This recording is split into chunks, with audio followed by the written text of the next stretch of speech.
there, and it's back towards the B site. Alphayer, the defender over there, and a late lurk from Yedije perhaps put out. This could be an interesting one, as Alpha's pretty isolated. I don't imagine he's going to be scrapping with them. No, he doesn't have any denial either. Not much utility to play with as he's gone for that Sheriff, just hoping to try and find the fights. And obviously not having that Sage, it can be a little bit more difficult for the side of Foot. For now at least. We're going to get the battle on site, as you pointed out. They've got that lurk coming in from behind, but it is very far behind. And I'll be honest with you, it may not even be needed. It's definitely not looking like it will be. A few kills need to come in for Fnatic before you're even going to be worried about Yedije's flank. He's miles away still, making his way down the hall. Leo doesn't know what's about to happen. Lining up his dart as we speak, and well, the backstab is eventually going to come through. A little bit labored, but he got there, and now with the nano down, there should be no way to get this diffused. Big fight despite 3 kills from Durka. He can't take them all down. Yedije's flank playing a bigger role than I expected. Yeah, no, it was more so because Durka just managed to get multiple kills right at the end, even though he had a player behind him, just tried to ignore the rest. But again, it's just the start from Foot, getting into the site, getting into the afterplant, and that is going to be a lot of what Fnatic are going to try and stop. Like, have that denial, especially on the B site, and you know that Foot are going to attempt to be nice and aggressive when it comes to that B site, like taking further control. We saw it with the pot flashes coming out of cracks. That's something that they're gonna have to be wary of, and it's something that I don't think can work for every team, but can work for Foot. Because even if CNED doesn't have the entry frag under his belt, they have so much depth in individual firepower that they may find it anyway. Yeah, no player I'm gonna look at for that kind of role than Cracks picking up pieces. Now, obviously, they have a deep roster, and almost anyone can step it up, but Cracks has got to be my favorite KO in the league. Right now, I think Mr. Fallen might actually be the highest-rated player in playoffs. Really? Yeah, the guy has been on an absolute tear. And the thing is, they've got so many players up there. It is mostly Turkish, but he had a fantastic performance in their matchup yesterday. For now, though, Dirk has invested into that Outlaw in an attempt to do some damage. A single kill, it's not bad, but he's definitely going to want more than that, especially because I believe a lot of this will be down to how close he is to the Blade Storm. A couple more kills, and he'll have it online. And you just look at that HP as well. The only player that can tank a shot at the Outlaw is Yedije. So if the rest of the squad can bait them into open fights, I don't know how Alpha gets away with that. And then Durka lands the shots, I believe, 2 onto Yedije. CNED's doing his best to recover this round, and it looks like he's got it in the bag. 18 health on Durka. The damage has been done, and the Blade Storm farmed up just 1 orb away. And Durka's not stopping yet. He'll grab his orb. Almost got the extra kill, but look, however you want to look at this round, it's tough to call it a win for Foot. That's a lot of damage done by Fnatic. Yeah, and it was definitely worth it investing into the Outlaw. He has that Blade Storm now. He was able to get 3 kills and then go down, and that's enough to make sure that ultimate's available. This was the exact idea from Fnatic. Do damage, get the ult, and that's exactly what they've done. Plus, well, 4 players going down is just a little bit absurd. Now you look at what's on the other side. Okay, CNED's going to have that 1 rifle. Yedije is going to have his own go at playing the Outlaw, but that will mean if they don't win this round, they'll have some serious vulnerabilities for the next. Moving towards the B side as well. We've seen Yedije left on these lurks. I do like it, especially with the turret in play. If it tags up an A player, he can get a free kill onto them. Lurking around mid, catching the angles, but it's a fairly typical play towards this B site. Your recon's in, your dash from CNED. He's got the off angle now to secure the plant, although they're pushed back by a little bit of utility. With the wall going down, there's not really a chance to re-aggress for a little while. That's going to buy time for Fnatic to start their rotates and gain a little bit of the map control for themselves. That's the scary thing with Durka having this Blade Storm and an updraft. Even that screen is not necessarily going to give you the space that you desire. He has gone a little bit early, though.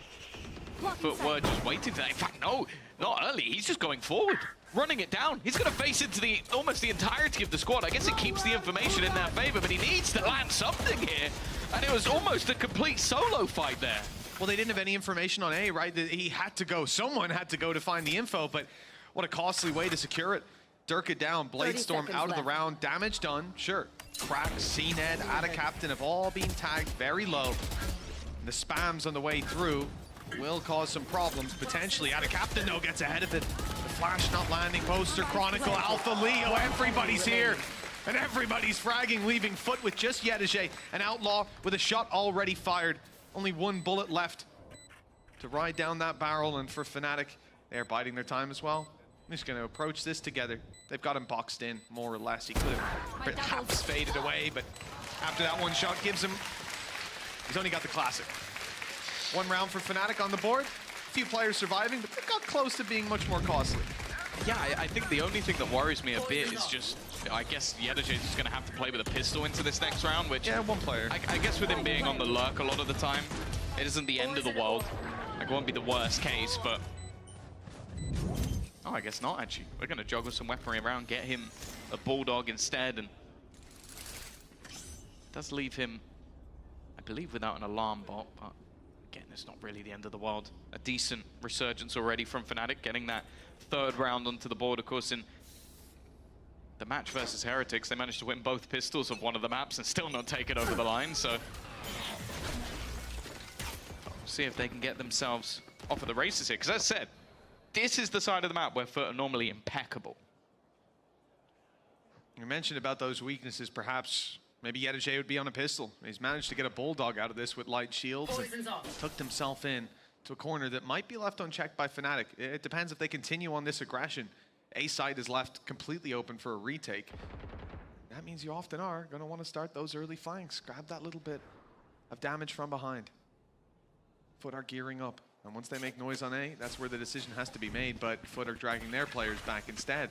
Those steps, I don't think were heard by Durka, but he's taking his timing in the round anyways. The turret should catch him on the way through.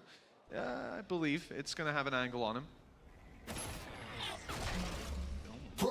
No, maybe. No, he's going to be able to walk all the way past. Timing here now becomes everything.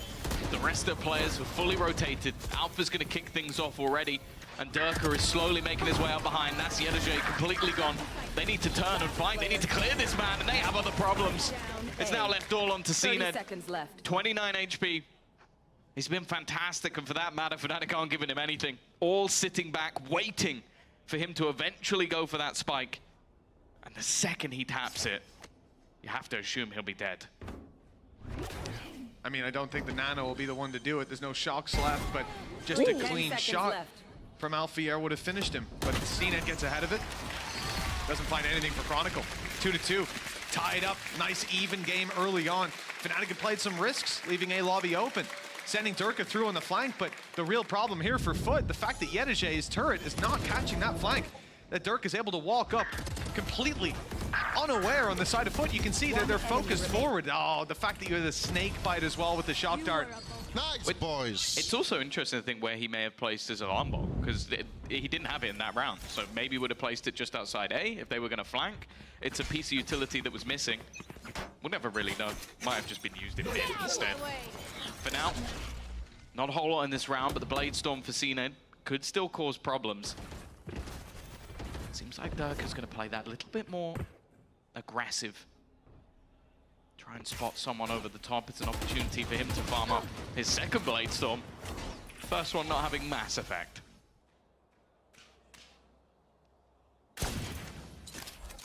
Well, for Foot, the intention is clear. Gonna go for a little bit of fake info sold on B.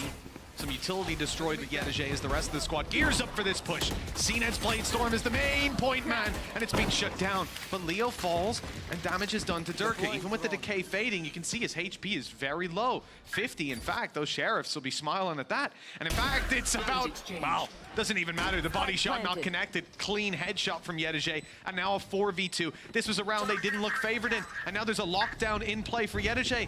At this point, they should have the round in the bag, and with that ult expended, I don't see a way back in for Fnatic. They'll have to push here and now to take it down, or well, that more or less seals your fate. Maybe you should have gone. Maybe you should have gone with the Sheriff in the last round. It seems like it's working out for Yedajay. One of the players definitely up there in terms of the rookies. Again, he doesn't feel like this is his rookie year within the VCT. He has been superb. But now it comes down to Alpha and whether or not he can hold on to his gun. Financially, not the greatest spot for Fnatic in the next round, but they should be able to get a purchase. And it's the Thrifty for Foot that will get them the lead back in their favor. Again, though, you just see the sort of individual brilliance. So that's a man of class right there. I am a big fan of the Foot bundle, I'll be honest. And the player card is, it's beautiful. There was a reveal indeed. Yeah, impossible for Boaster to do anything about that. Well, 3-2 for the side of Foot. Not a bad start, has to be said. Pistol and follow-up under their belt. Good responses from Fnatic, able to shut them down and presumably take the lead. But that lead then stolen by Foot. Now leaves them in a position where their opponents don't have a lot to work with. Some Sheriffs, a Stinger, Hunter's Fury, unlikely to be used in this position. And Chronicle 1 away from a res, should have that online for the next buy round. Have to find big value with these weaker weapons. Durka's one of the players who has a rifle in a nasty position if left unchecked. It's just whether or not he pushes up first. Yedege normally very patient from these spots. And with the rest of the team making so much noise, well, it is going to be Durka to take the majority of the damage. Has to fall off. There will be a heal available, so it's not going to be the end of the world.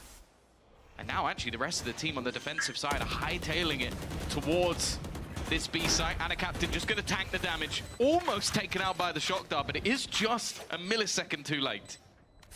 That could have been the kill on the way in. You can imagine how much damage that would do to this side, having a Viper's wall still online. Yedege, despite the plan, is still on the other side of the map. And long ago, Alpha spotted this alarm bot. He knows there's a player around here, and it hasn't been deactivated. That's a great Hunter's Fury. Little bit of damage done. Alpha catches the lurk up of Yedege. Now securing that mid-control, moving back to his team.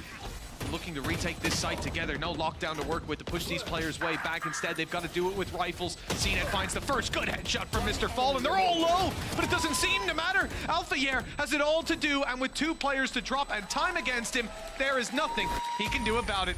Out of there to save on mid. And the 4th round secured by Foot. Again, just being able to walk into that B site. I think Fnatic, they have the right idea. Again, we talk about when not having that Sage wall, when you don't have even a Harbor Cove or anything to really try and deny whatever utility's thrown in. Just off by a second. That shock dart comes through moments before, and Anna Captain goes down. They're scrambling to get the spike. That round really could have gone anyway. Even still, though, it wasn't a massive investment from the side of Fnatic, so they are going to be coming back in with rifles, a couple of ults to play with. That lockdown going to be a big one. You can see as well with a couple of those ults close, Foot had the idea to try and deny anybody going for that orb.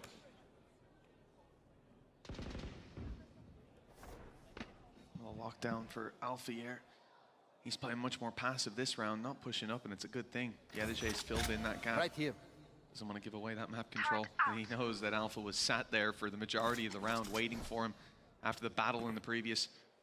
The read made by Fnatic is towards the A side. They can play retake, of course. Despite 4 players being here, don't expect a big fight to come through. The lockdown will be the objective, to push these players back. Although, whether it's going to be used or not, I don't know. There's a rotation. The spike is going back, but there's one player way up front. The drone has spotted him. Now this is a big danger for CNET because he's got no support. It will sell the fake, though. It will keep these players in position, but Yedege's not able to grab the kill on the flank, and the rotates already in from Boaster. He's close by to at least cause some chaos with the B push. Yeah, I think the whole plan was to just try and have CNET there a little bit longer. It doesn't matter, though. Boaster goes for the fight, tries to stop them getting in, and instead he goes down, and they have the Viper's Pit for the afterplan. This now goes from what was a huge advantage for Fnatic to now a little bit dangerous. Now they do have the res, and he was in a position where they can get him back and defend him. They'll keep that man advantage for a little bit longer, but they need to take some space, and well, it didn't last long at all. Mr. Fallen immediately on the trade. Alpha again deals with his Turkish counterpart. Back into mid. Even still, though, if he's going to use that lockdown, he needs to use it soon. Needs to try and clear them out. They're trying to just run through this pit, and they're taking so much damage as they do it.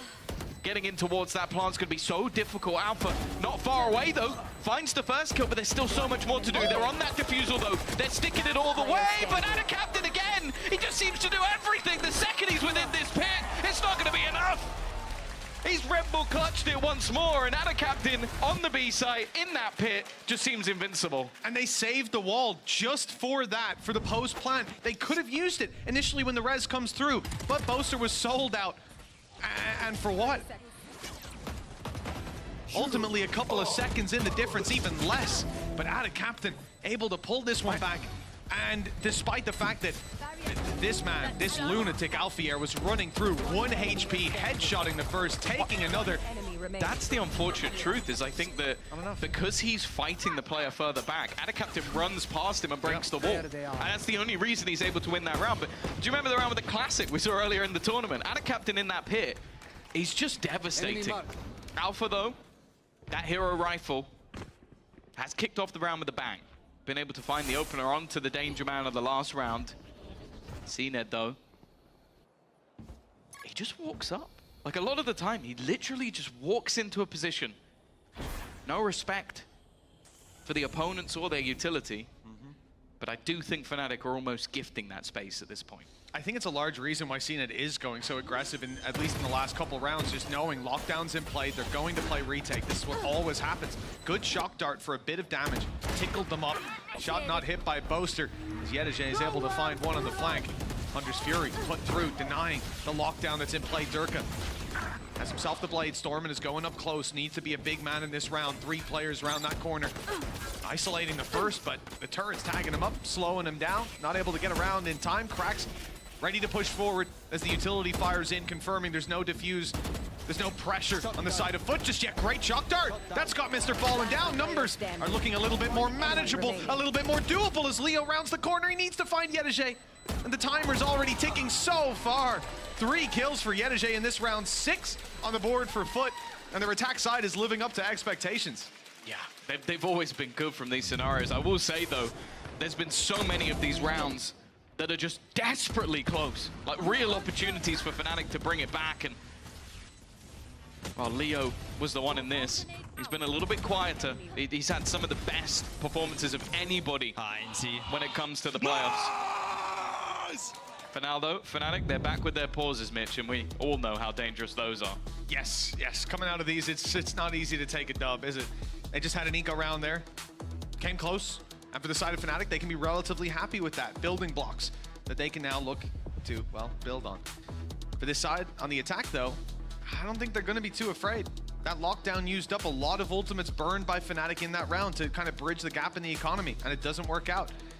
Foot still a lot of credits in the back pocket. No ultis online, but a Viper's Pit for Boaster.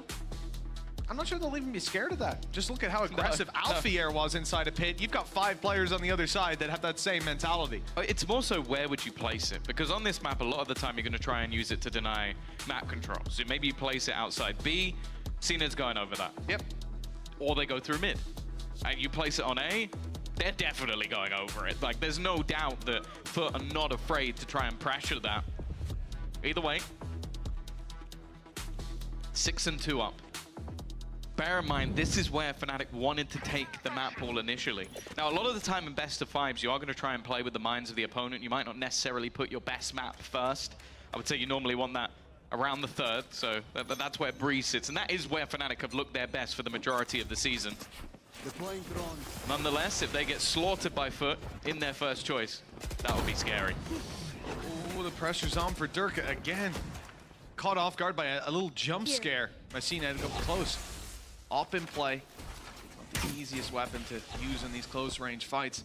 He'll be backing out, creating a little bit more distance. Lots of support on the A side this time. If CNED decides to just go walking up, he will meet much more resistance than previously, and it starts with that op that he just domes through the wall as well. What little cover Durka had did not matter, but a good response from Chronicle. This keeps it competitive, 4v4, healing himself up, and the rotates are in. But that's the thing, they've lost the majority of what they'd have in post plants. The shock darts were used early by Mr. Farlan, and a captain's gone down, so they're not going to have any snake bites. So it's not a bad trade out for Fnatic so far. I would almost expect, though, that this means that Foot are going to try and play a little bit more proactive in these plants. Again, the slows, the shock dart guarantees a little bit of extra damage. But Boaster's only just starting his rotation. He's incredibly far away. Yeah, that Viper's Pit's going to be coming in very late if it is used on this side of the map. Gonna have to try to claim some space themselves. Wall is up. Chronicle fighting around the side of the Sage wall. Now drops the Vipers, and Chronicle's in for a 3rd. He's not stopping either. Holding this angle around the side.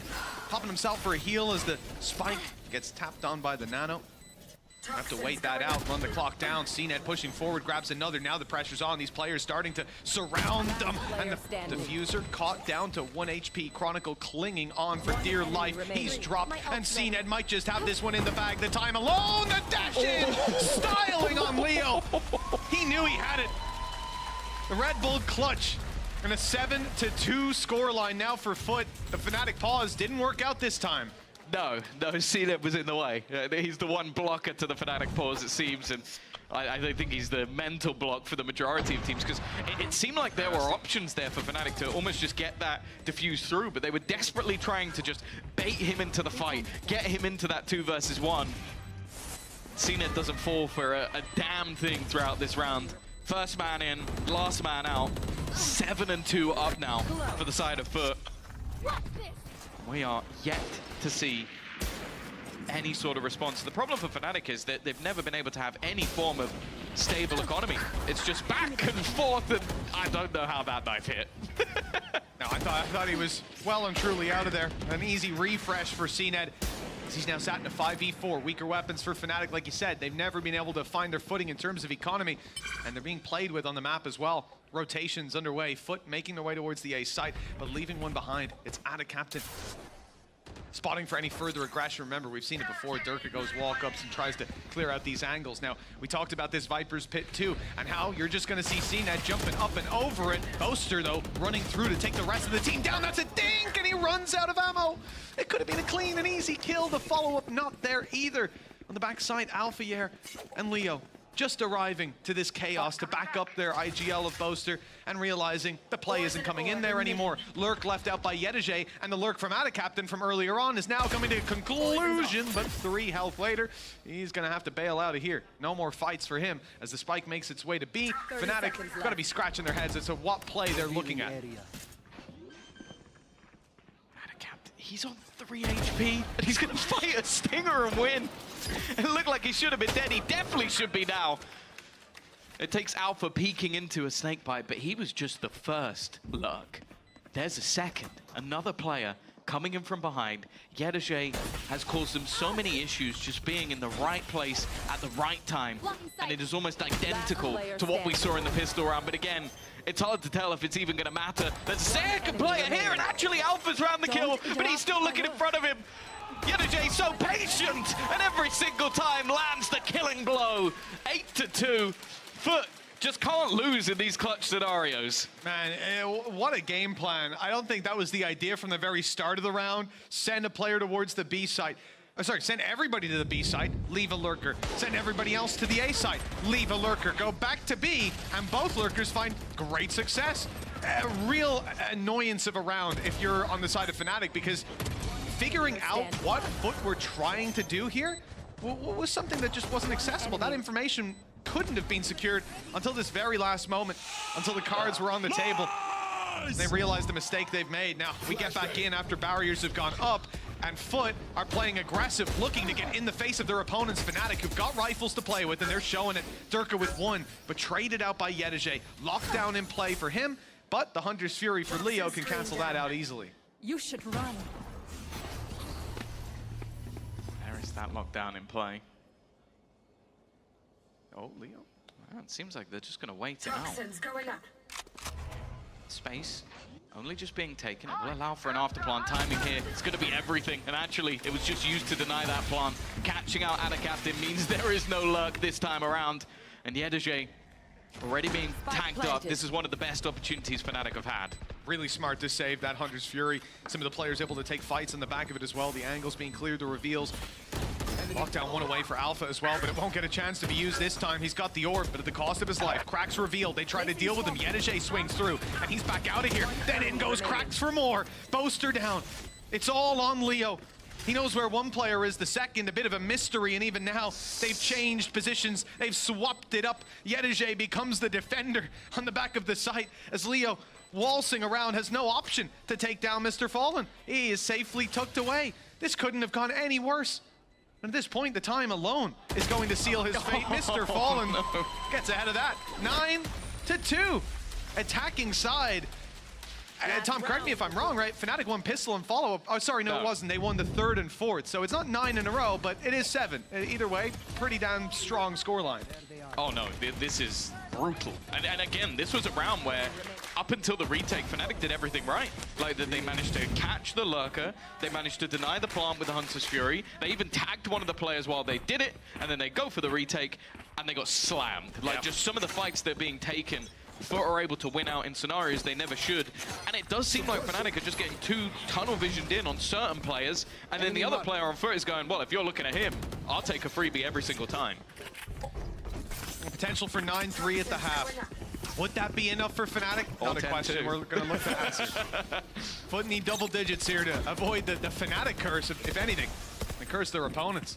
Let's see that. Nice angle up top, but Leo wasn't expected to be up on top of the railings. He's going through for more as well, swinging straight in to try and deny that planter, and he actually took down Krex as well.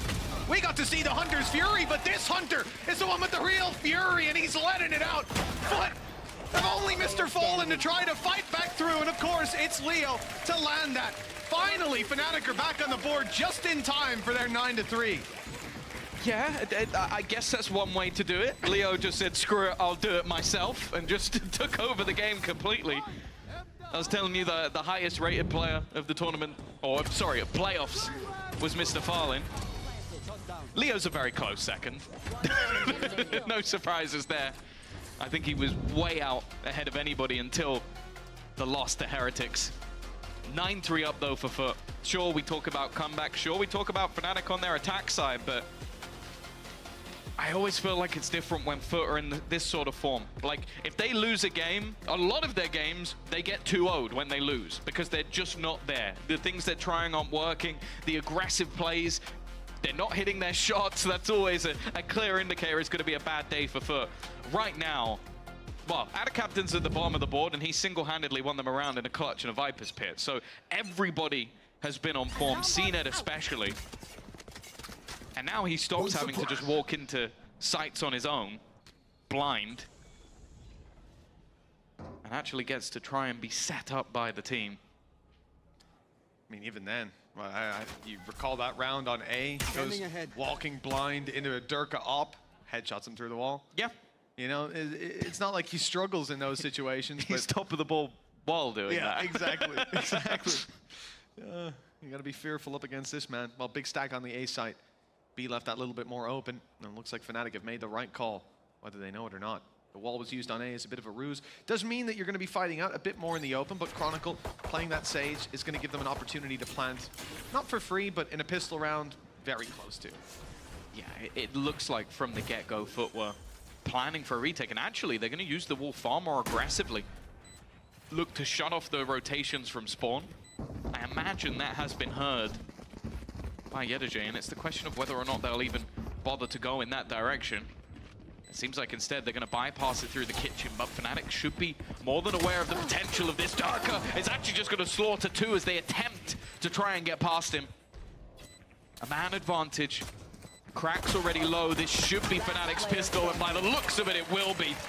Everybody goes down in a flurry of frags, and Fnatic, well, they needed a pistol, and they got it. They found it, yeah. Alphayere's got to feel a little left out on that one. We went for a very late lurk. It could have been huge, but his teammates were just a little too good this time around.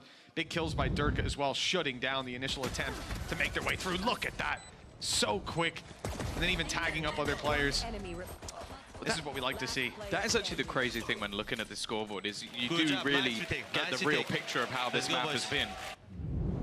One team has 4 rounds, one team has 9, and the fragging is almost identical. It's mainly because it's come down to 1v1s most of the time, and Foot have won all of them. The problem, their demons in those 1v1s, shot not hit by CNED. Well, that's something you don't get to say all too often, and the punish is in from Alphayer. Fnatic, 4 rounds, looking to secure their 5th, and now much weaker weapons in play. The recovery of the Marshal does well, though. Revenge onto Alphayer. And Captain will back out, looking to play this with his teammates. All of them now rotating into position, but Fnatic will start to second guess whether they want to commit to B.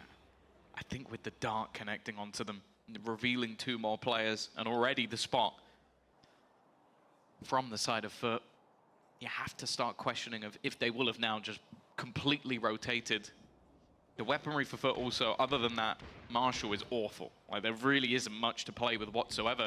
And Foot are yet to rotate back. That dart is now going to tell them that they are still looking to go in this direction. 3 players are still here, Mitch, and a captain's called another. Yeah, this recovered weapon is just doing one hell of a job. CNED might not have hit his shots, but Out of Captain's getting every single one. But now, shut down, push from Leo, up atop the wall, Chronicle catches, cracks.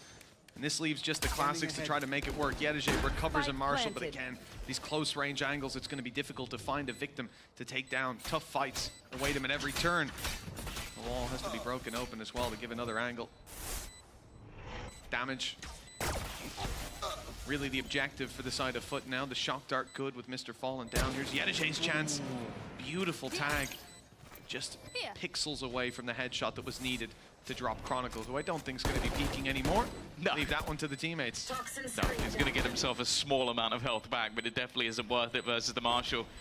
I think the time is what will eventually ruin this one for the side of Foot, and I imagine the plan here will probably be go down to the spike. Never mind, Mr. Fallen really wanted to take someone extra down. It's going to be Fnatic continuing their climb. They'll at least keep 3 rifles alive as well, so it's not too bad. Especially with Chronicle still having extra cash. I think they're actually just going to go right back in with a 4-buy. It won't be a problem at all.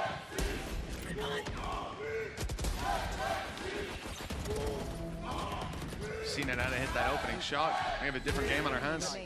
Different round in play. You can see he's upset by it.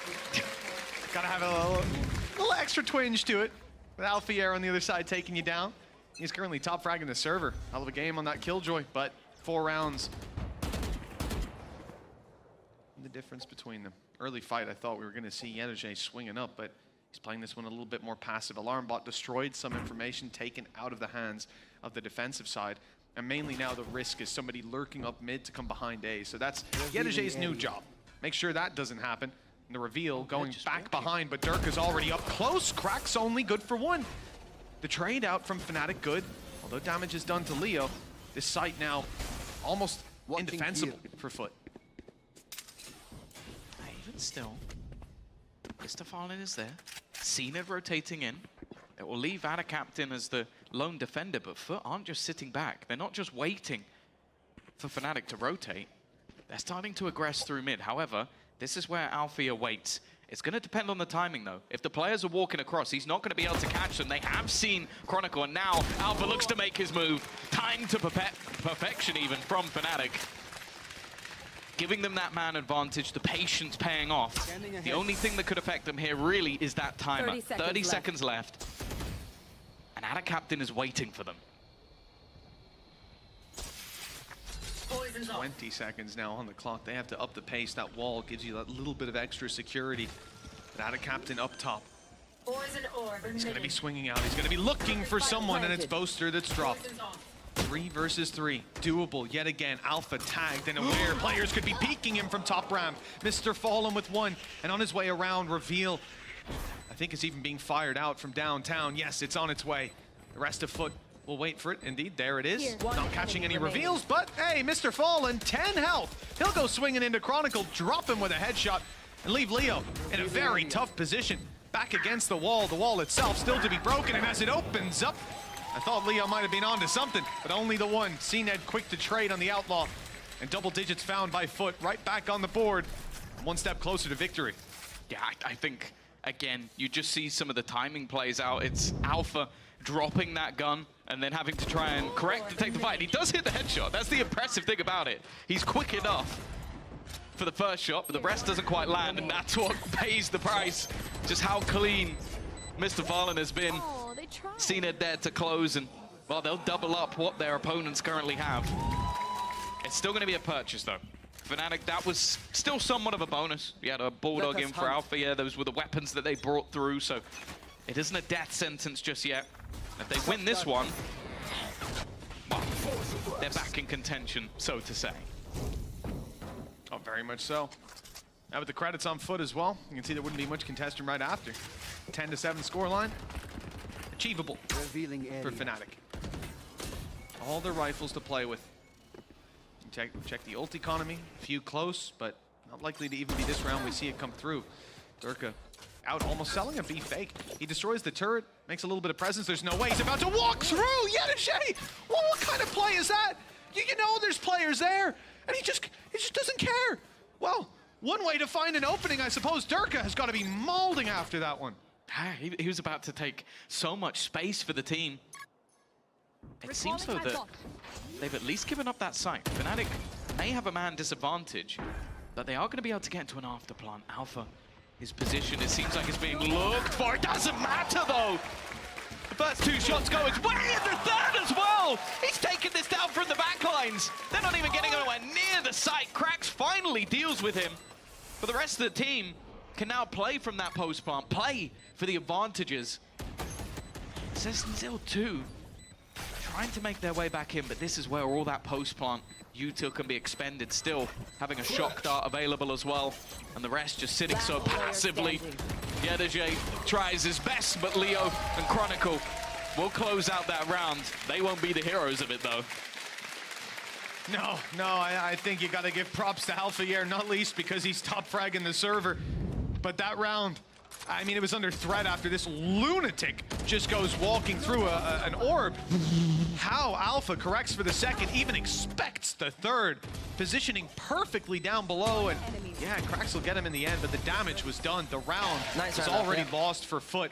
Now a 4-round gap, and the credits in the bin for the defensive side. Fnatic might just be on their way back in as we're looking at a 10-7 scoreline. Short of a miracle out of Foot. The reality is, and we have a stat from Kukuka, in playoffs, 33% of the eco rounds they win. In regulation, I think it was even higher. It definitely was at the beginning of the season, that's for sure. But I think it was something on the long lines of about 80%. I think that stat went down, it diminished over time. And against a team like Fnatic, you expect that this round's going to be converted. A lot of ultimates available for them, and they're just pre-firing angles at this point. They know there's going to be players in awkward positions. The wall's even going to help them out. Krax had a moment, had a chance, had a little bit of space. But Durka is guarding the crowd here in Berlin, willing him on to go for the ace, but I think Yetajay is already looking to just play for his death, going down to the spike. He's actually been caught by Chronicle instead. Now Alpha can only hope to try and get himself 4, and even that won't happen. Leo will steal it away, but they won't mind. And Andaluthia flawless. A win's a win at the end of the day. What do we see on that KC board? Win together, lose together. Well, they seem to have to... no, move it on. Mission accomplished, boys. But 3-round gap now for Fnatic. Ult's coming online as well. And confidence certainly at an all-time high for this squad.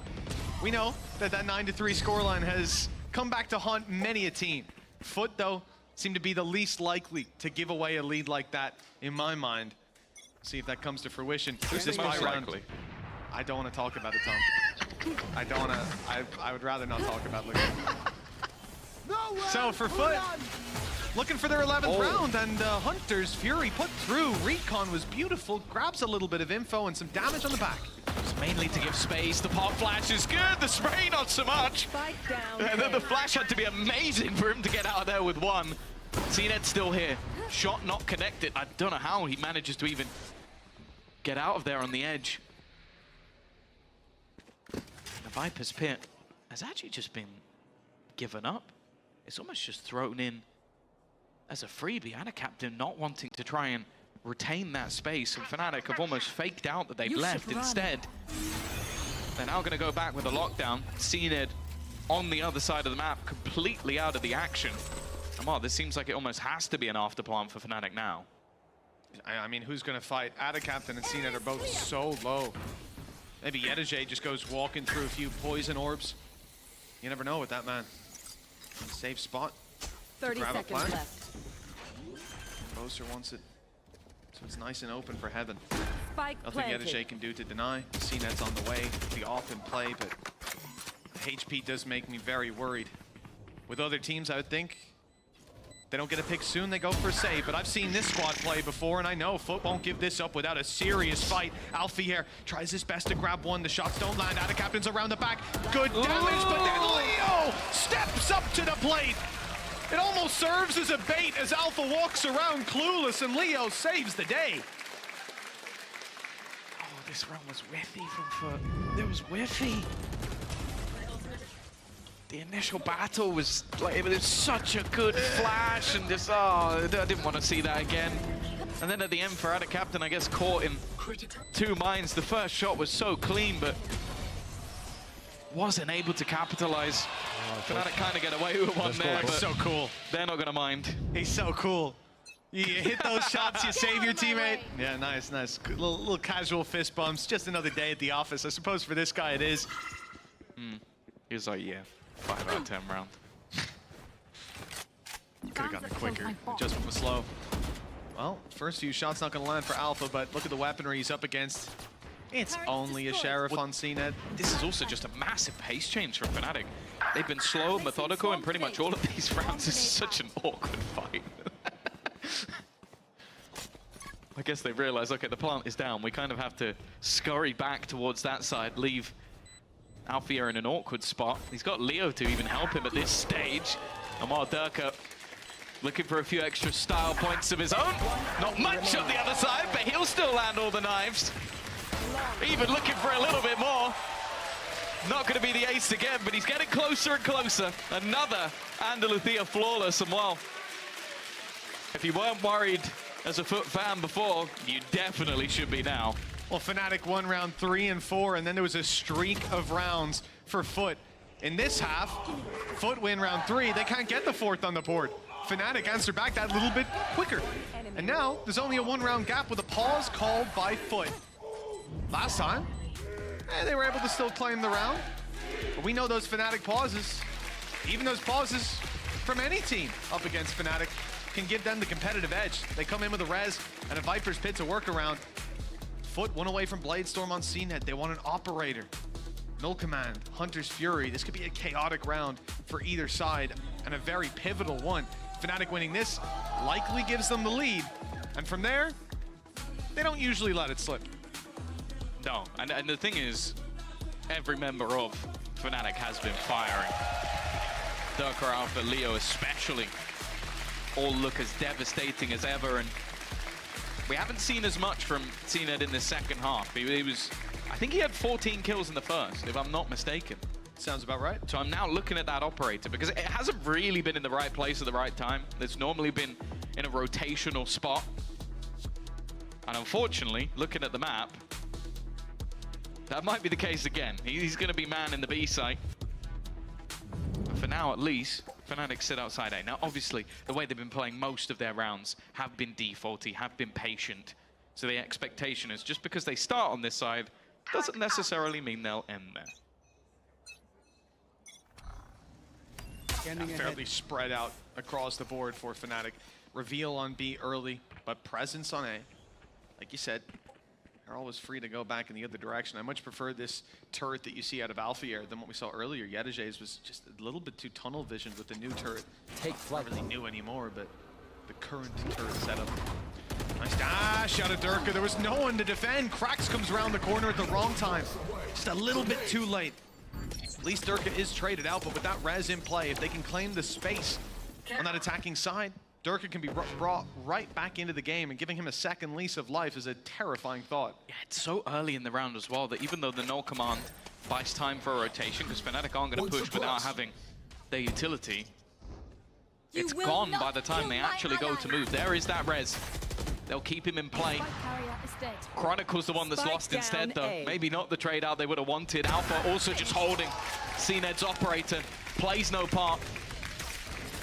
And again, with the advantages, okay, again, the time is starting to tick a little bit low, but I don't even know if there's going to be anyone that's able to stop them. Viper's Pit put in immediately. Plant isn't going to be stopped. Foot are trying to get around the site, maybe find something on the spams, but there is counters. There are other players. Yedajay's done well. Krax, he's there too. In fact, he's going to find another one. And now the IGL has absolutely everything to do. He's found a gap around the edge. Knows that out captain's within this corner. Still has his pit to play with, still in an elevated position.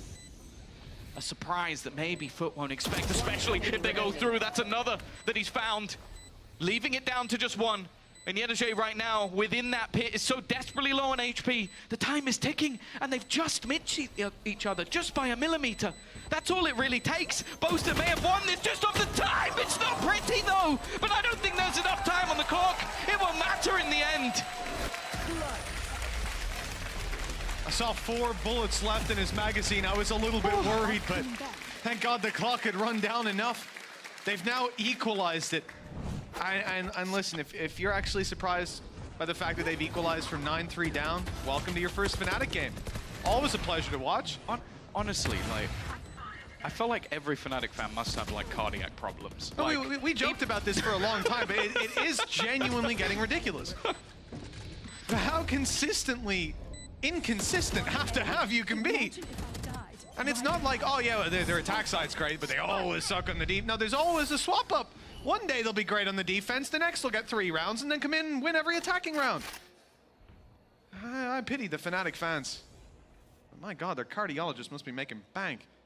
Yeah. Foot, 3 ultis in this round and a scrappy buy. Some potential to make this one work, but it will be tough.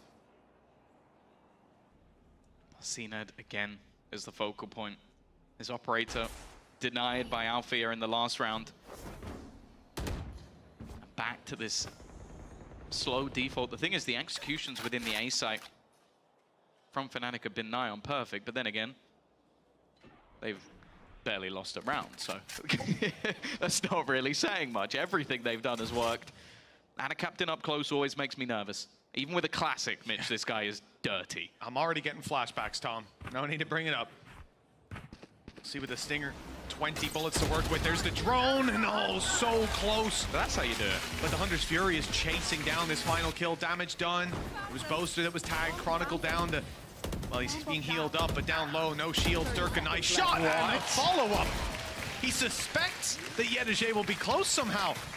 Either that or the reaction is lightning fast, and with this man, it really could be either. Here. I also want to see what he did to CNED. It seemed like he was just tapping a bullet somewhere, but CNED was gone just a moment later. I don't know if he was updrafting maybe, try and find something with that Blade Storm. Either way, this round looks over.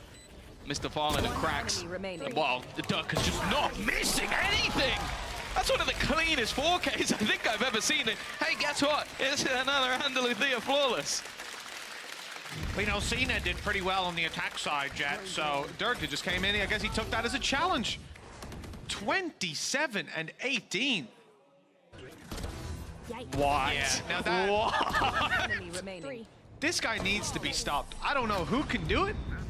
Maybe an internet provider if we were back in the old days. There's no way. 11 to 10 from a 9-3 deficit.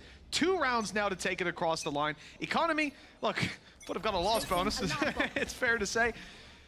But it is still leaving them with some lighter shields across the board.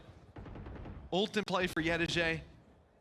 But my goodness, this needs to be one hell of a recovery from this defensive side that are now somehow losing favor. It's Fnatic that look to close out their map pick. Get out of my way! Oh, this was always a Durka map. Go all the way back to at first Reykjavik, and this was the man everybody was watching out for. Funnily enough, him and Tens.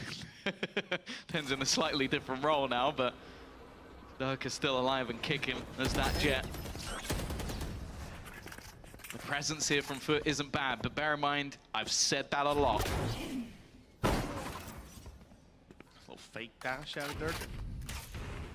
Blade Storm and Rifle to play with lots of players here from Foot. This is their best chance. I mean, they've correctly read the stack. They've even got a Lurker being spotted. Boaster not going to get away with any menacing plays on B.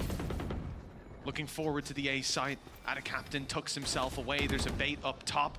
Mr. Fallen has to be careful not to overextend. Same for Yedeje. Alphayer has been in this position before. He's here again, waiting for an overpeak. There's Chronicle dropped from the off angle. Wall covers the retreat. Leo is falling as well. Spike down on the floor. 4 players close by. Boaster sneaking up through Kitchen, but he doesn't land the kill. Lord. Nice damage by Durka with Yedeje down. He might have bought space for them to plant, but the run in from Cracks, dropping Alphayer. And although he'll fall to Durka, it's a quick response from Ada Captain. Foot on 11 rounds, and Fnatic finally face a challenge. They're so good until they're in the lead. Right? That's what it is. And somehow the second they're in front, They immediately lose a round. Good round from Ana Captain. Not spotted within that close corner, and that was the difference maker. Dropping Chronicle. Again, the second that spike's on the ground, a second that wall is broken, things always seem to get a little bit more chaotic, and that is where Foot have always thrived. The man with the strongest vocal cords in all of the VCT, including commentators. Yeah, I really don't know how they're holding I think him and Ulysses need like a shout-off. That could be interesting, actually. Well, the next time we get them out here, let's get them both mic'd up so you can pop the speakers. Yeah, I don't want first. that played in my ears. No, I want to be outside the building. I want to play it in the arena and put a wine glass down on the stage. Who can shatter it first? I don't know who my money's on. I don't know who my money's on in this fight either. Durka and CNED, but there's backup of Cracks as well. Dangerous players for Foot, and the first man through is the one to find the kill. Durka dropped, and for Foot, this opening duel is so valuable. Yes. They finally get an early round lead at 11-11. Yeah, if Durka got that kill, it would have been his 30th. He has been truly unstoppable. Alpha, though, has managed to find a gap. It does seem like it's being watched, though. And, yep, he did not expect anybody to be there. Just has gone walking straight in. Nice one from Boaster, though. Channeled is in a Durka for this round. Even still, though, Cracks is alive and kicking. Leo left in a clutch once again. He's exactly the man you'd want. Already bringing home a couple for the team. But this would have to be one of the best. They're even just letting him plant the spike as well. The only thing that matters here is playing it together. For CNED and Mr. Fallen, trading out. 30 seconds left. It's the only way Leo wins these clutches. My ult is Isolating a duel, finding a free kill, that's what he needs. They know roughly where he was. The spike plant gave that away. I don't know that there's a correct decision for him here. The good thing is he'll hear the drop once these players fall down below. Reveal needs to be shot almost immediately, and it's not. They have his position, they drop in. Oh, two different angles, perhaps an opportunity, but now they're together, moving towards the spike. One will tap it, but both will swing, and they'll find the kill onto Leo. The lead is claimed back at the last possible moment. 12-11, and one round to close out Fnatic's map pick after an incredible comeback. It'd probably be the fakest comeback of all time if they let this one slip away. Foot have found an extra gear right at the end. And that's the thing, there was still moments. Boaster's double. Cracks finds the tiniest of angles. It's in the name. Yeah. And now a crack in the wall. They even managed to shut down Leo. And that's the thing, you could see the respect that was being paid. That is a team that knows who was standing on the other side. The Nordic god that stood before them fell. And the Titan of Foot now looks to try and put that first map on the board. And that's the thing, you look at these first three maps. Bind has always been one. Fnatic has been happy to play. We've seen that with up and down performances throughout the season. The Breeze has been an incredible map for them, but the one time that it was played by CNED, he basically created a frag reel. So there is no safe map. I feel for either of these teams, this first one genuinely could make a big difference. I think even the fact that, bear in mind, the ban from Foot was Lotus, a map that they beat them on in OT last time. They were like, nah, we're not doing that again. It genuinely is just the respect being shown between the two teams. And also the fact that they lost it, I guess, maybe didn't have time to change things up. It is a brutal playoff stage. Even still, though, this pause is going to be one that they have to come up with something new. How many times have we seen that squad of Fnatic go to the OTs on Lotus and see if it's in their futures here on Icebox as well? The only thing about Lotus is they always lose the OTs. That's the funny thing. I think at kickoff they probably had the least minutes played. I think in split one they've definitely had the most. Yeah. I don't even think it's comparable to anyone else. This round is everything, though. It goes to OT. It's anyone's game. Foot are going to want to close it here and now. And in terms of ults, they are stacked. Null Command, Lockdown, Viper's Pit. Sure, there's a Hunter's Fury on the other side, but nothing else is even remotely close. And you can see Fnatic have gone right back to this slower, tempered pace, patience, waiting for someone to aggress. And there are a couple of players watching for some sort of mid play. It's where Alpha has had his success. For now, though, they're not overstepping the mark. Well, yeah, like you say, when Alpha had this position before, when the eyes were drawn elsewhere, he was able to find 3 kills in the space of almost as many seconds. Spam is huge. Chronicle down to 30 HP. Popping the heal. Hunter's Fury on its way. Cracks trying to cancel out some of the other utility, but Sova's that little bit too far away. Leo landing a little bit of damage, but CNET is on this corner, ready to fight. He's dropped, and so too is out of captain, but still 2 players here, and they know that now. On the side of Fnatic, they've seen the KO Wolf, they've seen the drone, 10 HP, Shockdart chasing him, Chronicle dodging it, 14 seconds. The plant needs to be secured here and now. It's time to step forward for Fnatic, or they're gonna run dry on time. Chronicle running low on ammo even, and now they're swinging, but the defender of Alpha here, the bodyguard, allows this plant to come through. Lockdown in play, and it's Alpha to do it all. He has to find both players. A good idea on them, and Cracks already tagged up. He'll try to force the fight, but Cracks finds it. The headshot to seal the fate on Icebox. Fnatic will not win their map pick. 9-3. They've done it many times before, but it wasn't in the stars today. Yeah, so much still for them to do. It's going to be a ridiculously long series, I feel, if this is the way that the maps are going to go. Either way, Bayern coming up after the break, and it is Foot's pick.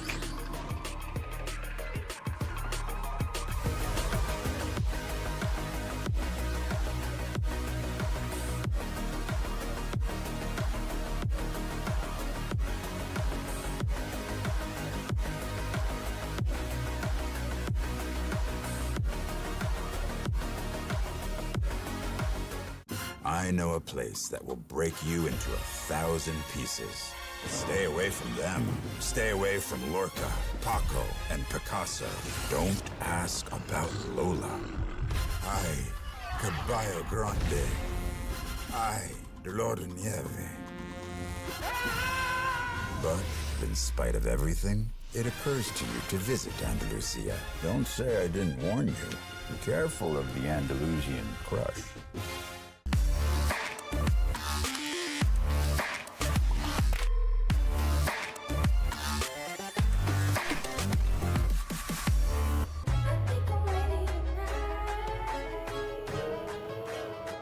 Hey guys, it's Jimmy Lin. In this series, I'm going to walk you through Attack on Pearl. Watch out for the stairs, clear this angle. You're going to be able to fight this.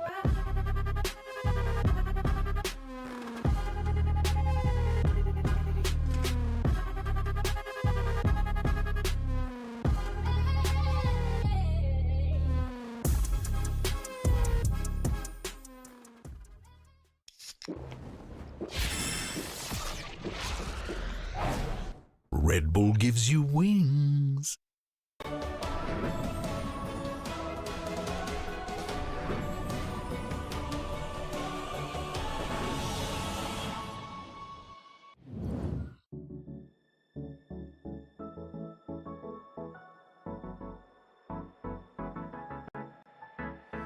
Let's do something crazy. Get a bit wild today, 'cause we don't do this every day, and we deserve it. Life is so amazing, nothing is in our way. Baby, let's fly away. Do you feel it? Is your heart rushing the way my heart's rushing when you take it all in? Baby, this is when we come alive. Do you feel it? Take the world by storm, 'cause you and I can't believe it took so long to realize what makes us come alive. Oh, what makes us come alive? Let's break some rules. No, we don't always have to be good. Don't always have to do things that we should. We'll feed the fire. Let's see it through and let go of what's holding us back. Just light it up and we'll burn through the past and take it higher. Is your heart rushing the way my heart's rushing when you take it all in? Baby, this is when we come alive. Do you feel it? Take the world by storm, just you and I. You and I can't believe it took so long to realize. This is when we come alive. Do you feel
players are getting ready for the next map. We have a quick chat here with FUT's head coach. Guys, you won Fnatic's map pick.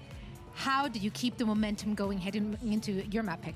Fnatic'in map'ini kazandınız, momentumun gitmesini, devam etmesini nasıl sağlayacaksınız?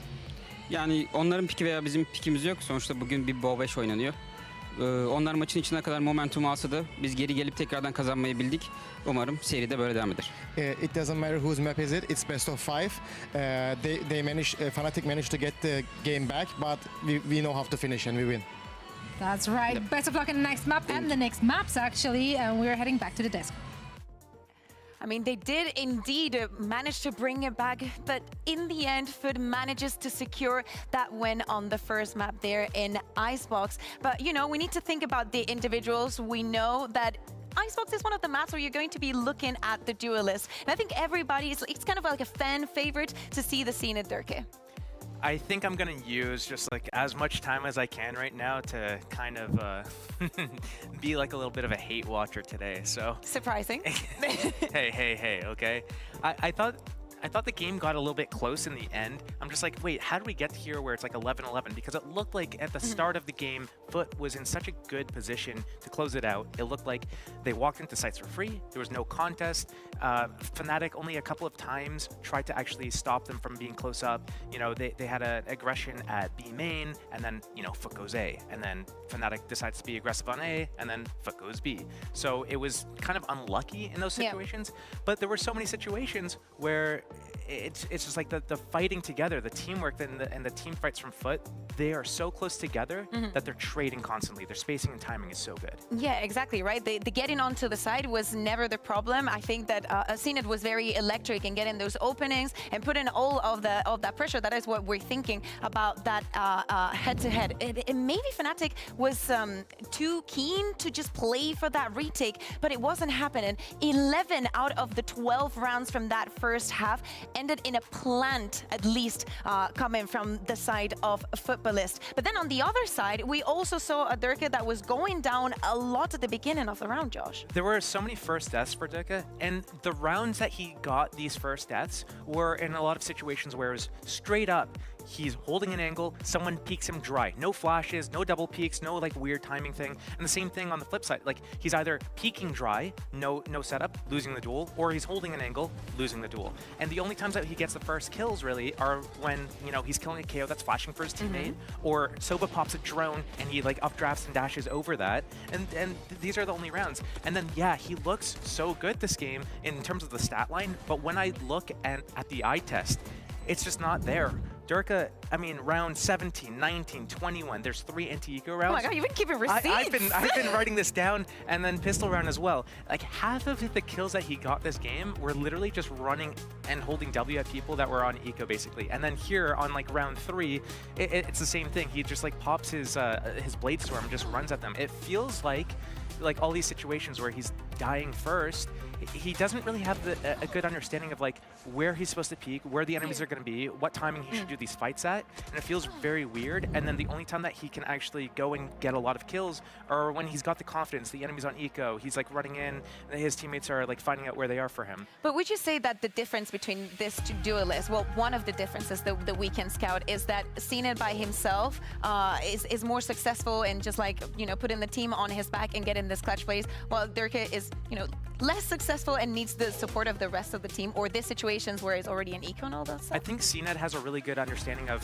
where people are going to be holding from, and that's how he's able to, when you see him moving around the map, going for those first kills, as even though they are kind of dry peaks, he's walking around, he's not doing something with like a flash and a dash with a dart, he's walking around, he knows where people are going to be holding from, and he's perfectly clearing them out, and he knows the timing, and he knows the angles that he has to clear, and he's practiced. Right, so we talked about the fact that this got very, very close. There is a round that we wanted to take a look at, is round number 20. Now, this was a clutch for Fnatic and a round that they end up winning. But Josh, tell me what you see here that makes it get even so close. So what we are going to see here is after Boaster pops down his ulti, you know, it's a 4 versus 3 in favor of Fnatic, but this is like something that we've seen from Fnatic so often. It's like one guy peeks, you know, somewhere, then another guy peeks Nest, then another guy peeks lower maze, and now it's down to Boaster in a 1 versus 3. They had a 4-3 with the Viper's Pit on the spike, and then it has to be closed out by Boaster winning a 1 versus 3. And this happened to also reset the money from Foot, put them on an eco, and Fnatic's able to win another round off of this. But it can't be that Boaster has to win 1v3s or Alpha has to go up middle in one of the rounds and get a 3k in mid for them to be able to have a chance. Yeah, exactly. Things are getting very, very complicated at times for Fnatic. Maybe there are some of the fundamentals mistakes, right, that we are not used to see in the teams, I would say, in general, but specifically in Fnatic. In a map like Icebox that we've seen so much, and they have played so much, that they find this kind of issues and they cannot address. But you were mentioning it. Alpha had very, very important plays. We have him shooting in the Aim Labs warm-up, because now when we think about the second map, I think picking up on what Gaius was saying, hey, this is a best of 5, still anything can happen. And thinking about Bind, yeah, Alpha had a great performance on the first map. What can we expect from him to keep it up for the second one? I think the main thing that we need to see is, as you pointed out, was the fundamentals. And what do we mean by fundamentals? We mean, not being out in the open, making sure that your pathing is correct, that you're peeking with your teammates, that you're keeping your man advantages, and you're going through the motions of clearing all the angles. You don't want to leave any stone unturned. So as we go into Bind here, Fnatic need to do the same thing. They need to make sure that they're addressing all the things that are happening. They have to clear all the corners. They have to deal with potential setups, whether it be, if Foot decide to bring out a Sage, they need to break the Sage wall or know where it is as they progress through the round. They can't just let things happen to them where they leave a hole in their defenses, or, they just stop and forget about where Foot's going to be, because CNET is going to walk around and kill them if they leave that open gap. But that's the thing, right? What kind of Foot are we going to see? Or more like, what composition are we going to see coming out from Foot? Because so far this year, we've seen 3 different ones, right? They've found with the Neon, the Sage, the Race. Do you think there's another possibility of a new composition coming up? It's possible. I don't think so. They'll probably use one of the ones that they've already run. But the thing for Fnatic that they need to just figure out is they are such a game plan heavy team, and without if they don't know what to expect and how to deal with it, that's when they fall apart. So if Foot does pull out a different composition that maybe Fnatic wasn't prepared for, that might be enough for Foot to have that leg up in the matchup. Yeah, exactly. But we also need to think about that this is not like a sunset situation. Bind is also another one of the maps that Fnatic has so much experience, and we're not going to see surprises. The race is back, Gecko versus Gecko here on the server. What are your thoughts on this? What do you think, especially of Chronicle on that Sky? It's interesting to see Chronicle and Sky. I mean, with the combo.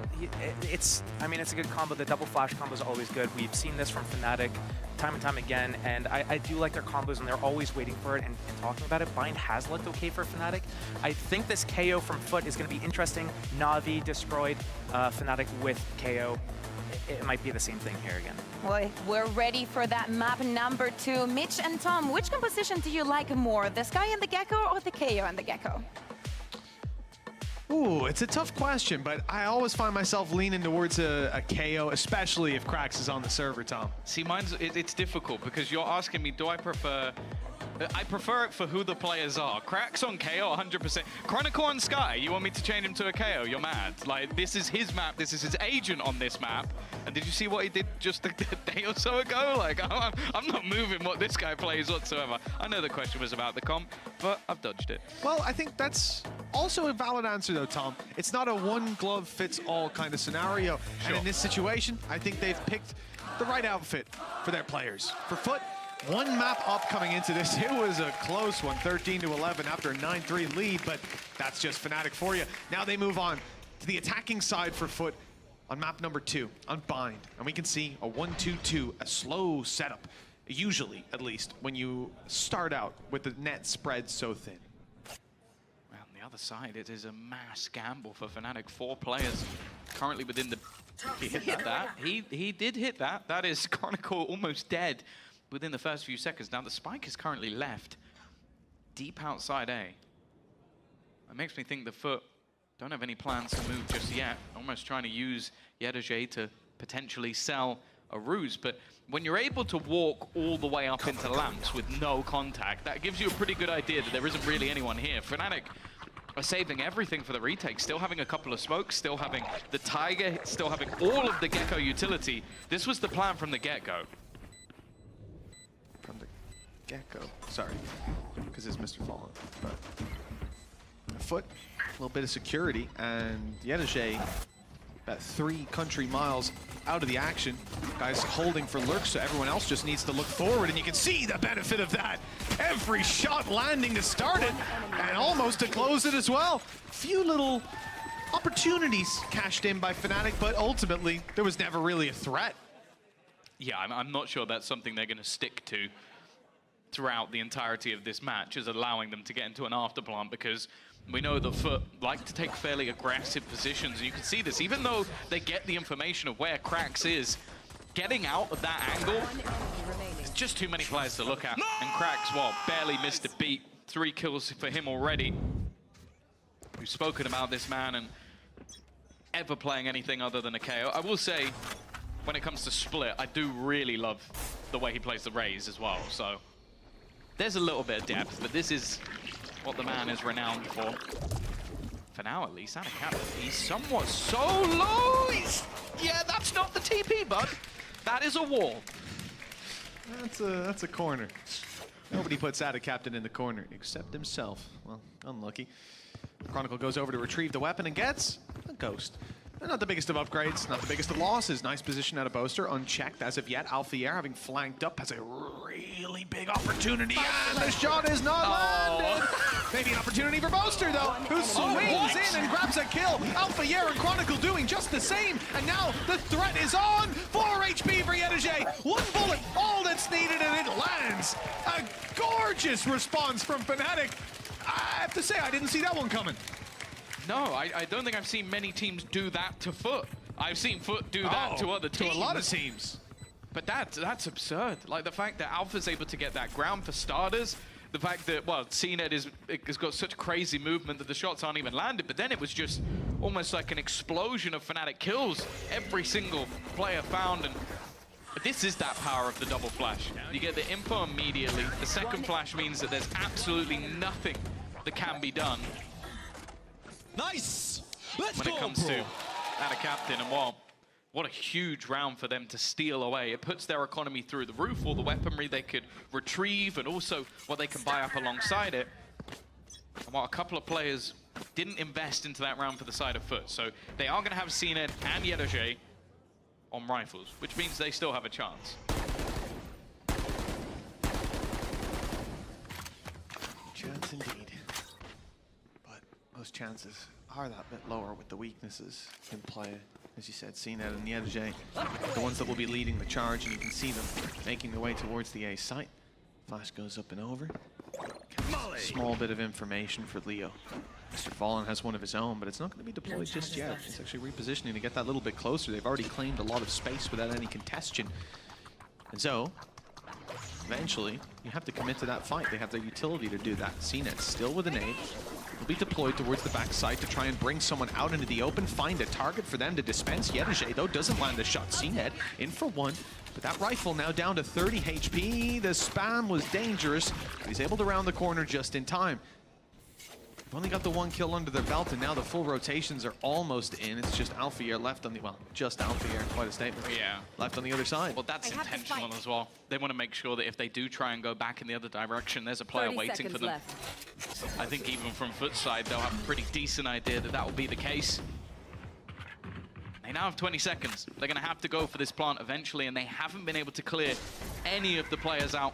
Chronicle spot is only going to make things more and more awkward. Leo up there as well. They're expecting spams, and Mr. Fallen goes down. CNED actually gets the kill with the classic. That's not what I was expecting. That's more of the lines of what I was expecting from the later stages of this round. Fnatic convert, 3 players surviving, economy already booming, and now Foot, after winning the pistol, finally have a chance to respond. Considering what they were up against as well, I think that's a very big success for this squad, surviving with the 3 players as well. Didn't manage to find any advantages on the way back through, barring that. Just a blind spam on 30 HP through a smoke with a classic. Not one that often connects, but for CNET, it worked this time.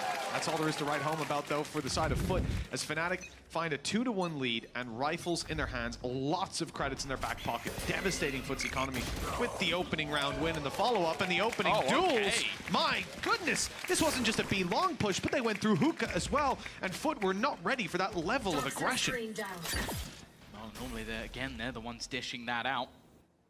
But it seems like Fnatic have some serious game plans. We saw this in their second round purchase, flash combos to set up Durka, and already just looking to clear every place they've sort of given up. That's something we saw in the early rounds as well.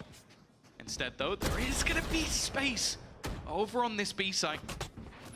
Fnatic giving it up completely means it will end up again in a full retake, but planted. A 3v5. Foot are going to have their work cut out, and that's a little bit over aggressive, though. A small bit. Whether that's going to come back to haunt them or not, we've yet to see. 3 players still on site for Foot. A much more aggressive stance than you sometimes see, and it's Yedege up top with an opportunity to pick them once that smoke goes down. He's caught Chronicle, but the response is quick and clean. CNET now, right down below, catches Alfier. The trade back, cracks has the corner, but he will be taken down, and the wide swing from CNET met by Boaster. The IGL leading by example, 6-1 right now, and 3-1 in scorelines. Yeah, he's been off to a flyer of a start. Right up the top of the board, and I did think that was getting a little bit dangerous. Like, I understand Durka is feeling it at the moment, but maybe not expecting them to be that far around the elbow, but going down definitely gave a chance to Foot to climb back into that round. It has been the early round, though, from Fnatic that's been fantastic. Like, taking space, battling for control. Durka hitting the shot on the opener. And now you look at the purchase that's there for that attacking side. I can only assume it's going to be something very fast-paced. And with CNET buying full shields, I think he might be about to use the showstopper.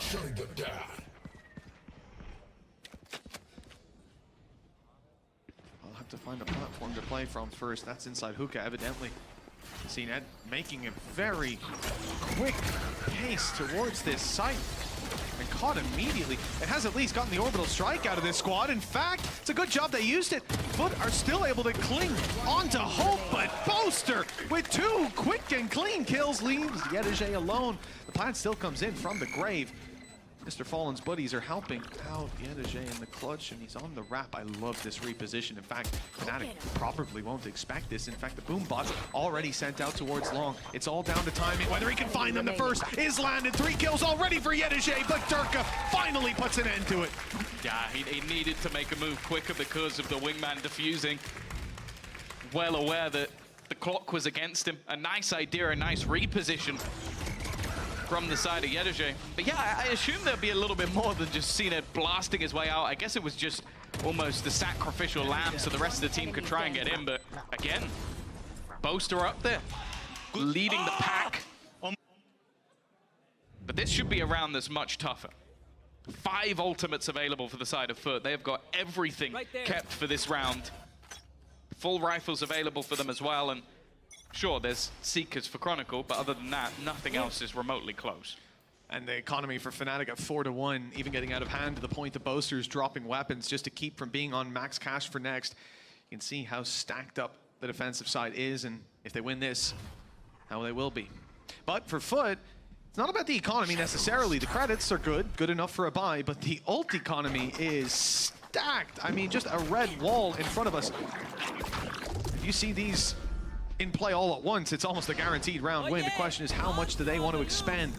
Will be the opening from Mr. Fallen, with Thrash sent through all the way around to Bath, and it has actually caught the player. Now they quickly hunt him down. It's CNET blast packing through the site to find it. And the flank, though, this is the main game from Fnatic that Tiger put out in the flank position. I mean, they're going to be ready for it, and the Viper's Pit is going to be used to block off this flank. What a peculiar round we're witnessing. Yeah, and with the time it's going to take for them to reposition, you almost have to wonder if Fnatic can even go for this anymore. They are going to have completely different ideas of where they're going. Alpha's going to clear one side of the pit. Thrash is now going back towards the defender spawn. One player heading their way through showers. It almost seems like it should be a save at this point, but I guess the plan is to try and make things that little bit more costly. The time has already gone way too far. Alpha desperately trying to make it costly, and he'll take a couple with him. But it is going to be that second round onto the board from Foot. Expected, but to be honest, I don't think they actually needed as much as we saw. One of the things that really worked out for them there was, okay, the proactive Viper's Pit, but also just sending the utility into hookah was enough to bait Boaster's rotation, and that was where they immediately moved to go towards the A site. It's going to be a very frustrating round, though, on that defensive side. If you're, I believe it was Durka, right, in Bath, getting the ult coming behind him, Thrash seizing him, then you think you have to hide from the players who are about to push Bath, but no, you have to hide from CNED, who's gone past all your teammates or anyone who's set up to hold that A site and made his way behind you. Peculiar round, indeed. And before we even saw the Viper's Pit go down, and then it only extended. Utility up and over, blocking out Bath control. This is going to be a quicker push, and the TP up top from the shadows. He'll emerge from the shrouded step. He's so up many inside smokes. heaven and looking to take this fight, but Leo was ready. Yeah, they definitely heard him. There was 2 TPs. They placed different smokes just to give him that space, but even still, they've got into that after plant. CNED just playing as the keeper, but he hasn't been able to connect. Utility's going to be removed from the side of Fnatic, and Yedaje, he's just playing patient. Clearly has an idea. The Dark is here and will land the shot as well. Leaving just 2 standing. Alpha's done a decent amount of damage. CNED will blast pack himself out of danger. And his teammates will hone in on the position. You can see that Leo's already gone. He's already left. It's Alpha again, just attempting to try and do some damage. He didn't really have anywhere to go other than the grave. The gap closed already. Just 1 round between them. 3 alive for Foot. Economy definitely on a course correction for this squad, even with the reinvestments. And another round where CNED's able to find those openings aggressively. You know, we're on board without a captain. He's doing the shrouded steps across the site. But realistically, he's, in this case, he's almost taking what CNED was doing in the last map. He's dashing in, he's creating space, he's getting the eyes on him, and then his teammates following him up. And when CNED's the second guy in, that's a scary thought. But that's the thing, there's always layers to the ideas that Foot have. They might not always work. Thank God. He really wanted to leave that to the last second, like, go on, shoot me, go on. Alpha though, Judge within the pit. It's not going to be easy to clear. He has support, but never mind, CNED has got rid of him. It's Cracks to go down in a trade, and Boaster, his attempt will be to delay. He's got to be careful. Doesn't want to overface. They're also healing as they run through the spawn, and with Durka's Showstopper available, there'll be a good piece of util for this retake. Yeah, there's a very late flank underway, but this Showstopper opening it up so quickly means that Mr. Fallen has to go so much faster. Now finally hitting the ship. Oh no, not even hitting the ship yet. He's still trying to quicken the pace. That's how much pressure these players are under. Yedaje and out of captain, now just Yedaje. But Mr. Fallen's flank finally comes through. In fact, it's all onto the flank. Some nice shots out of the IGL for Foot. But too many players on Fnatic left alive to deal with. It's again just another one of those scenarios where Wingman I don't think was going to be denied even if they did manage to find the kills. Like, it was right towards the end of that defuse. He basically had to full sprint through that because of how quickly everything was happening, and a lot of the time your post-plant util isn't going to do enough. Like, you look at the position of these remaining players, there was absolutely no way they were going to be able to deny that defuse. 5 and 3, back on the scoreboard for Fnatic, converting their lead that little bit further. Actually, with most ults expended, there are a couple that are very close, though. That's going to be the main factor. And again, just look at the pace of which Fnatic are getting aggressive. They've already cleared all the way in towards the spawn from the A side, so they can quickly look to rotate back towards B. Alpha is trying to get out of here, but he's being chased down. Orbital strike used, but the caught Alpha is dealt with out of captain, even catching Chronicle right after Leo, trying to fill in the space, but the steps are heard, and CNED is clinical with the aim. Down to Durka and Boaster, locked out of the site. The smoke was blocking them moments ago. Durka turns to look at the site. Ada Captain was thinking about the flank play, thinking about swinging in through elbow, but they slow it down, pump the brakes, realizing that Foot already have enough under their belt to claim this round and leave the pressure on Fnatic. And as we can see, the result of no over peaks, no over faces, and no free entries back through is a save call for the defensive side. They'll try to carry these weapons through to the next. And just looking at the money, they'll be decently able to buy. But Foot, after back and forth, couple of rounds, seems like they've got their hands on the reins again. Yeah, I like the pace change. I think a lot of what has been catching them is these early aggressive plays.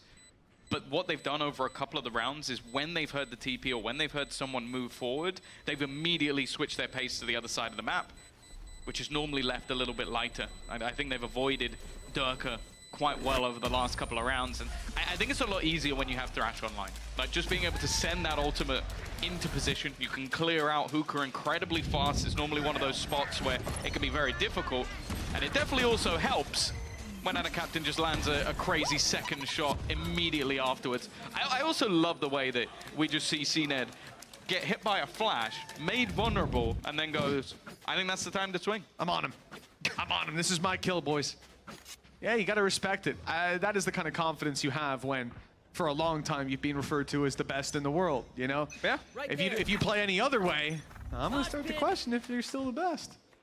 Well, mosh pit up and over, but looks like already Chronicles backed out from the long position, so he won't be forced into an open fight by it. A lot of Fnatic players around B and a lot more on the way. You can see Leo is coming to back them up. 4 players on this side of the map. 3 with rifles. Chronicle tagged up somewhat. Flash is used for space. Blast pack through. They clearly thought the Foot would still be here, but no. They've gone back in the other direction, and now the pressure on Alphayer to maintain a hold or to get out cleanly. One or the other. Oh, it looks like he's going to be sticking around. Already, first kill comes up trumps. It's also going to work out nicely using that Thrash to just clear out Bath. They know that this position is clear, and I'm just looking at where Durka is currently sitting. So well placed, but they expect him. Just destroyed as they run out of the TP. That was their backup plan. He was the man that was meant to stop them before they get to the site. Instead, the advantage that Fnatic had is gone, and it may be about to diminish a little further. Ada Captain, the lurking smoke. The mound shrouded, and he should be dead and will be. But they've spent a lot of time just trying to get rid of him. Watch out for Duelist, Mr. Fallen as well. No utility left. The old Angel play now. He's the one fighting the Flash, though. Just a second late as he swings right into it. Ooh. Spam good for Boaster. CNED down. Mr. Fallen, the last healthy player for Foot. Krax is still out here looking to do something. No Flash to work with and caught behind a smoke. Diffuse underway. It's even the little guy diffusing it, and as he spams and successfully eliminates him, finds 3 players shooting right back. Fnatic with another round. Now 6-4. I think Ada Captain did well to buy some time. I do wonder if staying alive in hindsight might have had a little bit more value, especially with how much Leo was able to do in the end. This spam battle was so awkward as well. It's not something I was expecting to see. Even still, though, the retake from Fnatic looks solid. Bro. Are you trying to bait me, bro? No, in the TP, man. Oh, that's Roadman Leo for you.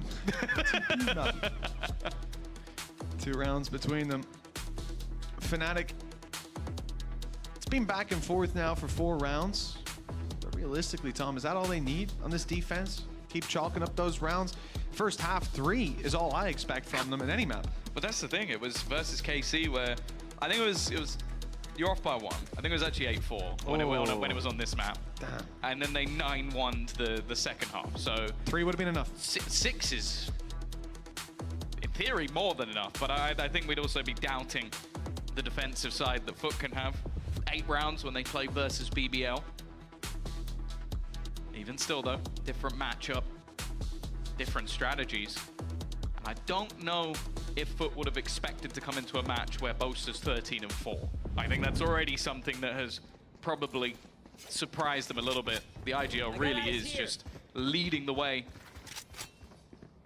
For now, though, Foot coming in still with the showstopper, the 1 ultimate that's currently on the table. And in the hands of CNED, they just opt to try and pick up the pace a little bit. Chronicle hasn't had those same crazy moments we've seen, but they mainly haven't needed them. as much in this matchup. He is, however, going to be the one under pressure here. His response has been pretty clear, though. Staying outside of where the utility's been falling, flashing for info, and falling back. But how quickly can he get out of here? CNET is on his tail. Rocket in hand, paranoia good. Player down below, not spotted out, and the shot into spawn lands nothing. But they have found Boaster. They'll no longer be able to rat it out on the site and catch them off guard. Instead, it's a post plant with Foot in a 5 versus 4. All the space in the world. Although utility is running pretty dry. What's still to do? Fnatic have almost everything, but they're losing personnel. Every shot landing for the side of Foot, and now for Alpha, he's hoping for a miracle. I think even just realizing that getting back across there was going to be nigh on impossible. Doesn't have the blast packs like Durka has, but just after, as you said, that back and forth, these close rounds, Fnatic's retakes looking solid. Foot have managed to win one as clean as day, even hunting down Durka in the end to make it an Andaluthia flawless. That is a big round for Foot. Wow. And this side just manages to flood, and again, the pace that they find on the back of the showstopper, I think that's something they've been incredibly good at in this half. Every time CNET's popping that ult, whether he finds one or not, he's crowd controlling, seizing the space, and there's always 2-3 players hot on his heels. I think that's the case with a lot of the ults they have. I think the same when they have Thrash available. Yeah. You'll see these much faster takes from Foot that allow them to just get into the site, clear everything really quickly, and then when they're deathballing like that, it's really difficult. Fnatic, though, as said, a lot of the early rounds is where they made their money. Boaster, they know he's here somewhere. They have seen him, wasn't going to get that one go unchecked. Bucky FC will have to wait for another day. And he's trying to get back to the showstopper. I appreciate the optimism. Gotta remember, he was around in the days of Bucky FC, so he knows exactly what he's facing off against with this squad. Got some low credits on a player like Boaster. There's always a chance he pulls it out. The pressure now, as Foot moved towards this A site, there's still a lot of players. There's not a lot of players then. Leo is shut down in a clean trade by Mr. Fallen. And CNET, again, we had this the other day. I don't know how many people he's gonna shoot through the wall, but there's at least one more added to the tally. Might need another. Flash is good, it's great. Durka's on 30 HP. Guess what? CNET shot him through the wall for his 3rd kill of the round. And Alphayer caught in the open as Yedijay gets a perfectly timed swing and scream, because I heard him, even from here. A 6-6 half. We've seen quite a few of these for Fnatic as of recent. If you take a look at their Lotus especially, 6-6-6-6 versus Heretics, 6-6-6-6 versus Foot. Lost both of those, but we'll ignore that. Now they... I love you can just hear him from everywhere. They're not even on his microphone. You say, "Ah!"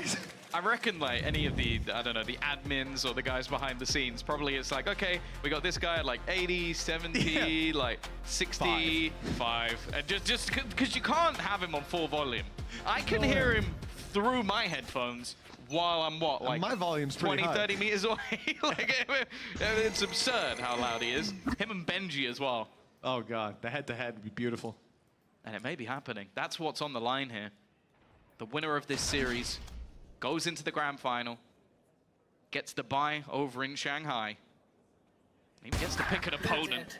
Alpha, though, is looking to try and claim that for his team. He'll start off onto CNET. Now, they don't know that Ada Captain was around this position as well, so that actually does give the info to stack up onto B. Even still, advantage sits with Fnatic, and it's extended even further. A nice attempt. Krax is still here.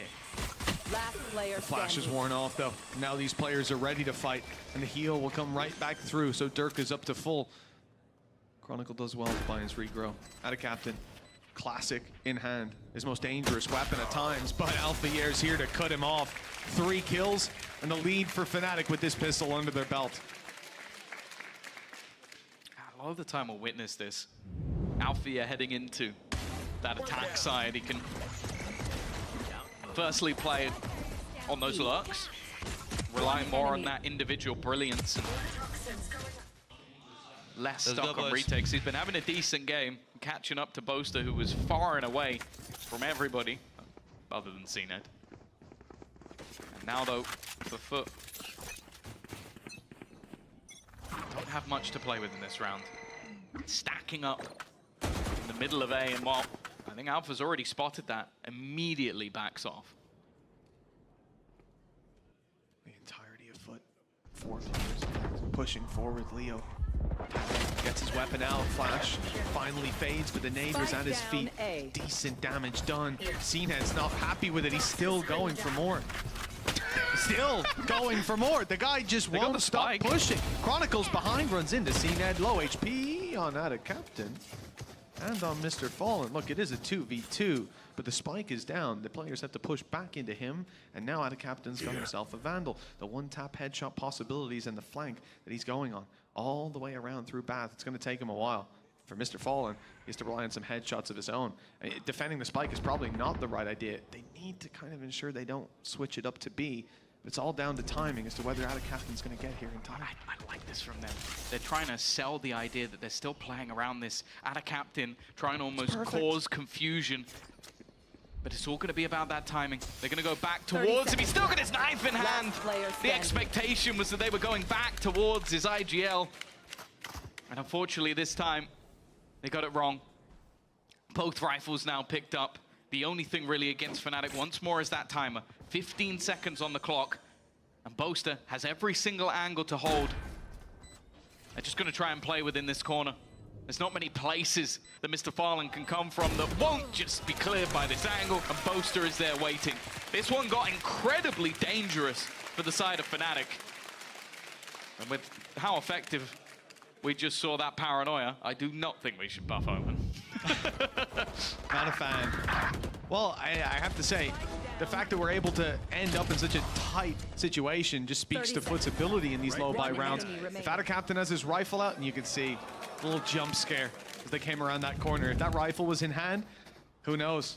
A different game could be in front of us. Fnatic, though, not going to be throwing away their second round, their follow-up, like Foot did in the previous. Was Fnatic able to get a great lead on the back of it that even puts them in the lead here? They want to win this round as well. They've invested back with the rifles. Normally you might see a bonus here, but when you lose that many weapons, if you keep the majority up, then yeah, you buy up with the 2 players who had something like a pistol, but that's not the case here. Leo and Durka are going to be long credits for the next round if they don't manage to get this one over the line, but clearly feeling confident, maybe even just in the surprise factor. 3 players now, building up to put the pressure onto Mr. Fallen. Timing not the best, though. Bath just got cleared over on A. The rotation's in play for Chronicle. And one of his flashes on the way through. Was considered as an effective way to cancel out this push, but Fnatic have slowed, and Foot read that. Won't expend their util just yet. Now Tiger was heard in Bath 30 seconds ago. Now a Sky Flash in B. Puka, you start to think that it's a B play. You push up to try to claim the space, the early flank, and that's when you meet Alpha here. The plan all along was to push and pull this map, drawing them into a fight, and now giving the A side for free as a result. Fnatic have the plant almost uncontestable. Foot have to fight back without Yedege. Yeah, it's so tough as well. Already receiving a large amount of damage. Nice work from CNED. That makes it doable. Up until that point, I was questioning whether or not they might just go for a save, but the second they find that kill, that's where things get interesting. Paranoia is going to leave the players in that Lamp's position in a bit more of an awkward spot. The fight out, though. Fnatic not just sitting back. Chronicles found another. Leo with one more, putting that advantage firmly in their favor. And there's going to be so much more that needs to be done. The time just not there, and Chronicle, he doesn't want to let them leave. Cracks has to take down the bodyguard to the exit, as he will be able to escape. The Fnatic have done well, fantastically well, to hold on in that post-bomb. 9th round now, starting to run away with it a little bit. And even the retrieved weapon for Foot, the one they save over, it's not going to help them. Not in the coming round. I like the play. They push and pull the map, like I said. I think really what sells it is the fact that Sky had been on A long, on Bath, clearing it out. Runs all the way around after a pump fake on B. Flash comes in, then it's clear. Okay, they wanted to go to B, they faked A little bit, and they waited for their Sky so they have some utility to initiate into these angles. We're about to be flooded on the B site. That's the correct read, I think. But it wasn't, because Fnatic had other ideas. They're not going to allow him this spot again, though. Same Tiger. Yeah, The Tiger, it's all about timing. It's already going to be seen. Cracks does well. It's only going to be the trade, though. And they need a little bit more. CNED finds the shot, but Alpha is still trying to guard that gun. His aim has been clean. CNED will pick it back up. Durka, though, so aggressive. It's not going to be expected by Mr. Fallen. The only real man that can get in their way is going to be CNED, but Leo eventually will close him out. And a captain with a stinger on a flank. Good luck. Spike planted. At least one player's low, but it's not the one he's fighting. Smoke up, block the angle. Even crossing, not going to be easy to do. Getting towards that spike, another challenge, and a low HP player is absolutely miles away. If it even gets close, Thrash will be used, but perhaps that can be looked at as a win. Damage and ults taken out of their hands. Potential for Attic Captain is there, but every angle he's clearing, it's already wide open. He hasn't found these players, and now the clock's running down to the point that I don't think Fnatic will feel pressured. They won't use their ultis. They'll just take these fights instead. Attic Captain, not long for this world with Durka hunting him down like that. Double digits secured for Fnatic early in the game. Yeah, I really like the way that Attic Captain tries to maneuver around the site, though. The smoke gives him a gap to clear so many angles that when you look at where the spike is planted, you'd almost expect someone to be in lamps ready to swing. So he takes the time. But unfortunately, you could see how passive Fnatic were. They were so ready for anybody to try and challenge this, just not giving them an opportunity to get back into the round, especially with not knowing what weapon he has. I think with the Stinger, maybe they've been a bit more proactive. 10-6, though.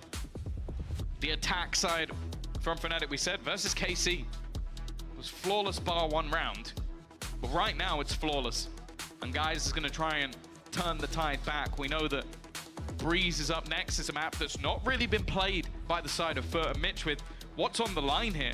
A shot at the final, a shot at redemption. Both of these teams losing to Heretics. I'm sure they want to give it another go, but there's so much more value to be found, especially when it comes to Masters, being able to put themselves further into the tournament, being able to put themselves with an opportunity to pick opponents that they play. It is much more than just being in that grand final, and that alone is going to be enough for both of these teams. Yeah, again, not sure how the logistics of choosing your opponent will work, but the advantage is clear. Even if you don't get the pick of the litter, it doesn't really matter.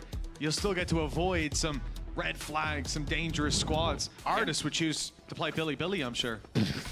Back in the day. It would have been beautiful. Well, 10-6, Fnatic's attack side. Looking good so far, 4 in a row, and Foot are left with rifles. They're still able to scrap together a buy. Thrash online and ready to work with, but that can be said for both teams, with Seekers there for Chronicle if the info is ever a little bit light. Same old Tiger put through, and this time they're following it up. Alpha are much more aggressive fighting inside the smokes, but after seeing a player, they give it up. They're not willing to risk it anymore. A little bit nerve-wracking for Yenerjay. He is going to be able to deny the Thrash, but now they're sending Seekers as well. They really want to find out where this man is. Everything thrown at Yenerjay, and he still comes out with a kill. The fact is, though, his teammates haven't been so lucky. We're going to have Mr. Fallen back on the scene with the smoke. Well, I was going to say denies him for a second. With the post plant already there, this is a tough, tough retake for Foot. I mean, he's inside a smoke with Yenerjay beside him. No doubt Yenerjay saying, just walk through, bro. Just walk through. Look, it works all the time, especially against Durka. Here comes the Thrash once more, but the idea is not even to let it hit its target. Instead, Chronicle's the one to swing in and find that kill. Attic Captain, 2 players in the corner. Doesn't expect the second, but almost takes him down anyways. Close, but not close enough. With the side of Fnatic coming out on top, 11-6, just 2 needed to equalize things in this BO5. Bring us back to familiar territory with 3 maps left. It would just become a best of 3, but maybe with a couple of your good maps already gone, it definitely becomes a marathon, not a sprint once. It hits 1 map apiece. Nice. The fact is, though, the manner in which Fnatic are winning this one, looking a lot cleaner than the last. They lost quite a few clutches in that scenario, and this time Foot haven't had that same piece of magic to drag them through some of these rounds. It has been clinical.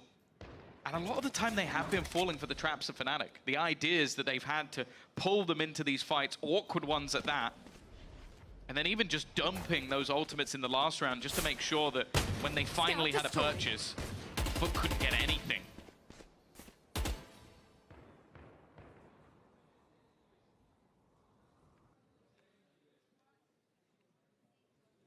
Slow and steady approach against the weaker buy. This is someone you have to give so much respect to. Defensive side, low buy round for Foot. They started out the season by being incredibly dominant on these, and even late into playoffs up against the best of the best. And much the same. For Fnatic at 11-6. Hell of a time if they do let it so slip. well again. Like, look, 4 players currently set up on B. They've got the read.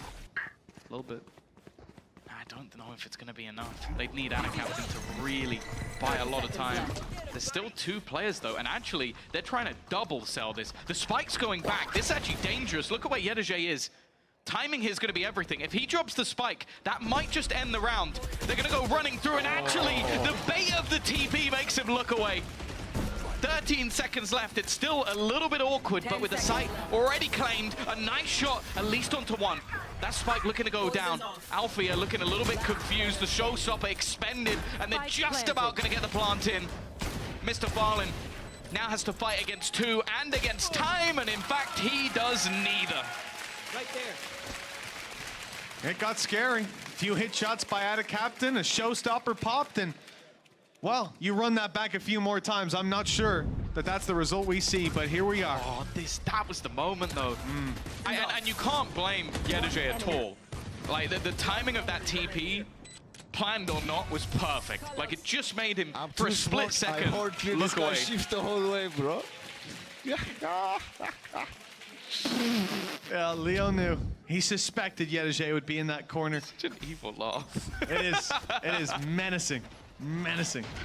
6 rounds in a row for Foot to bring us to an overtime on their map pick. What a task it would be, or what a task it is. CNET, oh, down to 46 HP. The wall bangs, little taste of his own medicine. He will make it back out towards the site, although the showstopper and the mosh pit scares him away. There's only so much you can hope to do. That's one of the other value of having the Sky Viper's Pit thrown in. Thrash also available. Quite a few ults, in fact, for either side. Chronicle, though, is going to look to play within it, and Ana Captain, he might be in trouble here. They now know where he is, and he doesn't manage to land the shot. Advantage Fnatic. That advantage is going nowhere. Absolutely nowhere. The Viper's Pit even canceled out. Only the attacker's one remains. And with an operator, it's not the weapon you need to clear it out. 13-6. Domination from Fnatic. Yeah, and Andaluthia flawless in the last round, and a flawless attacking side of that. You're not going to get much cleaner from Fnatic, normally the comeback kings. And what they've leveled us up, 1-1. We've got plenty more to come, as there'll be a 3rd map after the break.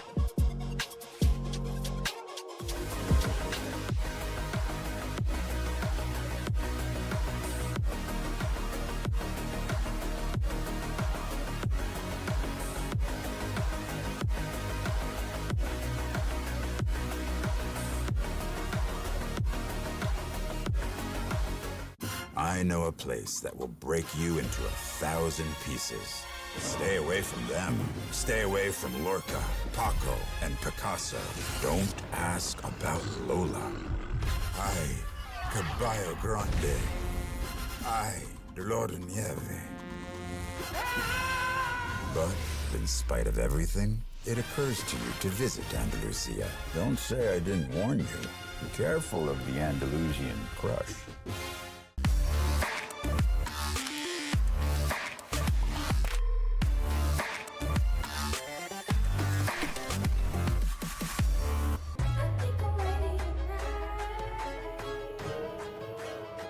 Hey guys, it's Jimmy Lin. In this series, I'm going to walk you through attack on Pearl. Watch out for the stairs, clear this angle. You're going to be able to fight this.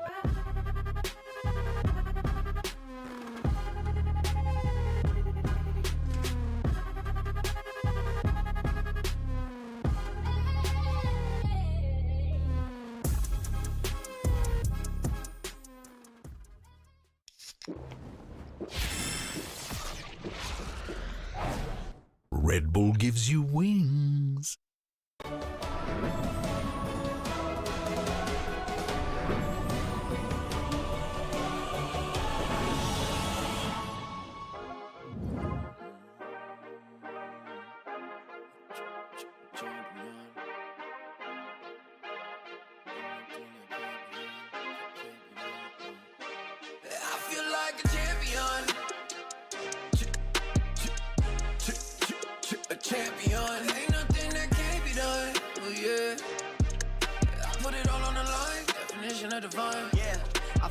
champion. Ain't nothing that can't be done. They told me I wouldn't be nothing. Came on now, second to none. I need me a trophy, I need me a ring. I'm not with the bull, but keep it a beam. You know what it is, you know what I mean. Shit, all I do is win, win, win, win. Haters wanna hate, they ain't made top 10. Double, triple team, what they need to defend. I juke left and I'm gone with the win. I'm gone with it. I feel like a champion. A champion. Ain't nothing that can't be done. Oh yeah. I put it all on the line. Definition of divine. I feel like a champion. A champion. Ain't nothing that can't be done. Oh yeah. I put it all on the line. Definition of divine. Feel like a champ, MVP status.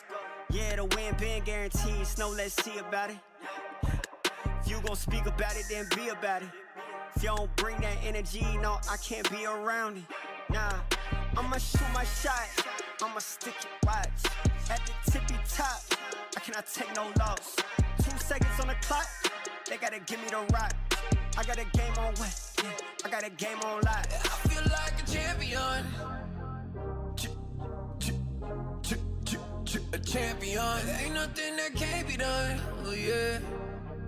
I put it all on the line. Definition of divine. I feel like a champion. A champion. Ain't nothing that can't be done. Oh yeah. I put it all on the line. Definition of divine.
Hello guys, today you are not gonna see Alpha smile. I am full serious and play. But you're gonna see Derek smile. Let me see. Let's go. Yeah. We already broke his promise because he was smiling after Durka smile. Yeah, because it's Alpha. Like he cannot help zero it. follow through. I think that he just has that idea of like, oh, people think that I don't take it too seriously because even if when we're losing, I have a good attitude and I'm smiling because I think that he's just a happy guy. He's a happy guy. Can't relate to that, can you? Can't relate to that, can I? Yeah, no, you've been on the grumpier side of the spectrum, and that is okay also because feelings are important in all its beauty. And other things. Are you okay, Josh? Anyway, hard to agree. Yes, no. Are you okay? We can talk about feelings if we want right now. How do you feel after this map? How do you feel after this like map? I don't know why the Fnatic picked Icebox and then Foot picked Bind. It felt like the inverse should have happened. Like Fnatic hasn't looked good on Icebox all season, so it's surprising that they pick it. They've looked good on Bind all season, and Foot, like, they've been looking good on other maps. Why are they picking Bind right here? It didn't really make sense. And Fnatic, they were forced to play together, and they looked way better than they did in the first map. Well, Josh, you should know that sometimes you think you have the read, but actually things change, right? You think that things are going to be one way, and then you go into the match and you end up losing because you had no idea. Yep, sometimes you just get hit in the Sometimes face. And it do be like that. It do be like that, but Fnatic had a very good read in some of the occasions, and definitely fixed those issues that they were having with the retakes and how to interpret the map, where to put the pressure, when to stop, and when to keep pushing. I think that I really like this phase of Fnatic. They were also very prepared coming into this map when I talked to the coach. But first, let's take a look at this particular play here, Josh. Yeah, so on this retake here that's happening, it looked so weird with how Foot was basically trying to play this post plan. It is straight up the inverse of what we saw last week, or sorry, last map, where Foot is just one by one peeking. One guy front sight fighting Hookah, one guy doing a flash timing into spawn, but getting team flash, missing the kill, and then the other two back up, one behind the elbow smoke, one behind the main smoke, and it didn't look like they were playing together there like we do see in the every other match we see from them. I also think that there was some conditioning going on for the side of Fnatic, right? Like, especially when we switch sides and we see a Fnatic that doesn't drop a single round, we saw Foot trying to find solutions in going a little bit more aggressive. We know that they always have a very set plan for what they want to do in those ecos, but it is surprising. And we just saw Fnatic, obviously, celebrating round after round because the plans that they were having and the read and what they were provoking Foot to do was working time after time. Yeah, and before this match actually started, or this map rather, I talked to Elma behind the stage, and he did say that on this map specifically, like no matter what composition he saw Foot play on it, they all come in with the same idea. Like he knows exactly what kind of strat they have coming in, so he was prepared for this, and they countered it effectively. That makes sense because on defense from Fnatic, what we saw was a lot of kind of like gambles. We saw some 4-1s. We saw them pushing through and getting some good flanks off, especially early into the first half. But I think one of the things that sets that up is that they are on double flashers, so that means that they have to be working together a little bit more. There's no middle of the map where you can kind of like pivot around and get faked out that much. And another thing is Foot didn't have a sentinel, so these flanks get a lot of high value. You need to dedicate someone to stand around to wait for these flanks, but if you dedicate someone to do that, then your hit isn't going to be as powerful either. Also, let's talk about the confidence, right, and the state of the players after losing that first map and the map pick. I think, shout out to Boaster, I think he's 7-1 to Mr. Fallen in the IGL battle, but we're jumping straight onto Breeze. Here in this map, there's two faces of Durga. He either pops off, has incredible impact, moves completely freely around the map with the operator and the impact that he can have, or he just has a dark day. I think one of the issues that Durka has on defense of this map is that if Foot goes and slows their roll like a really long winded round, what's going to happen is he's going to get a little bit curious and peek for info, and he's going to get put down by CNED or YetaJ just holding for him. Oh, I like you, girl. Yeah. You and Kakuka on Breeze the is the best match. for sure. Let me buy you a drink. Well, whether you like it or not, we will be playing it next. Fnatic and Foot currently is 1-1. The score in this best of 5. So let's dive straight into Breeze and for all the action. Tom and Mitch are going to take it away. Thank you, Zoe. Yeah, I'd like to join the club. Passionate Breeze hater. It's a map. It is a map, and that's about all I can say because I got to be nice. I'm not going to comment because I don't think we can have everyone hating on Breeze. It's got to be one. Give me. So I'll just leave. I'll leave it there. Hey, listen, you want some positivity, Tom? I love it. Go ahead. What's your favorite part about Breeze? CNED. All right. I really like his pistol round last time they played Breeze. Oh, he just headshot everyone. That was the round. That was why it was where we said that this is why you put CNED on Jet, as they have been doing on the majority of maps. Boaster under pressure already. It's a fast-paced take out from the side of Foot. They want to get right back to the races after losing that last map. Not a single round in their defense, but luckily for them, they're on the attack. Fast-paced play for Foot. Who would have seen it coming? Right around the back of Yellow to take one down, but the flank from Durka now finding its value. 2 kills without a captain down, damage done as well. Mr. Fallen clinging on to life. They know about the other flanker. It's at least one positive element for this attacking side, but they are boxed in right now, and Mr. Fallen dropped with the wall bang. Nice shot from Cracks. Nice jump up out of YetaJ, and it's only Chronicle left. He's tagged down to 35, even having to reload the Sheriff. The spike in the open, a tough defuse ahead of him, and with Cracks landing his shot, there was no chance. 1-0 for Foot, starting out Breeze with a win. Yeah, that's the thing. This is a map that, for Fnatic, they've definitely been favoring. They've enjoyed picking this one. I actually thought it would be their first choice within the series, but I do think there's something about having your best maps slightly later. And even though it didn't quite go well on Icebox, they definitely performed to a decent standard. This one was a little bit more awkward when they played it versus Heretics, though, but that was after a close-fought map of Lotus. You can be a little bit more forgiving. The focal points, though, always going to be those duelists on this map. CNED looking to take first contact. He's already seen Alpha. Might make things a little bit tougher. And in fact, he's going to have to fall back a little bit more.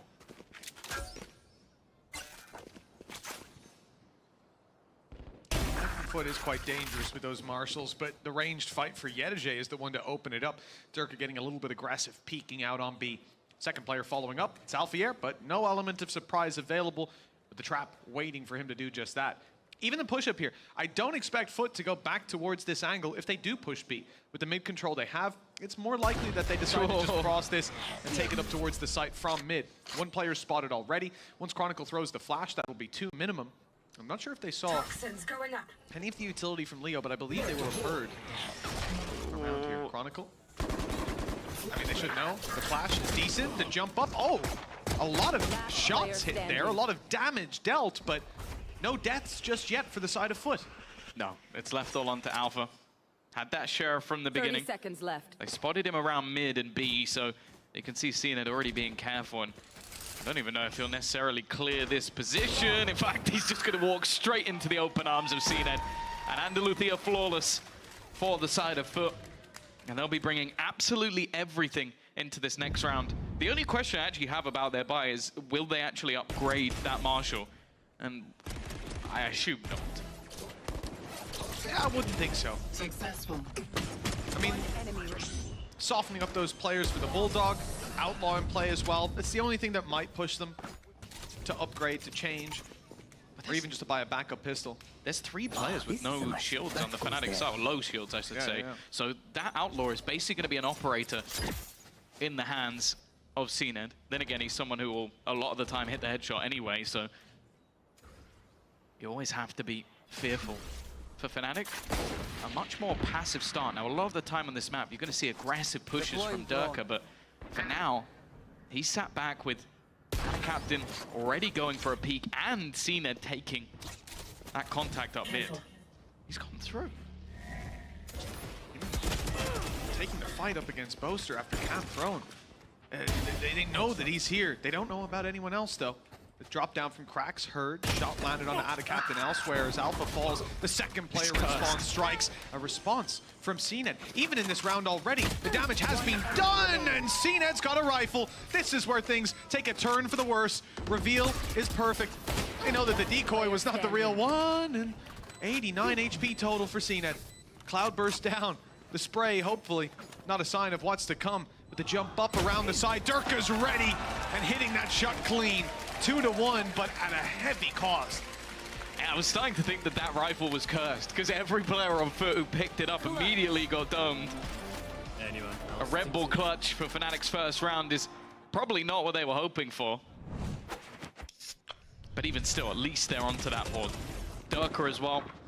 In one of their earlier matches when they played versus, I believe it was Na'Vi, was just unstoppable.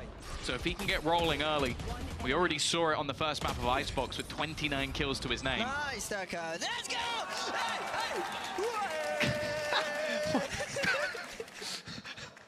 Such a delayed reaction as well. Nice, Durka. Let's go! I love the fact that I feel like that is the least intimidating person on the planet. Yeah, Like, he's standing up and he knows. It's not even, it's nothing to do with anything other than just how he is as a person in general. It's like he's too busy giggling at the fact that he's doing it. Technical pause though. Definitely not ideal. For Foot, they're going to be fairly happy with the way that round went. Even though it slipped away from them in the 1 versus 2, still going to be able to come back in with pretty much a 4-buy, even keeping the Outlaw as an option. It is not even something that they necessarily needed to bring in based on finances. They could afford to buy full rifles. They've just decided to throw that weapon into play.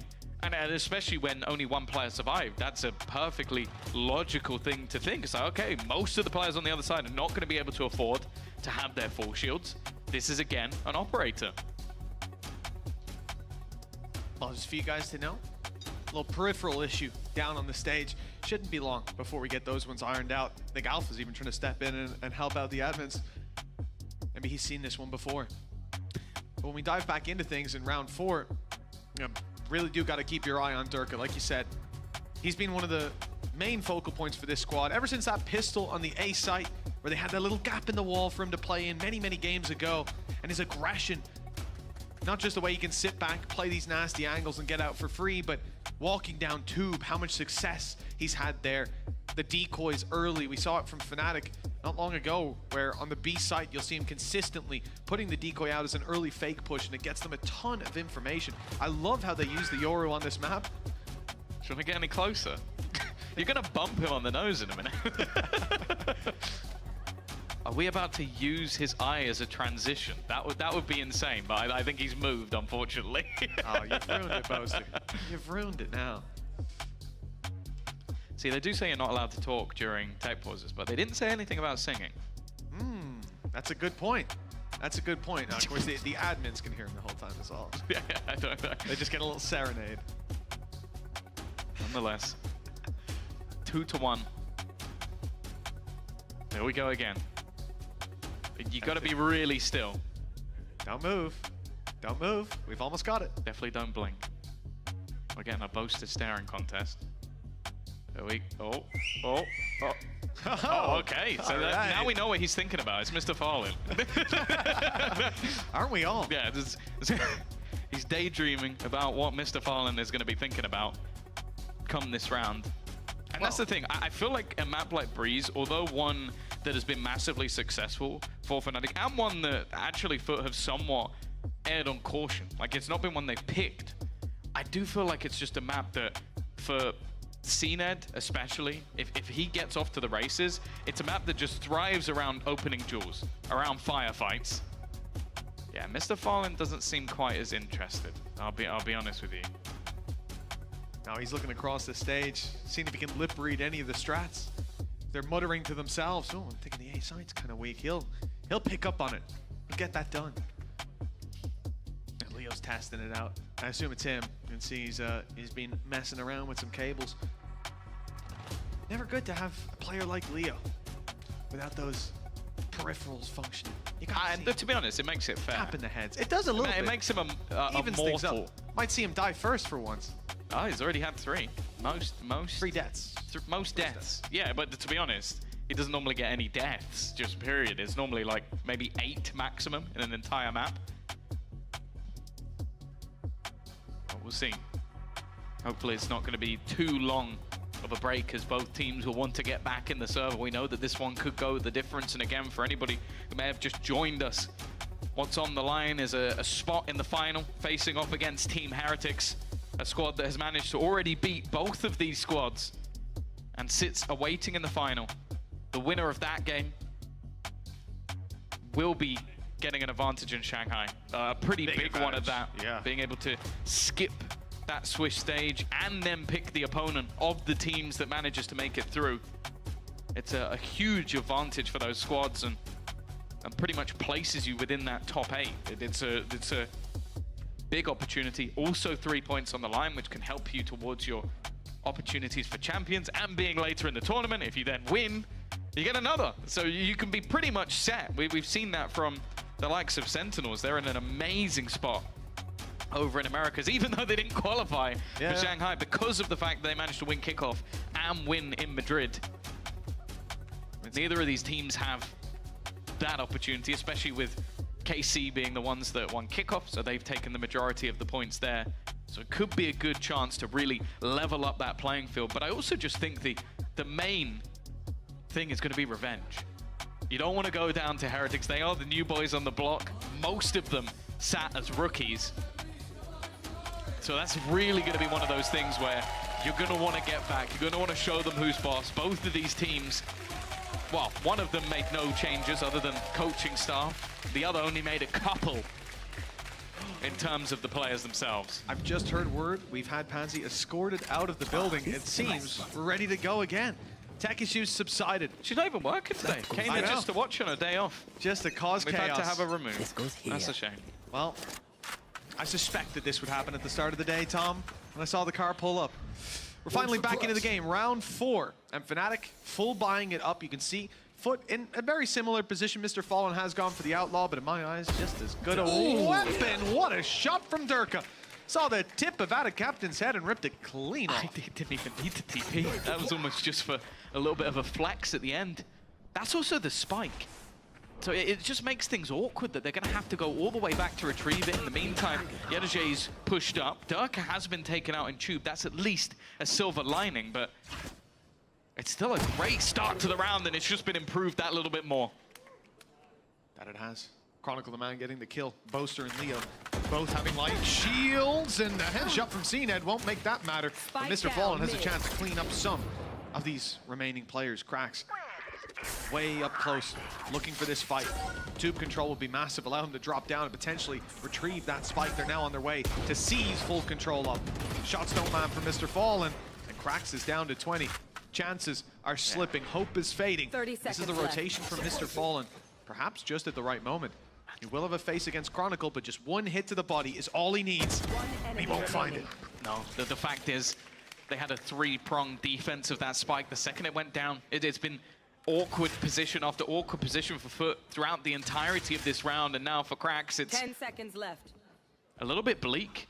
After what was such a great round in the last, an opportunity to go 3-0 up, win your bonus. The fact that the spike gets dropped twice in such weird positions for them to have to try and retrieve, it leaves it very easy for Fnatic. A 2-2, they'll level things up, and they didn't even have to use their ult. Yeah, and that's actually been a big factor for Fnatic.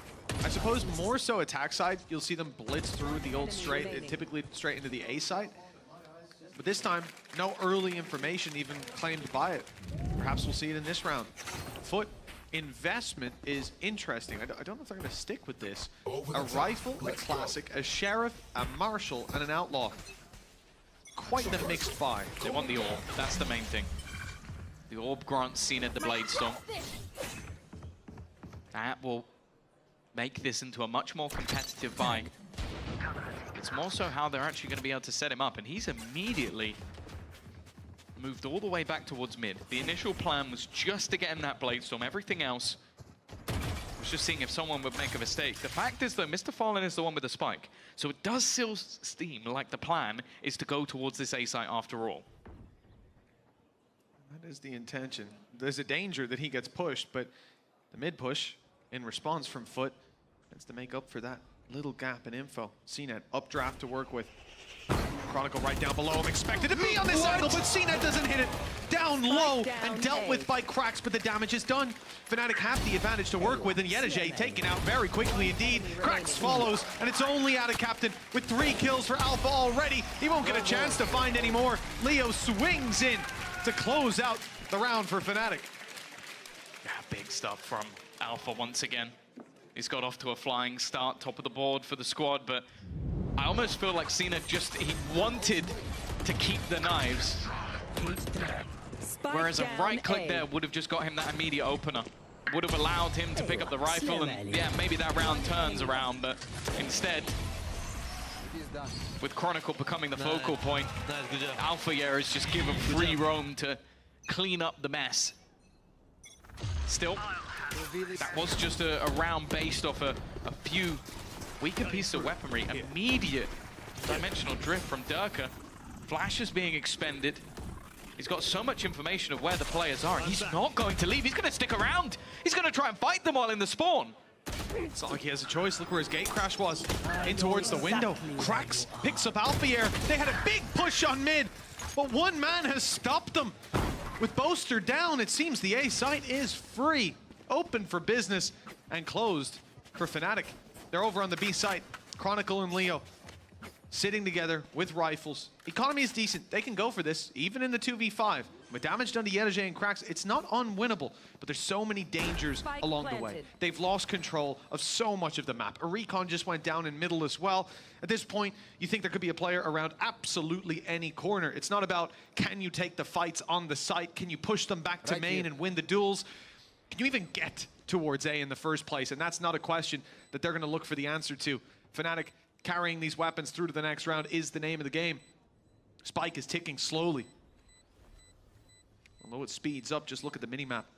How close some of these Foot players are to emerging into this B site. Every choke point now has players from the attacking side in it. And as the time comes to a close in this round, the push will come through. Leo finds one. And I actually think they're safe. No one else from Foot is hunting. The only player was CNED, but it seems like he doesn't want to give up the gun more so than he wants to take it away. Relatively clean round from the side of Foot. being able to make things work versus what was a very aggressive attempt by the defensive side. And it's not one I necessarily mind, it's more so that Duck just didn't have an exit plan. That was the problem. It's like, with him not finding anything, I think even just a little bit more disruption, and you see the rest of the team being able to get into position, but it just wasn't quite enough. 3-3. Scoreline equalizer, and he is just gonna go straight down mid again, but not quite quick enough on the exit strategy. You might not think there's anyone on door. You know what? Why would they not be swinging to help out Durka in that fight? Chronicle good for one, but the problem is that body can be res. Leo trying to go up and above the utility, catch an angle where he can spray down that res. He's found him, but cracks, turns right back, delivers the shots he needs to. Boaster caught in the back by Mr. Fallen. The sight push. Cage triggered. You had two players coming through. The double doors drawing his eye. Oh, what? Well, Mr. Fallen was revealed, but you'd be forgiven for thinking it was Alphayer who could be seen through the wall. Yeah, and unfortunately for Alpha, he's the one that actually doesn't have the finances for the next round. So he just needs to be holding on to that gun. Was maybe hoping that he'd find something with the spam, give him an opportunity in a 1 versus 2, but instead it will just be the holding onto of that gun. And again, it's a similar stance. We've seen this a lot from Ducky. He is going to be aggressive. He is going to be irritating, try and take those fights around the map.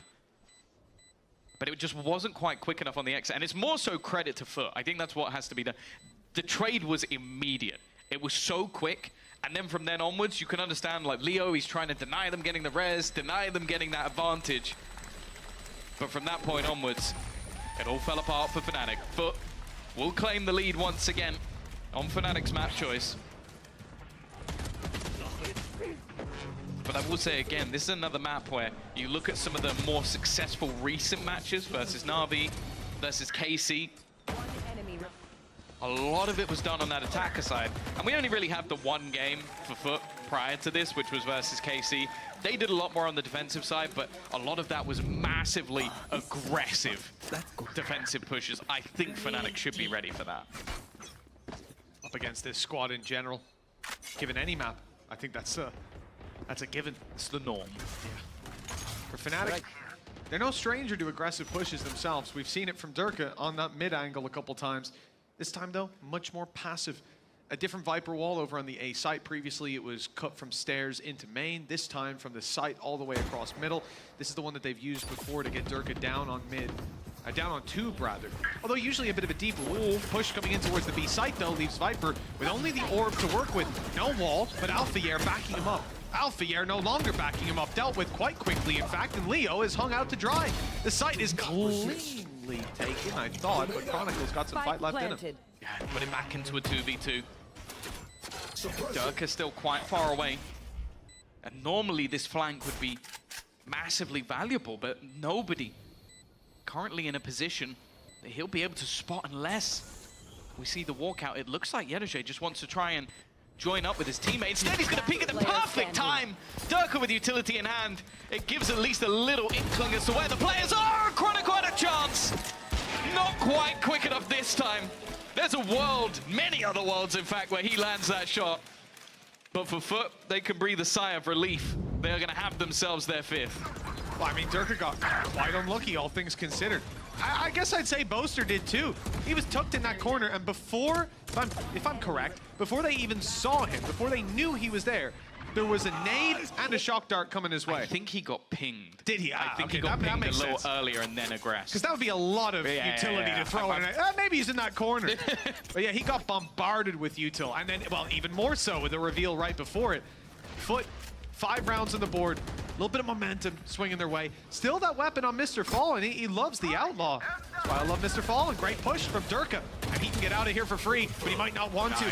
Chronicle's here to fight with him, and now they concede mid-control and have a 2-man advantage for late round. Yeah, this has been where a lot of the effectiveness from Foot has come out. These mid-takes and, well, the fact that they had the Hunter's Fury ready after contact just to disrupt, make things more awkward for the players on Foot. And even then, Chronicle just swinging. As we said before, like you noted it when he was there the last time, not really taking that contact. Now, though, this is just based on individuals. One player on one side, one on the other.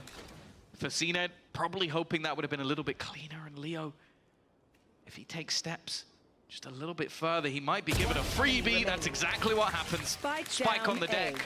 4 players, seen it on 30 HP, and he was given a tiny little... I thought for a second that was Leo jumping down, which wouldn't have even surprised me that much, but no, just the recon. Would have been on brand. 30 seconds left. CNED's out of here. 30 HP. 1 versus 4. No real chance to take this one across the line. Response right away from the side of Fnatic. And this mid control that we've seen attempted a couple of times and not so successfully, now it has that little bit of a bite to it. And I think you see what we're talking about just a round or two, maybe left. 2 or 3 rounds ago, where Dirk is out on mid, he's taking that fight, and Chronicle's close on the door, but the pacing was just a little bit off as far as both of them peaking. This time, they're both ready to fight, and the result is much better. I think as well, just having that Hunter's Fury, it just makes things impossible, because Foot are basically trying to dodge that utility while then having players shoot at them. So it was a much cleaner opportunity for Chronicle to swing, whereas the last time it was much more like, okay, I just expect Durka to leave. I don't expect him to stick around. 5 to 4. Hunter's Fury is still available. It has been for a few rounds. I was expecting maybe some sort of B execution. A lot of the time, that's where you have your solo Sentinel playing, not in this round. Can be used for an opener, but it doesn't seem like they're interested. It really just has been this Outlaw time and time again. A bit of a money maker, or money saver, I guess, for the side of Foot, as Mr. Fallen has been pretty generous with giving guns over to other players. And as said, coming into the day, he was the top-rated player in playoffs, so if he's generous at the same time, you don't get a much better teammate than that. It is one of my favorite aspects of this weapon that I think underutilized by some teams, but as we said, it's not a one-glove-fits-all kind of deal. I've seen this trap before, as well, on A. The idea here being to catch the jet dash out. I don't think it was successful last time for Alpha, but the idea is there. And at some point, someone's falling for it. Alpha will be baiting in this round with Durka tucked up close in the corner. The second that Foot decide to dive out and CNED goes in, he'll either go into the trap and meet an immediate demise, or that crossfire will come into full effect afterwards. Let's see which one of the two it is. Last time we saw this, it didn't quite connect. Pop flash is good, and well, it hasn't worked out for Durka. The flash just left Alpha without really any semblance of hope to help his teammate, and they were very ready for that close angle to be held. For Leo, he's got to hope he can find something with the shock dart. Hasn't done any damage this time, and just look at the crazy lurk out of Yedege. He's still so far back that if they get anywhere near this site, he can find them. But more importantly, if they try and exit this site, he's ready and waiting as well. There's that, and the fact is, right, 5v3, now a 4v3 if you remove him from the fight. That's actually a big risk, but the fact that you have a Hunter's Fury to work with for post-plan kind of makes it doable. And they have caught Yedege, but time now is too far gone. The thing that they can do on the side of Fnatic is box Foot in. Leave them with no choice but to die to the spike or to take a fight they're unlikely to win. Leo's on 10 health. Hearing the steps marching towards him, he realizes it's not worth boxing them in anymore. That's a fight that they would win. And so they back off, set up for potentially a late punish. In fact, it's Chronicle to be punished in the corner. Well, it will not be cleared. Leo carries a rifle forward, but again, the cost is great. Yeah, Foot as well have really started to come alive in this map. 4 of the last 5 rounds.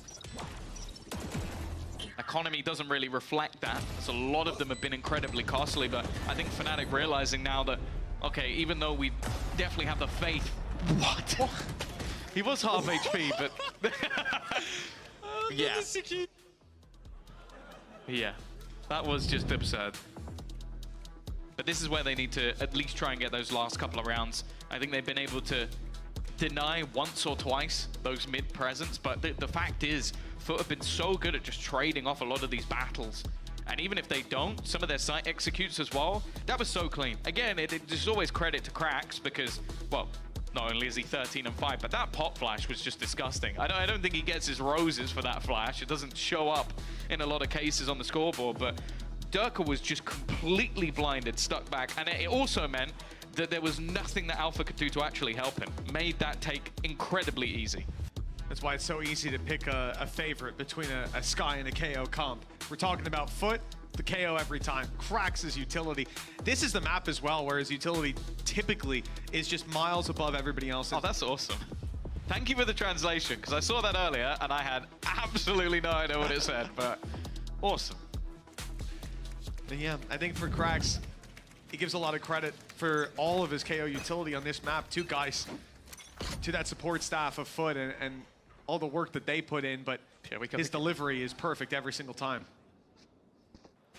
It is attempt 10 from Mr. Farlin of playing. Well, okay, actually, maybe 9. He's been waiting in this position. The thing is, it does mean that walking up has incredible amounts of risk. Durka, I don't believe, has the ability to get out of there, but they actually use the snake bite just to try and make things a bit more awkward. He will now place the utility to escape, but instead goes pushing. Well, Mr. Farlin is going to have absolutely no idea how close he's managed to get. And this time Durka will get out with no response at all. This is why we caution that play. Durka has done it quite a lot with usually more aggressive walls, granted, but he's not afraid to push down because he has that get out of jail free. Wins the fights most of the time. Gate crashes after. Fnatic, another pick. That's out of Captain, down and out. Viper wall no longer there to play with, and ult's not gonna recover. Yetije could maybe grab a little bit of information if they pick up a body, but even then, 30 seconds left. they have to find the body first. Boaster spotted and taken down. Okay, well that's something to play with, but even still, dealing with all these players is gonna be a different story entirely. Durka's definitely going to try and take one down, but he loses the fight as well. Back-to-back individuals. Nice trade from Alfred. It may not matter in the end. It's going to be left all unseeded, and Alfred's so quick with it. Again, got a little bit dangerous, a little bit shaky for a second. But the rest of Fnatic steamroll on the retake. Bring it to within just 1. As I said, expectations for them have always been to have that better half over on the attack side. So this definitely isn't too worrying that the defense hasn't been the best. Even still, though, for Foot, we normally give them the same credit. A lot of the time, it is those attack sides where they thrive. Well, history can be a great teacher, but it's hard to really derive anything about these teams from past matches, not least because of performances of other squads and hard to gauge how they play, but even just look at Fnatic. Get out of my way. Last map was 6-6, close half. Ended up dominating the second half. And no matter what game they're in, their second half seems to be that little bit better. It's worrying for Foot. With already a solid defensive stance, they now look towards the A-side aggression on Durka. The Viper's Pit activated on B, and this is one of my favorite setups. It's so difficult to break through this because Boaster doesn't even need to be worried until you touch that trap. They have the cam as well. To just watch for anybody coming in from behind. The Hunter's Fury being utilized, but it hasn't had the success they would hope for. Seeing it's not connected. The shots even trying to hunt him down. Alpha, though, is now left alone on the side. The rotation finally coming in, the support finally available, but maybe he doesn't need it. First goes his way, but finally he's been dealt with, and now the cavalry arrives. Back into this 2 versus 2. CNED is still yet to claim a gun. Only playing with the Frenzy. The Bladestorm not having the success he was hoping for, and actually, they've got to be careful. Chronicle is right on the edge of this corner, but he isn't going to peek it there. He goes first, not quite the second. Yetije on low HP, just 10. It would need to be an immediate headshot, and the time is in Durka's favor, but he's not quite in the right position. It doesn't matter in the end. Quick enough to react, and we'll go in level. Just like the last map. First half is close, but can we really expect the same thing from the second? How does Alpha live this long? It is unreal. It took so, like, the players were able to rotate all the way from A just because he was dancing around the site. And, okay, the impact may not have necessarily been there on the kills, but it's just the fact that they are spending all of that time hunting him down. They can't get into the post plant. They can't get into a position where CNED can even retrieve a gun, even though they've killed off a couple of other players. Just a survivalist in that site, and that's the difference maker, alongside a little bit of help from Durka along the way. And that was also after they evaded the main dangers of the round. The Viper's Pit, the traps inside it, the cam up top. They're able to go through mid, take those Alpha's fights. always the main danger, though. That is true. That is true. It's not as useful. It's the man, or anyone's. It's the man himself. Well, 1 HP Let's see if that's still the case. Well, Boaster to pick up the first. Well, CNED, okay, I really didn't think he'd survive that long either, but dropped right after. Yedege onto Durka, still Alpha, sitting around the A site on a very, very late lurk, but he's opened up the space. He's cleared it entirely. They know there's a free plant awaiting them, and on 1 health, the head peak angle, he dishes out that damage to Cracks, making this a pretty even fight. They have to be so cautious. 13 health on Cracks, Yedege on 82, but look how low the remaining Fnatic players are. I'm surprised they even attempted to go through mid there. Now it comes down to Alpha, and he's going to get nothing. It was kind of expected with how low he was. Left onto Chronicle, clutch scenario. We've hyped up his Sky when it comes to these moments, but the KO can be just as deadly. Has the knife, but using it here would be to his own peril. Will give up his position. And that's not the plan. The plan is to try and hit the shots. Now Cracks is the first point of contact. He's so desperately low. That one will be easy. The next one's a little bit tougher. Just trying to make things a little bit more awkward. And he's doing damage all the way down to low HP, but he's now onto that spike. Sticking it to half at least, but eventually he's going to have to get back on it. Yedege has connected the shots. Is there enough time? Just about. It could not have been closer on HP or on time. Well, we talk about the narrowest of margins, and that is exactly it. A pistol round secured. Early aggression from CNED didn't find its result, nor did it for Durka. The duelist dealt with very early on. And it's this. If Alpha was just a second later, they would round it into his crosshair. But he starts to think they're moving towards double doors, that he needs to make that peak happen. 1 round in it after the pistol, but this is where the economic advantage swings firmly into Foot's hands. And he broke the sound barrier. That's why we couldn't hear him. We've seen this a few times now. The Outlaw alongside the Marshall buy for Foot. They love it. And on an open map like Breeze, makes perfect sense. Look at it. There's no approach you can take that isn't a long-range duel. But Fnatic have gone right down halls and met no resistance. Everything for Foot's defense around this part of the map is based on this trap wire. Once it's broken, we'll have to see them react without giving the pistols the advantage. The problem is mainly going to be Mr. Fallen. This is not where you want this gun to be. I think he expected them to try and either go straight towards A or bypass through the spawn, but well, instead they've gone right into him. Cracks, again, he's going to be tagged down to just 5 HP. There are definitely opportunities now, especially with, okay, the Marshall's the first thing to go, but anything else, well, it's a 2K weapon or above. Yeah, the damage starts to be considerable. They're not moving towards Cracks, thankfully. Doesn't mean it's going to be any easier for these players. Yedege took from the corner, had a captain further away. CNED covering the cross, but they're smoked off by the wall.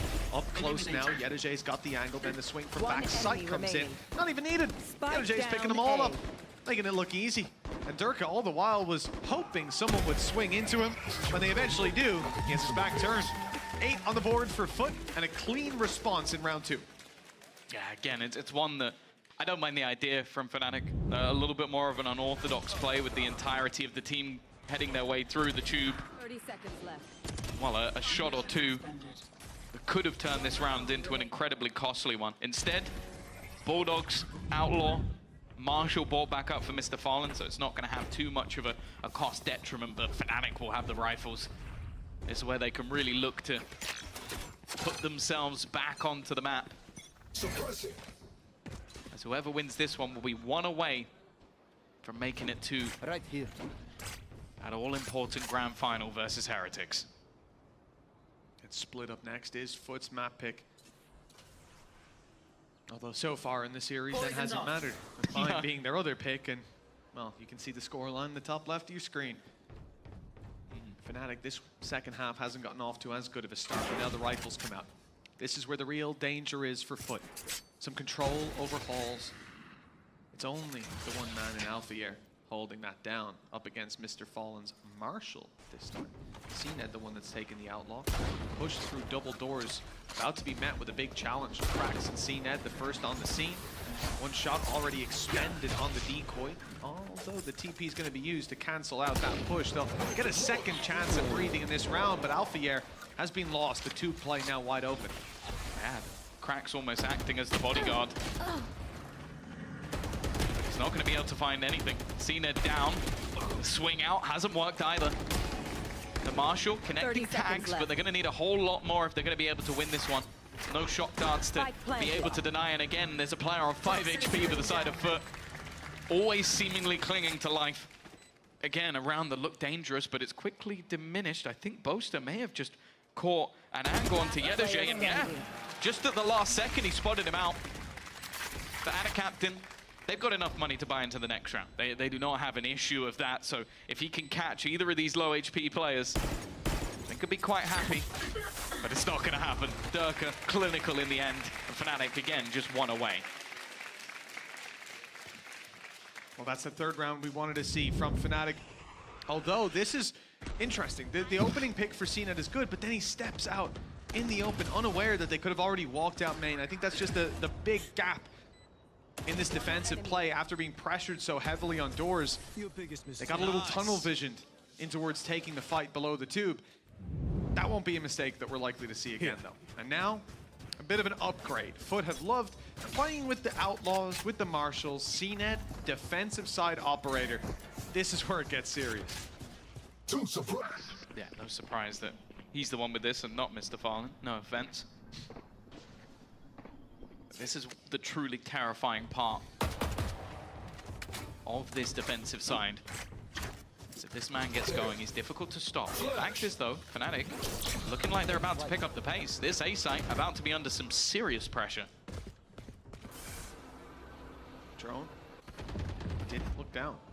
It's left, but okay, Crack. That was from back yellow, just a wild spam. Snakebite was hurt, being deployed. Durka knows that even though they didn't see that player, there's one here. The comms are good, and Ana captain falls. Mr. Fallen in the same boat, peeked out from downtown, and well, the tube control is still being held late in the round, but the timing terrible for CNED. That pick would have equalized things. Instead, the control maintains in Fnatic's hands. Got a player lurking through tube. They had one at double doors. He'll now be backing off. Alfie are taking his time, but the door is being closed on him. Still, for Foot actually finding success will be tough. They could have isolated a player on site, but that's no longer possible with the gate crash getting him out of there. Post-plant utility on the way. Alfier up in two. So he opened the door. No one was looking at him. That's a big mistake. And they bought enough time at this point that there's no way Foot can get the defuse. Instead, they've got to hightail it out of here. CNED wanting to save this operator. A few of these players are going to go down to the spike, no? Oh, no, they're safe. Just about. Yeah, a nice round from Fnatic. And again, I think a focal point of that is Alfier. Like, you look at the players initially, Krax does well. He manages to get the opener. But the second that door is open from tube, it just becomes so much more awkward for them to try and hold on. The player on site just gets almost left out to dry. And then you could see it's reactive from Foot. They're consistently trying to deal with this man in such an awkward position. And by the time CNED kills him, the round's already over. They had their post plants. The rest of the players have fallen out. A lot of it as well is that same Viper screen we've seen many times from Boaster. He loves to put that straight through the stairs. It just creates such a disjointed defense. The player on the stairs can't fight with the player on the site, and the same vice versa, creating duels for players like Durka. The knife's landed, but there's no one there to catch it. Fnatic have already overrun the site. And, well, a little peek out of Mr. Fallen comes at a heavy cost, losing his life. Operator for CNED is basically the only chance for this squad, and it's just being dropped cleanly. Funny that Durka spots the off, and the call from Leo is, I'm gonna peek him. Shock dart didn't even get to explode on time. Durka was way ahead of it, and Boaster will find the final kill. A flurry of frags, but up against these weaker weapons, that's what's expected. The lead now in Fnatic's hands, 9-8. Getting ever closer to that 13th round on their map pick. And I think we might be about to see a pause of sorts, because I'll be honest with you, I think these last few rounds have been telling for the side of Foot. Like, this is where Fnatic truly are thriving on that attack. I think the openers, the space taking from Dirk has been good. As said, the lurks and the tube play from Alpha has definitely been problematic. And they haven't really found a way to deal with it just yet. I wonder if they're going to try and take that spot away from them. That was something that Fnatic had to do themselves. You saw Durka play versus Mr. Fallen, but they were having a much more sort of passive hold of it. A lot of the time they were just making sure that defense wasn't able to claim the control. Whereas on the other side of things, they have to be actively stopping him from getting to the door. I like as well that Foot called this pause after the low buy round. Often you'll see those low buy rounds. Beware people decide to take a little chat, but their success rate in those is pretty high. Yeah, take a good swing at it and then move in for the break when you need it. For Foot, you can see guys is rattling off commands on how they can patch up this play, but we've only seen the start of Fnatic's attacking side. So much more can be done by Durka, and so much more will be done by Durka based on what we've seen in the past. The Hulk's control, tube control when it came down to that defensive side wasn't even on the level that we've seen it before, but I do wonder if an element of that is the fact that there's so much tape on it out there. If you keep running the same sort of aggressive plays, your opponents are going to be ready at a certain point, especially coming into a BO5. They'll have looked at it. Early knife from Cracks is going to let them know that Fnatic, at least for the early round, were over on that side. The fact is, though, they have an awful lot of odds. In fact, both teams are very close to stacking almost everything up. Only Ada Captain and Durka a little bit further away. One off for Mr. Fallen and Leo with those Hunter's Fury potentially coming up this round. Cutting through. The fact is, though, Foot haven't really fought for the map. It's much more passive. They haven't got any control anywhere, and it means they can't really gamble any of their rotations. Durka doing exactly what we've seen. Timing, though, shouldn't be great for him. There's a player right behind. Mr. Parlin will have that one. Yeah, like I said, that tube aggression on defensive side starts to be predictable. Here on the attack, it seems Foot were very much expecting it. Hunter's Fury put through good damage and a follow-up as well. Didn't seem like a connect. It must have been just out of range because it was dead on. CNED with the headshot and another! The correction through the smoke. The reveal, I don't think even came in on time. Leo does his best, but his best is not good enough in a 1 versus 5. 9-9, and well, blink and you miss it. Foot respond. Yeah, they had the read spot on. 3 players guarding initially to make sure any tube shenanigans would be denied. And then just having that quick rotation back towards the B site. Oh, wow. CNED just doing CNED things. Yeah, sure, some decent supportive utility in the end, but as you said, I don't think it would have made much of a difference. It's been a back and forth, that's for sure. Especially with the maps that Foot have managed, or the map that Foot has managed to win. Even still, they may have taken the wind out of the sails for Fnatic, but I was going to say it could get going again. Durka's dead immediately for the 2nd round in a row. Easy breezy for Foot so far. Opening pick onto Durka is clean. Hunter's Fury activated, but good movement by Ada Captain. Dip, duck, and dodging his way out of those angles and even catching them through the smoke. Cage activated. A moment of solace for Chronicle. He can breathe at least a few more breaths, but Ada Captain's on the rotate around. He wants to find him. Viper wall up, Viper wall down, and all the while just baiting them. These players in towards middle, in towards the back of site, just want to buy time. So CNED, alongside Cracks, can have the easiest kills of their lives. Players looking the other way. Double digits for Foot.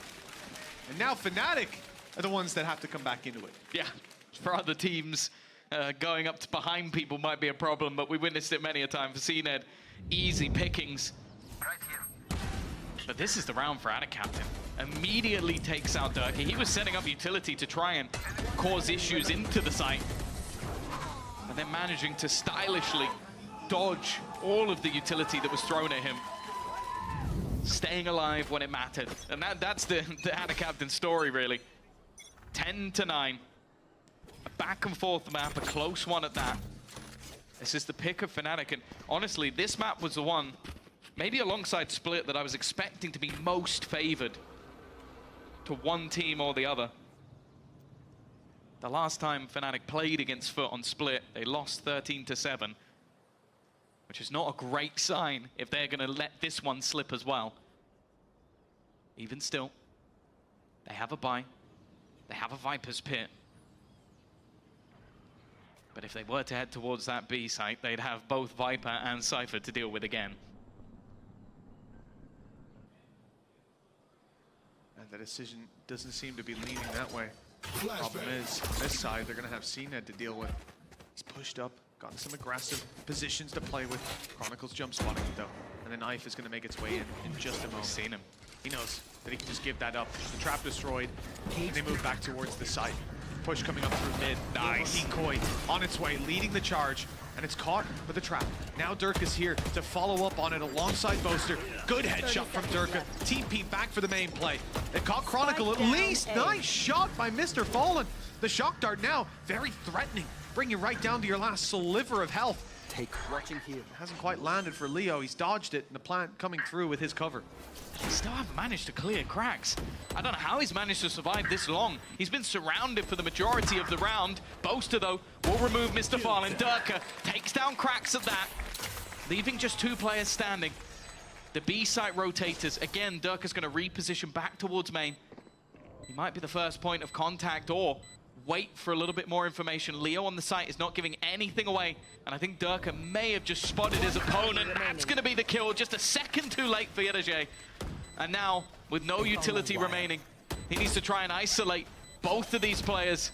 Durka just looking to bait him, remove that clock from any further problems, and while it's already going to be done, the round is over.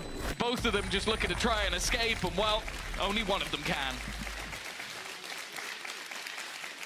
Well, right back to neck and neck. I am surprised Cracks was able to hold on for dear life on that site for this long. They came up through mid, they tried to challenge him, but he had those safer angles. I guess Mr. Fallen as well, providing that bit of cover, laying down his life for the info on Boaster's run up through the double doors. But the thing is what I really like the adaptations we're seeing from Foot. The fact that Mr. Fallen twice now, actually no, I think 3 times, has actually shut down that tube player. He's been waiting, whether it was Durka or Alpha, just because that was their biggest issue, the player opening the door. But then Fnatic had the double mid play, and it was just Durka repositioning over and over again that eventually allowed them to have a plant, allowed them to get into an advantageous position for this round. The defense looking like they have a little bit of a bait and switch on A again. It's going to be CNED in the back corner. Cracks, same spot as Contact, but by the looks of things, with Dimensional Drift and Durka setting up some U2, I think they're going straight into B. Oh yeah, light mid play as well with Boaster grabbing info. Durka spotted one, and he's tempted. I think the flash is going to be committed, although he decides not to complete the ultimate until a little bit later. Decoy on its way. Yedaje's ready for it though. The cam has spotted him out. Beautiful shot from Yedaje, but he won't get away with any more than that. Chronicle quickly ends that story, and Boaster just about making it around the corner, but shock darts are chasing him, landing right at his feet. 9 health now to work with, and the second one confirms the kill. Alpha tried to swing and help, but he gets dropped too. Chronicle in the open, taken down, and Foot will not relinquish their lead so easily. 11 on the board, 2 more for the map. Another round where you see the success of this B-site defense, even with knowing the position of Yedaje, even when he's hit by a vulnerable as well off the snake bite, even when they send out the fake out, he's just so confident to try and avoid some of those battles. And then in that time, the rest of the team are just battling for mid, removing the lurk of Boaster, removing the players as they attempt to rotate. Fnatic now need themselves another pause. Just 2 rounds. Foot take the lead in the series. That said, they go into a map where they have already beaten Fnatic earlier in the season, fairly confidently at that, a map that they've looked good on in general. Sure, they had the loss to Heretics, but that was in Giga overtime. Other than that, they've destroyed Fnatic, Liquid, and Giant X already this season. Big names under their belt.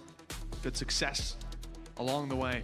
This has been a back and forth battle. Look at that timeline. As we come into 11 to 10, the ulti's in play. Boaster, Viper's Pit on the attack.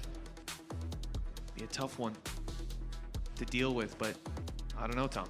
I look at CNED with a Blade Storm. I look at how Foot have approached their opposition's Viper's Pits before, and something tells me he'll just go in for the right click.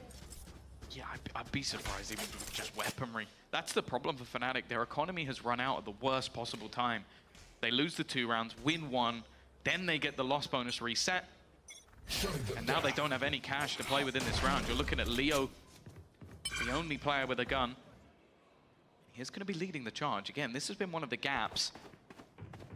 And it's completely unaware. And nobody even looking in that direction. That's a huge mistake in the beginning of this round already.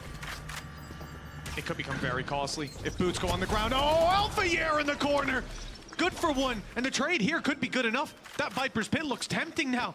If it's activated, and it is, this defuse will be very difficult indeed. Mr. Fallen down and out, you lose a lot of the utility to go back through this pit, and with the pistols, this is the best possible scenario. Question is, can Cena deal with him? And he's almost been dealt with himself. Durka only has a classic, but he nearly wins that duel, and Cena is sent running in the other direction. A reveal now in play. That ultimate will not allow them to drop the pit. It will instead leave them fighting the back of yellow, taking down players as they go. But the time ticking away. Someone needs to get close and get... Oh! This spike! Well handled by Durka, finishing CNET off from their earlier battle. Snakebite thrown in from afar. Boaster firing through, and he's caught Yedige. A perfect snakebite that's bought them enough time. Fnatic are up there, 11-11 with a Red Bull clutch from IGL Boaster. I love that pit. We've seen that pit already throughout the tournament, but the main issue with it, the only weakness it really has, is a flank. And that's why Durka was so insistent on defending versus Cena. If Cena goes back around the other way, they're fine with it, because they had that post-plant utility. They had the confidence that from that back angle, there wasn't a lot that could be done to clear him out without a flank. The time was bought by the rest of the team, but the round was won by Boaster. 11-11. With weak weapons, weak finances, and a single high-impact ultimate, Fnatic have leveled things up again. For Foot, it's not quite as damning. They do still have themselves a couple of ultimates to play with and a purchase into this round.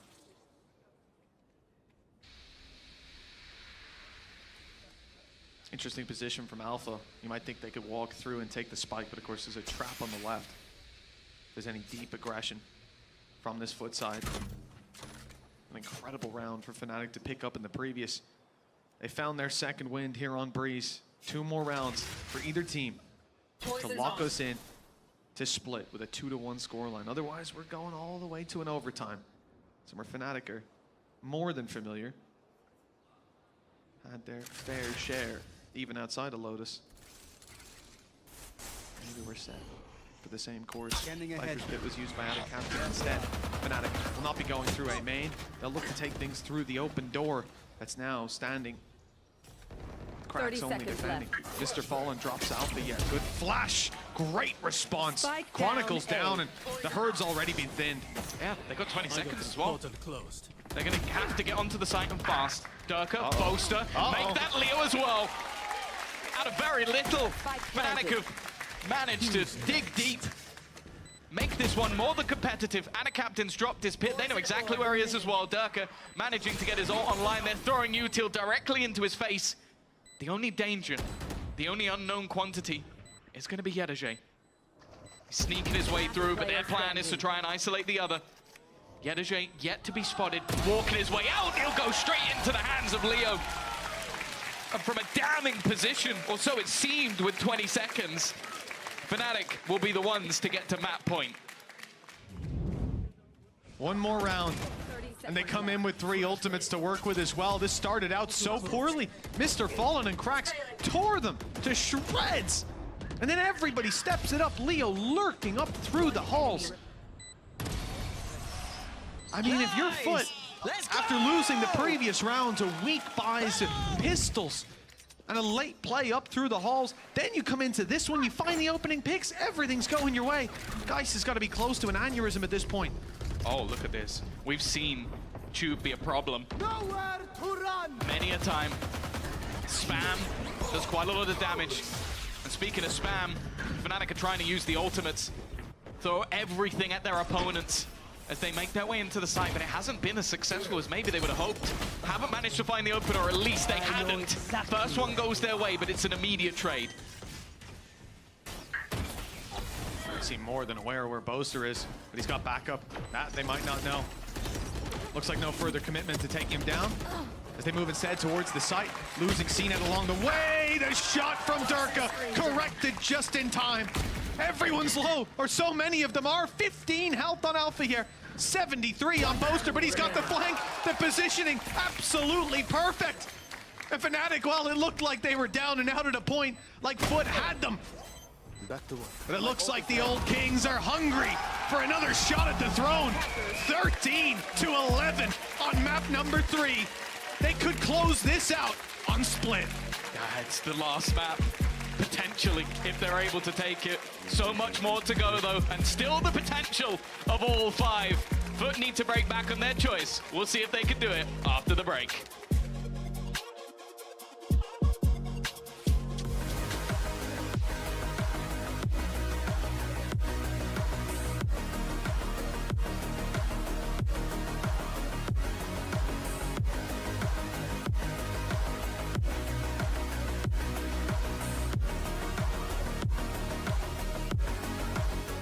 I know a place that will break you into 1,000 pieces.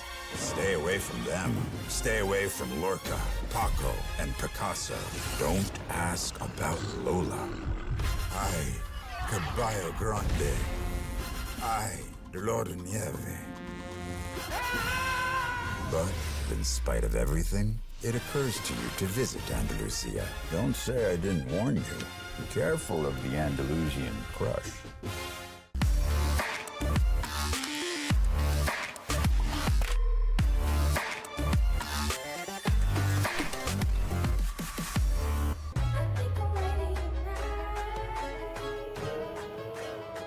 Hey guys, it's Jimmy Lin. In this series, I'm going to walk you through attack on Pearl. Watch out for the stairs, clear this angle. You're going to be able to fight this.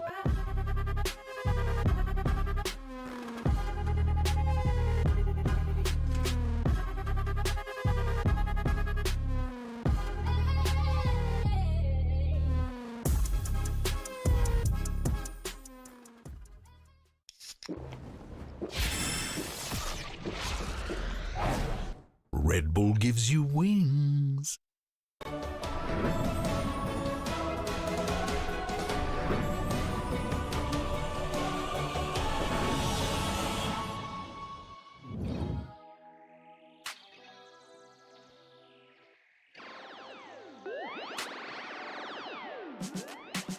Feeling good, feeling great on my time. Won't let a hater block my shine.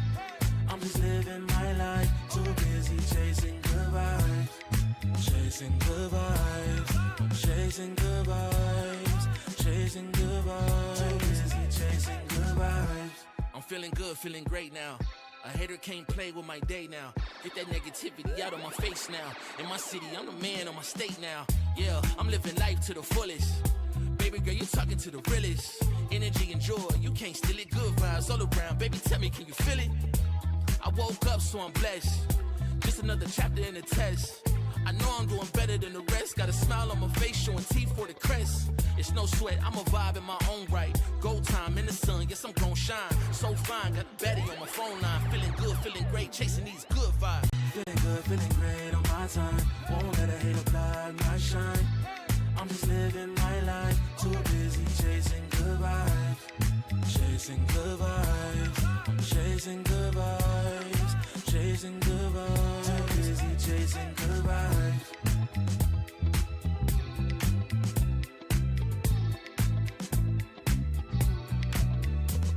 Put my soul on that beat, I'm ready to feast. Margaritas with some divas, I'm pouring the drinks. I'm living life to the fullest, the blessings in me. Don't really care what you say, whatever you think. Nah, unequivocal miracles with the lyrical. With the homies tryna pop like the cereal. Lucky Charms, got a model on my arm. Go watch on my wrist, garlic parm. No alarm, fireworks, I can feel it in the sky. I got love in my eyes, but there's money on my mind. I see passion and pride, I despise all the lies. I've been around the world, so I'm down for the ride. Good drinks, good people, and good times. Fast cars, pretty women on FaceTime. More money, more fun in my life. I'm just chasing my shots with good vibes. Feeling good, feeling great on my time. Won't let a hater block my shine. I'm just living my life, too busy chasing good vibes. Chasing good vibes, chasing good vibes, chasing good vibes. Too busy chasing good vibes.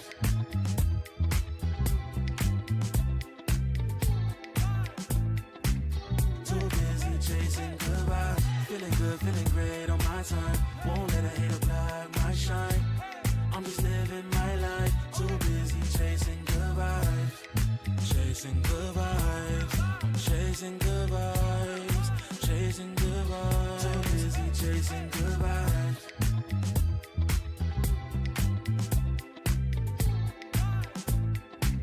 Too busy chasing good vibes. Feeling good, feeling great on my time. Won't let a hater block my shine.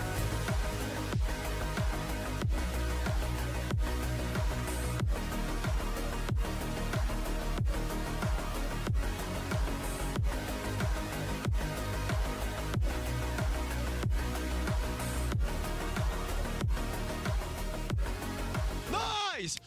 Hey! Nice! Let's go! Hey! Hey!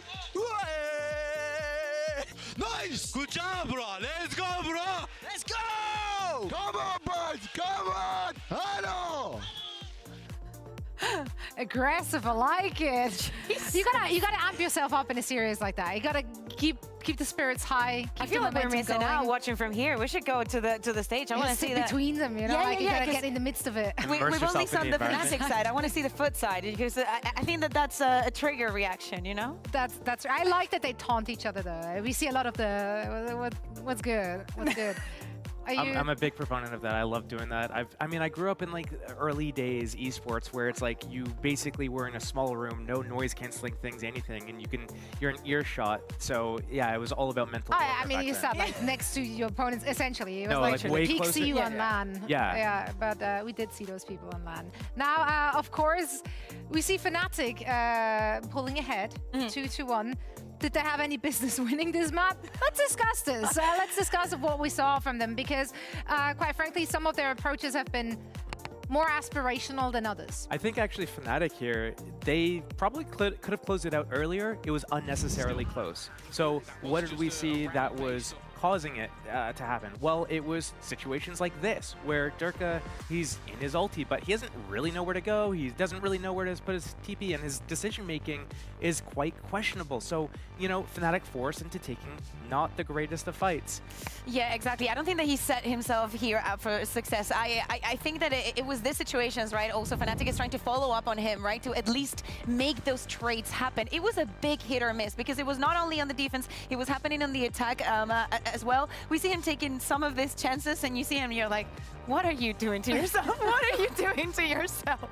But then we have some other instances where the setup is so good because the same way on the defense, we can see the next round, number 9, where we see Magnificent Leo having this kind of effect, using the drone, using the ultimate, and putting all that pressure. Because actually Fnatic's defense was about utilizing that Yoru to the best of their ability and not giving for a lot of chances of like having the upper hand and deciding what's going to be of the round, just putting a lot of pressure onto them.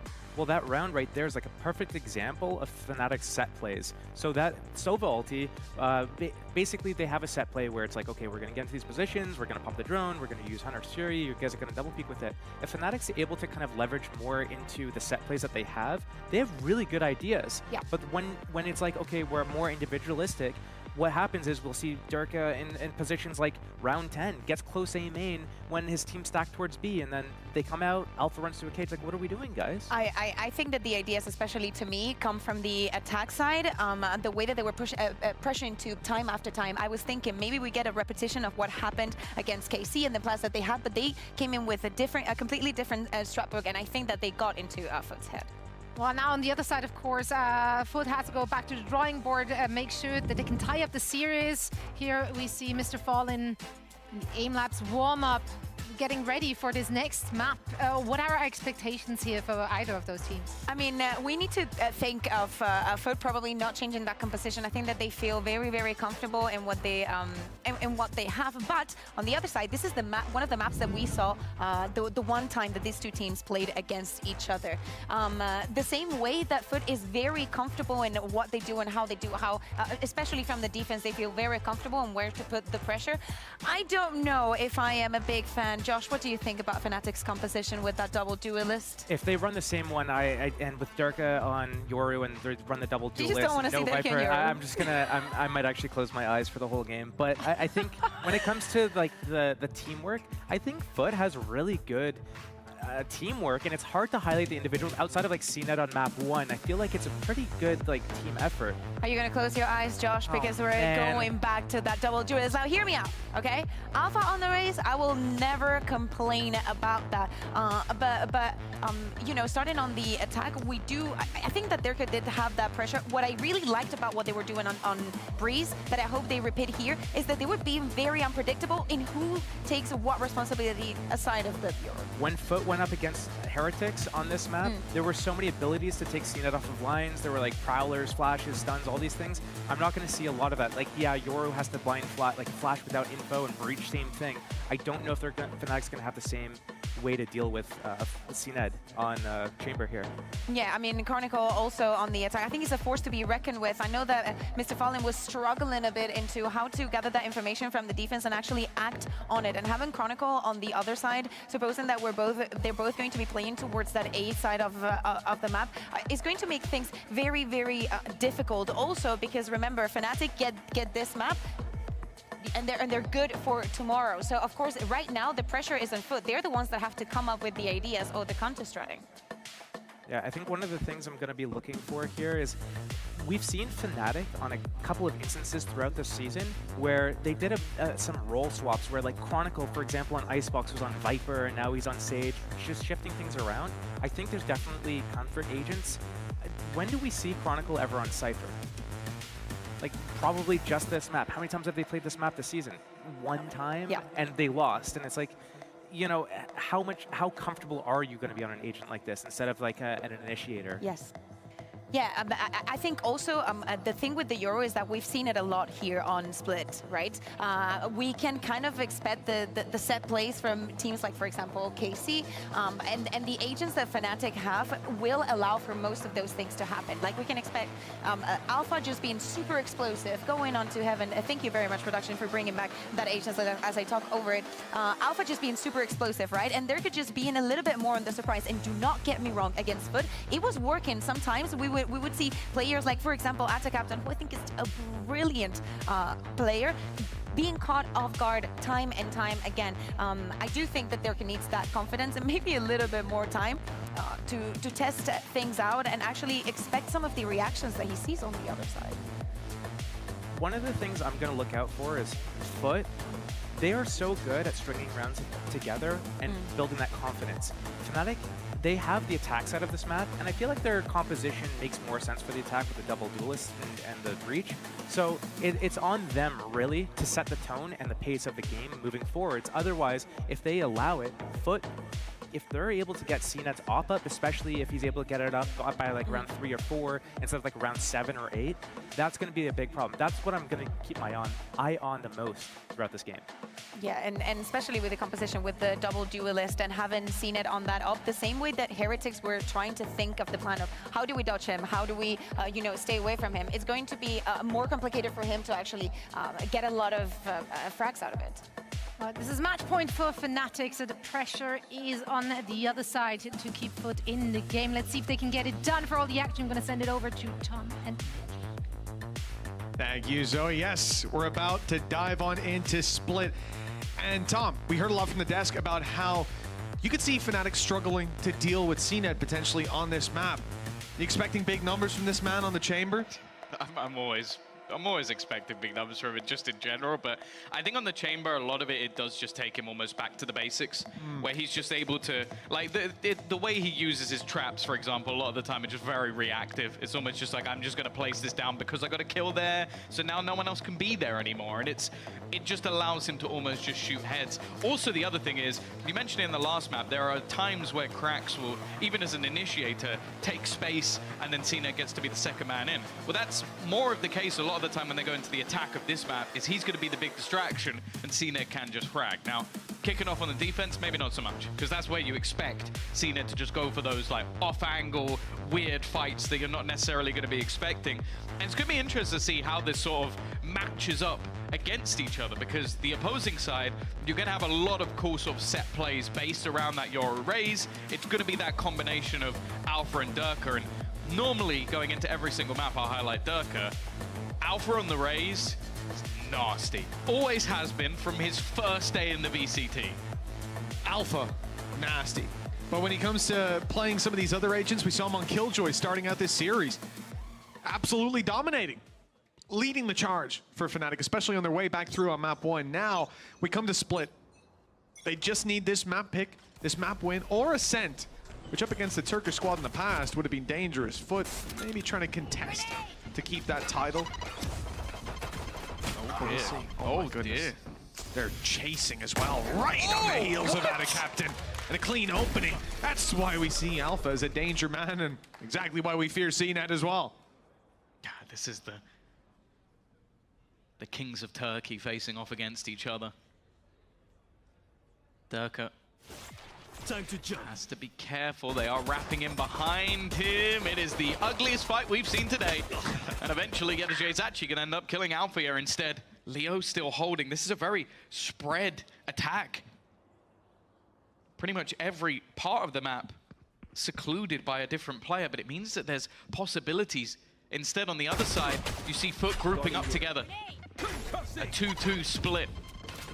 Actually, the rest of the players coming back, this could be a huge issue. They're running straight back towards the players that are waiting for them in middle, holding for them, ready for this push to come in, and that's already going to be the round over for sure. It leaves just Durka, and Yedajay is patient. The patience rewarded as Foot take the pistol round. Defensive start. That's worth talking about, Tom. Where do your expectations lie when it comes to Fnatic on the attack? We know that 3 rounds is enough often, but realistically, what are we expecting? With this composition, you need big numbers. Like, you're talking about a Yoru Raze double duelist. Like, realistically on defense, there's only so much you can hope for. You're going to be much more reliant on players like Chronicle and more so Leo just to try and set up this duelist for aggressive defensive pushes. On attack, though, that's where you can really have these nasty combos with these players in tune. So I'd say 7's almost a minimum. But again, we've already mentioned it. Fnatic seem to be able to turn a tide on any side, so they found my trap. Maybe not. CNET always has that way out. No dash needed. Instead, he's able to fade out towards the side. Helping out Ada Captain. Well, indeed he is. Leo's dropped right off rip. Pistols up close. Well, they can always pose a threat. And Durka trapped in this corner should have limited room to maneuver. The smoke does well to provide him another avenue, but Krax is cleaning up top. Durka still on site, obscured for the time being, able to catch CNET for the trade immediate. Krax doesn't slow down. 3 kills for him. Some work towards his ultimate. And a defuse to the side of Foot. Assume they're gonna pick up that outlaw. Yep, it will be retrieved, and Mr. Fallen is yet to upgrade, but I can only assume that will be there as well. Yep, in the end, just making sure they have all of the rifles that were bought into this round. Still, a plant, a couple of kills. It's not too bad for Fnatic. They'll come in with probably heavier shields on a couple of extra players just based off the plant. And now is where the expectations really start to begin. Now, for CNED, interestingly, he's actually going to give that outlaw just because he has that headhunter. It means they don't have to invest as much back into this round, and he can still be as deadly as ever. Here. Especially when Mr. Fallen's outlaw. Careful. We say that ability to tag players down to basically 1.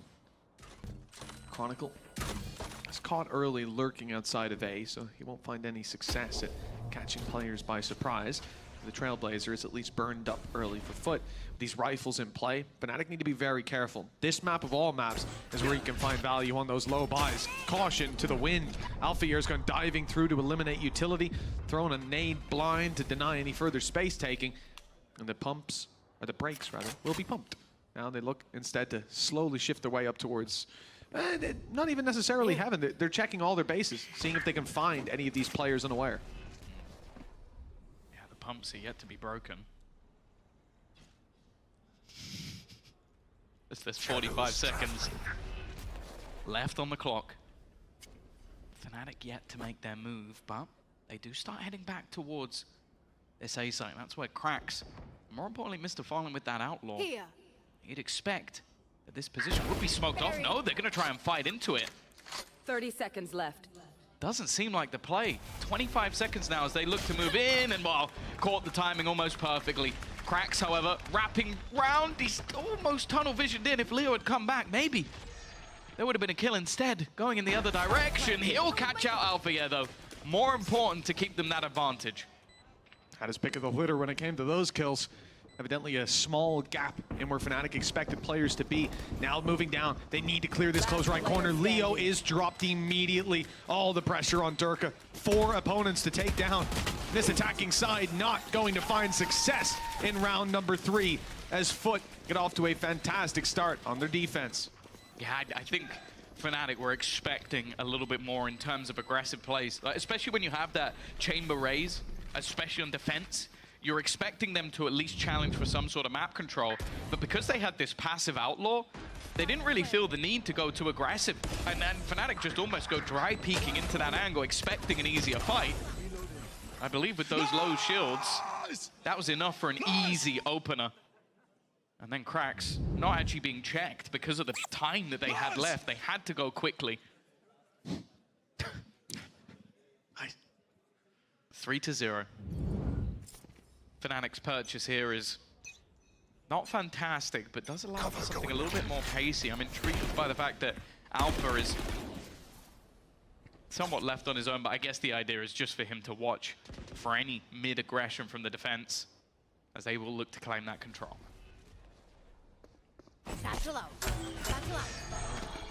Quick play to take control over vents. We've seen these blast packs used before to get in here quickly, this time with weaker weapons. Of course, those stingers, deadly when they come flying around the corners. They'll still have some utility to break through, though. The trap has been placed this time on the top of the vent instead of inside the vents. They've got to go and committing that little bit deeper to remove that utility. The cross has already been found. Fnatic are able to make their way into heaven with all 5 players if they so wish. And a dangerous challenge, realistically, if you're a player like Adacaptain. He's just about sidestepped the paranoia. The decoy destroyed. They know players are in heaven. They throw their own paranoia through just as a delay strategy. And the real danger is that these weapons are now getting a chance to take close fights, to take the numbers into their hands. But Adacaptain quickly puts that to bed. 2 versus 4. Both are stingers that remain. And although Alpha will find the one, I don't think he's got a good chance of taking these other 3 down. Moving towards the site, late flank in play for Yedege, and the other 2, well, they're not actually grouped up, but they've got a decent crossfire. Yeah, him getting the spike, getting it down is never going to happen. It's all about damage, all about orbs. 10 seconds Can he add left. any more to the death toll? It's not looking likely. Almost just playing off that crossfire, and Yedege is waiting on the flank. 4-0. Again, 3 players standing as well for the side of Foot, so those finances are really starting to build. And it was mentioned on the desk by Steel. He said if within the first few rounds they can get that operator into play, well, that's something he's going to be keeping an eye on. Well, it is. The round number 4, it is already available for CNED, and the fact is the way his ult's actually going to sort of churn, he will likely have an operator in the majority of rounds for the rest of the half. A very dangerous thing to be facing off against when Foot are already 4-0 up. The start to this map has been near perfect, but now rifles come back out on Fnatic. Look at the aggression from Foot. So many players just around this corner. Alpha takes the first, sees the barrel of the second, and eliminates him through the wall. They don't know about the third, and the boombot's gone past. A good chance for Cracks if they do commit to this angle. The smoke down signals that this side of Foot still wants to fight for this map control, and Fnatic, wisely, are backing off. They're giving the space to Foot, knowing that they have 2 less men to work with. Cracks is even going to try and fight it. Alpha, yeah, and Chronicle are waiting on that angle, and the crowd again cheering for this man to go for the ace. I'd be surprised.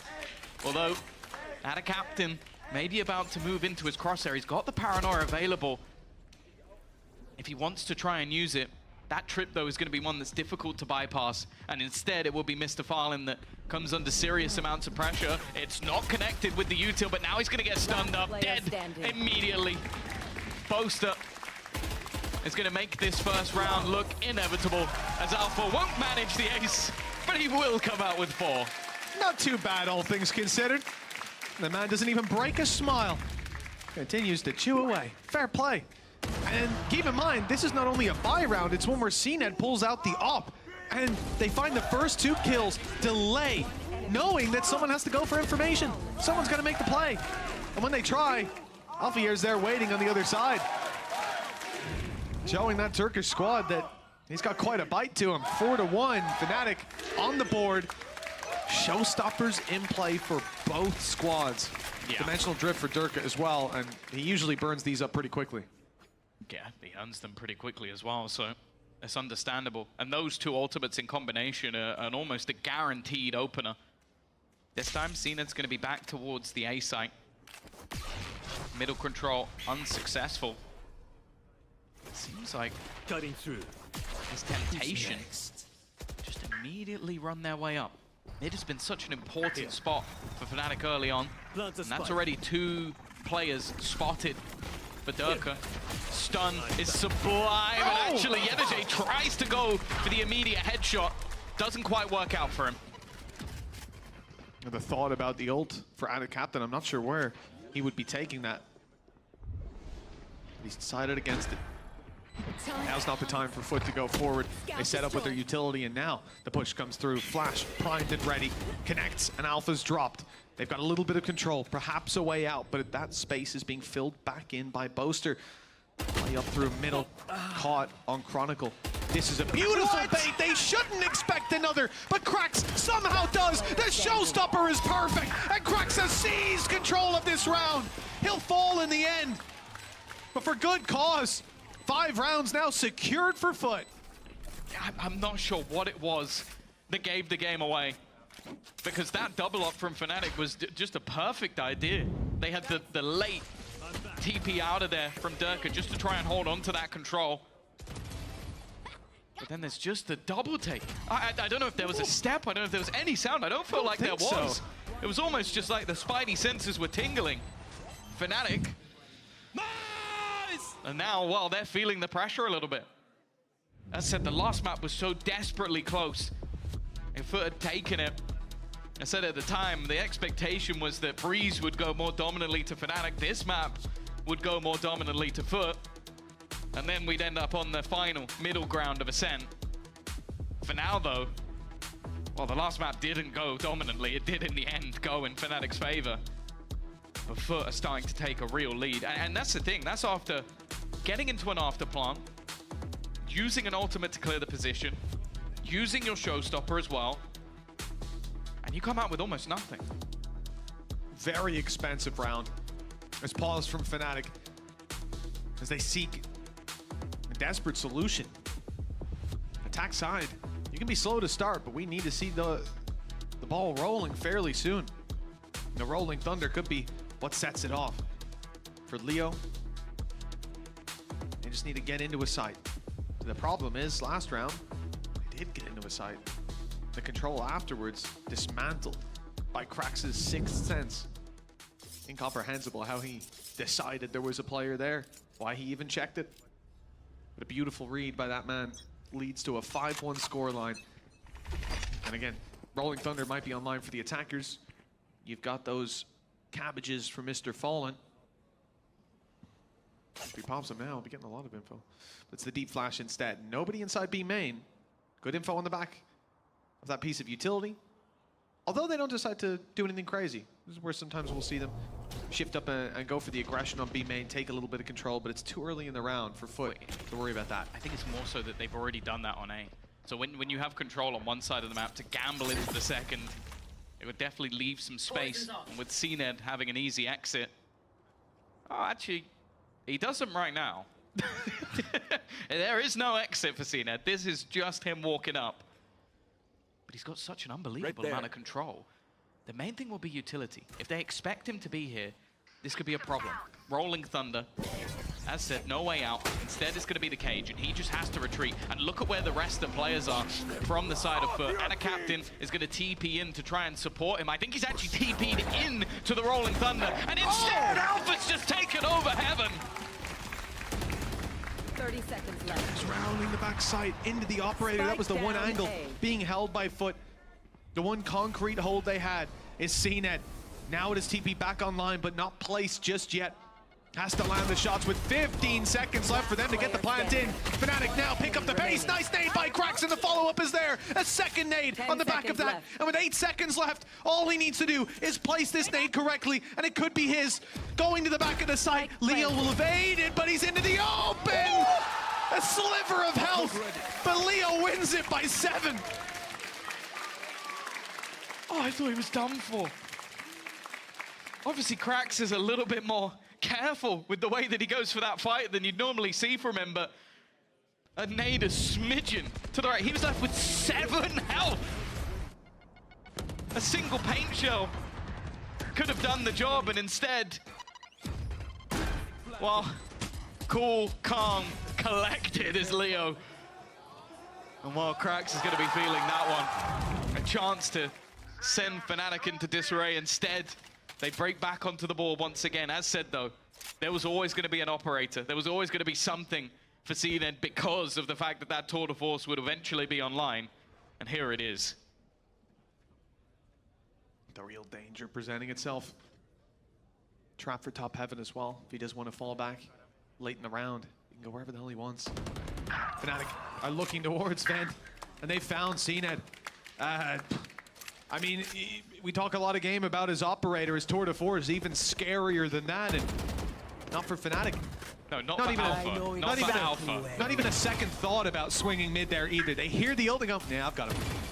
I've got his number. That is the thing. Oh, Alpha genuinely has shut him down the majority of times. Here he goes again. Not quite this time. Mr. Farland's a different beast. It's given some space for them to take that back site control. The flash was good. The shot's not quite, though. It's definitely made things a bit more awkward, but Chronicle has found another. An awkward fight for Mr. Farland as everybody swings facing him.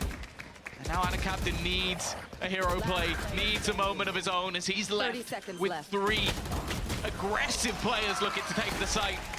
Fnatic, after a shaky start, have found their footing as they now start to build into this attacking side. Excited to see this one. Oh, the little peek in from the right-hand side. Caught the elbow, landed on the head. Seconds left.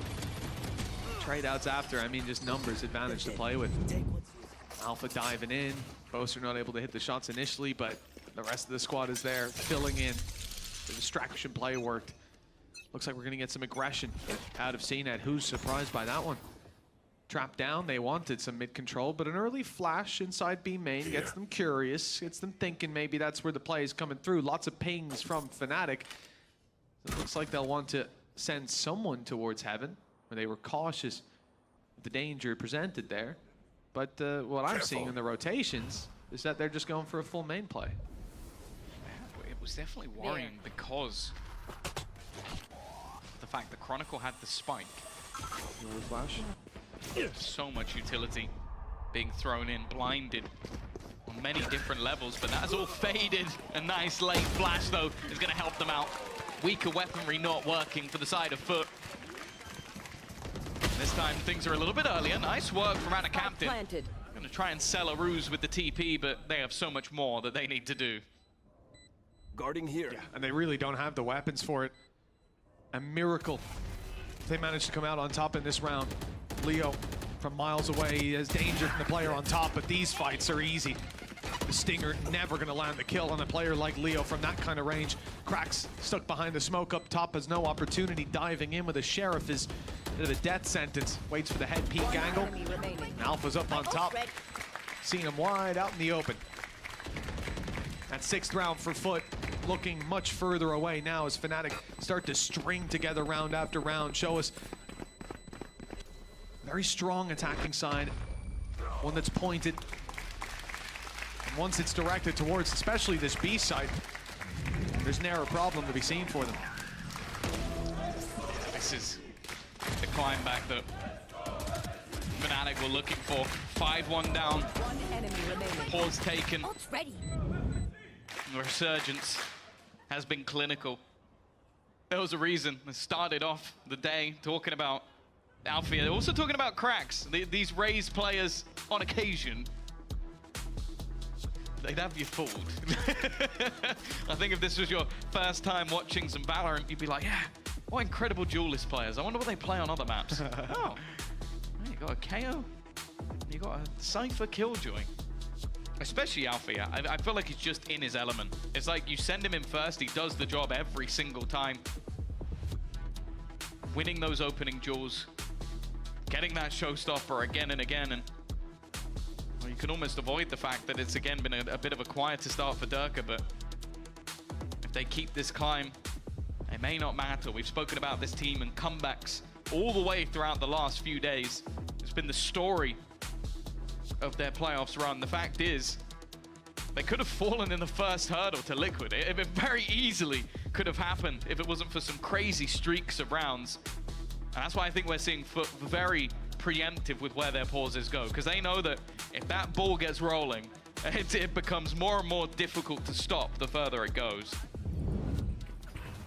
Yeah, it's interesting you mentioned about Alpha before the barriers go up as well. Just map 1, he was playing that Killjoy. He was lurking up a lot, actually catching a lot of opening duels. +3 in opening duels. 4 wins, 1 loss. And that's far better than anyone else on the server. But it was a very different style to it. Catching players off guard instead of running it down. Swing peeking, Boaster up top, gone past Cracks, but he didn't see him, even though the cam did. Yeah. The trade is at least found. Oh, the information was there. Alpha's going to take the space with the showstopper, but no blood found from it. And actually, Mr. Fallen from above. That's not how you fight with that gun.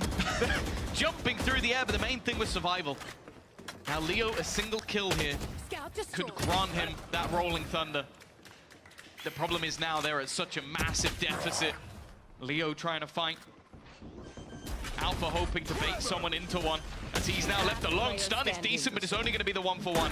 And now Alpha is left alone to fight versus the might. The Turkish powerhouse. He has to prove he's better than 3, and in this scenario, he is not. Yeah, I mean, I do pity him a little bit. You've got Yedege crouched with CNED stood behind him. If you manage to take both of them down, then I'll give you a goddamn medal. Just take the trophy home with you tonight. 6-4. Good response by Foot. At least able to pick this round up. And I gotta say, a little confusing in the first play. Yeah. Boaster on the TP pass that just tunnel visioned on Heaven, but outside of that, clean play from that point forward for Foot. Nice! And I think at this stage, I honestly pity whoever sits beside Yedege in these games, coming home with bloody knuckles after all those fist bumps. Well, you also have to bear in mind all of those players have his mic directly into their ears. That's true, yeah. At all times. I hope he's like the quietest calmer ever, like in the round. Hey guys, I think there's one. I put a trap there. Nice! I love it so much. Rest in peace, headphone users. Oh. Building up towards this B site. Now with Rolling Thunder, then create some Walk of Realities, but I like the judge. It's just whether or not Mr. Farland can hold his ground, because CNED can somewhat escape, and they're ready for it. Aftershock in. Alfia is going to lead the way. He's desperately low on health, and they actually don't send the ult in. They try and go in dry, and instead they've met the judge on multiple occasions. CNED's got to be careful. Already low.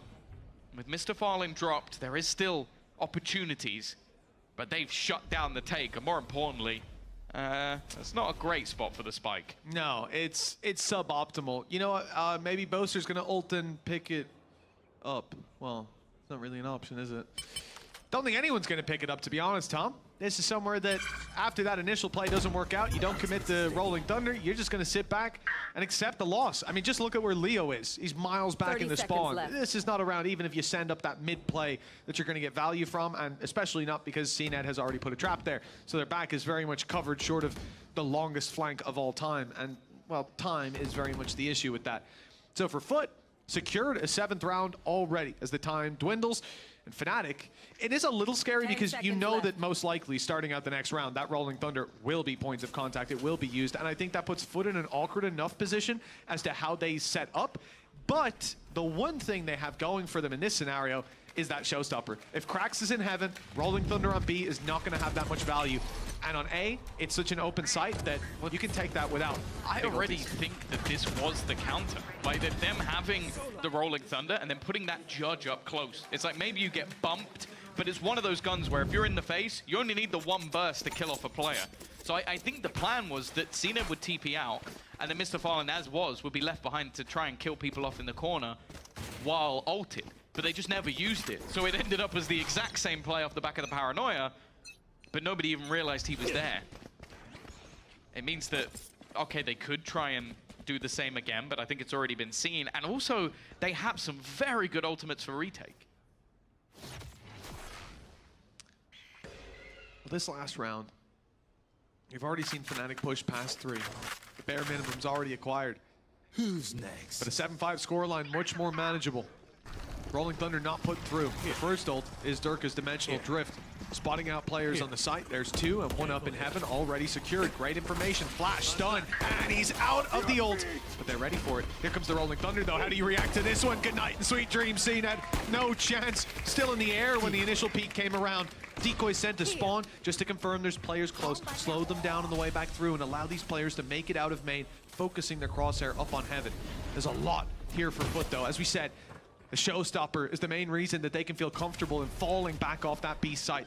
Because coming back out of heaven, it's almost a guaranteed kill. We need a clean shot from Fnatic to shut this man down. Good flash to do it at the start. Player in the corner. Okay, ult is wasted on a man already dead. And now a 4v3 with late flank from Chronicle and a second flanker, Durka.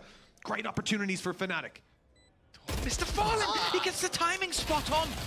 Already somebody on the defuse, and this is not the gun you want, Boaster. This is not what you want to be spamming with. It's all but falling apart. They just defuse right in front of their very eyes. Foot will convert their 8th round, and that definitely seems like a blip from Fnatic. A slip-up that lets the round go away. Yeah, this is always the danger of playing back in main and not having the numbers committed there. If there's 3 or 4 players, first player's spamming, second player's probably spamming too. The others can hold for it. Like a firing squad, switch it up if the shots don't land initially. But here, you're wide open. Both players are looking to stop that defuse, and desperation ends up getting the better of them.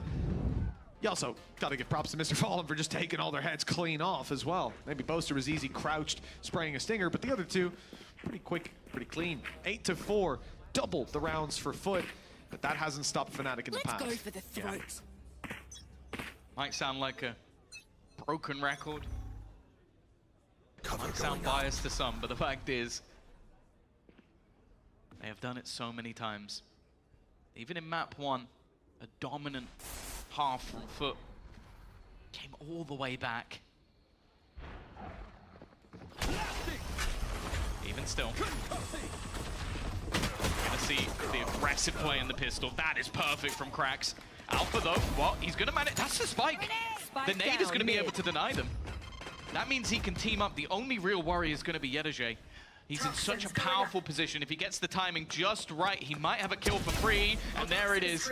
Already getting rid of Althea. I have this one. Last player standing. Just came flooding through. There was no way for Durka to survive that. The decoy didn't draw their eye. Chronicle close, and he won't get the shot off. How did CNED connect that one? That was on the rope. He literally just... Threw his legs as well, I think. Yeah, I think that was just almost a panic reaction shot that ends up being the kill and giving them that 9th round, giving them that extra little bit of a buffer. Such a high-impact player in Krax. It is going to be the race of the Rays. Oh. Yeah, you're just annoyed. Yeah. You know, if CNED's doing that, it's something truly disgusting. Yeah, that's not an everyday play, even for CNED, as you can see. Bulldog on Krax as a challenge early on. A little bit of damage done. Stun is good, but there's backup. Chronicle able to push into the angle and delete Krax, though. As far as early games go with weak buys, that's a great trade for Fnatic. Leo's even managed to upgrade, getting rid of the Bucky, sending that into Chronicle's hands. Rotation underway. Bulldog making its way to site, but Boaster was stuck with a shorty and not many positions he can really use that from after they flooded in from heaven. Oh, Durka with a classic! Ducks under the shots of Ada Captain. Again, we're in even territory. Good thing is that rifle is not really retrievable. It's down below. And in fact, it's going to be Yedajay who's picking it up. So that Bulldog not falling into Fnatic's hands gives a big opportunity for Foot to still secure this with minimal losses. They've still sustained casualties. And these pistols and the Bulldog are looking to make it even worse. One enemy remaining. Oh, well, they've not done a good job, have they? It's only Leo, and it's an easy kill from miles away. Mr. Fallen secures a 10th. Double digits for Foot. How did they manage to retrieve the... I think they did. Right at the end, CNET managed to grab the Bulldog. At this stage, though, it may not matter. This was kind of the expectation. Getting into these late maps, we've definitely seen some weaker ones within the pool for Fnatic. That attack side, only garnering 4 rounds when you're running the double duelist, it definitely puts you on the back foot. You're really going to need to get off to a strong start, and well, that hasn't been the case. Do you want to dance? This one needs to be clean. I don't even think this can be a remotely close round. And for Fnatic, at least in the early moments, looking like there would be a fight towards mid. But again, it's just patient play from the side of Foot. They know in this round it's all going to be about catching players. They don't really have the weaponry to play with here. They saved through so much for the next round. 10-4 is definitely the right play. No need to try to put Fnatic to bed here and now. Play for the next. Defensive side, push up. Durka and Alpha. Two of the strongest players on the server right now, and Alpha does well to find the first, but they're backing off. Maybe a little bit tickling up Mr. Fallen, but that's about all. It hasn't deterred Foot from looking towards this site, but it has made it a bit harder for them to find that value. He's going to be healing up what he can. Cena will be the one to take contact. Dirk is the one who's almost the switch to the bait, but actually Cena comes out with 2. 30 seconds This was looking like a perfect crossfire. Boaster at least will put down cracks, but it's CNED, the man to watch. The more kills he gets, the closer he gets to that tour de force. And Mr. Fallen still fairly healthy in an aggressive position. CNED is going to be forced out of spot, but will survive. Managed to jiggle his way out. 2 versus 3, and the shot not landed by CNED, but he's out quick enough that there's no punish. Good headshot. Even more damage secured. And now the wide swing from both! CNED has the backup of Mr. Fallen. He's low on ammo. Oh, HP, but Chronicle lands the headshot at the last possible moment. Fnatic not down and out just yet. I said it had to be clean. That was not clean. 7 HP. Oh, that's more disgusting than some of the greasiest burgers you'll find here in Berlin, but dear Lord, CNED. I genuinely thought he might do it all himself. It came down to the tiniest of margins. I think if Mr. Fallen committed to that initial spray, he's won the round. Just that tiny amount of hesitation. And it gives the smallest of life. Look at the buy! Okay, let's get set up. A judge on 2 players, a singular rifle, the one they saved, and some Bulldogs alongside it. The buy on the other side is far better. That's not the start you're looking for. Yeah, well, this is the real problem. CNED's got a fully automatic operator. He's playing, well, semi, I suppose. He's playing up against everybody with light shields. Also, just in case he needed it. Just as a little backup, why not? Yeah, this is a terrifying position to be in, facing off against this man with so many shots. Guarding here. Can be fired out so quickly, and rarely ever does the first miss. This time he's caught, though. The judge rushing him down. It's Boaster to challenge CNED, but still leave Fnatic with a man disadvantage. Good trade-outs from this attacking side who've yet to make a commitment to a site. It does look like they will be walking into Alpha. And good tag by Leo, and a shotgun up close. Problem is, Tom, Foot are going to heaven. It all depends on what direction they go. They forget to check this man and the round ends. They go back towards the B site. The round is already won. There is nobody there. The push has already come in from 30 mid. seconds left. Alpha yet to be checked, but it's definitely being looked towards. Nice work from Alpha for 1. Getting anything more is going to be difficult. He jumps up and gives a little bit of a distraction. It's going to be Chronicle once again. This time, oh, the odds seemingly less in his favor, but he's definitely healthier. The Boombot's not going to clear him. They have absolutely no idea where he's coming from, and he's rounding the corner, maybe at the perfect moment. Spots out the back, but actually shoots a shot. That's going to give him away. They now know exactly where he is, especially with the stairs, and he does it again! I don't know still in this map at this point, but it's this man who's doing it. Chronicle coming in clutch on the A side again. Keeping Fnatic alive and the smirk on his face. You don't want to get too far ahead of yourself, but that was a round that they desperately needed. Nice attempt by Alpha with the blast pack up too. I love it. When this guy sends it, he sends it, but Chronicle dancing past him. Look at him. He's Not still afraid to defusing, let them know. Oh yeah, he was making sure his left hand was on that keyboard. I can guarantee, but Alpha did not believe. You look at his reaction, he's like, oh, I can't believe we've... And then pure elation. I'll be honest, though, I'm glad my reaction's not on camera. If there was something in my hand, I would have thrown it. That was ridiculous. Opening shot. Not gonna land. Durka.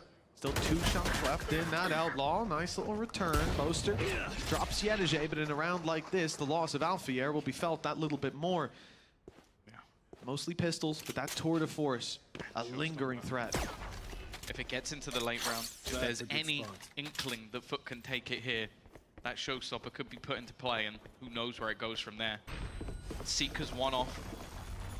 They may be pouring the credits, and actually, Foot really do believe they can take this round. Showstopper has been thrown in. There goes one.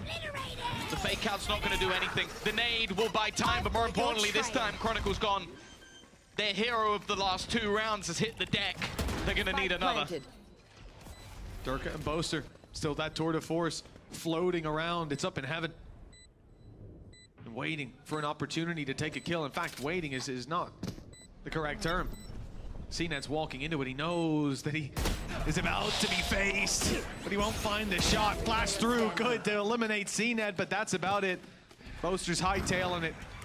The 1v3 no longer possible for Fnatic as Foot claim an 11th. It is a long road back for Fnatic, but they've been here before and they've made it work. Yeah. It's not looking likely if Foot keep up this pace, though. No, the problem is you've won 2 back-to-back absurd clutches, and then you haven't capitalized off it. You obliterated the economy of Foot, and now it's just gone straight back through the roof. And a lot of it, okay, sure, the showstopper helped, but it's the fact that Mr. Fallen is able to just catch Chronicle completely off guard, and then they're just trying to do incredibly risky things to get back in. Sure, the ults are there for Fnatic.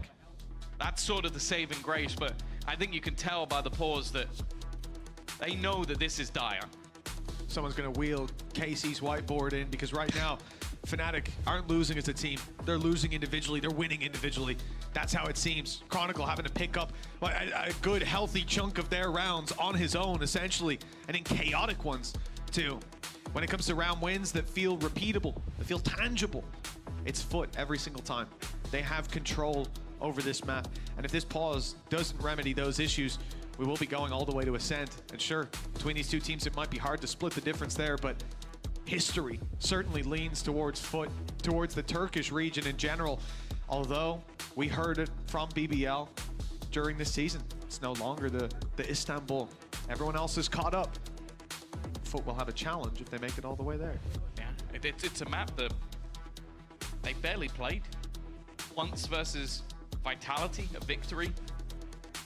And for Fnatic, well, that was the comeback map.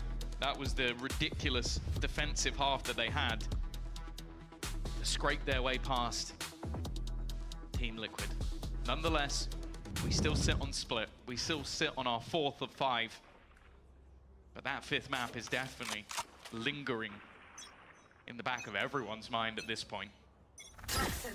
Bucky FC returns with new hands on the helm. It's Alfia, but that's mainly because he's got a showstopper. The rest of the team have been able to buy up. It's not the best, and if they lose this round, then they really are in the dirt. On the other side of things, only really from the shadows, but it means that Brad, a captain, he can play around the map. If they find a gap, they find a kill, he can quickly move into position.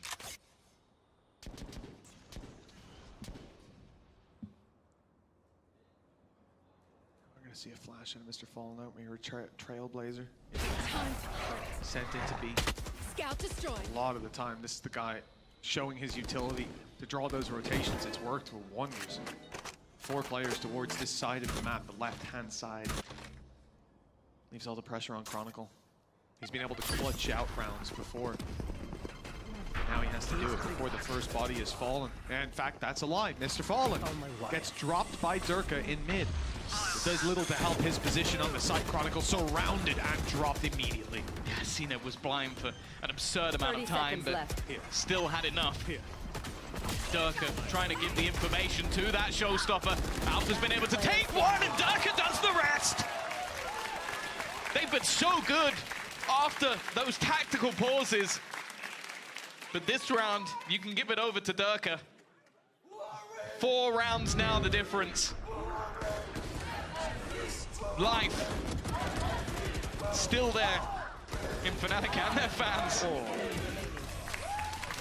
You know, if you wanted to make a statement, Tom, this was one way to do it for Fnatic. Nice. I said that a good, healthy chunk of the rounds have been just Chronicle on his own, clutching it out. Individuals, well, this time they let Chronicle die first, and then they all flood in as a team. That's about as much of a correction as I could expect, if not more.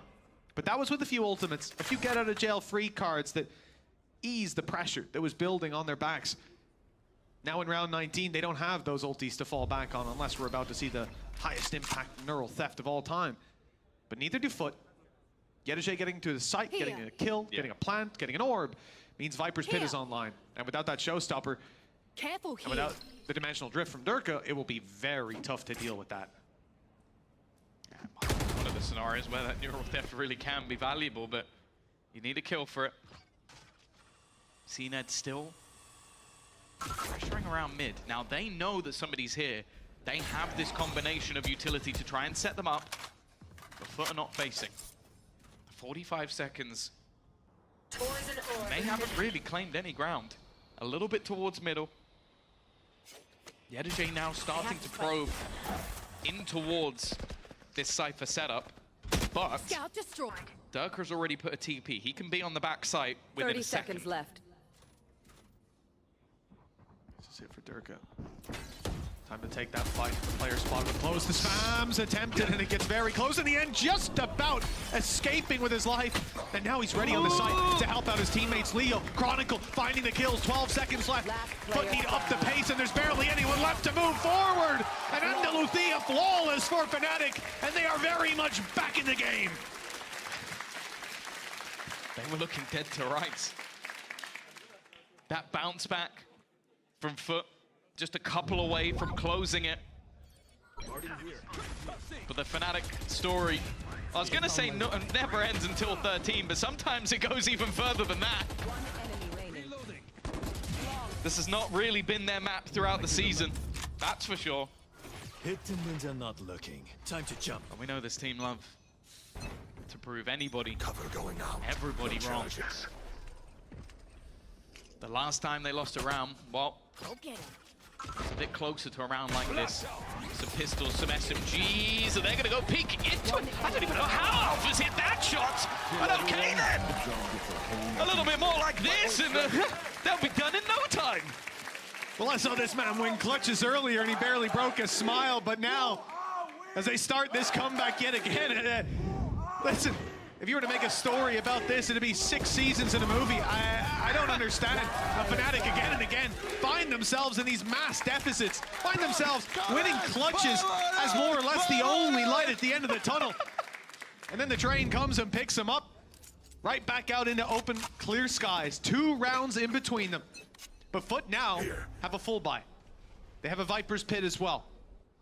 Fnatic aren't out of danger just yet. On the path to recovery. But here's where things could fall apart. They are getting more and more confident as they go along. Scout destroyed. Pushing mid in the early stages, and they've had this 1-2 punch. They get confirmation of a player being here, normally off the back of the boombot, which has now been expended, and then they have the pop flash stuns to put them into play. The thing is, though, a lot of this has been ignored. In fact, it's been bypassed by the attackers. They've gone straight up into heaven. Now the cam is waiting and has now been destroyed. And we talk about Chronicle in clutches. He needs to do so much here. Good paranoia. That's actually completely slowed down the push. but it's actually redirected them. Instead, it looks like Foot wanted to move it towards the spawn. The Rolling Thunder pushes them into a corner, and the decoy drew the fire of the first two players. Durka ready to reclaim Heaven control as in goes Chronicle. They've spotted Mr. Fallen, and Chronicle's dealt with him. A plant will be secured for Foot, but it's cost the lives of every other player. Only at a captain with it all to do. A quick reposition, but he's going the wrong way. I mean, he can't know that, but we can see it clearly. Oh, they are going to go past him, though. He'd have to be stupidly good. One shot connected, but there's not going to be anything more. Leo was willing to sell his life. They're doing it again. They're doing it again. I can't believe it. Just every single time you think they're dead and buried, you start talking about the next map. Always got to shout out the observers, by the way. If you think this has been going on a while, those guys have to stay focused. Sylvan Jack doing God's work. That time of year, the flies are getting seen at. Oh, there's no flies on Fnatic right now. 10-4 down. Tom, look, I say it every time we cast this team. I say it every goddamn time, but I find myself. You know as well, there's always people going, Lions casters always hyping up. They're gonna come back. They always do it. They always do it. Every damn time. This team's in the grave and they dig themselves back out. One round behind and a pause called by Foot. We know Fnatic's win rates after pauses pretty damn high, but usually that's when their opponents are winning a few rounds, right? It's also crazy as well because you see it. Every game you'll have community looking back at these matches and going, how did Liquid lose this advantage? How did KC lose this advantage? How have Foot lost this advantage? Gotta stop looking at the other teams and just start looking at Fnatic. The mental resilience that this squad has. The fact that, I think just moments ago, Alpha Year was like, I want to say like 8 or 9 kills clear of the rest of the team. Like it wasn't even close on the scoreboard. Durka since then has come alive. Leo's stepped up. The entire squad started to put in numbers. Now this happened on Icebox. And Foot at the last second found what they needed to shut this team down. It's a weaker buy. It's an operator as well. This is not going to be expected at all. It's not been utilized the entirety of this defensive half. And Durka pulls it in now. Next level also. Foot call a pause. Oh, how are we going to deal with this setup? New setup. New idea. Yeah. Something you're not ready for. If you call the pause, well, Durka might buy it off this round. Like, you might as well just start rolling dice for what you're going to do. Foot, one man down. Looking to push up into Heaven, but Alpha got ahead of them. Taking that fight, finding success, and not even needing to make any further plays. Boaster's got the spike, and everybody's on their way to help him out. No help required. The one-man army holding down Vents, and now the rest of the squad is here. Yedajay, but they didn't know he was here. They didn't know he was here. That's not even fair. The poor guy just gets spammed through the wall. 11-11. I find myself perplexed again by how they've managed to do this. If you were to script this, it would go the exact same way, right down to the wire. They wake up, and here we are, 11-11, even footing with Fnatic winning a staggering 7 out of the last 8 rounds. Maybe that's what it is. Instead of printing new scripts, we just keep accidentally sending the same one in every same single draft day. Again. My bad, my bad. We lost it for the Heretics game. They're now in a best of 5. A 5th map seemed like it was guaranteed. I've got your Seemed like we were already there. Talking about the Turkish map of Ascent. Maybe just like us, forgot who they were up against. A late trap put down by Chronicles. Caught one. My God, it's caught him for quite a while. Cracks eliminated by Boaster. At this point, just do not go Vents. There was a time where we said Angel controls it. Well, his former rival now has it on lockdown. It looks like they do want to challenge and move in towards this position, but it's being conceded. Fnatic, they have the advantage. There's no need to stay aggressive, to take risks. They fall back, they play the information. And the information they think has been secured. They started a rotation, but they've read it correctly. It's too early to rotate. Welcome to These two need to stick around B. Viper's pit up in heaven. It's all a ruse. Oh, see, that spot is beautiful. A step further forward and he was dead. That's Chronicle gone. 30 The seconds Clutch left. Master Spike deceased. planted. Here. But they do have that dimensional drift. The main danger right now is still going to be Yadushay in the backlines. He's heard the steps. He heard the running of Boaster, but the rest of the team are now committed to trying to clear things out. They have the information. In fact, they're just going for Boaster. They're trying to take him out of contention, but the rest of the team, in the meantime, are able to reclaim some of the site. It doesn't matter, though. Again, it's Foot. The final stages seeming to come up big. Leo still fighting. Alpha waiting, hits the first shot, but they still have to watch out for Anna Captain. Up above, watching and waiting to bring this round home. Again, Fnatic get ever so close, but again, they'll have to take us to OT. A very similar position in that very first map, Tom. They made the fake comeback, rallied so many rounds together. And right at the last hurdle, they fell. Another obstacle now, regulation. Out of their hands to take it here, but they can bring it all the way to an overtime. Push us to another elongated Fnatic game. Perhaps have another shot at a crown that was once theirs up against the young guns. The new kids on the block, Heretics waiting to see who they'll play, and their guess is as good as yours at this point. Yeah. It's safe to say that Neil and Weber are going to be up all night going back through these VODs. Oh, we've just got over 100 rounds to go through to try and work out what we're doing. Easy. I think they might just stick to the play their own game strat. Foot look to challenge Chronicle once again. That's not the start they're looking for, though. They've walked into Leo and walked into the trap. Chronicle now just needs to stay alive. He's got support, but that timing not great. Yedushay able to do at least a little bit of damage, but the showstopper will keep that advantage theirs. Mr. Fallen, in the meantime, has started to hightail it back towards that B site. But Boaster will be waiting, although he's gone a little bit ahead of it instead. He might have given the game away. That was a big mistake. The steps heard by Mr. Fallen the whole way, and perhaps... Oh, they baited him! CNED tapping the spike, then swinging in. Now looking for the headshot angle on Durka. You need to be careful challenging this man. The last one standing. He's dropped. CNED, tour de force, but he goes in with the rifle. Durka's close and He's got 1 HP!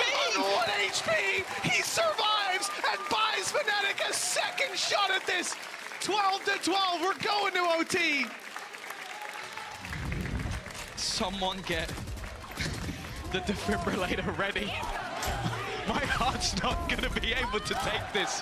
1 HP is the difference between a 5th map and overtime. That is all it took. The very last bullet the CNED needed. And Fnatic have somehow done it again. Here. Everyone clutches as well in this game, 2, if I'm not mistaken, by 7 HP. And now 1. They're just keeping themselves in it by the narrowest of margin. Chronicle's got to be sad. They're going, finally, someone else did it. Jeez. Can't be stealing the show. We've got to try and level ourselves. Yeah, can we not have gotten a pause there, boys? Jeez. As well as everyone else. CNED was smiling. He's always smiling. I don't know how. Jolly guy. Cutting through. He's definitely got a better mental than I have. I'm out of this one already, and he's the one playing. He's the one that lost the fight. Again, we see this mid-play. This was the bread and butter of Fnatic's attack. Taking this space, commanding from this position. Of course, the defense are not just going to sit there. Using the Tiger to get some extra information. CNED not risking it with the glass cannon operator. It's the rifle this time around. And with the time more than half gone, Fnatic look like they're heading into B, which is where Foot reside. Yeah, they've now got the info as well with the flash, the decoy coming up in heaven. At this point, you know there's at least 2 players looking for the 30 B side. The seconds chances left. are there's a lot more than that. Flash out of Durka, forces players back. Paranoia on the side is good. CNED's tucked in, trying to survive. His head spotted, but Mr. Fallen swung in! It doesn't matter! Their backs returned, and Boaster eliminates 2. Alpha with another, leaves it into a 4v2. Foot's lead under serious threat. Planted. In the first round of overtime, seemingly in the attacker's hands, the ult used towards the spawn, and it will be cancelled, thankfully. Be committed to that, it would have been down and out of the round. Cracks with the boom bot, it will catch Chronicle. He knows he's up close, but a little too deep in that angle to be spammed. Close position. Okay, Cracks' nade gets one, and well, a cheeky play attempted, but not cheeky enough. Fnatic now have map and series point from 10-4 down. A 1 HP clutch to take them to overtime. And after all that, they might be granted their wish of a rematch versus Heretics. Come on! Not quite yet, Ajay. But I don't think anyone is. No, I think he would need years of training to get to that raspiness level, especially for Boaster. Here we go again, though. Oh, back into that attack side, and clearly Fnatic have had enough! Alpha, you're especially! He wants to end it here and now! The man who took the crown of Turkey away from CNED last year, put himself on that throne, would have to be denied already with such a huge advantage, but there he is! Taking down the usurper, putting them back in an advantage is definitely awkward, and Leo's managed to get 2, keeping this one competitive. By a shoestring. Chronicle and Boaster, one either side. Pressure is being applied on B. The threat looming as the spike makes its way in. Boaster, the challenge here, he loses the first fight, but he's still alive, still kicking. Looking for these players down below, and he's isolated the first. Boaster knows where the second is, and he's done damage. 32 HP, and Chronicle's even seen him. He knows exactly where Cracks is. The drop all the way down. And Cracks, none the wiser, clearing every angle and stepping into Chronicle! The old Kings have done it again! And another shot at a crown that was once theirs! From 10-4 down, it is a mystery how they do this, but they do it every time. You can't really take anything away from Foot. They fought them all the way through. They could have gone up themselves on Breeze. They probably should have taken us to a 5th map.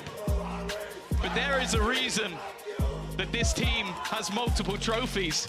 There is a reason players like Chronicle are some of the most decorated players in all of Valorant. And it is because even when they're down, even when they look like they've finally been defeated, they'll stab you in the back. They'll stab you in the front. Whatever it is. I want to know what that secret that this team has got. And I'm sure Heretics are going to spend the entire evening trying to work out how this team manages to turn these games around. Well, Foot, it's not over for them until stage 2. They'll be going to Shanghai still, but it is over for stage 1. The lowest seed on the way, but they can hold their heads high. They eliminated KC, for God's sake. This is a team that can deal blows even at the top level. At international stage, better watch out. It's good to see Sinan down on the stage with them. One big bow from the boys and a well-deserved round of applause from friends and foes alike. For sure. Whether Fnatic take that grand final or not, one thing's for sure, Tom. They are the comeback kings. Yeah, no one's taking that crown away from them. They're proving it time and time again. Alfia besting his Turkish brothers in the server in that final map. His raise is definitely something to fear. But it is the depth, and more so the heart. That's what I've enjoyed. In some of the earlier portions of the season, this team looked flat. They look missing. They look disjointed. Towards the end of this game, you see the lion roar when it comes to Fnatic. The heart that no team ever seems to be able to muster. And they're already going to Shanghai. They're already heading to that event. Either way, Mitch, that's it. That's it from us. We're going to be heading off to Zoe and Kakuka. Thankfully, give us a break because they've got the post-farm.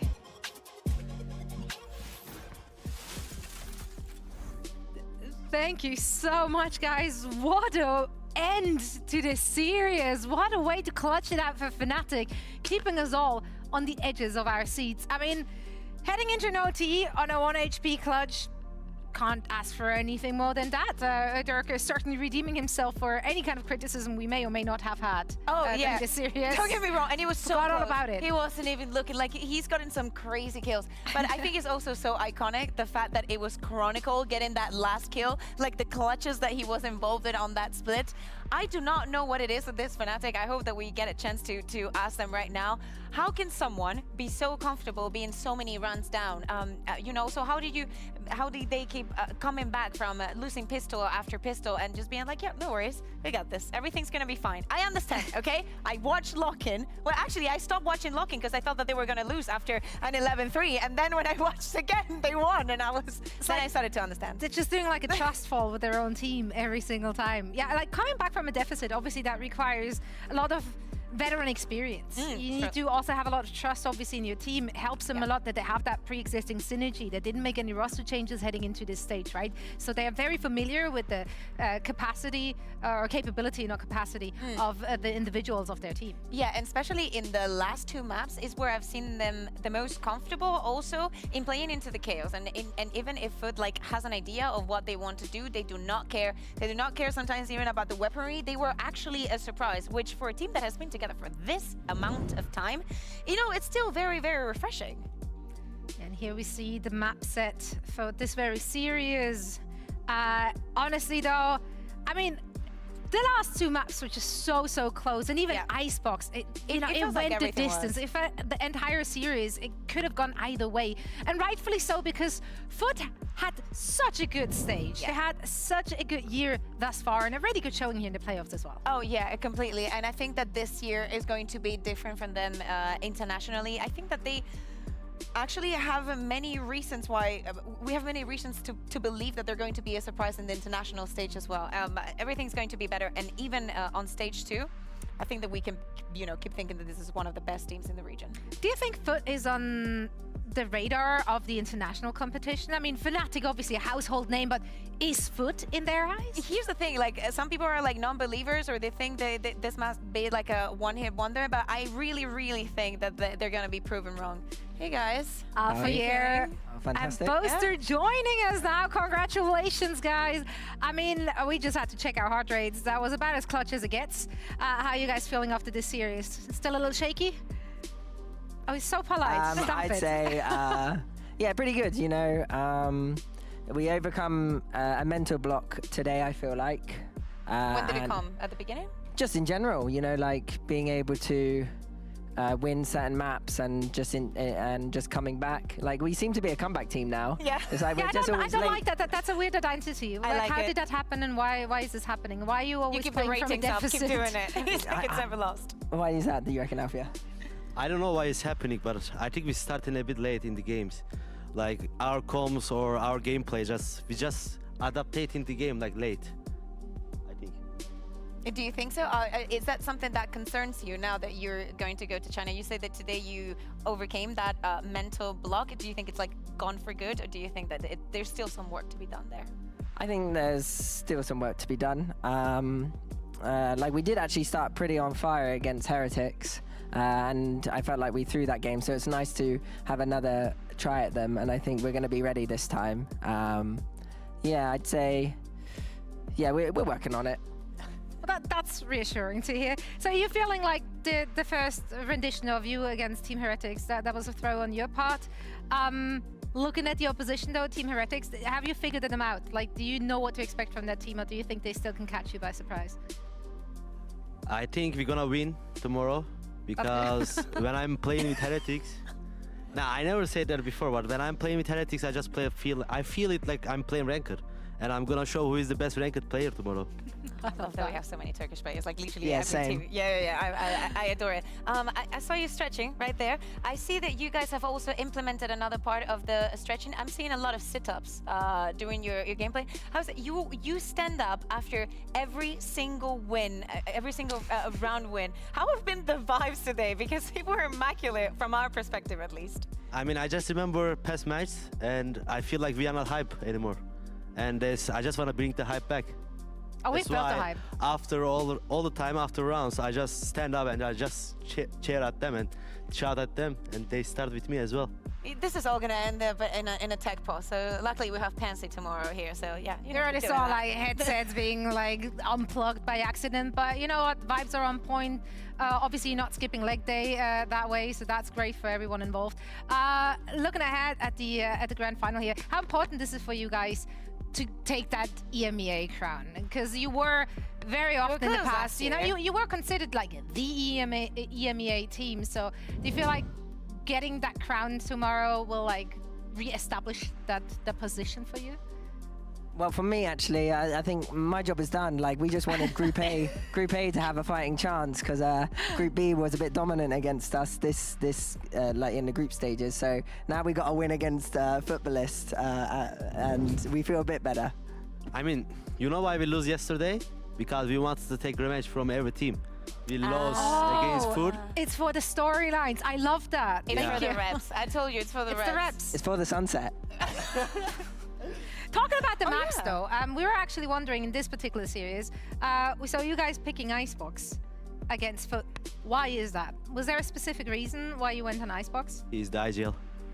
We're the kings of Icebox, but we just decided to not be the kings of Icebox on that day. Sometimes you gotta be a prince, you know, you can't be king every day. That's all right. I mean, we had so many individual duels on defense that just kind of snowballed, and then money was a bit tight. Like, you need to get the AWP economy going a little bit on that map so you can have some points where you can stand and defense comfortably on. Oh, you should watch the VOD, because Steel gave you some like pointers. Oh, did he actually? He loves doing that, this guy. He does.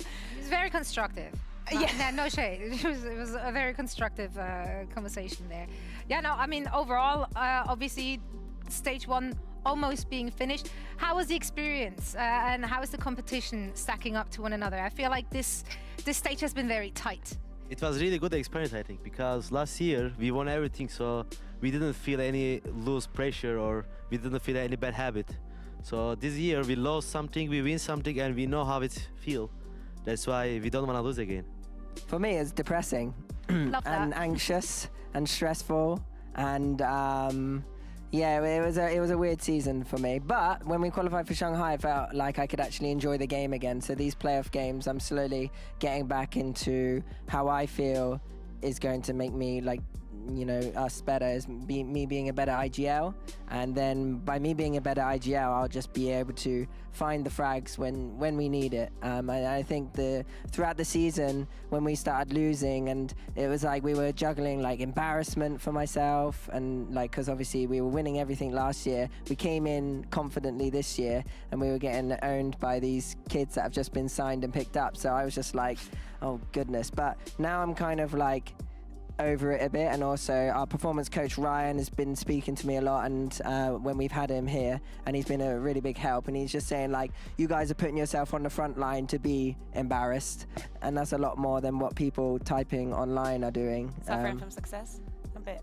Maybe that too. But yeah, so I just, you know, the positivity from people online is like really nice as well, so that helps. It's well deserved. I mean, Diamonds are formed under pressure, and you guys are sparkling right now. It's going well. We're going to see you in at the final, and then furthermore, of course, we're also going to see you in Shanghai. Behind you, you're seeing all the teams which have qualified for the big masses in Shanghai, China.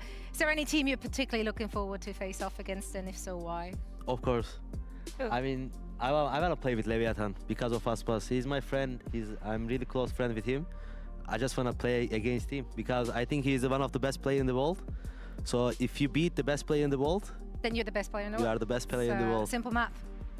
For me, I want to play against the Sasanto brothers. Oh, of course. So T1 and Paper X, that'll be always fun. I miss them as well. Last time I saw them was in Tokyo, and Kevin was saying that he was going to come back. Or should I come back? And we were there in a karaoke room like, yeah, do it, come back. Pretended to sign a contract, took a picture with him. But yeah, he's in T1 now, and he's doing really well. So there's that. And then I'd say FPX Life.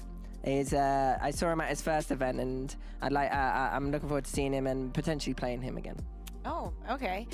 You know, before this even happens, of course you have already played against the teams from EMEA.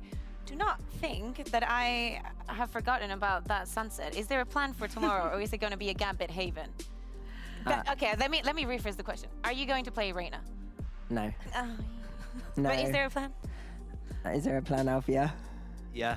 There's maybe a plan. The plan was we played it in January, and we decided not to go with that comp. So we'll see. Plan is stay survive in the game. Yeah. Plan is we like ranked players. We're going to be reading the situation, simulating the game, adaptive, play off of each other. We're going to become legendary. Love that. We have a lot to look forward to in the grand finals tomorrow. Yesterday, we actually had CNET on the couch, and he posed a question to you guys. So let's see if you have the answer, because quite frankly, embarrassingly enough, most of us got it wrong. You cannot reply. Okay? Yeah, you're not allowed to play. This You're is not only allowed to play Alpha. this game, Alpha. Yeah, I'm sorry. Sorry. It is what it is. Sorry. Here's the question from CNET. What's the capital city of Turkey? Don't you dare. Don't you dare. You say it. Istanbul. Yes, if it was 1923, then the answer is correct, or before 1923. It is not I don't know, anymore. Adana and Istanbul and Antalya. So that's all I got. You got the first letter, right? Fake friend. Okay. Tell him, educate. Ankara. Hi. Yeah, Ankara, got no time for that.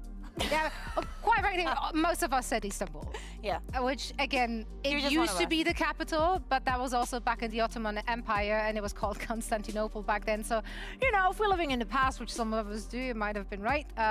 We it love was not in that teaching case. things, people. We love teaching. Yeah. This is an educational stream right now. You've All I learned a know lot is that today. if Yinsu's watching, she's going to be like, you're so stupid. Like, I just know it as well. So, yeah, it's me over. It's a learning process. It's a learning process. That's right. You know, today, best of 5. Tomorrow, another best of 5. Yeah. You get all the reps. But obviously, if you win tomorrow, you not only get 3 points, you know, it's looking good for champs.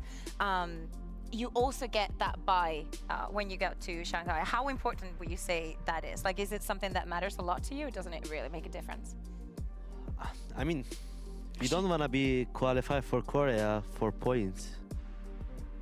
I mean more, it's not the points, it's like the buy in Shanghai. Is that something that matters to you? Like, do you want to skip that first Swiss phase, or would you rather Get play the those reps. games? Yeah. Do you want the reps or no? How many more reps do you want? Yeah. Is the question.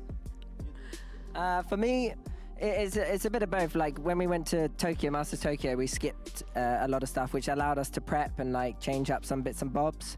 However, like, I don't know, we missed out on Madrid, so I honestly don't mind having more stage games, you know, in front of the Chinese fans. I think it's going to be sick. Means I can hand out more stickers personally.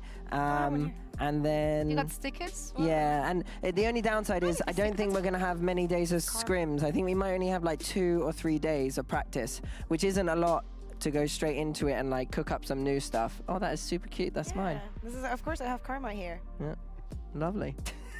So, she's a collector. It's like, look at my sticker book. I have an actual. Yeah, we'll exchange stickers in just a little bit. I mean, that's a fair point. How do you feel about that? Do you rather have a rep or more in the books? Or do you like actually, you know, getting to sit back and watch the teams play and like learn something by just watching?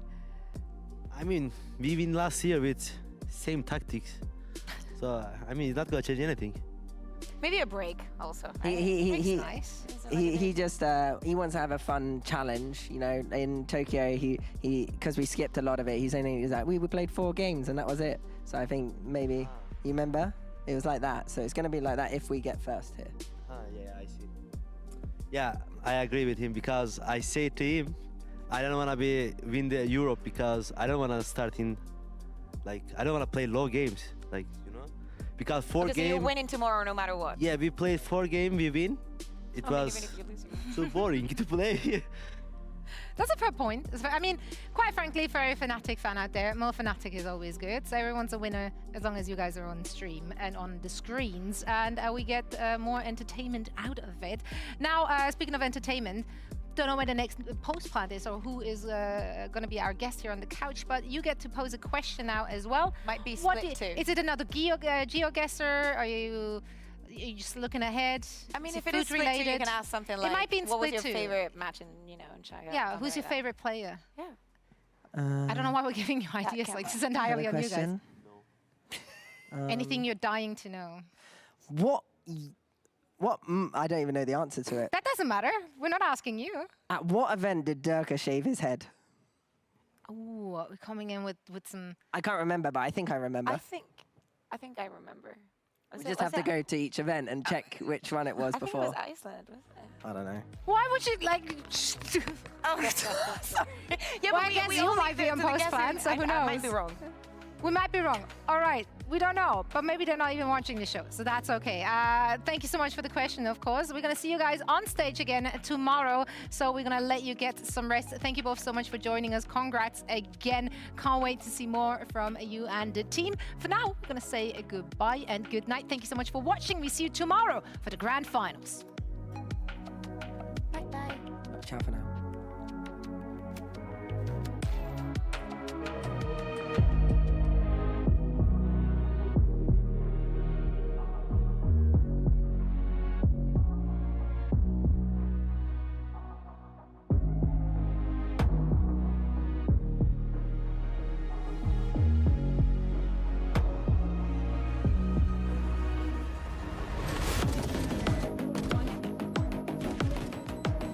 Alphayer has it all to do, and with 2 players to drop and time against him, there is nothing he can do about it.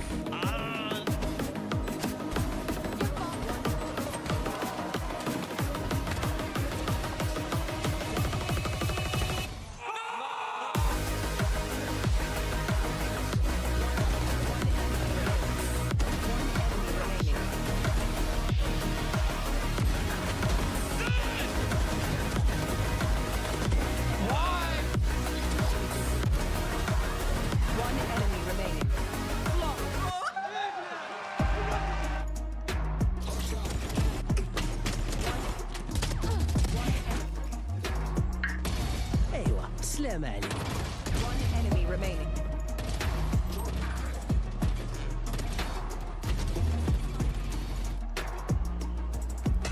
Enemy remaining.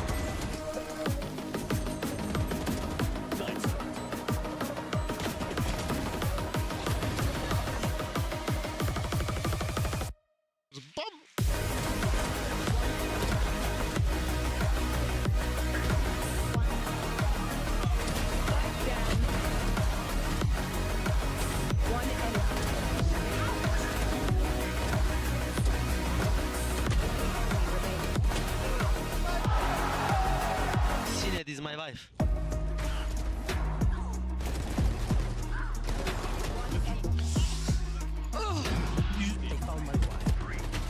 Remaining. One enemy remaining. Last. You need to be careful challenging this man. The last one standing. He's dropped. CNET, tour de force, but he goes in with the rifle. Dirk is close and so. Why are you picking, bro?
Hello? Okay. Um, we have like an hour for the pre-show starts, and the pre-show is like half an hour. So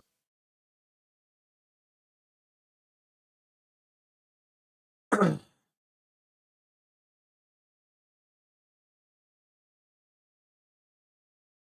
have like 2 games, right? Something like that.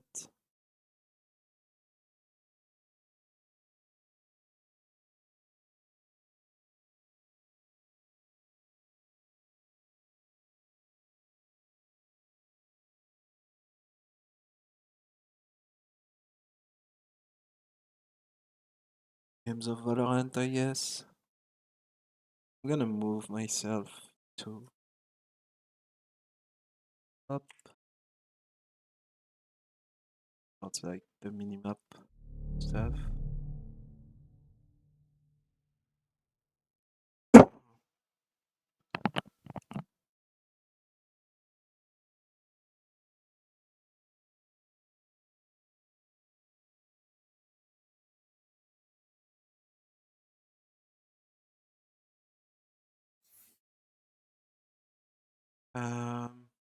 Yeah.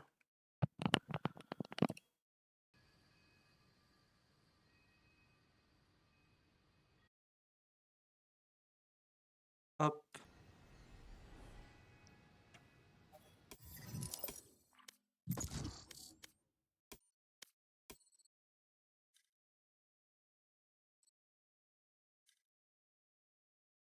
Damn. I can't believe I lost 29 points.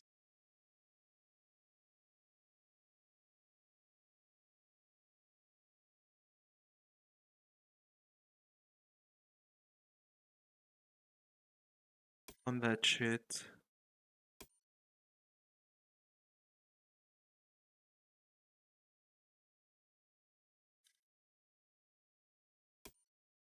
I wonder what the fucking MMR of this account is.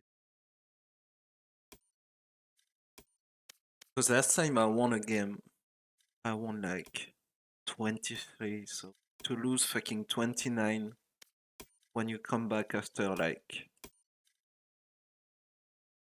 a whole fucking act where you've only played one game at the beginning.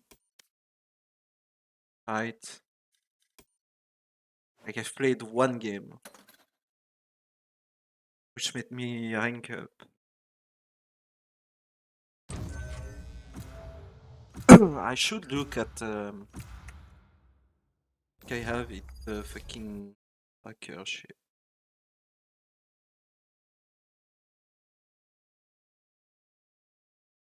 Fucking OPGG. You have to log in or some shit.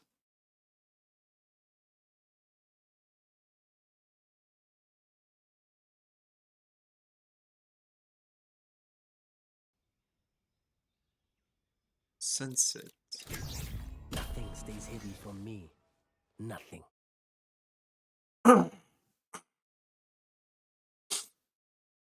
Yeah, last updated 2 months ago. Nice.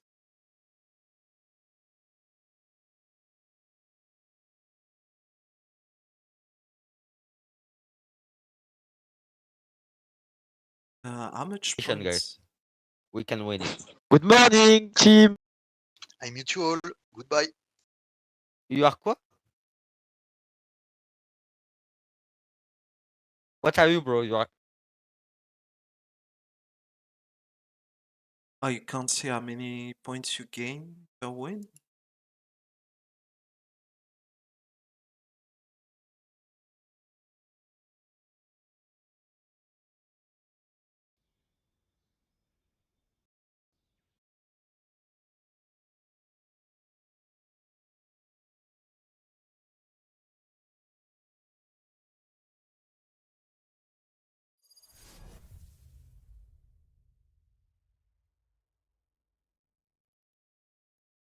Oh yeah, and I won 13-1.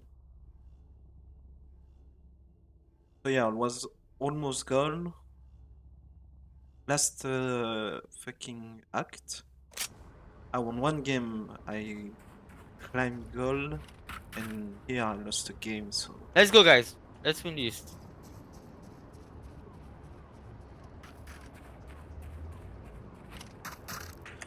Anyways. Oh, please don't crash.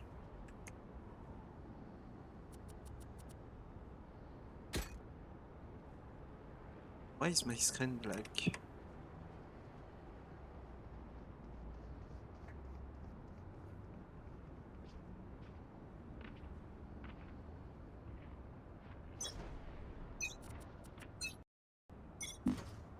Oh, what's happening?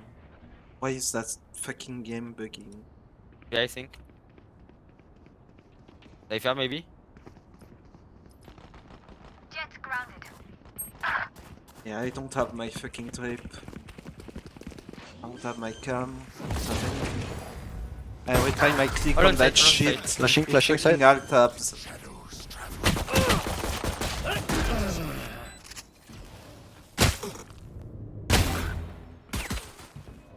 He's on side for sure. Well played! Here, on, here, there's a sheriff. Sheriff here, on my body. I have to leave. Sheriff on my body. Oh my fucking god, I can't. Cypher, are you, Is my mouse dead? That fucking laser shit is like annoying as fuck. Yeah, it's fucking Synapse rolling.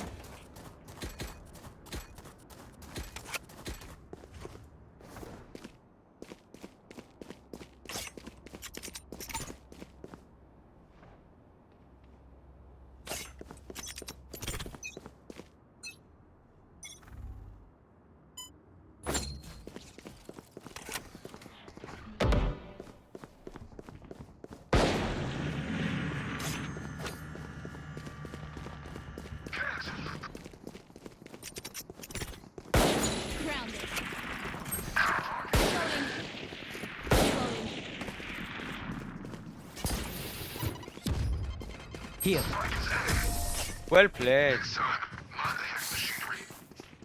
Omen go B, Sage go A.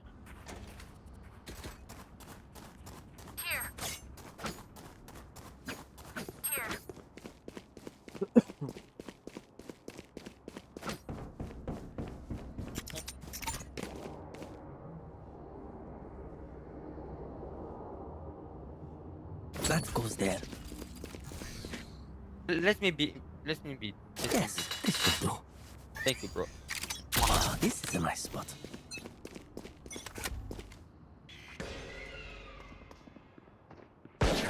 All mid, all mid, all mid. Mid. Flashing mid. All going market. Freeze suppressed. Flash.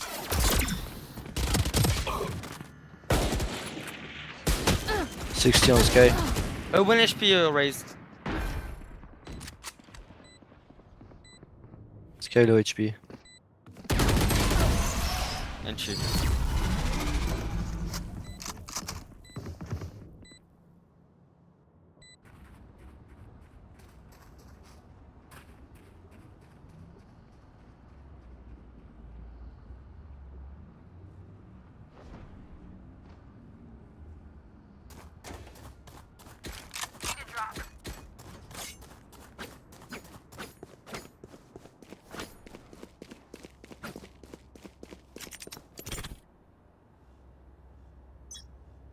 This goes here.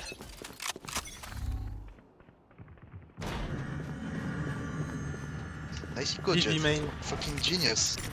I'm going to buy an up next round. Dash on site.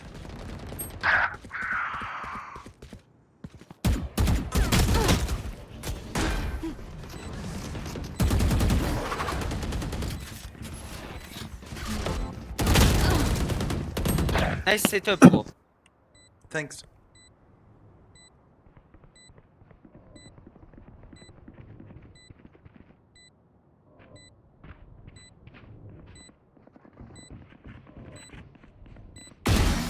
Spy killed.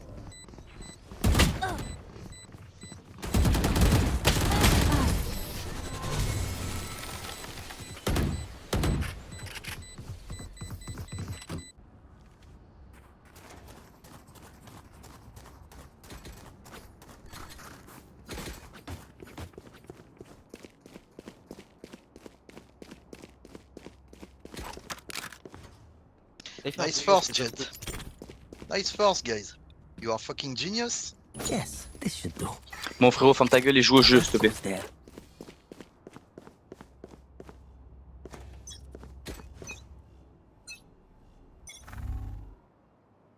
Joke's over! You're dead!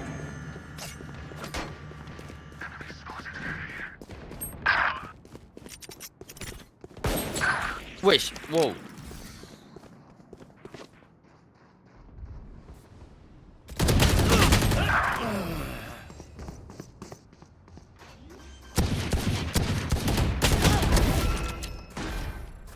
You had your fun. My turn.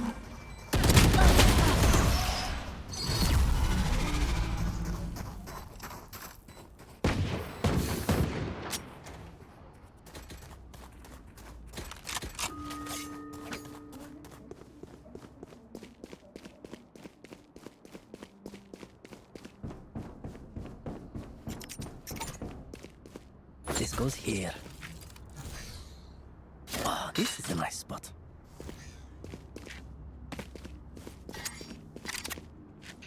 Guys, we have two sentinels. Maybe one sentinel on each side? Maybe! Wall raised. On mid. main. B. Got you.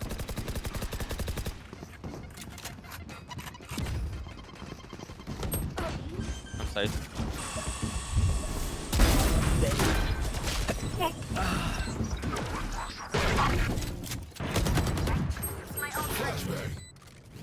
Going out.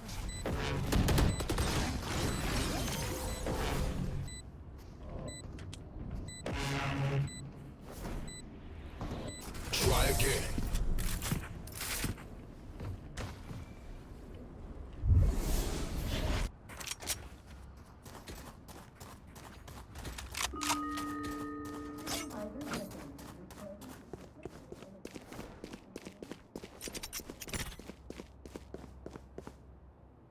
Yes, this should do.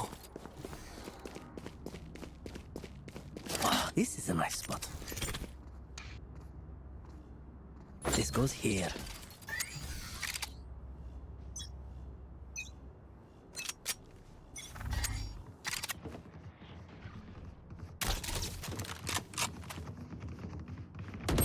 Camera taken out. Cage I've trigger. got your trail.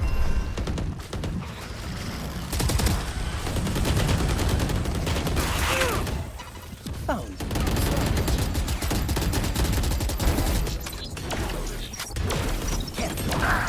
On side, be careful. Say where's on side, please. Can you call it? I was smoked. Oh, two on site already. Low HP raise. Shadows traveling. Stealing sight. Hush. Go. Here.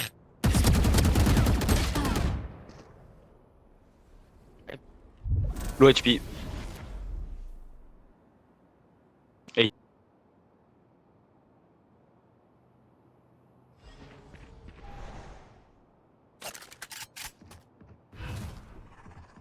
I'm rotating, bro, rotating. Hey, behind you.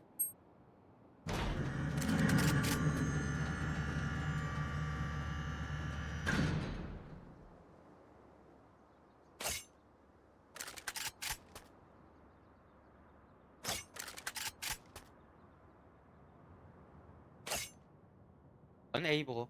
A.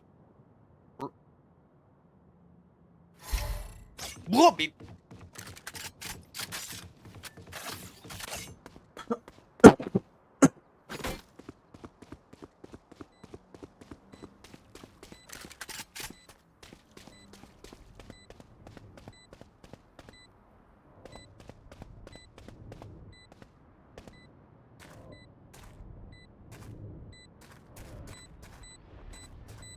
Oh, you're smart. Shadows traveling. Cover going out.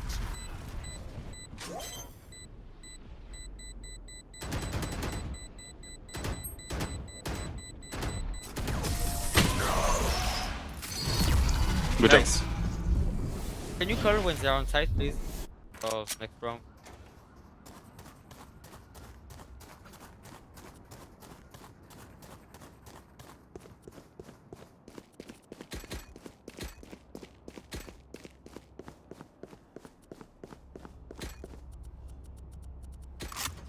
Here.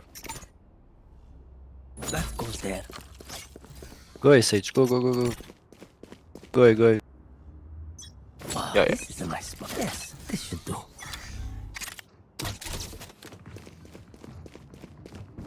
You main?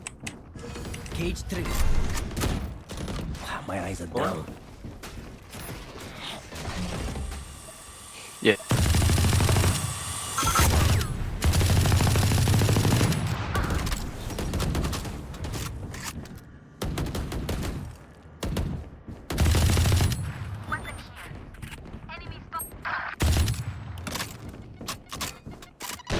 Party's over.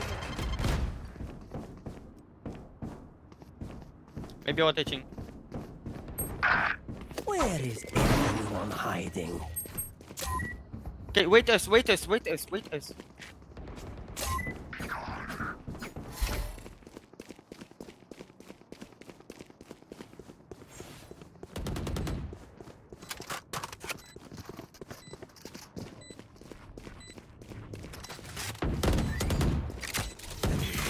One gen. Oh, we on top, on top. One on top, one here. Cover going out.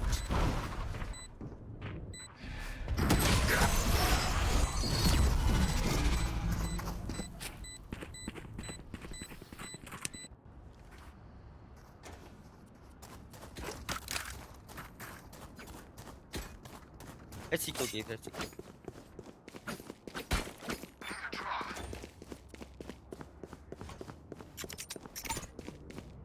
This goes here.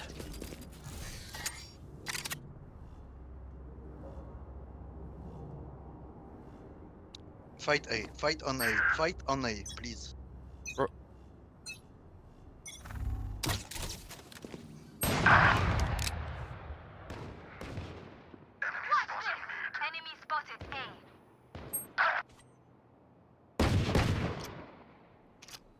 Shadows traveling.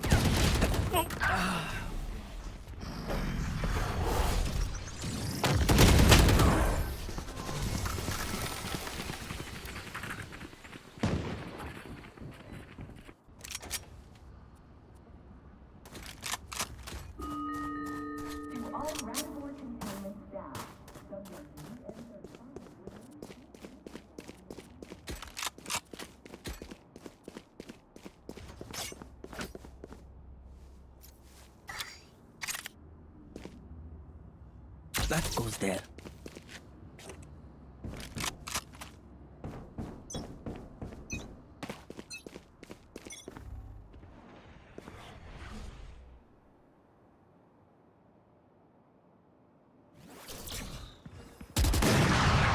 I've got your No more trail. charges left. Joke's over! Probably You're me. dead!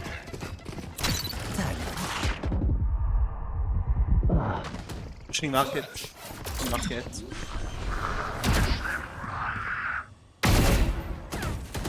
Two on side. Low HP, raise. Stairs.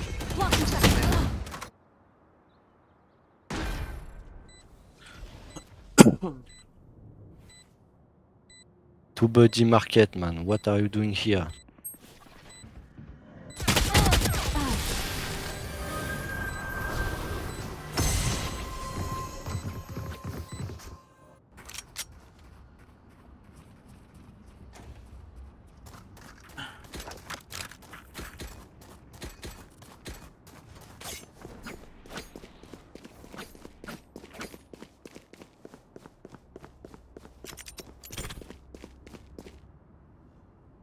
Oh, this is a nice spot. This goes here. Yes, this should do.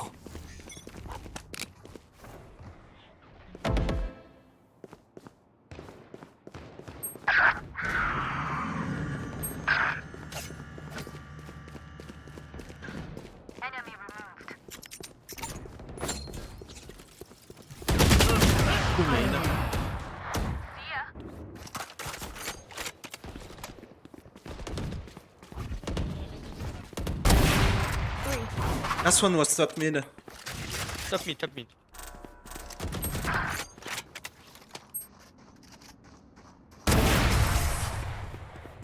I could not have made that easier.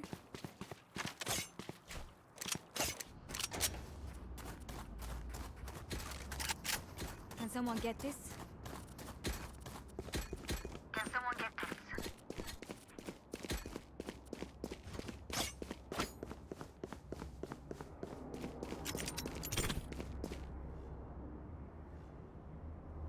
Wow, this is a nice spot. This goes here. That goes there.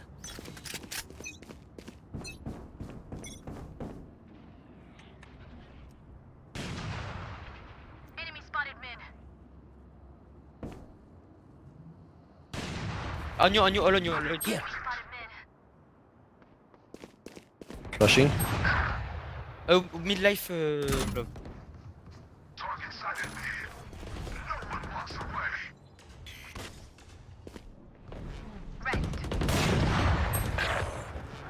Last Last mid. was mid. Last mid. Last.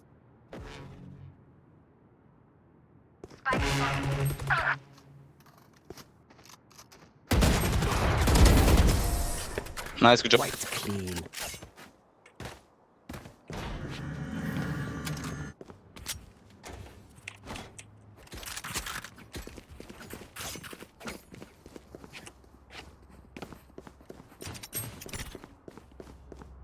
Yes, this should do.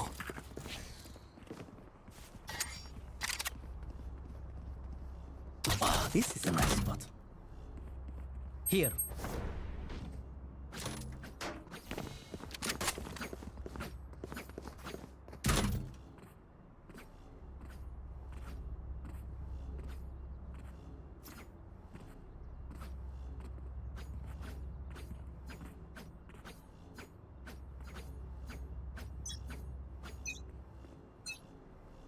Shadows traveling. Shutting them down.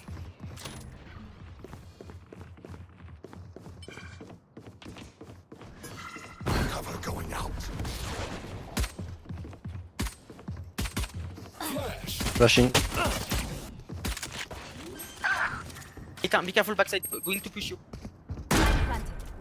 Here. Cage trigger. Boba one. In the back, in the back. One behind. Two. 90 on jet. Reloading.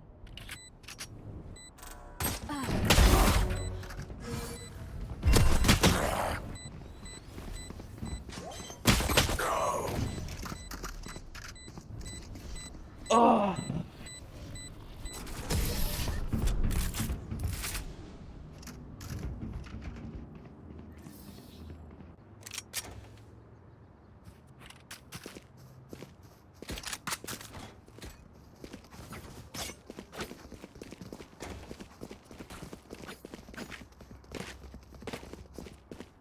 Reloading.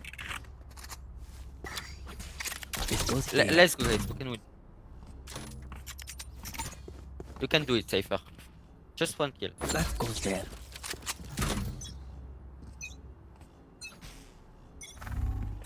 God, here.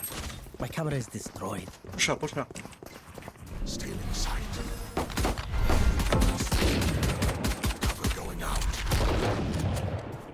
Shadows traveling. Jen.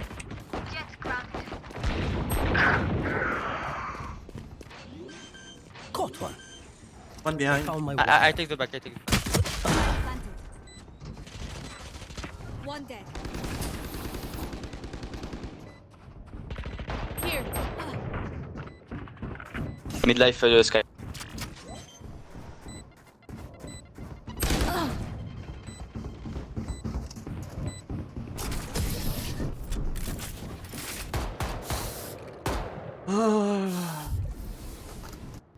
I don't know why, but I feel every time I take a fucking 1v1. My like FPS drops or some shit. Need a drop. Because I feel like I'm... Can someone get this? Yes, this should do. This goes here. Omen, you got the spike. Like, bro. Okay.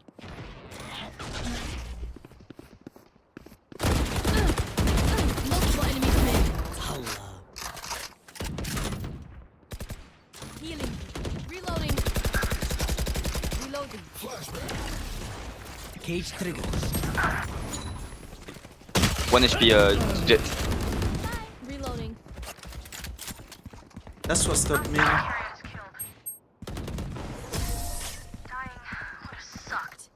Reloading.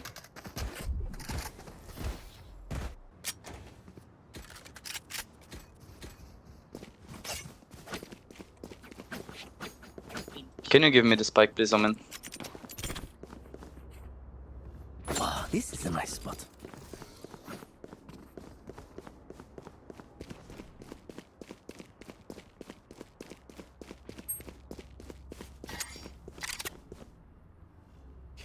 That goes there.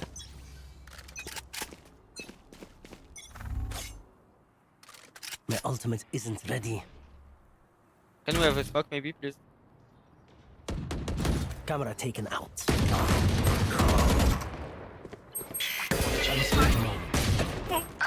Non, et tout hier. Bro, zero smoke, please.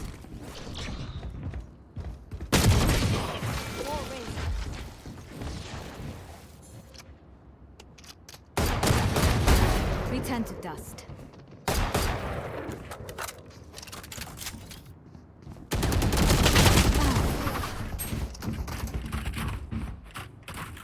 Omen, can you smoke, please?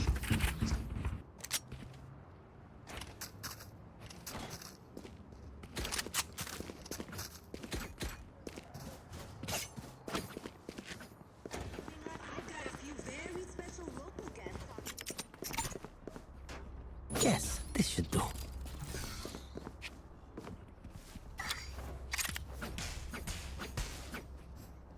Oh, this is a nice spot.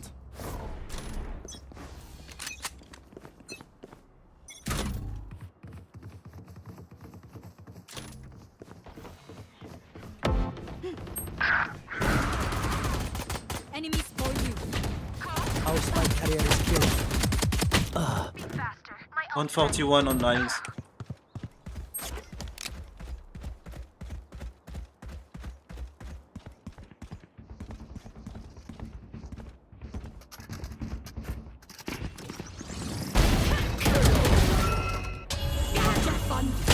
My turn.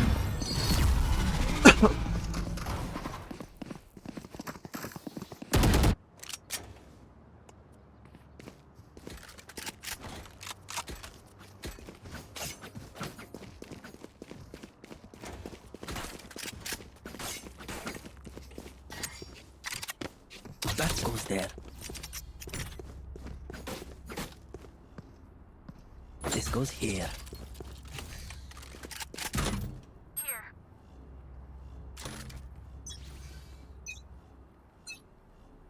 Cover going out. Shutting them down. Watch them run. Multiple enemies Joke's B. over. You're dead.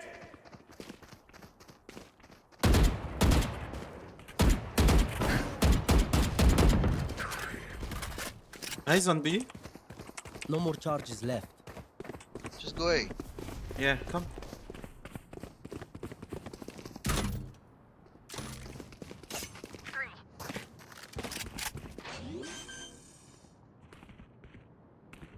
Planted.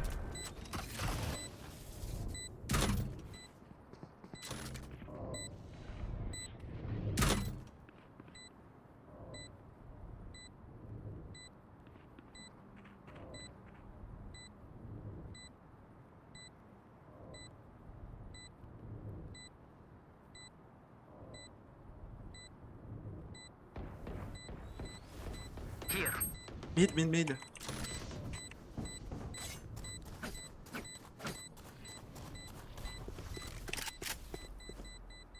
Here.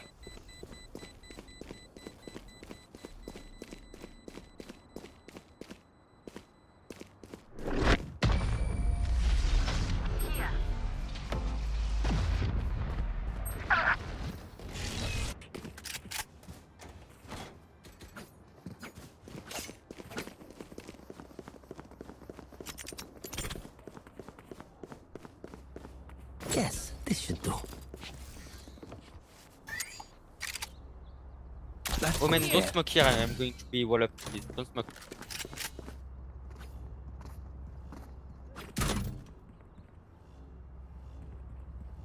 Toi, regarde le main. Toi, regarde là. Moi, je regarde là. Cover going out. Hey, bro, I asked to don't smoke.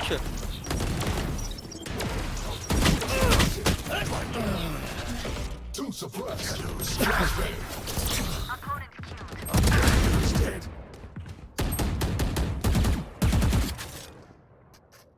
One behind. Flashbang. Target 86. No one walks away. My ult's ready.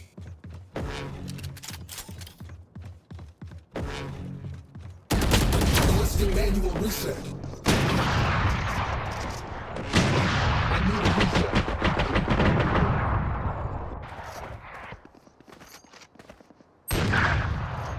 Oh, play.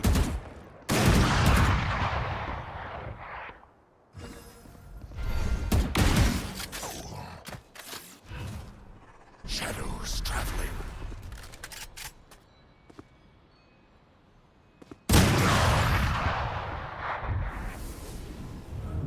TNT.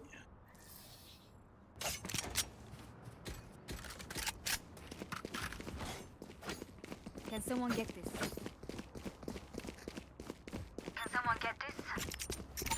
Can someone get this? Wow, this is a nice spot. Yes, this should do.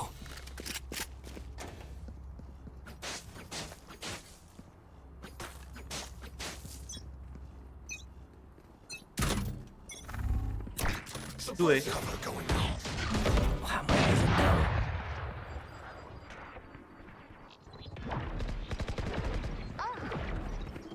Running mid.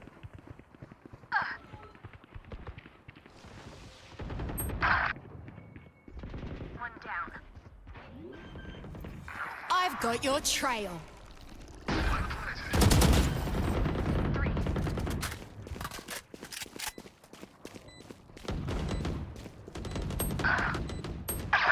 Here. Please don't lose it, please. I must wait a moment.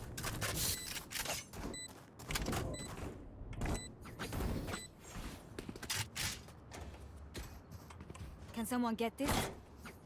I have money if you need.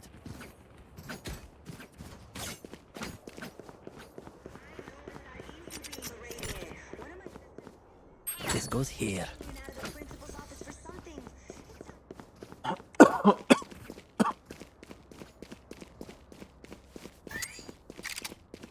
Oh, this is a nice spot. Yes, this should do.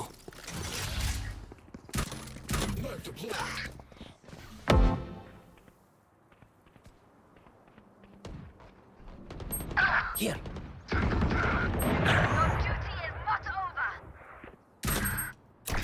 Tagged. Jet main. One mid.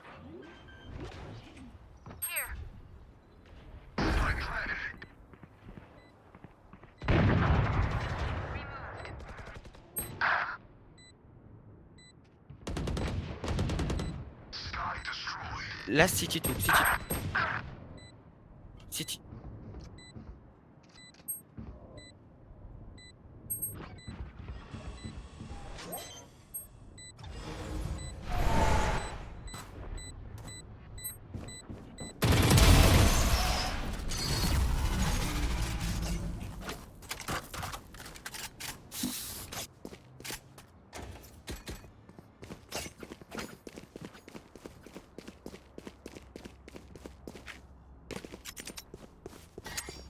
That goes there.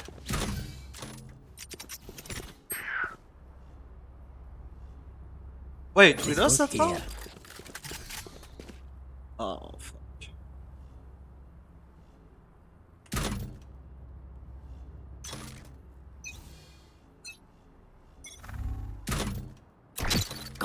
My camera is Goes A? destroyed. Let me up. Foolish. Where is everyone hiding? Way to be.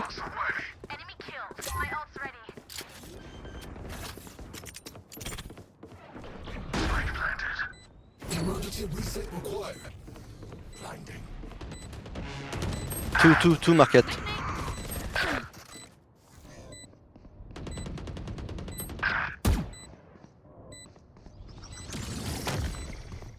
Cage triggered.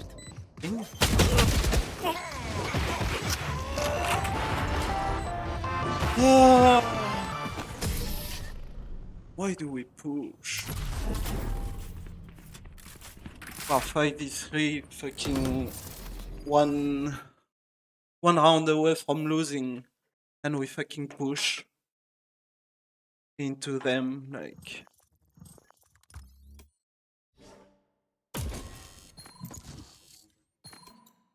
Uh, 45 minutes. Yeah, I have time. I guess I'll just keep the fucking pre-show. But yeah, I'm so fucking rusty, man. Holy shit.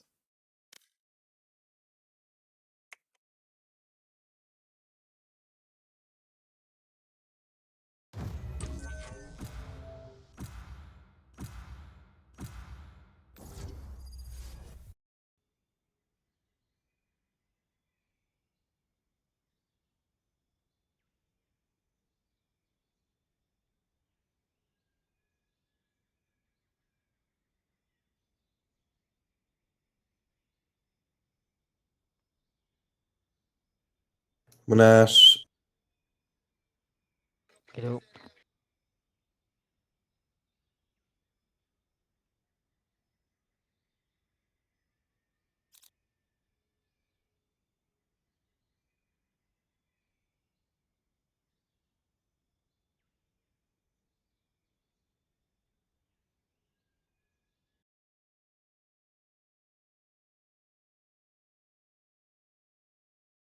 I mean, Cypher is okay. Oh, we have a Cypher. We have a close. Brim. I don't want to play Sky. I don't want to play. I guess I'm gonna play KO.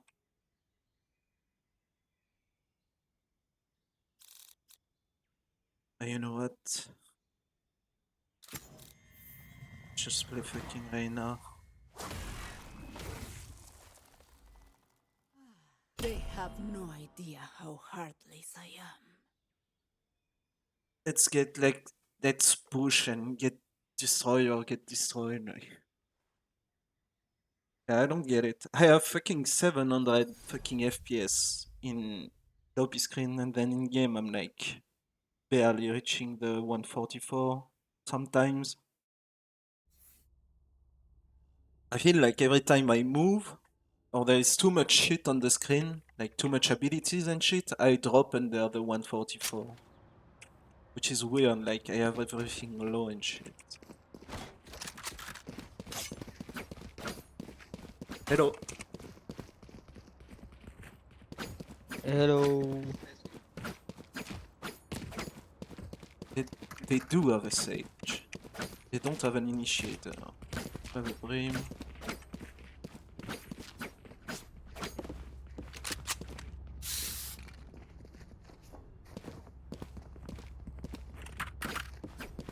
Hello, let's go from mid, Reina. They're probably gonna wall. Just check. Let's destroy it.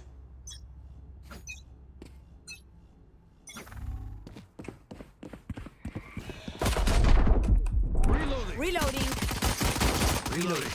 Trevor! Caution here. Spotted mid. Cutting the reach.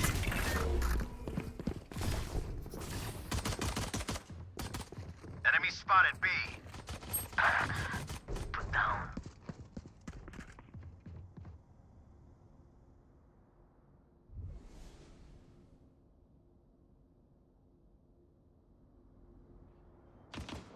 Three out. I have planted the spike.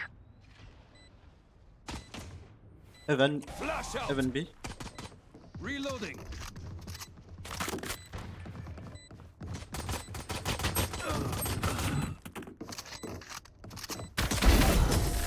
grateful I killed you quickly.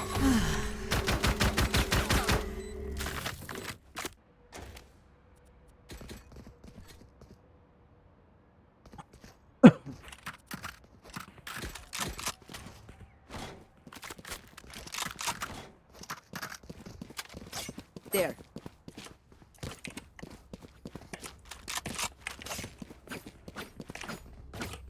There.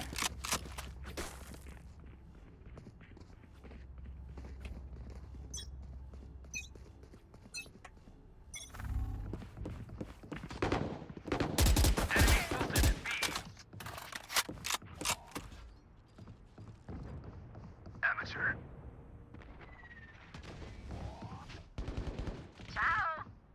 Line up, Evan. Another one, Reina. On the left. Nothing. City. Here.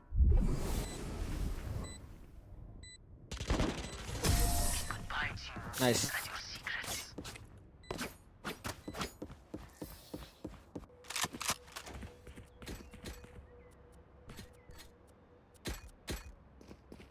J'ai l'impression qu'on a genre Ghost Campus for the bonus round. Enfin, your Ghost. Yes, your Ghost. What are you saying, Graves? Asking for a weapon. Ah. I asked the Ghost of the Gemstone because it's a bonus round. Right there.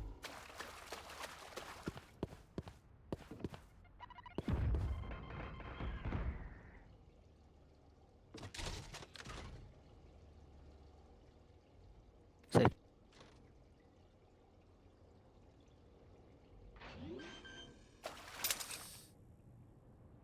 I have planted the spike. My ultimate is ready. 2 CT, 1 event. Screen. Misty peek.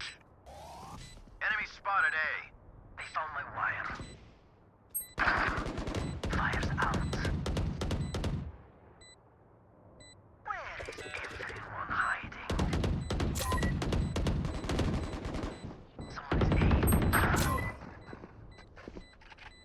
Pink spike.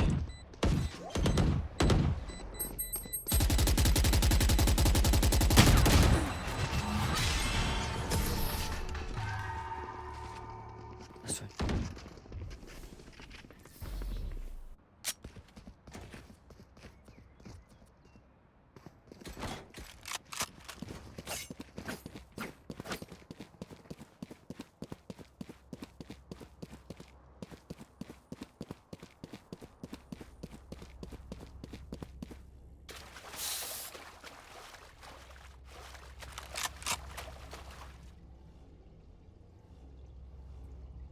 Race, can you destroy the cipher cables here with your grenade?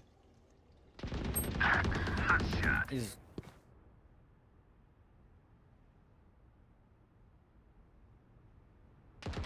Let's go!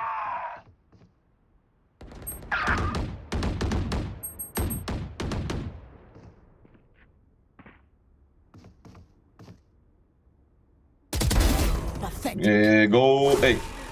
Reina.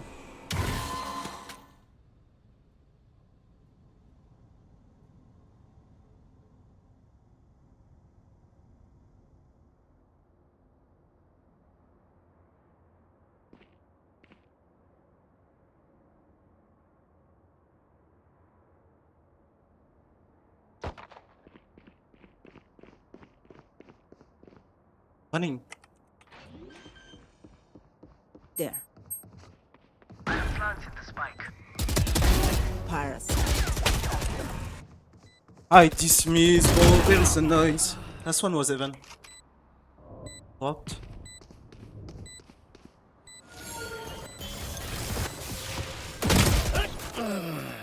Fuck, man. I dismissed on that.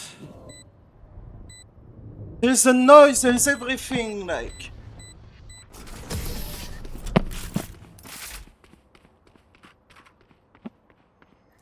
Oh my fucking god.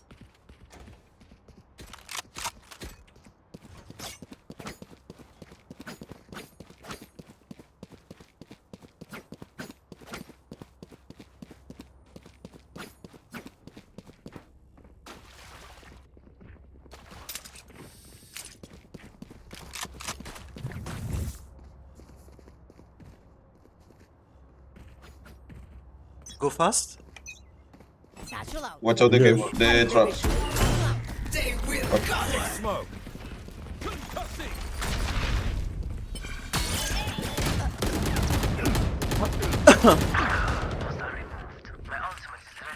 Oops. Rotate, rotate. My bad.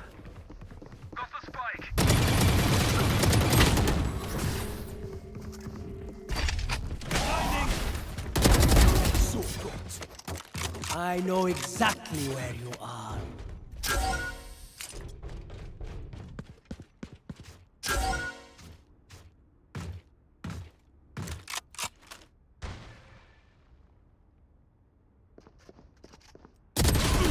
Nice fire. And TNT.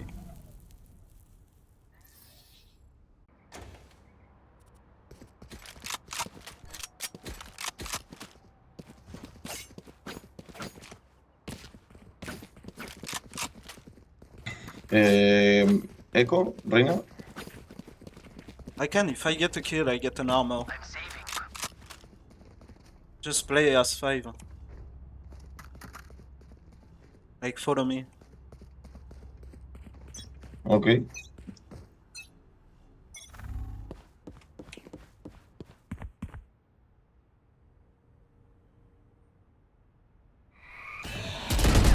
My ult's not ready. Enemy spotted mid. There. Reloading. Safe on you.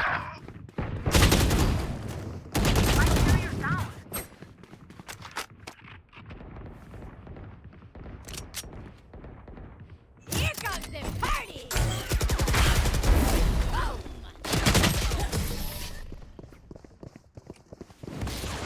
Nobody breaks the trip, nobody shoots the orbs. Like, it's fucking insane, man.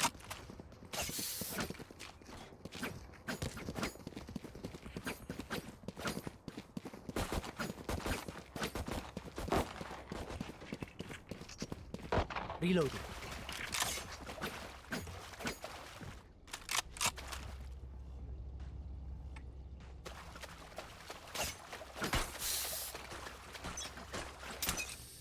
Satchel out.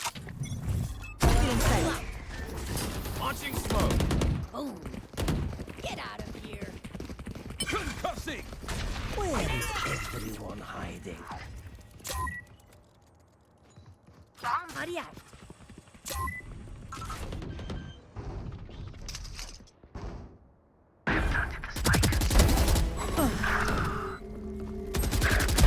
Pathetic.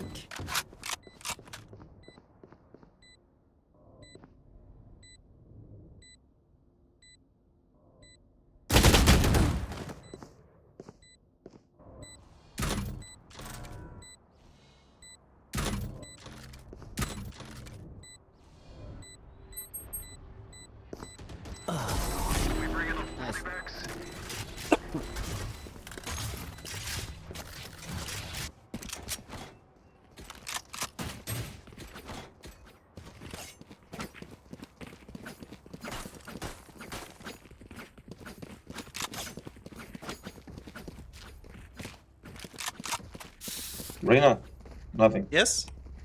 Nothing, nothing, nothing. Go mid if you want. So Phoenix will maybe flash. We'll wait a little bit. Okay. Right there. Still in sight.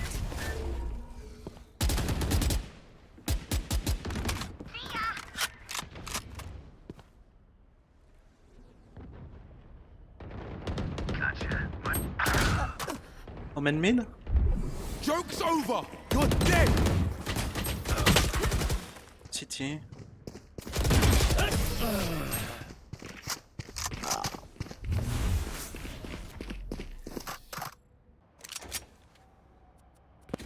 Race, the next one we enter first some side. You need to throw your grenade to destroy Cypher traps. Traps, okay? Yes. I'm sorry.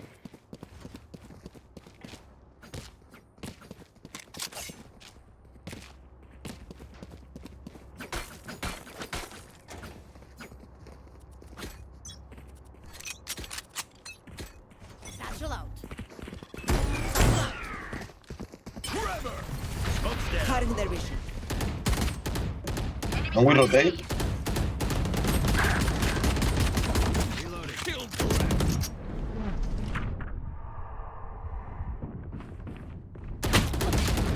Oh, heaven. See ya.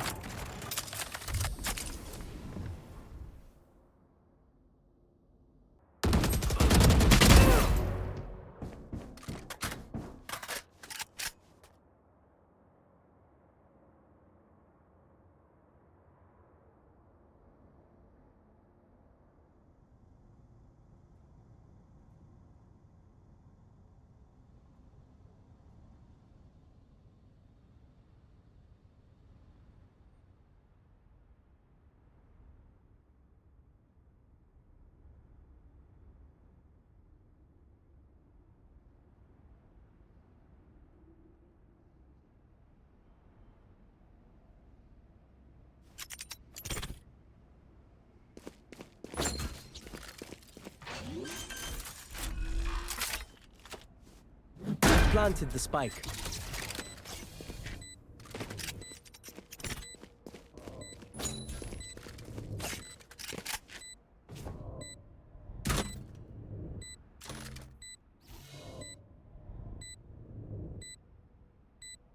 They found my wire. I must wait a moment.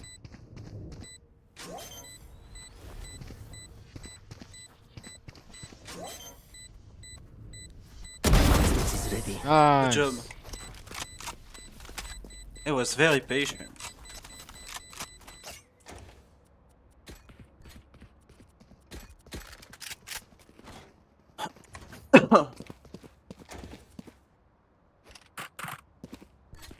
I'm a ultimate, I could green.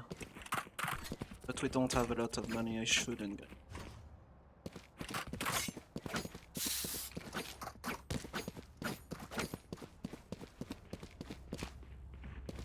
Race, can you throw your grenade here? And play with my ult?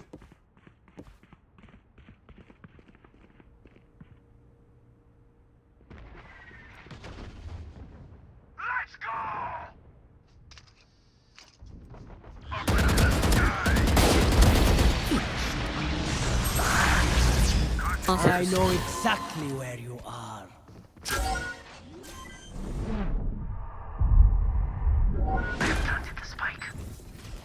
Still in sight.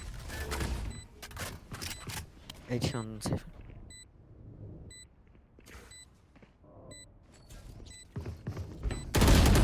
Heaven. Popped.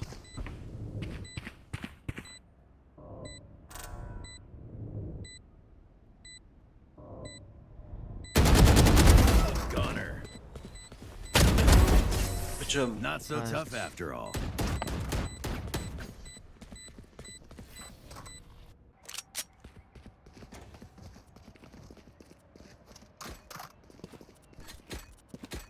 Can I get a drop?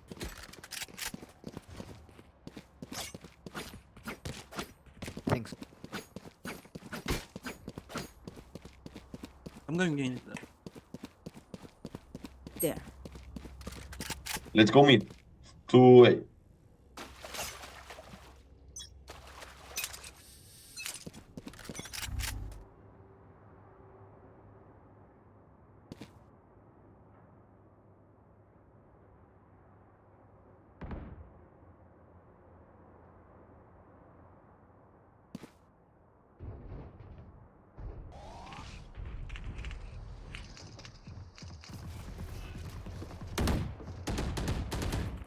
Enemy and defender spawn.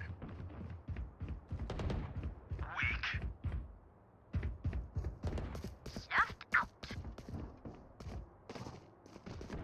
The hunt begins.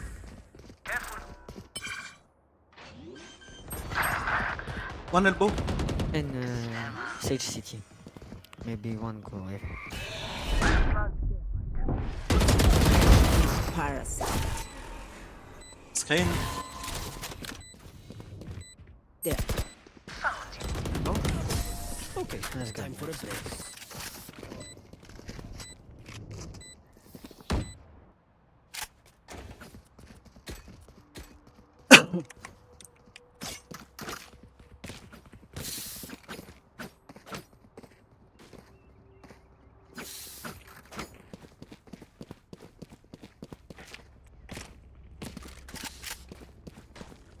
Race, can you throw another time your grenade? What? Your grenade here to destroy the Yes, traps. okay. Okay, bro, okay. They will cower. See nothing.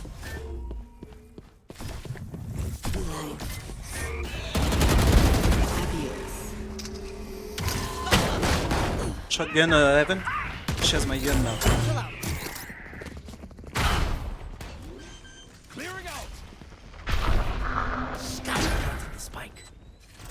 Be careful, garage.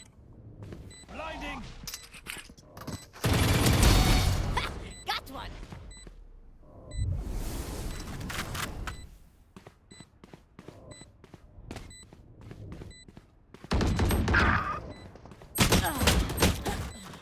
One Evan, one main.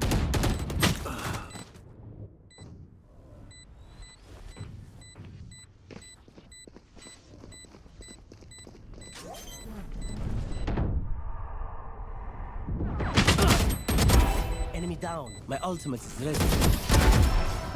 Ancient. Their fucking Sage dies when he can raise the fucking Reyna, dude. On my way. He drops from heaven when he can raise his fucking Reyna in the 4v4 and they still win the round, like.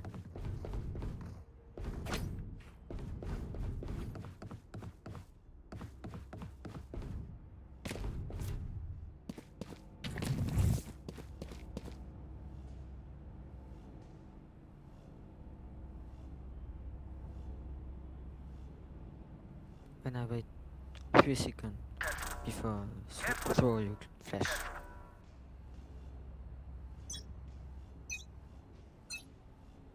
Cutting their vision. Headshot. Nice. Right between Come the on. eyes. Smoking B. Enemy spotted B. Let's garage. There.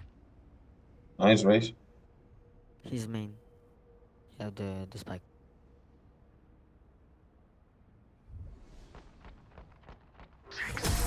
Nice. Okay. Nice. Spike spotted B.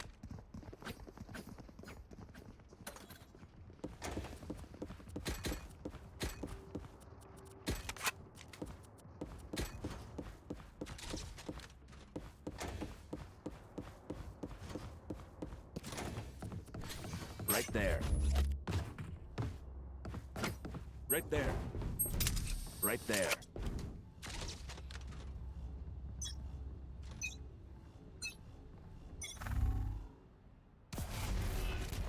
One step on me. Nice. Man, Oh. Smoke's down. On my way. Molly. 1 min.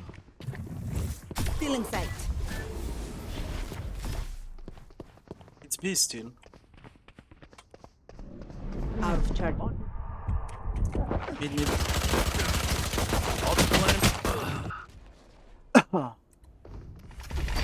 Flash out.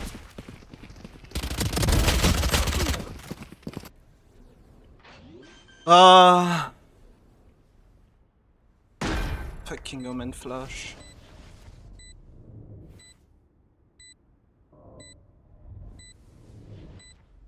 We lose the fucking eco, man.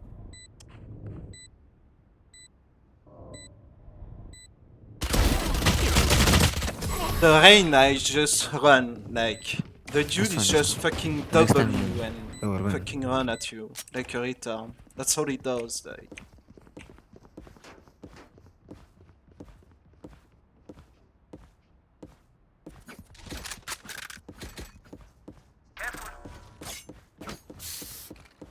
Right there. Careful.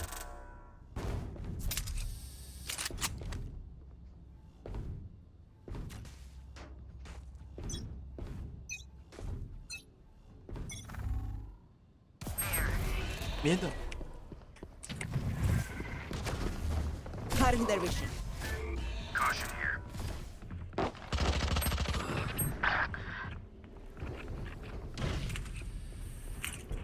3 main.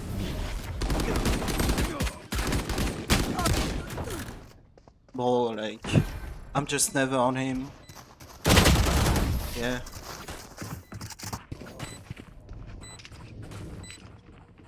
I don't know.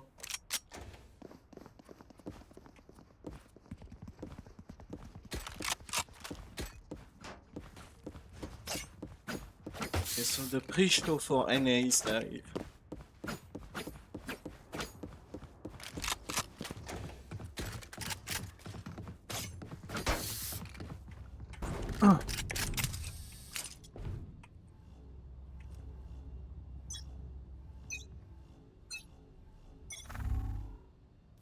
Step on B.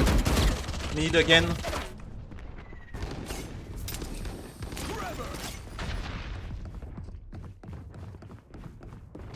Careful here. Fire's out. Enemy spot.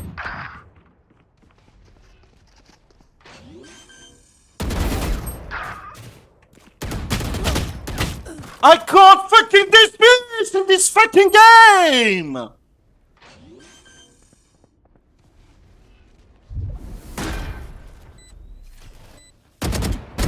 Goodbye. That's on B.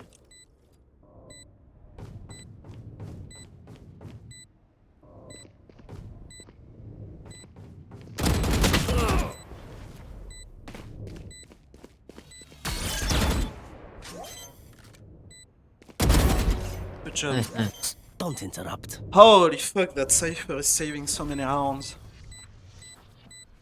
My ultimate is ready. You That's forget, the second fucking I time always I'm play getting high trolled by a fucking defense. I don't have money for shit.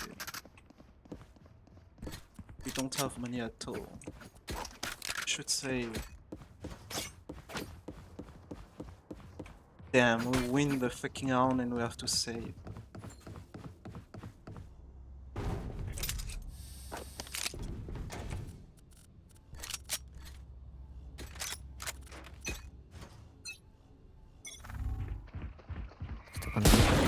Enemy spotted A.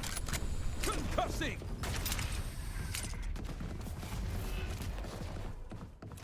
Camera taken out.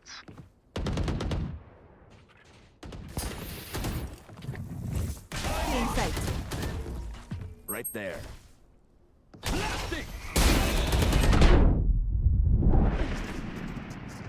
Evan. Bring a kit. Behind you.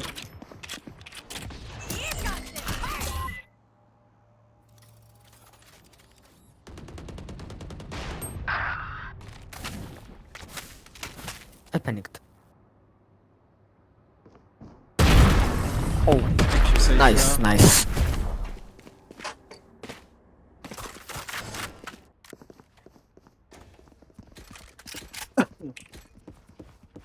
I need a drop.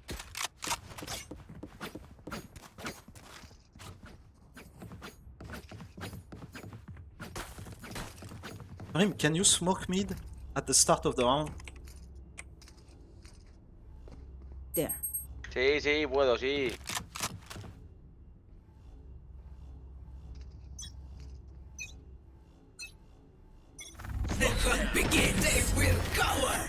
¿Es aquí? Here.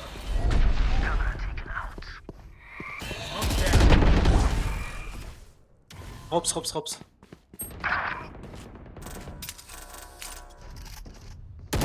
I know exactly where you are.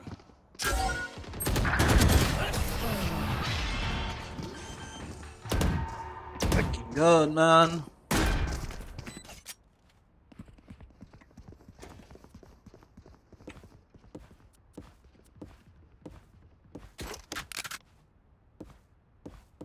Let's make echo.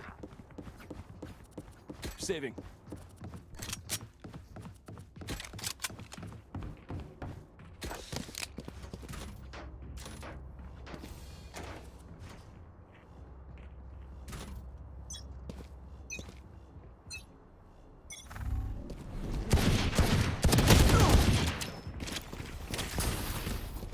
Hey?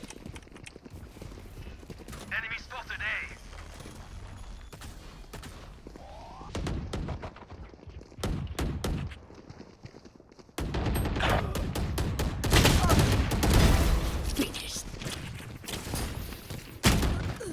Heaven.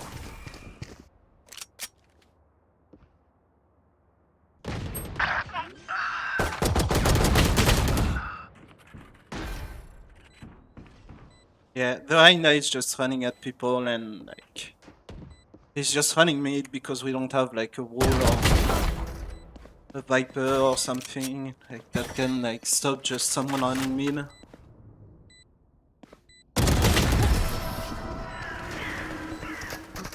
We need to stop him from running mid. I asked my fucking Brim to smoke mid, but he smoked like a retard, so... Right there.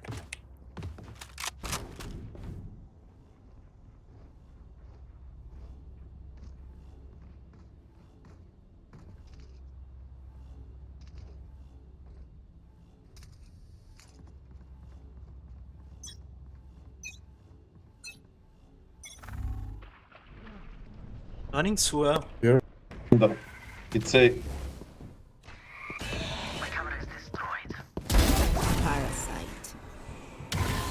Don't push right now, don't push. Cutting their vision. Spike Heaven.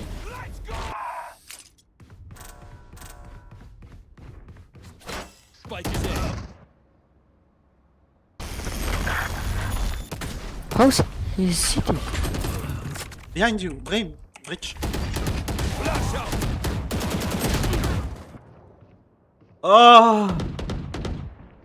Of course, he's city. They are running mid and we have nobody to stop them. Like, the Reyna literally runs fucking knife out mid. Like,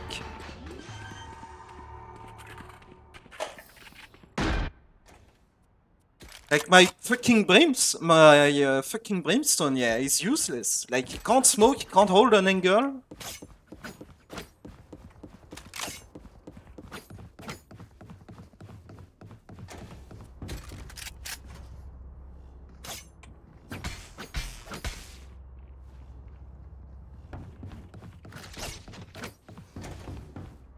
Play mid, Raze and Brim. Reyna is pushing mid every round. Oh yeah, of course. You're they play fucking mid. looking away and you instantly There are come nobody behind. on the side. Launching smoke.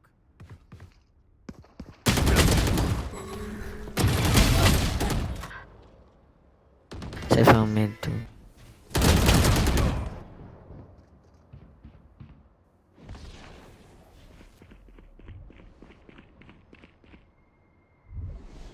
They know our Cypher just... Our Cypher is, like, good at aim, but he just played the same fucking setup.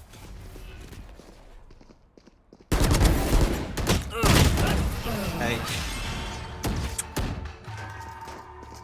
They do one thing, it's push mid. Like, that's all they do.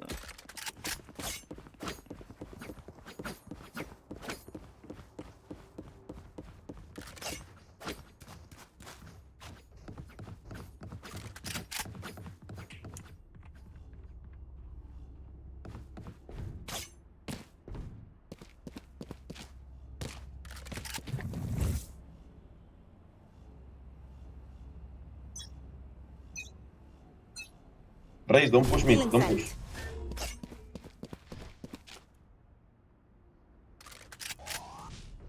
Here. Got him.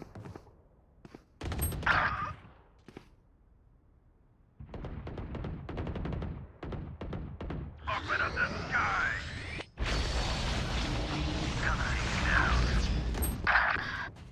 Spike spotted A.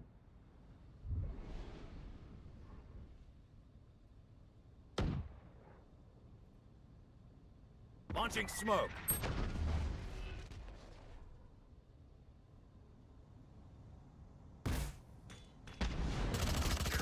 That's three. I know exactly where you are. 80.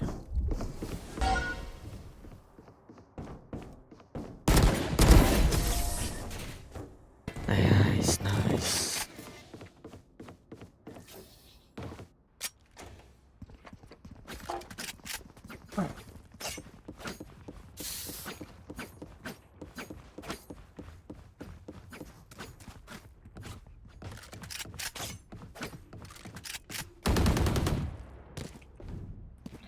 Right there.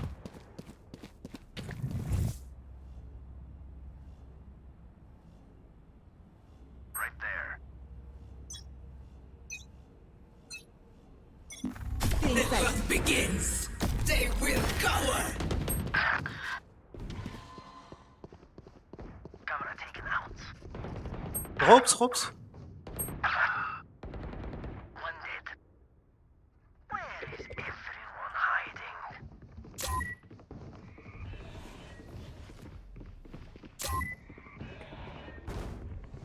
They're going B, B, B. I have the bomb. Over! You're dead!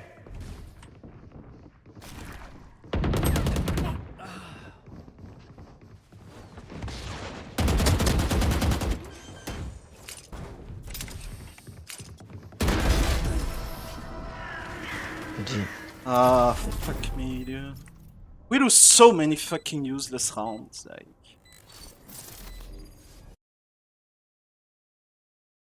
So many fucking rounds where my Brim can just smoke mid at the start of the round and stop their push with a molly or like... just a good crossfire.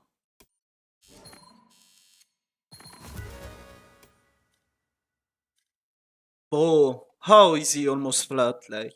He can't even fucking play Brim properly, like... How?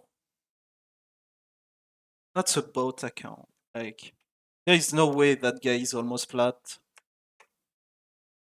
There is no fucking way with the map awareness he has, he's almost flat.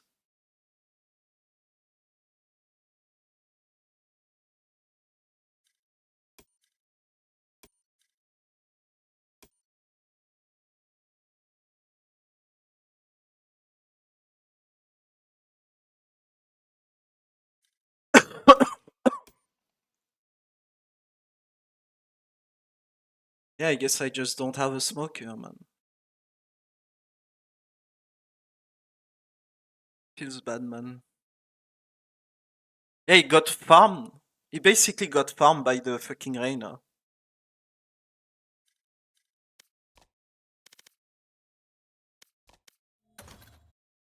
Whatever. It's any time. It's G2 left time.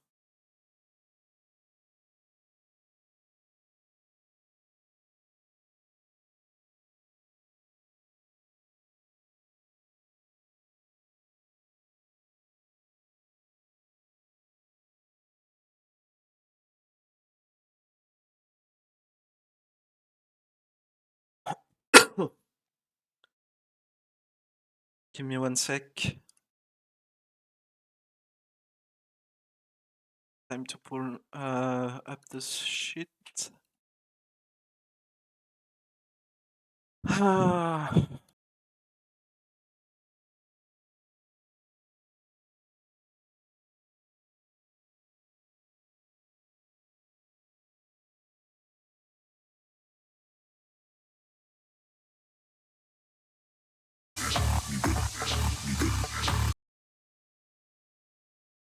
To some point. Tex had a great showing against G2, but a lot of them were eco frags, right? There were a lot of rads where I'm pretty sure his team was just like, go run, go get them, you know, like get as many as you can. But you can, I mean, see this tweet from Valen too, like continuing that this is a friendly rivalry, saying that like, we'll get you next time, Ian, who's of course Tex, right? It goes both ways. You know him like that? I don't know him like that, but Valen knows him like that. And it's also motivation for G2 to come back and win this one after losing that group stage match to the guy who went off to Lev. And we don't, like, we've had like differing sort of, I guess, reports about like how the departure for Tex went, but it definitely seems like there's friendly rivalry. But I noticed that Tex didn't want to play up this storyline. It was King that was like, oh no, we're doing this for Tex. He's like, oh, I don't love worry that about as it. a teammate, right? That like, even if it is a small thing, you're just like bringing up the energy, bringing up like that motivation to win. I think that's sick. I mean, if you think about it too, it was yesterday King having to beat some of his friends, former teammates over on And Tex crew. said he was doing it for him. Exactly. And now today it's Tex's turn, so it goes all the way around. Hey, if they make it tomorrow. It's just ghosts of their past. Who's tomorrow? Tomorrow, it's Calm versus Boostio. It doesn't get any better than that. It is like a cascade of, it's like the Grim Reaper with the the doors in the hallway. Yeah. God help me. All right, so all their friends are behind the doors. It's not okay, man. Ghosts of them. It's just representations of them. You know, it's just ectoplasm. But I'm curious to hear how Tex himself actually feels about today's matchup. So let's hear from him with Smix once more. Okay. Good morning, Tex. Today you're going to be facing your former team, and last time around it was a victory for your side, 2-1. When I spoke to them earlier today, they mentioned that they think it's going to be a very different game this time around. So what do you have to say to that? I think it'll be more exciting. It's playoffs now, so the pressure will be on them, and I'm happy to see how they do. Sounds good. Best of luck today. His stress is too short. Okay, always understated. That's Tex for you, but he's definitely, of course, looking forward to the opportunity to be in our mid-season playoffs grand finals. But let's move across the aisle. Let's talk about G2, because they eliminated Cloud9, who were looking extremely promising, and sent Crew packing to the lower bracket, who were then dealt with by Leviathan. But this team couldn't take on 100 Thieves, even though this bind showing from G2 was spectacular. Yeah, I think they had a really good game plan playing up against 100 Thieves. The 100 Thieves comp is built around these defensive flood retakes and mid-round reclears with the double initiator utility coming in. G2 did a really good job of calling pauses in the mid-round once they started this site hit to actually take the time, have a player set up an anti-flash, break both those pieces of utility, and then continue that brawl. And with the players, the form that they're currently in, they were winning that really consistently. So you have to credit Valen for taking that over the line, beating 100 Thieves on their best map, but it went over to Split, and then the ties changed a little. But they were the only team to be able to beat 100 Thieves over on Bind, which is massive. And I think so much of that comes down to the prep they're able to do, to Valen as well, leading the charge here, because when you have not just beating 100 Thieves on that Bind map, but also the series against Crew, when they just absolutely spank Crew on Icebox by playing this heavy flood style, not allowing, again, the strengths of that comp they were playing against to shine. So much of their game plan is built around what their opponents want to do, and that's why they're so lethal, especially coming into a second showing against this Lev team. However, that's why they lost to 100 Thieves, though. 100 Thieves were not playing that early proactivity. Like, on purpose, they were giving up the map, not only on Ascent, but the whole series, right? I don't walk away with that feeling as negative about G2. I think they had the right read, but 100 Thieves honestly changing that up, going for the less proactive stuff, adapting from their bind loss. The question today, because I have a lot of faith in G2 having good game plans, it's in a BO5. There's a lot more maps. There's a lot more kind of moments you have to prep for. And also, as we get deeper into today, I think it's going to be a lot more reliant on like individual players stepping up, on how you adapt once things get messy. That's always the case in this Can you adapt this Valen mastermind game? Like, are you maneuverable enough to pivot off of these game plans you come into the series with? I think you are, because even if you look at how G2 were playing in kickoff, this was a team that on defense loved to play heavy retake. They would full back off sites, play heavy numbers retakes, 4 or 5 players alive. But ever since the switch, bringing Icy in, and importantly, putting Leaf over onto the Sentinel role, this team plays a lot more aggressively on defense. So on their weak side, where Leaf is often, he is still looking to play for kills and give them that added flexibility that is not just so 1-0. You brought it up. We talked about it. What is different here with a best of 5 as opposed to a best of 3? Because you talked about it, like, you know, G2 and Leviathan last time they played, there was a spooky breeze that was in the map pool. Now we have 5 maps to play. Does that affect a team with like the slightly weaker map pool overall? Like, what are the other big differences here? I think it's really, like we've been talking about, it becomes a question about adapting within the series, and also a big question about the mental. There's going to be maps where you're not as prepped for, where you're at a big disadvantage in, because it's just really tough to have a super solid 5-map pool and have good prep. You're almost never going to be winning a 3-0. You're going to have some like throwaway maps in here, you think? It's possible, and I think it's always about kind of how you recover back from those moments and how the team sticks around. Both these teams have proven to have that, and have also had experience in BO5s. The G2 core has played a lot of them. That Ascension game went the distance. Leviathan as well. The individual players have, but that team as a core haven't yet. So that is going to be something a little bit new. I would say, though, that when I look at these two teams, I do favor Lev over a longer day, right, in a best of 5, because I think that this team is highly adaptable round to round. It's a team that's less, I think, reliant on their initial game plan coming in, and so much more about freeing up where can Ospas find those openings. He's always looking for the weaknesses in the armor of the team he's playing against and taking advantage. G2 coming with very strong reads, so I think on the maps, like, there's going to be very important maps, some must-win maps. These timeouts are going to matter a lot for Leviathan then. For sure. Yeah. All right. Well, our coaches are standing by for our map picks, so let's listen in and see what this series is going to look like. Alrighty guys, welcome. As you know, G2, you will have higher seed going into this. Would you like Team A or Team B? Team A. G2 will pick Team A. Love, you will be Team B. G2, you will have first map ban. We'll ban Sunset. G2 ban Sunset. Okay. What would you like to ban? We ban Split.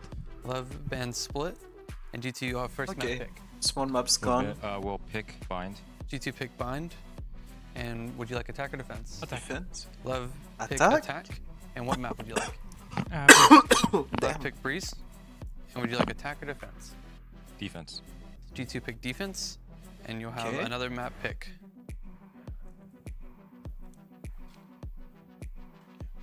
We'll pick Icebox. G2 pick Icebox. Attack. And would you like attack or defense? Attack. Yeah. Love pick attack. And you have another map pick. Lotus. Love pick Lotus. And would you like attack or defense? Attack. G2 pick attack. Attack, yeah. Alright guys, the side map is gonna be Ascent, and Lev, you will have side select for it. Defense. Lev, pick defense. Alright boys, best of luck today.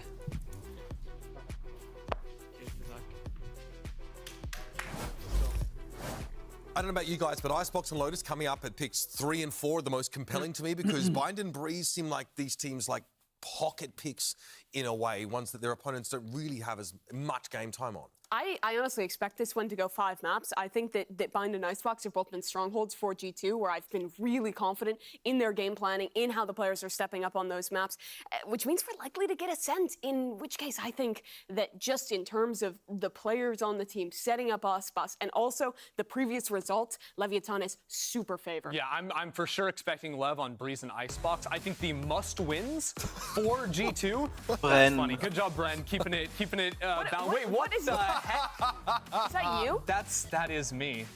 Why am I That's a child? That's a pretty current picture, right? So the photo they took of me yesterday was from 4 years ago, and that was, I think, from like 20 years ago. So yeah, but that's anyways, what you look like now. My vote is Leviathan, and I think G2 absolutely must win Bind and Icebox. Their Icebox has been looking good. Lev's hasn't, but that's one that I do think still could go Lev's way and would skew this series completely into. I wouldn't want to trust a child, but I do agree that Lev's pretty favored here.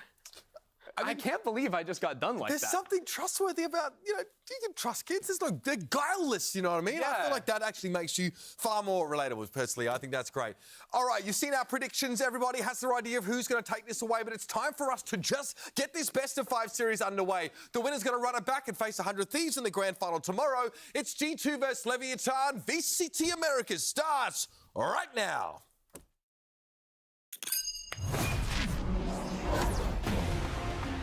They need Lev to show up to show up.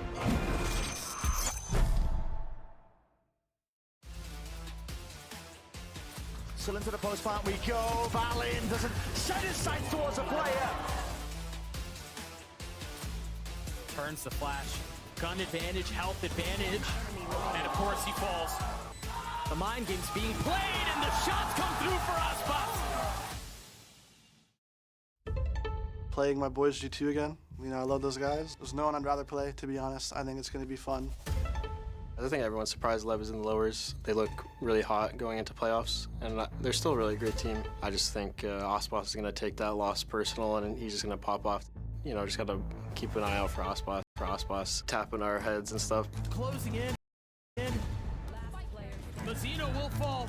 Oh, wait. Spots. Gun advantage, health advantage. Wait, that's their image, that shit. The shots come through for us, Spots. I wouldn't say you have to be really scared of anyone individually in that team.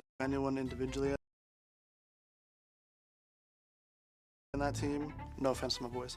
But they play really, really well as a team. Okay, Just gotta one watch sec. out for their teamwork. Really. I'm gonna check Really something. with nowhere to run, but at least it's across the fire.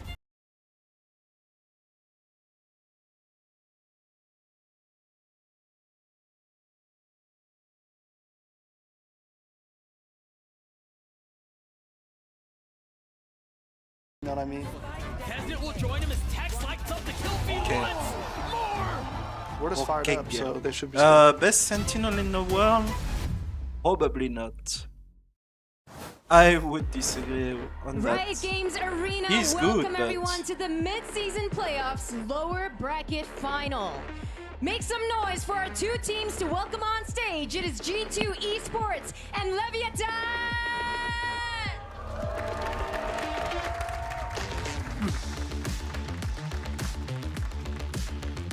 Our first player, Icy! Aspas! Leaf!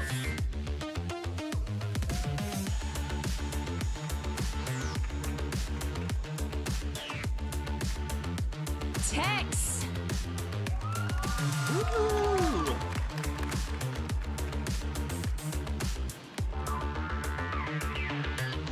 Valen!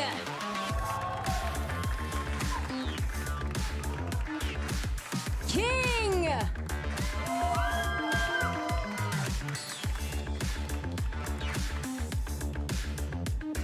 And we're gonna see the first split,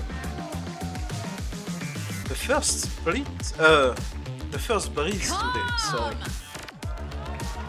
split is bad. Split and sunset are gone. Jonah P! Mazzino!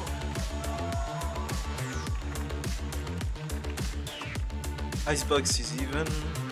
Ascent is even. And our coaches, Josh RT! Bind is attack. Breeze is defense. And last but not least, Coach Goket! Lotus is heavily attack.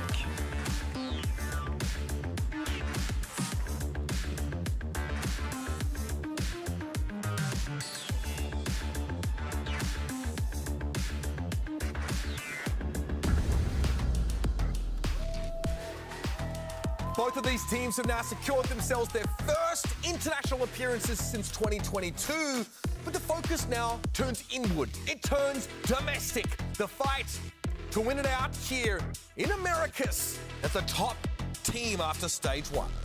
It would be absolutely insane, especially considering 4 of the players on this stage won Ascension last year. They had to fight for their right to compete in this league, and now they're fighting for their right to compete to be the best in this league. But Tex jumped ship. He's off to a new team. This Leviathan squad was always hammered as the super team, the squad expected to dominate in Americas. And they've had a run back. They've been good through the playoffs. But now in this lower bracket, they have to prove themselves in back-to-back BO5s if they want that title heading into the global event. Kickoff saw neither of these teams look particularly convincing, both middling. We were uncertain.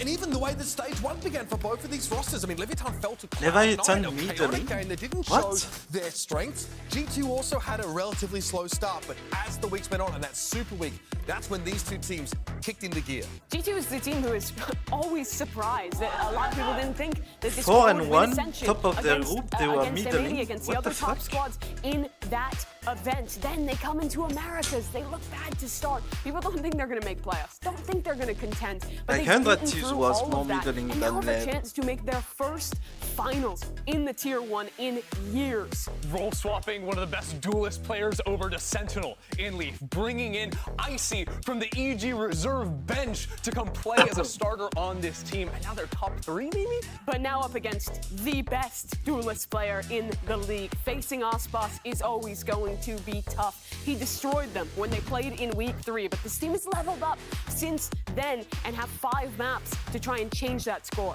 This is going to be a series that will expose every aspect of someone like Icy's game, though. Aspas will be looking for every opportunity to get one over on him and start to lean in to that dominance at the duelist position. We have a matchup now with Aspas, one of the most unpredictable players, alongside one of the most unpredictable teams when it comes to how they want to play out their rounds, versus G2, a team coming in with heavy prep, the only team to take Bind away from 100 Thieves. They are going to be challenged today to find answers both to the Lev game plan and also to Aspas. They've thrived in this week-by-week format where they have a lot of time to game plan. Damn, Josh tomorrow and we have Valen Fnatic can take those ratings. moments to come up And then with the 100 best Thieves and counter. the winner now this of is like game after Lev game, cheat. playing Day day after after day. day, and it's a very different match. We're in Agent Select for Bind, That shit is and banging. it's Icy locking in the Raze. This is a chance to start against Ospas, who has proven to be so talented on that agent. It's a great first map for G2 to start on here, coming out hot off that victory just yesterday. Again, looking at some of those tempo changes within the round, they were also showing a lot of flank looks on defense, trying to disrupt the post plants by wrapping around on their opposition. These are all things that Lev will have now watched, right? They had to play their series and then go watch VODs all night to get ready for this. I think they also did a great job in particular dismantling the Gecko combos that 100 Thieves runs. It's a very similar comp, the Sky instead of the Fade over on the side of Leviathan, but they're also looking to play for a lot of these flood retakes, a lot of these like proactive extremity control looks when they're on defense, and I think G2 have proved really solid ideas of how they play this map. Valen in particular, who you see on that brim, his mid-rounding has been excellent on this attack side. I think it's the map where I've been the most impressed with him. Leviathan on Bind, we haven't seen much of them at all. I mean, they did slam NRG the start of stage 1 on this map, 13-4, but they went up against 100 Thieves and they fell much the same way that many of 100 Thieves victims had. They got 3 rounds against them on this map. And as you mentioned, they're going up against the team who is able to concoct a strategy to bring that team down on Bind. I can't feel like they're favored here. You can't, but there's the question of how much work have they actually been putting into this map, right? When you come into best of 5s, there's a lot of unknowns. This is a best of 5, like you said, and so get some snacks, folks, and settle in for the long haul. Here's Brennan's Sideshow with map number 1.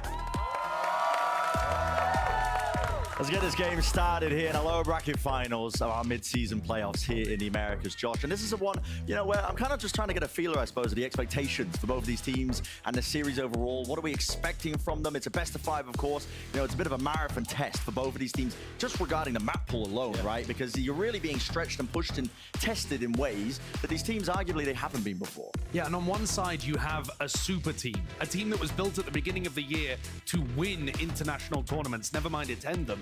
And on the other side, you have our team in Americas coming through Ascension. So you would think that there's a large, heavy favorite here. But at the same time, despite the fact that it was only you, Bren, that believed in G2 out of our people here on the broadcast team, I think G2 have got a good shot here because their permaban is Sunset, which is one of Leviathan's best maps. And maps like this one on Bind, Lev have said they have an incredible map here. But actually, the match results favor G2. And we'll see them go into the pistol with a 4-player stack on A. It's G2 who are the ones who put up the big results. Now they're going to be tested once more in some way or form, running forwards and past Aspas. Vulnerable up just from the snake bite. And it's cut up the sight. Right through the middle. Jonah P just seeking to take away names and filling up the feed entirely with his name. One enemy remaining. Leaf there using that same Viper orb, actually, that caused NRG so many problems against Leviathan. King left with the Viper on the other side. Spike, irretrievable 5-player stack in front of him. Not the start that Leviathan were looking for, but G2 will take it. Another one of Valen's excellent reads when it comes down to rounds like this. We saw in that game against 100 Thieves so many times that he had a fantastic read of what was going on in the game. Yes, they weren't able to pull it over the line in the end, but I think he showcased that his calling is plenty good enough for the tier 1 level. Yeah, it's been going strength to strength. Another big major test in the form of Leviathan, right? I mean, when they're going up against Cloud9 and Crew, you could argue that, you know, they could sort of match the same blueprint that they used to beat those teams, both of them, trying to bait the star players in, take good fights together, make sure the discipline was on display. And for 100 Thieves, they're almost entirely in the opposite direction. Like, don't get me wrong, they've got hitters, but it's the team play that carries that team in the execs, right? The real well-drilled stratch. For Lev, they're a bit of a mix of the two teams. I find, you know, you've got Aspas, this superstar player that they are going to have to keep in mind. But Lev are also pretty good in terms of just making sure that they don't leave any big gaps in their play. Now, the game plan for Lev here on the Eco is to just try and farm up some of those orbs, but the Outlaw just making short work of these Leviathan players. Good connection there with the dog, the mosh pit. From forced to just peek wide out into the open. That's so nice from Trent as well. Great angle through the wall there with his mosh. Think about things when the sides are flipped. G2, last time we saw them on Bind with their win over 100 Thieves, they were putting heavy emphasis on Shower's control themselves. Now you see them on the defense side looking to try to counter that. Double fighting Showers, which is a very common approach for teams. It's just one that 100 Thieves don't normally go for. And then sending that Trailblazer through the teleport in order to go for the refight. Outlaw still on board, but no light armor for Leviathan. So coming into this one, a bonus round for G2. Lev have got a very large rifle advantage. They do, but less utility to their name just because they're forced to use the half armor. Now that they know that the Outlaw's on the board. Yeah, what are they missing? A flash on Calm, a boombot from Aspas? Yeah, pretty big tools, but we'll see if it makes a difference. And another 4-player stack from G2. This is looking like a read.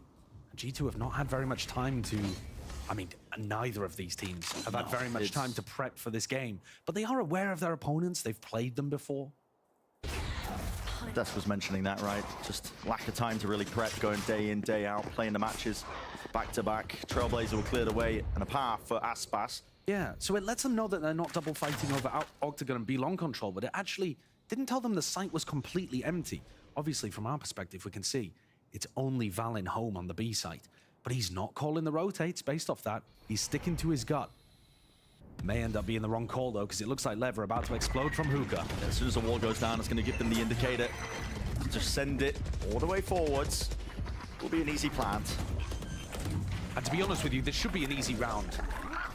Be on bind, very difficult. It's all about this hookah fight. Oh, and a crossfire setup.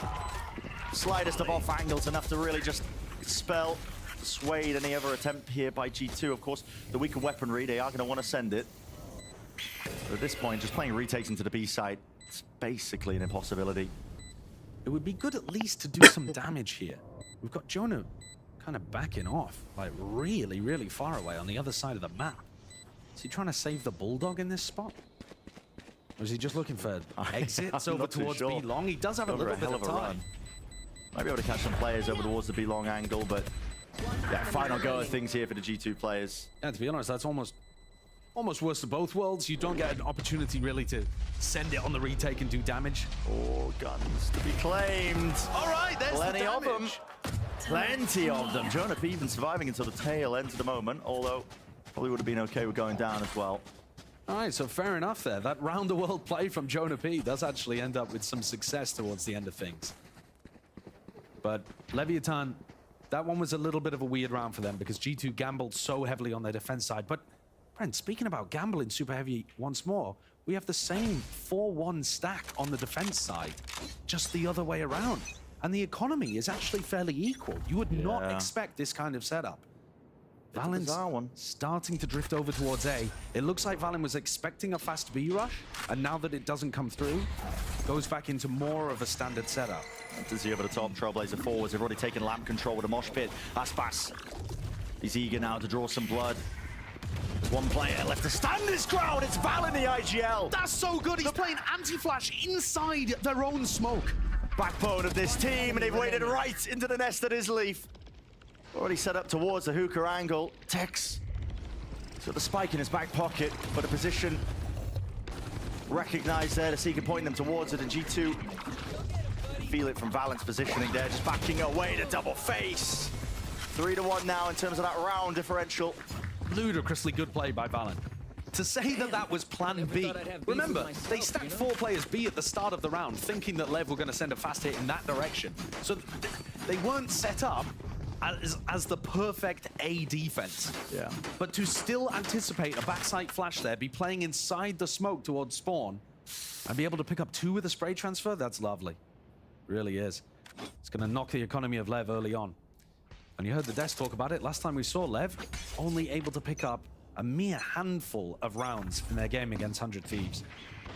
So we are expecting G2 to be, I mean, in my opinion, fairly heavily favored to make a good beginning in this series. And it's on Lev to prove that wrong.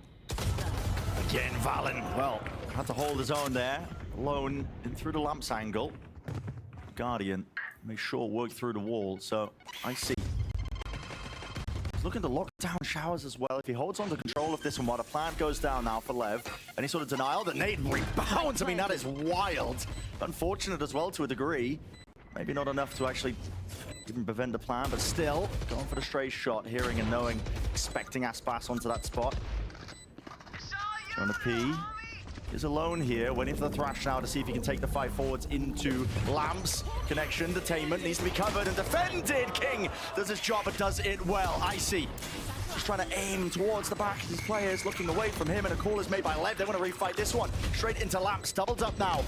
And what is the call here with Leaf? Already just picking them apart from behind, but one player to stand. It's Trent. And time is against them. With the molly onto the spike, there was no chances there. Just as we're singing the praises of G2, Leviathan answer back. On a thrifty round of all things, Aspas opening it up. With the team not exploding down short, but just contacting behind King's utility. And then that pressure onto the plant getting messed up by Icy didn't really find very much value from the Outlaw. That all ended up being a little awkward for G2. One of the things that we've noticed this team is excellent at, what has defined them in their run through the playoffs, is their ability to play tight together. Yeah. There was only one player re-pushing Lamps off the back of the Thrash. Icy wasn't because he had the Outlaw. Leaf was on the flank. It felt disjointed to me. The timing did not feel like it was going to grant them success. So we've got a fairly even game, and G2 taking quite an early tag time out here after only 5 rounds. I don't really know what there is to read in terms of the tactics of this one, but G2 are a team that, you know, they like to do their homework, they like to do the preparation into their opponents, and you make the argument, I mean, how much can you actually counter-strat an anti when you've only been given a day? Chances are not too much. But it's clear that G2 do have their own reads just from how they've been playing early on. I mean, a lot of those 4-1 defaults that you were pointing out on the defense, that's unusual, right? You don't want to be spreading out your players to that degree to make one side so much more weaker unless you've got a real heavy read, and it hasn't been paying off for them. One of the other things that you can use those 4-1 defensive setups for is that you're probably going to end up playing retake when your opponents have heavy ultimates anyway. For example, now that Tex has the Thrash, you either have to fight it before he gets in position, which is what they're about to do towards Sand, or you give it up. It's going to be this clash occurring. They know that he's going to be thrashing from Sand. It's the most common position for the Gecko ult. And he's going to be alone when he's doing it still. He's just holding it with the rifle in play. Tex, he just bats them away. Eventually traded, but seriously, the damage is done. Seekers have to be offloaded here just to try and clear out a path into the side. Aspas with a lovely movement, but just can't quite land those shots towards it still. Impeccable with the flash into the back. Trent! That's monstrous from him. Just exits out of it and even expects where King is going to be lurking his way back into the fight, and the fray, but the movement does him justice. With King surviving, it brings it into the 1v1. He just doesn't know where Icy is. And he's worried that Icy might be on top of the spike already. King re-clearing. You know, fully thinking that it's possible even that this fountain area could be compromised. Does Icy have eyes on the spike? Did he go for that deep peek over towards and spot out that it was there? He must know that it got dropped. But it doesn't look like he wants to really take the fight. No. He certainly does not know that that spike is still down. He's wondering about King. He's so worried. 30 seconds left. We're at the 50 seconds mark when, you know, King got it down into this 1v1 now. And the more the time just gets bled off the clock, nerves settling into the back of Icy's mind. But Icy's got such great utility for this as well. When King goes for plant, Icy can try to nade. The time is weak. He's got Boombot to allow himself to get back in as well. The nade could just deny this. Yeah, but I don't Worried think about it Icy being a knows he's fake. planting there. He's holding, spotted, King. Look at the draw with surviving now on a slight jump spot. Still the Boombot in his hands. Util spotting him now. Flying forwards and careening, but the rifles are going to have to do the job with the Sancho to set it up. Icy. It's beautiful play. The util usage was good in the end there. I was a little concerned. The swing, it took him a couple of aim resets to be able to get the kill onto King. Almost offered the IGL of Lev a chance to get back into that one. But good work from the duelist of G2 closing things up. Lest we forget though, that was Trent that really turned around. This play to try to deny the Thrash from finding its value, Tex does a great job at dispelling. And then the Gecko on the other side of things pulls out magic. Oh, yeah. That spray transfer. Lovely stuff. Little two-piece. And it was Trent that saved G2 in the game on Bind against 100 Thieves as well. They won, but on their defense side, Trent pulled out magic for them late in the half. Maybe that's the key to victory for a team like G2. A little bit of those hero plays, individuals stepping up. Thrash now finally being utilized. Clears the way through, eventually broken. It was vulnerable in the process. Now Aspas does have a showstopper. available in his back pocket. Now going to be choosing to send it. Eventually plucked out of the sky, but he does go 1-for-1 with the mosh pit following through. There's no attempt of a flood. He's shut down in a moment with the orbital strike. Backing away. Icy this fuse running out, running dry. Has to send it. Flying towards the back wall, but it's just making a bit of a racket. Not touch. More beyond it. Okay, the rifle still. Valen creeping his way forwards into the 1v1, but he doesn't expect it. Reposition of Mazzino. Catching it from the side, but a decent go of things still from the IGL. A nice try by Valen, but it's a Smokes player on the other side that gets the job done. Not only winning the 1v1, but also getting that orbital strike to deny Icy's showstopper. G2's method of defending B has been to pop through the teleport. This great shot to make things possible for G2. But when Icy's ult gets denied, that's G2's setup kind of broken. What they're going for, you can see on the defense here, is short control and then pushing through the teleporter to try to backstab those hookah players and reinforce the B defense. But it's getting shut down. Yeah, it's a cheeky play, but it's almost expected, really. Lever just looking at the money. They know they're on a half buy, but it's still not resulting. King being ready enough for that. The rifle cannot be regained. G2 aren't even going for it. They're looking for a bit of re-exploration out towards showers. Making a call. Re-clear Yeah. without putting the wall up, so you don't expect it. Valen is not thinking about this timing because the wall is down. Still holding the util. Spots it with a jump and, well, pays for it with his life. I mean, that is true contacting. Real no indicator whatsoever. Aspas is gliding. It's graceful arc as well, and he really has made sure that that disadvantage right at the beginning is offset nicely. Here comes Jonah P on the flank, possibly too late. Here. You got to expect it here with these weapons. I mean, Mazzino's already wrapping all the way around. I know that Icy's here. If Aspas didn't deal with him, backup plan would have in the form of Mazzino, Mosh Pit, Leaf.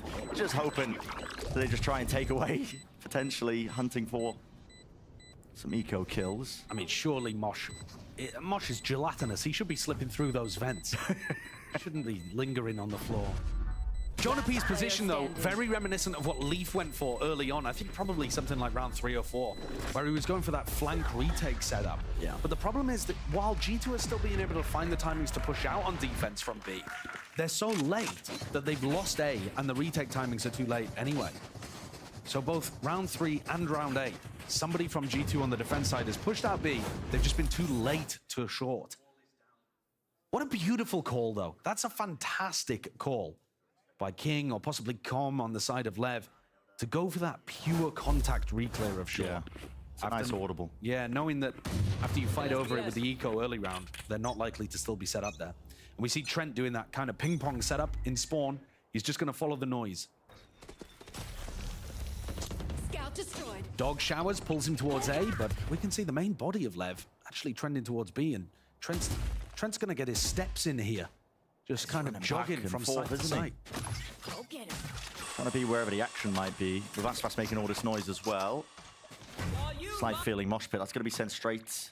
Oh, clearing a little bit. Maybe a miss. I'm not too sure, but it will clear the corner. That's the lineup that they go for. Nade as well. Aspas straight in there. I mean, this guy's like a rocket. Sending himself flying over the strike. It's going to be used to try and push them back. And at least Mazzino does actually go down to it somehow. Pit, though, has to be dropped here by King. Choking out this potential play here, but with Com on the lurk as well. Always be flanking, rolling back the years. Trying to put a dagger in the back of these players. Now the Pit is going to be cutting off that sightline and angle. And they've actually gone all the way through elbow, so Com's flank is just going to reconnect with King, and they'll shake hands in the Pit and reunite to play postman together. Wondering where these players have got to be, but surely options limited. You got to know that they've contacted through with a Dizzy and a flash. So all combined, a double flash play. They know where the last is. Valen can't overcome that one. I like these moments that Lev find to force the fight. Even though in theory, you could just hold there and play inside the Pit. But what they do really nicely, and one of the big reasons they got past Crew to this point, to Shanghai, is because they find moments of calm to suddenly double flash and fight you. Drop a Viper wall, take contact. They're not afraid to brawl at times, and I think that's a big strength of Lev. Need real clear communication, I think, as well, to pull stuff like that off just in the moment. Now remember, our expectations for this map were that G2 were probably going to be the favored team. partly by using 100 Thieves as a measuring stick. But it could well be that G2's success there was based more on anteing than being incredible on this map, or perhaps we're just underrating the way that Lev are playing based on some poor results prior. Because they're looking to get themselves up to a fairly nice advantage here on their attack side. That's visceral. The dog just flying towards your face here, regaining control towards B long, and again the calls have just contact up. This time though, there's no weapons in place. In charge! So Jonah P moving toward them. Kind of a gliding play here by Aspas, seeking to re-link up with the rest of his team, and a nade rebounding. IC's forced out wide. Into the sight line there of Aspas, dropping the player. 2 left now with another heavy flank occurring by Trent. Another heavy flank, but another late flank as well. Look at the timing of this. It's not early in the round. Tex is already for sure thinking about it. And the flanker, once more, is the last player alive before they're even in position. The timing is off in these kind of plays. I think it's much easier to get a read on a team like 100 Thieves because they tend to be much more all-in on one side of the map. Yeah. Lev are actually disguising some of the places that they're going, throwing utility on the opposite sides of the map. You know, it was just that round we just watched, right? They take Charlotte's control, but they move over towards the other side. Exactly. And those kind of things are making it more difficult for G2 to get the read on where they're ending. Also throwing in the more contacting play around the map too. But I think Valen here is finding it more difficult to figure out where Lev are ending, and that's making these defensive pushes less useful. You got to throw it in. Back to me. Yeah, just look how spread out Lev are with the attack side calling. Slight default, make some noise over towards B.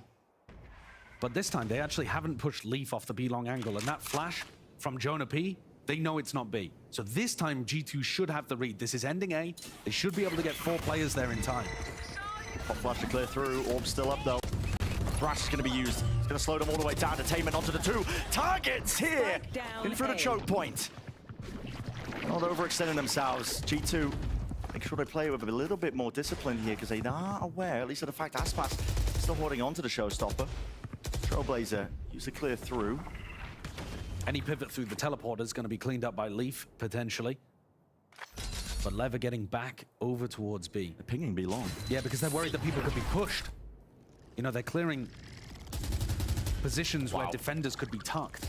Aspas not able to remove the last one as well. Just hears it just moving past, and that is a pretty massive play, and it's caused the rotation. Look at that, Jonah P makes his way over towards B. It's not bad aim, by the way. Those are invisible if they are attacking your teammate. Yeah, it just looks like he's moving, but not the case. However, luck of the draw for G2. They might have just found themselves, at least with 2 players onto the right side. So making his way forwards with only 12 seconds left. Pop flash through and around. Time is working against them again. Aspas, it's initiating factor. This guy is now finally being shut down. And with barely any time left available, Com just can't get it done. There's no easy fight for him to take. So G2 realized that one, backing away, winning the round out just through that time. And what is the difference in this round? It's the fact that the G2 players on B could clear out and get good negative info. With Leaf jiggle peeking over towards B long, he kind of egoed Com's utility and realized there's no follow-up here. It's definitely not coming B. And then the fact that Jonah P also got the flash towards Sand and didn't hear anything. They knew it was going to be an A hit. They read the rotate back over towards B. Once G2 have an understanding of the macro game, their teamwork is enough to get them over the line. This time, though, going for a gamble, they've misread the situation, but they always have the opportunity to pop through the teleport. And Icy can get the showstopper online here to make this really annoying for the Showers players. This could be hella risky, though. They don't actually have prior Showers control, but it looks like they want to send the Trailblazer forwards right from behind as well. Rockets for a rocket exchange of that firepower. But it's Icy who's the one who does come up with the kill. Maybe a little bit more. These flashes in play. King, they know he's there. The Dizzy already isolated that position, just firing off that stray shot. Mazzino! Mazzino! What is that? From the brink. A chance to salvage the round. He's got here in Icy's position. He's got the orbital strike. Shut down. Oh, clipped to the back of the head there by Valen. That is the tiniest of a pixel angle that Valen just hit. And if he didn't secure that, Mazzino has ult online in a 1v1 where Valen's only 30 health. Outrageous from both Brim players. Mazzino, of course, doing the most to make that winnable. But Valen had a very slim chance there. of making it easy for himself. Otherwise, it would have been a nightmare 1v1 to win. Yeah. Mazzino just tucked himself over. Look at that! That is ridiculous. Look at this is what I'm talking about. That is ridiculous. Look at that. If he doesn't hit that, Mazzino just, plays time, ring around the roses. He's got the ult. Way harder to win for Valin. That is a nasty shot to make it 6-6. This is a BO5 and our first map 6-6 in the half. That is sick. Absolutely insane stuff. Well, let's hear from Tex. We got his thoughts and what his feelings facing off against a very familiar opponent. Yeah, I wouldn't say you have to be really scared of anyone individually in that team. No offense to my voice. But they play really, really well as a team. You know, it's not one guy peeking you, it's 3 guys peeking you. And they do have some individual shooters, I'm not gonna lie. I think Leaf, Trent, Valen especially, Jonah. Honestly, all of them, they're all insane. So just gotta watch out for their teamwork, really. And I think that is the identity that we've seen of G2 throughout their run in the playoffs. They're trying to shut down star players.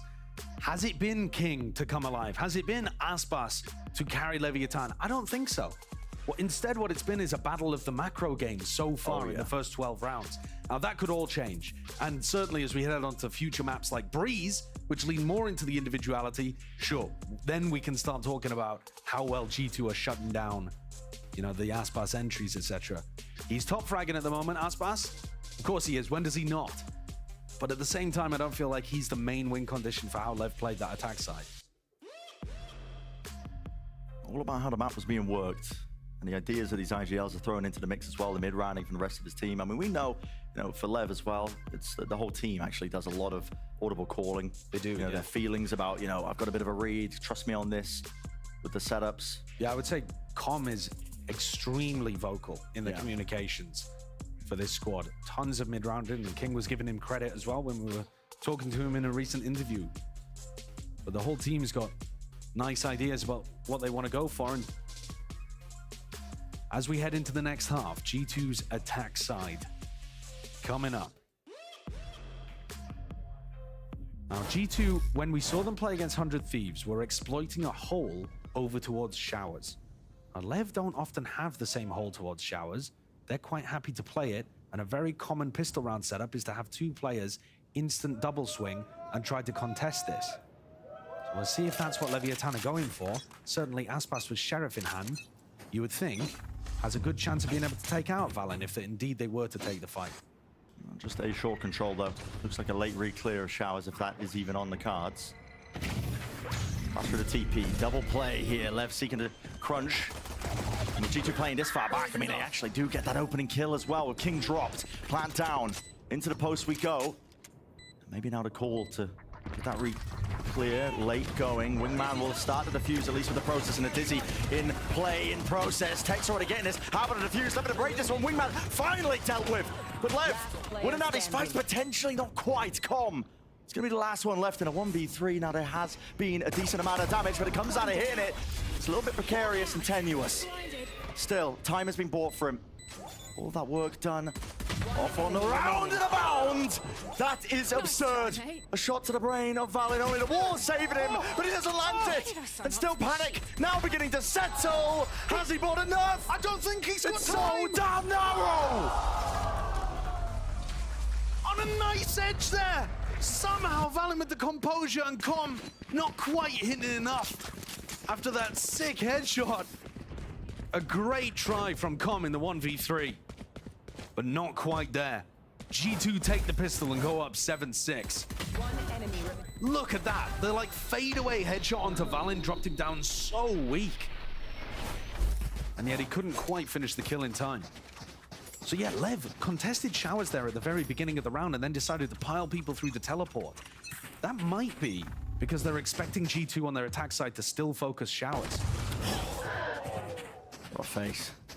Yeah, Mazzino and Com are not going to get anything about that.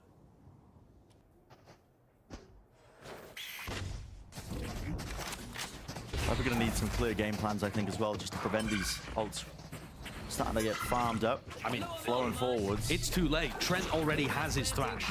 Assuming that this plant goes down, which is almost impossible to stop. Right there. Trent's going to have thrash for the next round in the bonus, and that's massively important. Lev almost already need to start thinking, like, give up on this round and start thinking about, are you going to be playing proactive in round 15? How are you going to stop this Thrash from just taking the space it needs and taking a site? You've got a little lurk play here from Leaf, who can afford to go for this kind of thing because he only has the pistol. He's not going to give a weapon away. No. Probably going down to the spike for the Lev players, catching Leaf on that flank. Yeah, and shouldn't be any more danger. And there's no worry of building up ults on the side of Lev or anything like that either, so G2 are in a great position here. Again, the game plan for G2 in the next round is quite simple. On the other side, though, for Lev, stopping a Thrash from getting value can be really tricky. For starters, you don't even know where they're going around the map. Yeah, that's the trouble, right? But the most common play to go for would be to do it somewhere around hookah.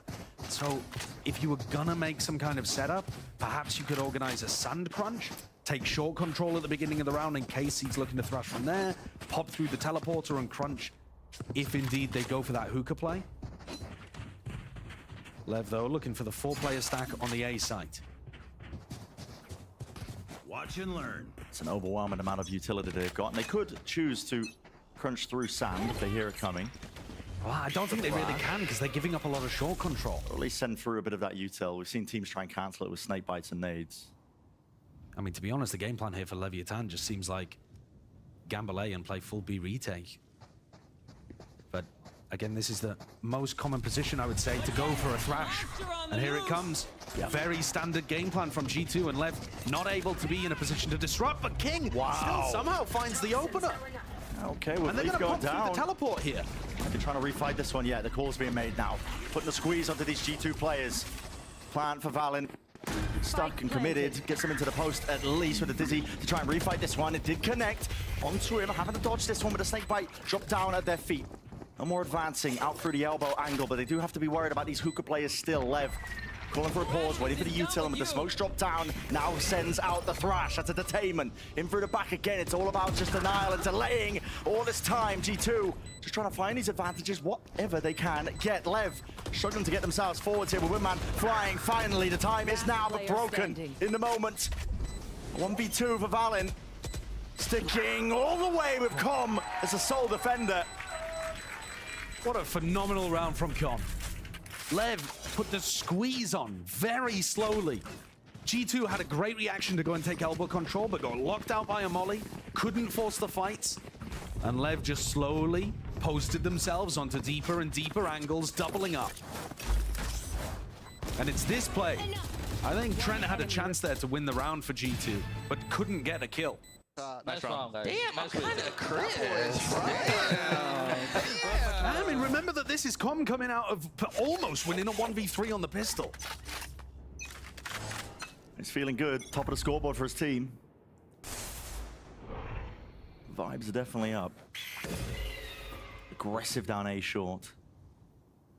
Looking to catch a player potentially, but instead just a bullet for Tex. Only thing being caught. And this round almost over before it began. Yeah, you lose 2 players. Yeah, 2 fights. And not even a fight, I don't think, from King. Sorry, from Com. Looks like it might have just been jiggling for information or something and got caught by the G2 players. And slow and steady paying off here for G2. You're expecting Lev to try to make some kind of play to equalize things. In a 3v5, the team with the player disadvantage is almost forced to make some kind of risky play. It's so cautious right now. I like this from Leaf. He's just working his way down. If he spots a bunch of players, then they can call the react into B. But otherwise, if he takes space, then they have a chance to return back to him. Leaf, though, is calming that he's not hearing anything, and the G2 players are starting to coalesce towards A. Hesitancy, man. There's hesitancy here with 33 seconds left. This is rough. Stimmy dropped. Got to get a run on. Got to get a move on. Left. And Lev have called the right stack. Snake bite. Just battering off the shoulder here. Aspas avoiding the Dizzy. Satchel's in and through. Wingman needs to be denied and broken, but it's being held. It's guarded for now. Into the post plant we go. Nades. Like I said, a little bit late and delayed, but now doubled up. Lev looking to try and take some fights together. It's going to have to be that firepower that bails you out of this spot. Molly rebounding. Orb to be propped up and placed up. Snake bite. Force them way out into the open for King. An easy collection of 2. A tap onto it. Molly over the top. Don't think that's going to be rebounding. Time's going to be bought as well. G2 should be able to just play to us one now as well. Just not really facing too much. The Molly surely doing the work of a mosh pit. Send flying up and over 2v2. Beautiful to crosshair placement again. It's that time against him. As the ring just descends onto that spike, Aspas realizes it. The time is up for any chance to win that round. All the right protocols there for G2 in their post. You see how much post-plant utility they had available there? I mean, that's brutal. Waves of it coming at the Leviathan defenders. And despite King's heroics of picking up 2 in lamps, which is way more than you would expect from him. Look at this, what a play to bring things into a 3v3, but they still weren't able to convert. I think Lev also missed a trick there in the 3v5. When they had Aspas in position over towards Showers, I think he's got to try to make a fight as they come down short there. He timing the Dizzy, but he didn't go for a kill. Yeah. He didn't try to deny Wingman. Denying the plan there, I think it's almost impossible to win the round from that point. Yeah. Lev are going to take a timeout. Remember that this round began with a push down short from Aspas with a bit of support, and then Com also getting caught over towards B long. And G2 are running a very disciplined default. So Lev may be calling here in their attack timeout to cool things down a little bit. To sit a little more passive in sight, allow the G2 execs to come towards them. Because going for these early round fights has not really been working. Coming into the next round though, Leviathan's economy is going to be knocked. So G2 with a great chance here of going up to 10-7. And they're about to get massive ults online on both sides too. So listen, if this round gets scrappy, Lev might have their chances to turn things. They certainly will. Otherwise, we're going to see an outrageous round 18. That should be quite standard here for G2. Same game plan, haven't really mixed too much up. Very slow play to begin with, but this time everybody grouped up over towards Showers. I think they're just aiming to deny the chance of any ult ults being picked up. They know that Lev are on that half buy, they know that they're close to a few ults. This is way for Aspas. One of the first rounds actually that we've seen G2 go heavy towards Showers, which they did a lot against 100 Thieves, and Lev are in position to crunch. Yeah, this off angle by Aspas could just rip someone's head straight off. Almost preordained in that position. You just expect him to get those. A bit too slow though from the reactions of those B players. They're only now just starting to come through the teleport. And they're behind them. Full sight. Yeah, full sight. Even being called to flip it around the back. Snakebite is good. Pushing them back and away. How is King still hitting that one? Surely not. Okay, finally dealt with. Taken out 3v3 in the process. This isn't a weapon online for Tex. This is not comfortable for G2. They don't control spawn. They don't control short. They're getting pinched on from all 3 positions. It's so claustrophobic. And that is why you're seeing the ults being offloaded now. Orbital Strike has to be used. Mazzino is creeping and crawling back, just trying to link up with him and Tex. Forward's taking that fight, just trying to offset it. Not with a movement though, and still down to a 1v2. Mosh Pit finally finding it. Pushing him out wide for the Classic to do the dirty work. That's a Lev win, and you said it, you called it, Josh. Listen, there's chances to offload the ults and win that one on a thrifty round for Lev. It's going to make things much easier for them. And it's Comms Seekers, I think, that end up doing it. But also, rather than that being something that Lev did incredibly well on the back of the ults, I think I've got to call out the fact that G2 did not take enough space. They react into sight nicely, but they know that they've lost Showers control and they don't have short anymore. You've got to go and take something. You've got to go and take spawn, take heaven. You've planted back sight. Why are you not reacting into spawn, into heaven, and fighting Com? Too much respect. Too much fear there, perhaps, for G2. And the game's flipped. Just like that, moment's notice. Ults online here for Lev. Good guns and weapons. A lot of kit as well in the back pocket. Just hold him for now. Interesting setup. Yeah, and if there had been rifles on board, if G2 had won that previous round, this one would be a massive exchange of ultimates. You get a similar situation again if G2 start to get some opening picks. So much respect being showcased by Lev. I mean, going to let them lurk all the way up. A few bullets almost bringing down Icy. And yeah, after that tactical timeout, Bren, I think it has been a call for Lev to just sit back in the sights a little more. Slowing it down ever so slightly. Top of the box, Aspas having to give up and retreat from that position. Mosh Pit forced out. Slow seas of a round. Heal up, squad. G2. Looking for an opening pick, looking for an opening kill. Not going to be finding it with those shots, just going wide of the mark. All the way back here. The rotate from G2, looking to try to end towards B. Weird 30 one. seconds left. Mazzino's already been called over, and Valen only has a single smoke. I think this is going to be very tough for G2 to get value, although Mazzino is going back. And King doesn't have any snake bites here to delay. Finally sent flying with King dropping. Only 13 seconds left into this one. You've got to get that plan online, Com. If he seeks to deny, it could be everything that they need. And Mazzino floods forward, pushing past it, finally breaking it. No plan in sight. Trent tries to show off that mechanical prowess, but won't be able to get it done there. 9-9 here. Lev still not even using too many of those ults at all. Look at it, 4 online. And this now becomes the round that could define the game. It's going to be economy on the line for G2. Oh, that's brutal. Come on, guys, let's go. Beautiful. Get cool. You hear Mazzino at the end there actually calling out the ults that his opponents have, I think. So they've got a game plan around what's going on. This is going to be a massive clash of ults, though. Aspas getting tucked over towards the teleporter here. Not a play they've gone for thus far. Trailblazer needs to be broken, though. Attempt to defend it. Rocket forwards, they expect it. But the dog being broken just highlights the position of Aspas as well as they have the wall hacks, and they can't hold on to Octagon. No control of it. Here with a sight gained, garnered. Plan down for Valen. Easily done, there will be no pushback. Oh, and in the meantime, Trent's Thrash came all the way through Hookah. It's just that classic play that G2 went for the last time they had Trent's ult online. She's still gunning for you. They're just running the strats out of their strat book, and Lev not in a position to try to disrupt that, despite being aware of the ults that were online. G2 looking to mop up. They do so in a very clean fashion. 4 players surviving. But okay, that's G2 getting back into things, stabilizing their economy to some degree. But Lev can still buy, and Lev still have massive ults available. They didn't use any in the prior round. So because that's not an eco swing round for Leviathan, they can now respond back and try to do damage to G2's economy. Rather than being that big explosive exchange of ultimates, like I was anticipating, there's more back and forth here. G2 taking their free round, and now Lev looking to try to do the same. Exactly. Don't think anyone's in position to pressure the pit very quickly. There's 3 players, but it's not like you have Icy here with Boombot. It's a real interesting pit as well. Curving all the way around. King going to be playing inside this one with the judge.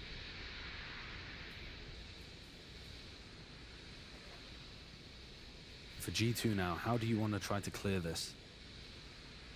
The more time you take to clear it, the worse it can be, because then you end up in a situation where Aspas techs have ults that can win the round. The flash to follow up there, actually, from Com. Very heads up. Yeah, because the dog had given G2 a timing to try to contact into showers, and then the flash lets them know that they were trying it.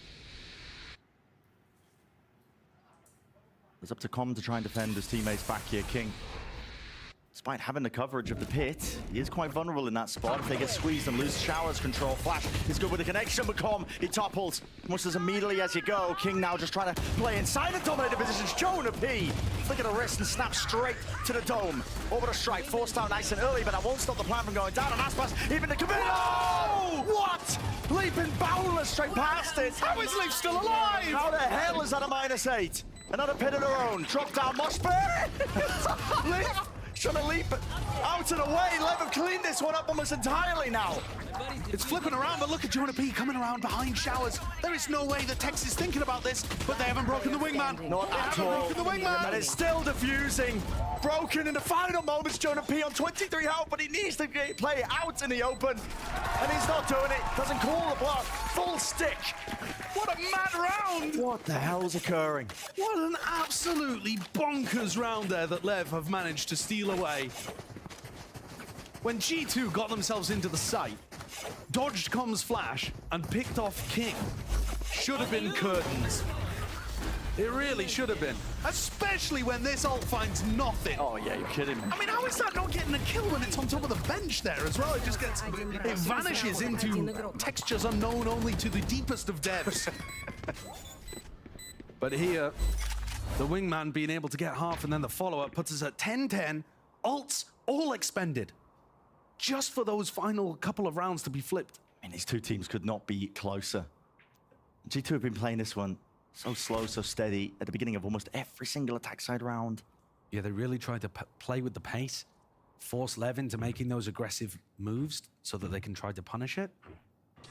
And after that tag timeout that we saw, Lev have not been going for those more aggressive plays. We have Com, instead of jiggling, actually going for the Trailblazer, you know, really trying to minimize risk is Lev on the defense side. Emma King just gets the acknowledgement. Players approaching the position.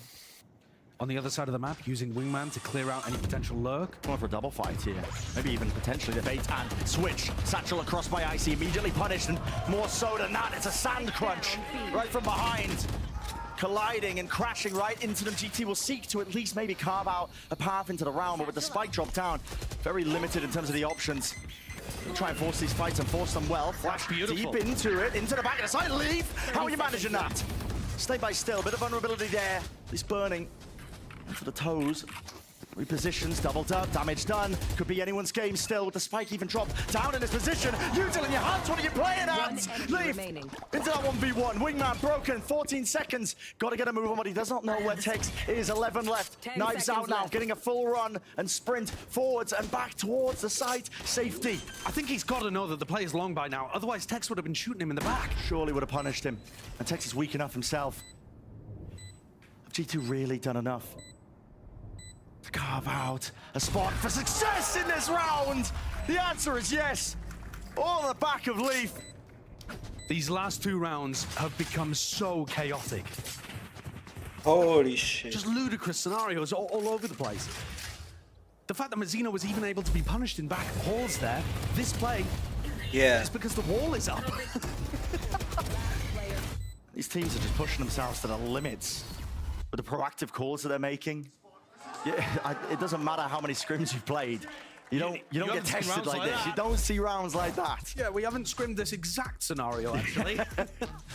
But G2, with the back and forth, have actually done enough damage to Leviathan's economy that they are now on an anti-eco about to go up onto map point. They're taking an attack time out here to discuss what's going on. But somehow, coming out of all of that madness, G2 standing in a great position. One away from being able to get Orbital Strike online, but I don't think that's a game plan they're necessarily going to be working around. It's more to do with ensuring that somebody on Lev is not able to turn the tables with, you know, a Sheriff in a sneaky position or something like that. Back-to-back timeouts, yeah. Lev have called one. G2 took a tag timeout, and then we went into Leviathan's tag timeout. That's so frustrating. King's back to sleep. They said their piece in the G2 timeout. Exactly. You rarely have more to go over. Yeah. You don't need double timeouts to be able to discuss everything. So now, Aspas just trying to focus, visualize what the next rounds are going to look like, how you find the win. And from our point of view, guys, Aspas has been given a hero Vandal coming into the next round. That's Com purchasing it for him. Despite Com being at the top of the scoreboard, listen, I mean, there's been no qualms, I think, about his individual play on this map. No, not at all. But listen, if there's one player on Lev that's gonna win you a round, it would be Aspas. I don't think that that's a mistake at all to give the Vandal over to him. So yeah, take a look at this economy. G2 in a fantastic position to get themselves up to 12, get that map point on their map pick to open up the BO5 in the lower bracket final. A huge advantage. And Aspas stands in their way. Looking to play spoiler. Doubled up now, looks like the take from Lev here. And this actually looks quite similar to a defensive setup we've seen before from Lev, where you double contest showers at the start of the round, and if G2 go into a short push, then you're trying to play for wingman denial. But last time, if you remember, they didn't deny the wingman, and they got stuck in a bit of an awkward spot. So that's going to be my focus. You want to be seeing Aspas here use nade or have some kind of spam to stop this plant. Dog gets no info there, but at least with the Util flying over and abound. There's the nade. Nade rebounds. Denies the plant. Good denial. That's exactly part of the game plan here. Satchel, don't think that was the intended spot for it, but a smoke now dropped off because they realize they've lost control of showers here in the TP rotations. Lev, fully grouped up now with 4 of those players. Plant now down, late, flank attempt. Leaf is coming from behind. Might be able to catch a player or two, but already Lev have managed to gain control and access to the side here. They're not going to be expecting this one. Molly's already flying up and above and around. This is going to be, again, buying even more time off the clock. Hasn't been pushed back, hasn't been delayed, and here's Leaf. It's that backup insurance policy with him just circling all the way around the world and just taking off names from the list. There's really no chance, no opportunities anymore for Lev. Made a decent go of things. And Aspas, the last player alive, not given a fair fight at any point during this round. That's just the way G2 play. Hyper-disciplined, not willing to give you any weaknesses that you could pry open yourself and maybe find yourself winning on a half-fire thrifty round. Hyper-drilled in terms of just their understanding of making sure that they don't leave any of those opportunities. And all of that post-plant utility that Lev had already seen before, but Lev chose not to try to push up short. I think that's a miss. I think they're really struggling to come up with good timings to deal with the G2 short push. I think Valen could just run that one again. But instead, seeing them start with a default where they take some sand control. And this, them on map point. All or nothing. 1 round away from going towards G2. It would be a stellar beginning here for this Ascension team that's now playing up to the top level. Don't get me wrong, they've been there before. Different era though, perhaps. Yeah, and also, that was this G2 core being at the top of the North American teams. You know, now they're playing against super teams from across the Americas. It is different.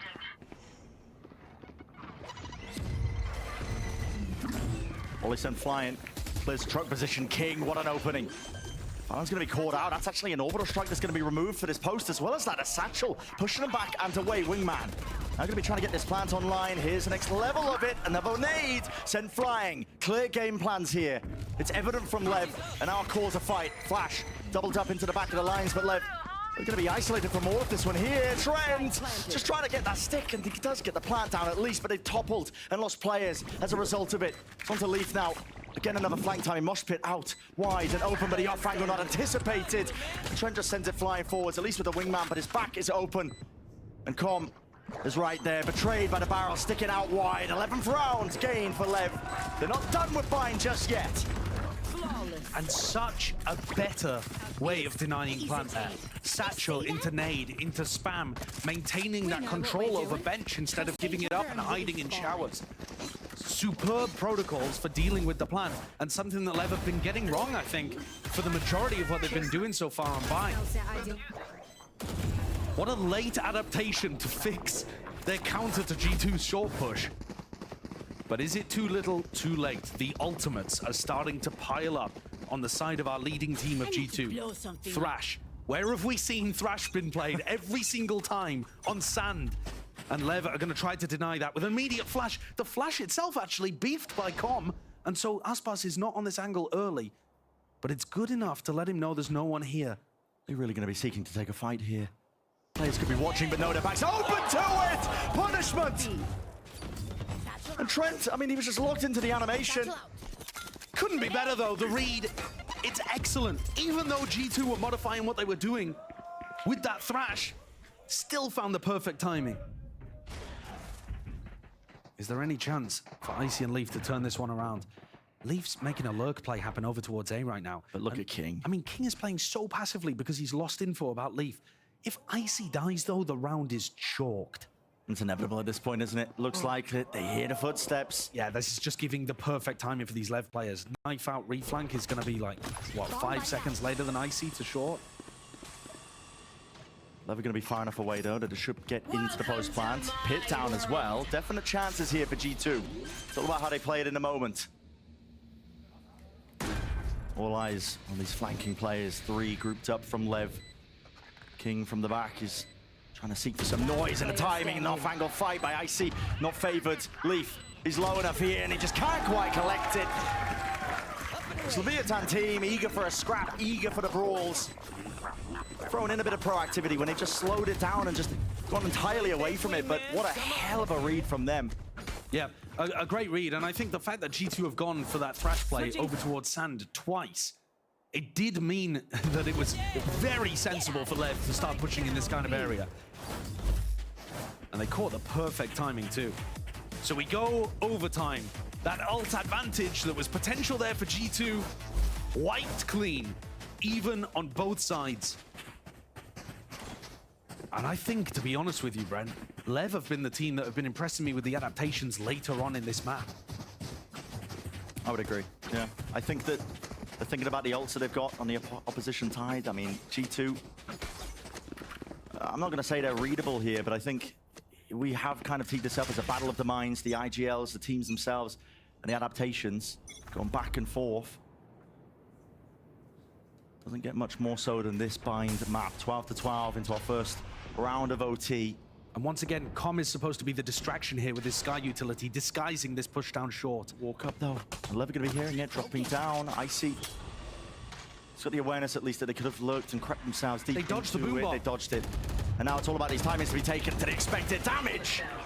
Through the box and done to Valen, eventually dropping him, finding that one. Nade rebounds, but a little bit too late, does not deny it. And that's overwhelming. Brute force is the play. Jonah P is alone here, not expecting and anticipating that one for Mazzino. Right from behind. Lev up to 13 now, unless Leaf can just pull off a miracle once more, but it just looks unlikely, and indeed it is. So, shoes on the other foot here. G2 found themselves one round away from potentially closing out the map, but now it's Lev in that exact same spot. Will Lev have the tenacity to convert? I think this was an amazing call. I've been really impressed with what Lev have been putting together on the defense and attack side. Adaptations, the cool calls. This is the second time they've gone for a contact play down short, but they're disguising stuff so well with Com's utility. And the fact that they dodged the boombot as well by dropping wall and then heading into sight, all perfection. G2 forced to answer. One round's going to be standing for Lev, just sealing up this map. He'd love to do it. G2's map picker binds in a best of 5. Any advantage you can get nice and early into these grueling tests. Gonna be hunting for it, Leaf. Actually isolated onto the left-hand side. And Really surely have an exit strategy. This but calls the reaction from G2 down short, right? And now Lev, can they deny plan? Get up the gut, Boombot leading it forward. It's a nade! Even better! I mean, it only seeks to deny the plan, but it catches the player instead. Molly as well. I mean, Lev, the adaptations, their protocols, they're just working so much better than they were at the start. Surely this is it, with the flash and a peek, no way! G2, what a recovery! Managing to at least find a foothold into the round. Ridiculous stuff, Com from the side, must spin round and wide. 14-12 finish. Nice. It got scary. First map, OT. Off balance a little bit for both of these teams. I into the mean, we've final got moments. like But a 2 lovely beginning here for 13-11 Leviathan in this best of 5 right. lower finals. in EU. And I said when it came to the map pool that G2 probably had that slim advantage because their permaban of We had Sunset, one Lev 14-11 are great for at. sure. But if you're coming out here with your first pick and Lev steal it away in overtime, that is going to make things so 13-11 difficult on for our Icebox. Ascension team. 13-6 Lev on are looking Bind. pretty to start this BO5 out. 13-11 on Breeze, yeah. Certainly are. And Think about OT as well on as the we head last into the one. next map split of 40. Breeze. What a brawl that could be. In terms of who it favors. I mean, we might be treated to the IGLing adaptation masterclass map 1 and then just an all-out slugfest map 2 with the star players going head-to-head. I can only hope. Yeah, might just be an absolute slugfest, like you said. I mean, these two teams taking chunks out of each other, but a hell of an early lead here for Lev. We're going to be stepping away for but a moment. Uber and the analyst desk going to be breaking it all down for map number 1.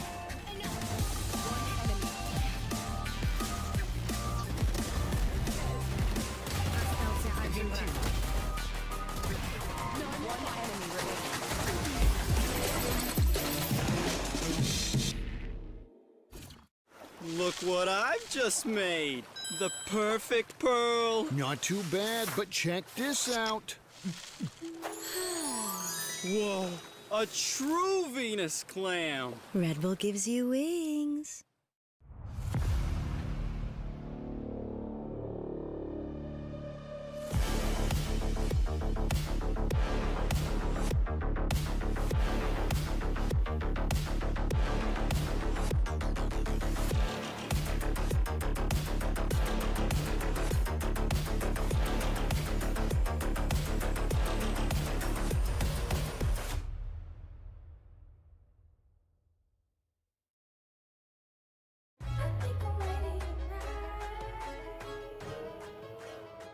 Hey guys, it's Jimmy Lin. In this series, I'm going to walk you through attack on Pearl. Watch out for the stairs, clear this angle. You're going to be able to fight this.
Still into the post plant we go.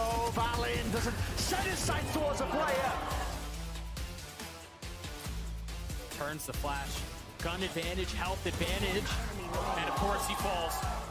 The mind game's being played and the shots come through for us, Bucks. Smick standing here with Coach Goked after map number 1 on Bind as Leviathan take down G2 Esports in such a close map.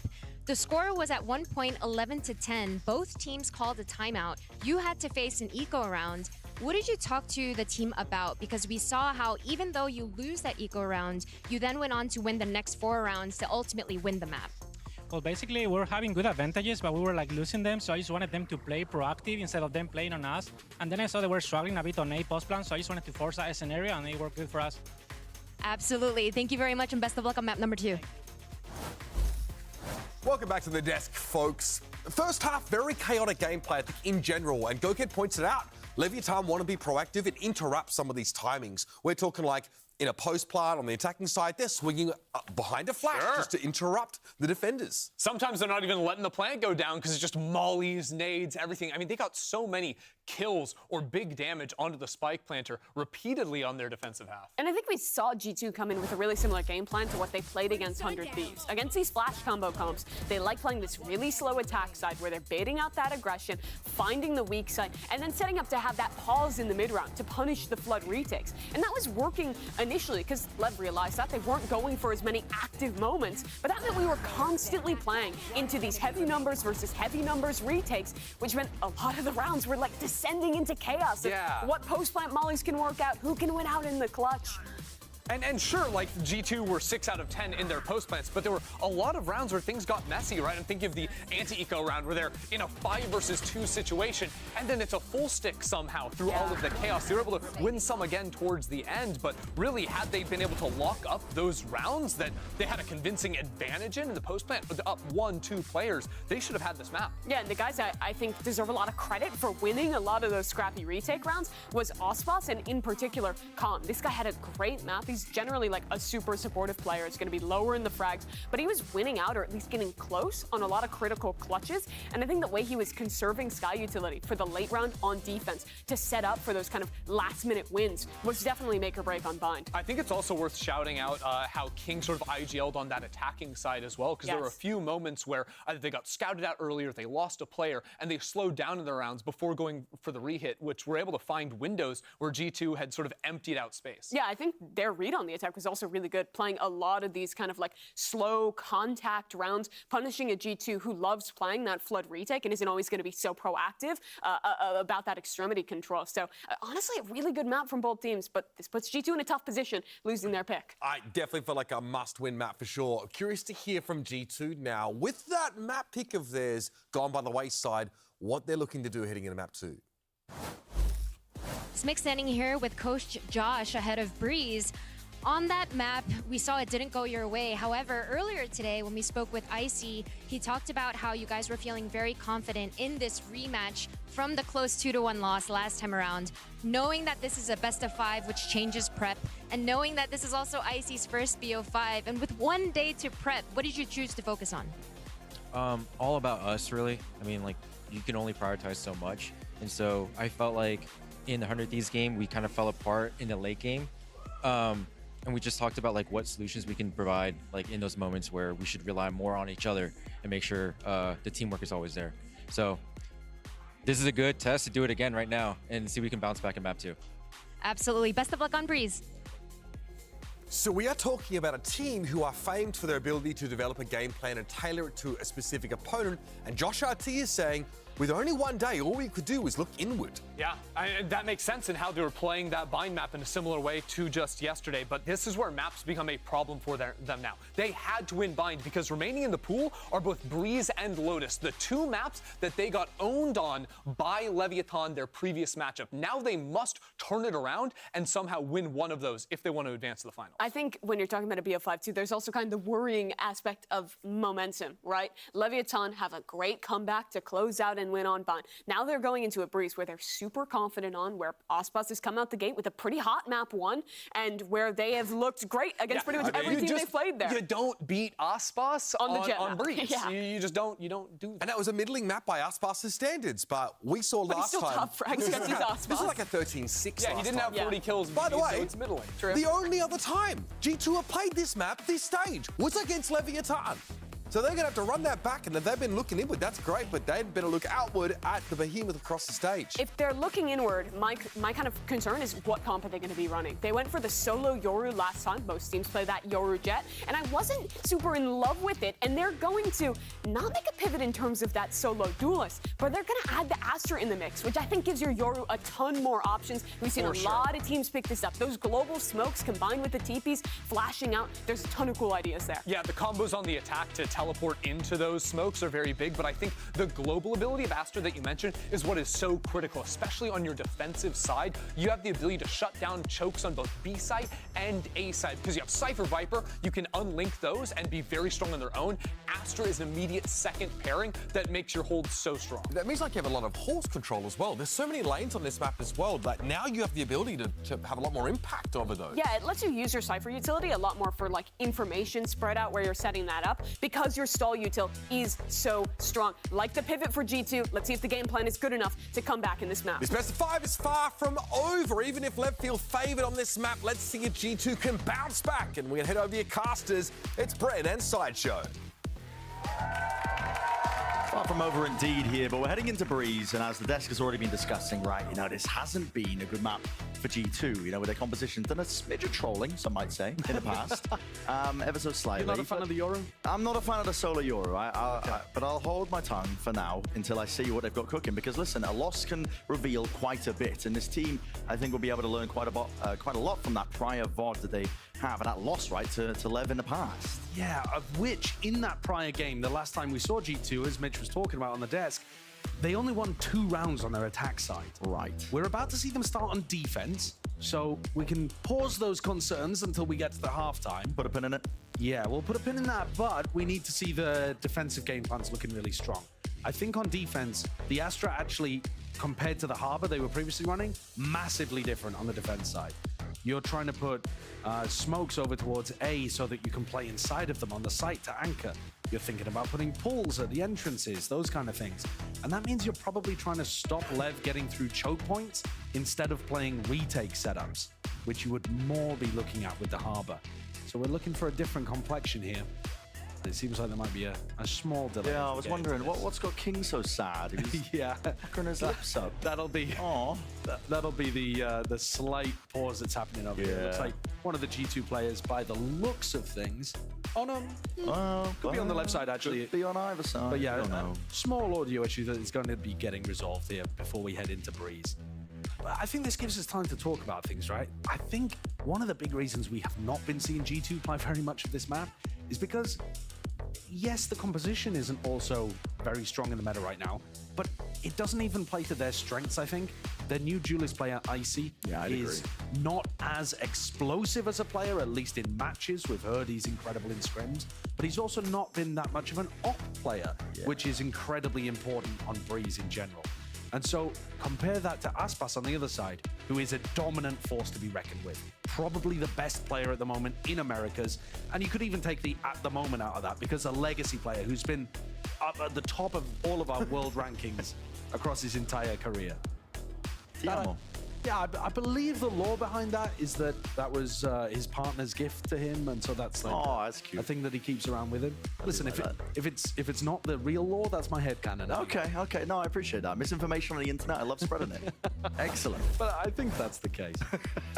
So yeah, in my eyes, very firmly focused on the Aspas Icy impact battle. Not necessarily them going up head to head per se, but more what value are they getting for their teams. And on the defense side, how well they're working around Valen's Astra. Let's get it started then. Pistol round to begin. On to Breeze. Defense side for G2. And speaking about Valen's Astra, this is the smoke that I was mentioning that you will frequently be getting on site for other people to play around. It's real nice for the anchoring players. Certainly is. Just cuts up the site as the attackers try to get involved. Position being played here by Leaf. Another one where comms utility is the fake. This is very forwards in terms of just position, but there will be no signs of a punish. And Icy is just removed from the fight as quickly as that. Jonah P have to see if he can stall and delay this one out with a stray snake bite, but be thinking it maybe favors the Lev players. Still gonna slow it down. Dart rebound, shock darts as well to delay. Trying to pull rotations potentially into Mazzino, who's just locked himself down into mid. There is no attempt at the plant just yet. He's waiting for the mid lurk. He knows that there's going to be one, and he's found it. Great awareness from Lev before the plant. Jonah P might be able to sneak himself into another one. Slight spot, and no one is wise to it. Combining it together, him and Trent. Really just Jonah P. 30 seconds left. Mazzino, how do you know where this guy was playing now? It's just out in the open. Seeking a fair fight, but he will not be given it. G2 too good with the discipline. Jumping wide to just offset that aim. Pistol round. Really stolen back from the brink there by G2. I was all ready to talk about Icy versus Aspas. The fact that Aspas gets the first kill, neutralizing Icy and taking away that space. And as soon as Icy goes down, it looks like you can't play around the smoke anymore. But then Jonah P somehow sneaks back in with a second smoke from Valen to allow that play to work. I mean, that is sick usage of the Astra in that spot. the most value you could possibly ask for. And Lev are going to need to dominate those smokes and have ideas of how to get inside of them, either by double facing or using util.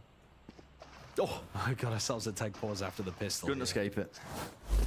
Well, we've got a long BO5 ahead of us. You want to make sure that everything's working properly, I suppose.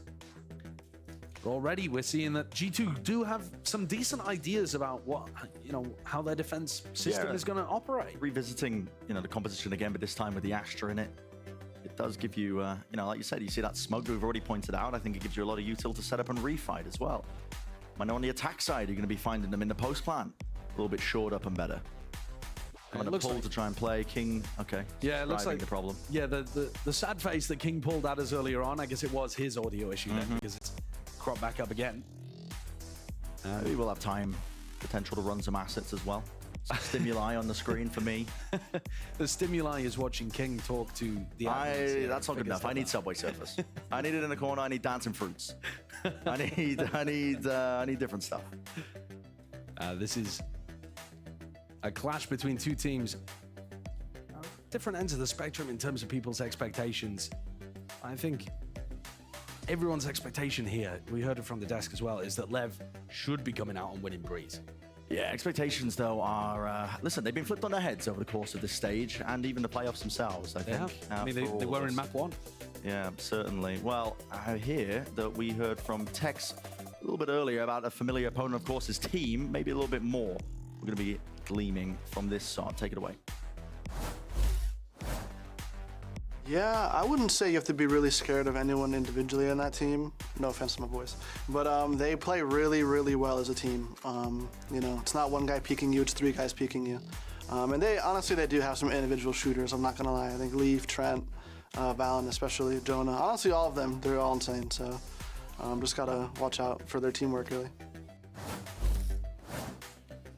If you're looking at individuals to take over from the side of G2, as Tex describes his former team and their strengths, I think on this map, Leaf is certainly one that I would be looking for. You saw him walk out on the pistol round as well. It's going to be pretty solid when he's in an anchor spot, but he's also, if you just look at the stats, the maps where Leaf is able to play Killjoy are where he comes alive. And the beginning of this BO5, he's on Viper and then he's on Cypher. It's not really his strengths personally, even though G2 we were expecting to get out to a decent start. I think it's going to be a team effort. It's a good point. Yeah, it's a great point. Honestly, if I'm thinking in my head, it was rolling through like, do I want to test production? Can I ask them for a stat card of Leaf on Killjoy versus Leaf on Cypher? I couldn't tell you the numbers off the top of my head. I can tell you that. There's a difference, though. There is a difference. There is a big difference, yeah. But I think some of that, you've got to say, is also down to the fact that they just haven't been winning on Breeze. It's not like I've done a deep dive into how good Leaf is on Cypher, but I think some of it's for sure just the fact that you're more tethered to your sight. Yeah, the best maps really are when Leaf is playing a Killjoy as well, right? Yeah, yeah. I think that would be fair to say. But they're going to have their hands full dealing with this Leviathan team. And it looks like the situation might be starting to get resolved here as we get the in-ears back in and King loads on the over-ear headphones. Testing things out and looking to get back into round 2. Yep. Get the energy back up as well. Exactly. I think that's a big thing for Lev. They were talking about that yesterday, about getting energized, about feeling it. They're already 1-0 up in the series, but you don't want to take your foot off the pedal. You want to make sure that you're still bringing your A game in all of these spots, and especially because some of the things where we've really seen Leviathan thrive are where they are able to pick a moment and go for a fight. And actually calling those timings, that is based on your, how you're feeling in the moment, and not just going into the autopilot of playing your standard protocols, looking to try to disrupt. Well, we're getting into the action soon enough, it looks like. The chairs are back up, propped up, in position. Yeah, anytime Aspas goes from horizontal to vertical, you know it's getting real. And straight into the eco round for Lev. So, plenty of time to think about what they might want to do on this round here. Deep knife. Again, that's going to be catching on to Leaf. They're going to go fast still to pull. It delays the eventual push and pull from all these players, but eventually going to be overwhelming that spot still. Valen's there to pick up the pieces. The aim on point. Down B. And fast hits like this over towards B, they're just not going to be that successful for Lev. Com takes one, but when you have to get through the pull, Icy's got a teleport over here as well. There it is. And you've got Leaf setups to try to get through. That's way too much. I'm going to be paying close attention, I think, to Leaf's positioning here on the defense. One of the things I notice is, you know, when you see a Cypher player and are uncomfortable, and they're playing that tight one and done corner, you get caught up by a knife more than often. If that keeps happening... At the same time, though, Brent, even if he's suppressed in this position, that pull on the floor, and the fact that you have Viper utility to potentially play around too, it does give him a little bit of a buffer. Yeah, you're right. Supportive util, just so that they can delay. G2 have just got so many layers to what they can do on the defense now that they've added the Astra into the equation. Moving around the players as well here for the bonus round. 3 grouped up. Dart reveals all, though. Jonah P is actually tucked up close here. Onto the angle. We'll have to retreat.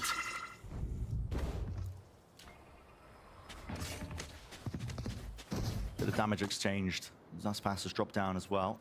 One of the things that G2 don't do very much of on their defense side across all of their map pool is try to re-clear and look for info back in these kind of spots. Icy doesn't do it because he's not particularly aggressive and they don't have as many set plays. They're going to invest the drone here, though, and Trent realizes nobody's in A main anymore. Unfortunately for G2, it's only Leaf right now defending the B site, and Valen's got to book it to get over there in time. Going for a split. Players up through mid. Holding the ground for now, but with the cage up to try and cut up the sight line again. They're going to be sending it forwards at least with that drone broken. Knife against the back. That's going to be taken down the setup, but not before the cages are sent up and flying. Dart revealing, but weaving in and out. Valen. Definitive chances for him to do the most, and Leaf, this guy, I mean, he's just an actual imposter in the midst of them. But as the war fades away, so do some of the chances, maybe, for Leviathan. King, going to try and bail them out. Carve out a path for success. Trent is left alone in a 1v2. A flood attempt from this team brings it down to this. Only advantage Trent has, which is Spike being down, but he's missed the timing. There's a chance there for the shot wide and out! The players not ready! Good thing they can't contain this guy! That's an unbelievable 1v2. The recon dart distracting Com in the moment, and you see it. Former teammate there, Tex, stunned by what he's witnessed. 3 rounds in a row now for G2. On the bonus. Red Bull clutch here. Look at this. Recon thrown through. Finds the timing just as King swings out from pillar. And Com's crosshair placement is off because he had to break that recon. Trent's amazed. What a play to go for there. Could barely believe it now, unfortunately. Some bad news. What's the bad news, it's another audio issue. Another tech pause? It's another tech pause, another audio issue. I mean, I'm not sure who the culprit is. I might be able to take a solid guess. Yeah, looking over at the stage. Yeah, some problems not being solved for it still. How many more talking points do we have? Oh, he's gone. Yeah, this is becoming a serious... Yeah, we're gonna have to get our best people on the job for that one. I mean, that is our best people, and they're doing not a great me job. Not you. We're not going to me. send you flying under the desk. Give me a toolkit. I'll get it solved. Absolutely not. But yeah, spectacular stuff there from G2 to get up 3-0 at the start of this one. It's a lot of momentum on a map that we would be favouring Lev, right? As a team, expecting it. I mean, I certainly think of Breeze in that way and fashion. It's a map where your best players can really flex and try and take fights. I think this is a good opportunity as well, while it looks like this is going to take a while to solve, to zoom out a little bit from this match, right? Because yesterday we were talking a lot in that upper bracket final where G2 was playing against 100 Thieves about the winner having a big map veto advantage and setting up for that. 100 Thieves, with their win in Split, clawing things back towards the end after an 8-4 half that G2... I think Josh RT will think that they let that slip through their fingers. I would agree. He was talking about it in that coach interview as well, the fact that they were focused internally on making sure stuff like that didn't happen. On that match for G2 against 100 Thieves, on Split it was 10-4. Yeah. It was a 10-4 lead on Split, and they couldn't quite close out the map. Yeah, you really can't let those get away from you. But again, this match is to get an opportunity to face 100 Thieves and look for revenge. Both of these squads have lost to 100 Thieves on the run through. And whoever wins here today is going to be in the grand finals of our mid-season playoffs for a chance to skip the Swiss stage, but an uphill battle. No matter which way you slice it, doesn't matter how dominantly you win here today, even if Leviathan smoke this one 3-0, they are still going to be going into the grand finals with a map veto disadvantage, probably forced to play on the permabans, whether that be Sunset for G2 or Split for Lev. Listen, a hell of a struggle. I mean, Sisyphus will be proud, I think, with the run they'd have to make. Really, they really would. Well, ahead of playoffs, we also sat down with King to talk about why this guy became one of the best IGLs. Bueno, la primera vez que me convertí en un IGL en Valorant fue poco más de 2 años cuando estaba en Australs, y fue más que nada porque era un rol que había que filear y nadie quería hacerlo, y dije ya, yo lo voy a hacer. Y nada, desde ahí que al principio no me gustaba mucho, la verdad, me costaba, me daba como ansiedad, cómo hacerlo bien, y nada, con el tiempo le agarré el cariño, me enamoré del rol y nada, ahora feliz y orgulloso del IGL que soy hoy en día. Yo creo que ser el IGL tiene una carga muy grande, no solo por lo que implica, sino que cuando las cosas van mal, todos los dedos apuntan al IGL. Y nada, hay que tener mucha resiliencia para aceptar todo eso y aún así querer hacerlo y hacerlo bien. Es un rol estresante, pero al mismo tiempo tener la capacidad de poder sacar adelante al equipo, de ser como la persona de la que todos dependen básicamente, y que todos te sigan sin dudarlo, es una sensación muy satisfactoria.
Well, we're back into the action.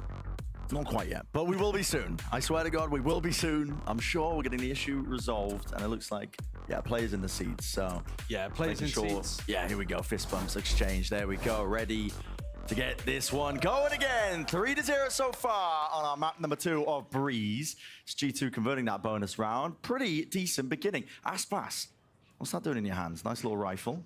Yeah, going for it because he's only 2 away from getting the Blade Storm active. So even if he gets absolutely nothing done here, a death will get him 1 away and then an ult orb in the next, and he's good to go. So a great time to get a hero rifle into his hand. But if you remember back, it didn't work on Bind. The one time they tried that strategy. Let's see though. Looks like they're leaning into an A split, mid control. And main control. You're going to be seeing probably Com using a drone. Rest of the team trying to follow up with it. I mean, to be honest, it doesn't look like they want to commit to this. Aspas backing off. When you have a hero rifle, you kind of want to just post Aspas up and see if he can get a pick. And if he fails, see if he can you know, someone else picks it up, maybe King or something like that, and see if you can snowball around that way. Passing it between you. Well, good time with a drone. Trent is going to get that recognition. At least now they can hear the rumble of the footsteps against the corrugated metal. Right past this one now with Aspas and the dash now activated. He's missed the timing for it, but he's really cut up the corner. I mean, Valen now is going to have a hard time to try and really shut that one down, but he does so. Rooted to the spot. They will not be able to pass any sort of angles. Great shooting from the IGL of G2. Stopped all of that danger in the round. There's no chance you can retrieve that Vandal. Alan's got it completely locked. One enemy remaining. Cheeky timing from King. Down A. Eventually punished, so 4-0. G2, this is a fantastic lead that they managed to gain, but Lev should now have the weaponry online. Of course, Aspas did invest, so he's going to have to somehow get an orb across the map. G2, they could fit that into their game plan. Yeah, they absolutely could. I mean, the A ult orb is going to be the one that you go for most of the time. So setting up some kind of play here, where, for example, you have the Yoru try to flash around and triple swing over towards A main, something of that idea is what you'd be. Now, I see the timer paused at the top. That's not, listen, I hate to say it. I hate to say it. But that is. Now, when we talk about teams taking things one round at a time, this is not exactly what we normally do. No, But we do not. G2 are grinding this game out one round at a time. Yep, even chewing the cables the night before. They're putting all the necessary plans into motion. Like, oh, we'll make sure King's audio is ruined, we'll get an early lead, we'll make them tilted, we'll start typing in all chat. I mean, to be honest, it's very distracting when you have issues like this popping up. It can be very difficult to get your head back into the game even when they're resolved, you know? So definitely something for us to keep an eye on when it comes to Leviathan. You've got to deal with a lot of emotions when you're a pro player, but frustration's certainly one of them, and it can come in many shapes and forms. But listen, again, while we've got a chance to discuss things, I want to continue kind of zooming out a little bit. We've got all of our teams now settled for Shanghai across all of the regions. Yes, we do. And we were talking about G2 being that first Ascension team to make it. Well, there's actually another one in China as well. Dragon Ranger Gaming. Yeah. Best logo, best name in VCT. That's what I'm saying. I mean, that team. Yeah. So 2 of our teams from Ascension making it over to Shanghai. I think the expectations, they are quite different for these teams.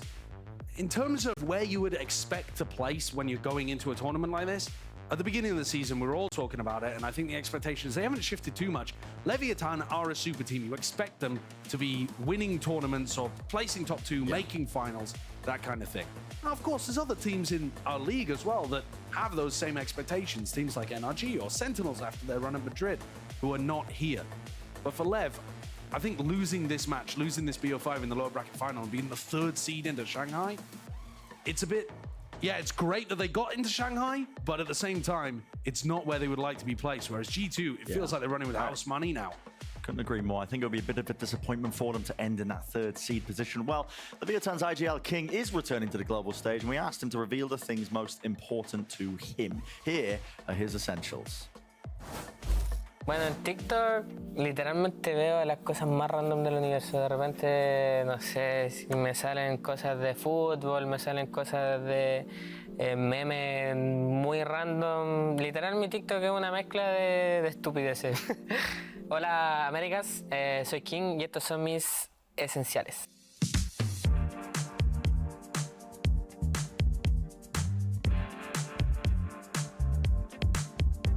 Bueno, lamentablemente uno de mis primeros esenciales no lo puedo tener acá físicamente, que son mi familia. Tengo obviamente a mi madre, a mi padre y 2 hermanos y una hermana. Y también voy a añadir a mi novia como parte de mi familia. Nada, soy muy cercano literalmente a todos. Soy una persona, me considero una persona que es un mamón, por así decirlo, que se dice en Chile. Y soy muy cercano a todos mis hermanos siempre, así que es difícil estar como sin ellos, pero inclusive a la distancia siempre estoy hablando con ellos, ellos me preguntan cómo estoy y nada, hablo literalmente todos los días con mi novia, que es un pilar súper importante para mí, así que... Bueno, aquí está mi vaquita, se llama Nivancho, para mí es muy importante y me es imposible ya vivir sin ella porque básicamente representa como un apoyo de mi novia, por así decirlo, que siempre que lo miro, por así decirlo, me dice como, no importa como que estemos lejos, no importa que estemos a más de 10.000 kilómetros de distancia, siempre voy a estar contigo. Bueno, mi celular, muy importante para mí realmente, creo que siempre estoy demasiado pegado a él. Un poco porque como estoy tan lejos actualmente de mi familia, estoy siempre en contacto con ellos, con mi novia, estoy literalmente todo el día hablando, entonces me es imposible vivir sin el celu porque es la única manera de estar cerca de mi familia. Bueno, después tengo mi billetera. No puedo salir sin ella literalmente a cualquier parte que vaya, aunque sé que no la vaya a usar. Más que nada porque si es que de repente como que me dan ganas de comprarme algo, no sé, un snack, una agüita, una bebida, lo que sea, tengo mi tarjeta conmigo para comprar y también para siempre llevar el ID conmigo porque mi madre siempre me decía que hay que tener el carnet, como le decimos, por cualquier cosa. Bueno, básicamente elegí el teclado porque representa básicamente toda mi historia, mis inicios en el gaming y por la razón que estoy acá actualmente. Gracias a mi hermano más grande entré a jugar a los 6 años. Nada, significa mucho para mí y literalmente ya no puedo vivir sin un teclado. Bueno, elegí el perfume porque ya hay un punto donde estoy viciado con los perfumes y nada, actualmente antes no era tan importante, pero a medida que fui creciendo me fue importando mucho como mi olor, entonces nada, no puedo vivir sin perfume y literal en cada ocasión lo uso. Muchas gracias por tomarse el tiempo de ver esto y conocer cuáles son mis ítems esenciales, así que nada, muchas gracias. Welcome back, folks, to the desk here. During this series between G2 and Leviathan, it's a best of 5. We are unfortunately in a tech pause currently. It's a best of 5 tech pause as well. It's our third one. It's evenly matched right now. It's a 2-1, I've been told. We have, what do you mean? We've had tech pauses in every best of 5, is that what you say? No, I'm saying the He's matchup. trying to make a joke. I'm just making a joke, and it's just.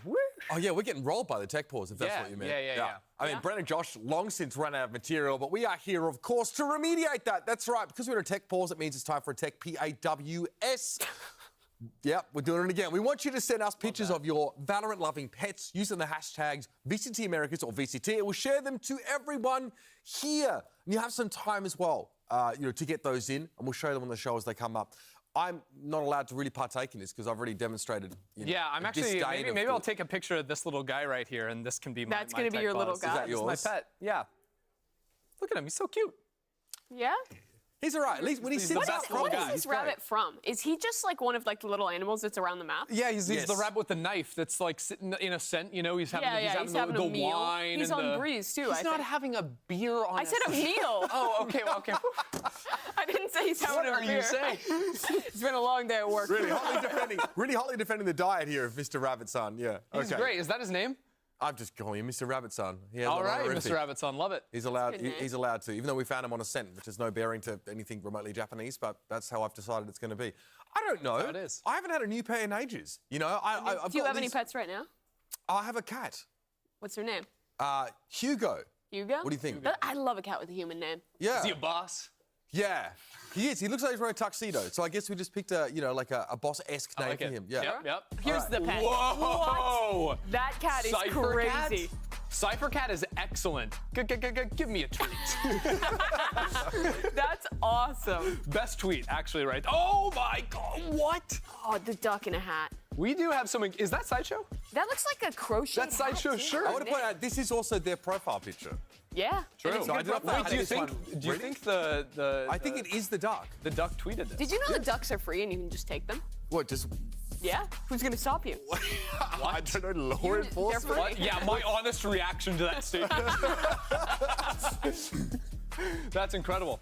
This dog looks disappointed. Yeah, this in is you. Me at the tech pause. No, this dog is not happy. This dog wants to see gameplay. I'm thinking this is not the first time I've seen this particular one. Cat That's on a good sync. cat. Cat on sync? Car Cat on face. sync. Son of Car? Mentioned? Yeah, he gets mentioned a lot on this broadcast. Who is this person? Son of Car? You should know Son of He Car. was a player in like Challengers, in Challengers qualifiers. Had like an insane game against Shopify Rebellion and stopped them from qualifying. Also, he's the son of Car. Because the last time I heard it was Josh screaming as if he was bodily You live dragged in Los out here. Angeles. You should know a lot about Car. I wish I didn't. I wish I knew much less about it. Oh, that's These are some beautiful great dog. dogs. Shout out, we kind of skipped over the last dog, but I like the Wait, little he has a Riot looking Buddy up. on his tag. Oh, lit. Yo, yeah, hit up Vipez FPS for the Riot Buddy, everybody. The IRL Riot Buddy. That dog is actually the guy who runs Riot. I believe it. Yeah, he's the CEO.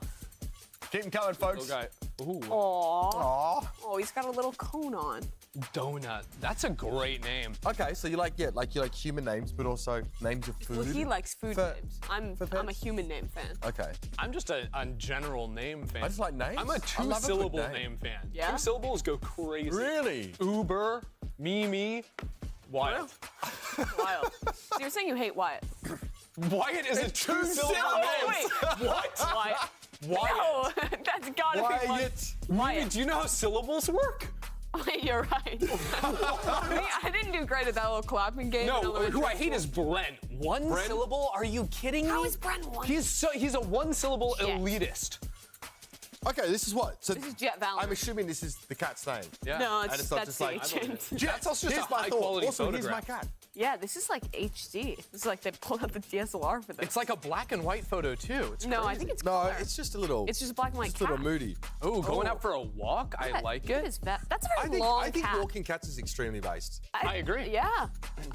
Especially, yeah. I mean, in Australia we have outside cats, so they walk themselves. You know what I mean? I mean, I But feel like that's. Yo, what about the Yeah. what about the cat backpacks?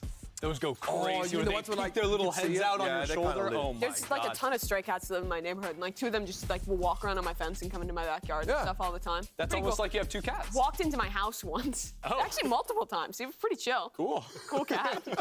Again, also similar to Take a picture. Tweet Similar to hashtag ducks, if VCT. you see a cat outside, they're free.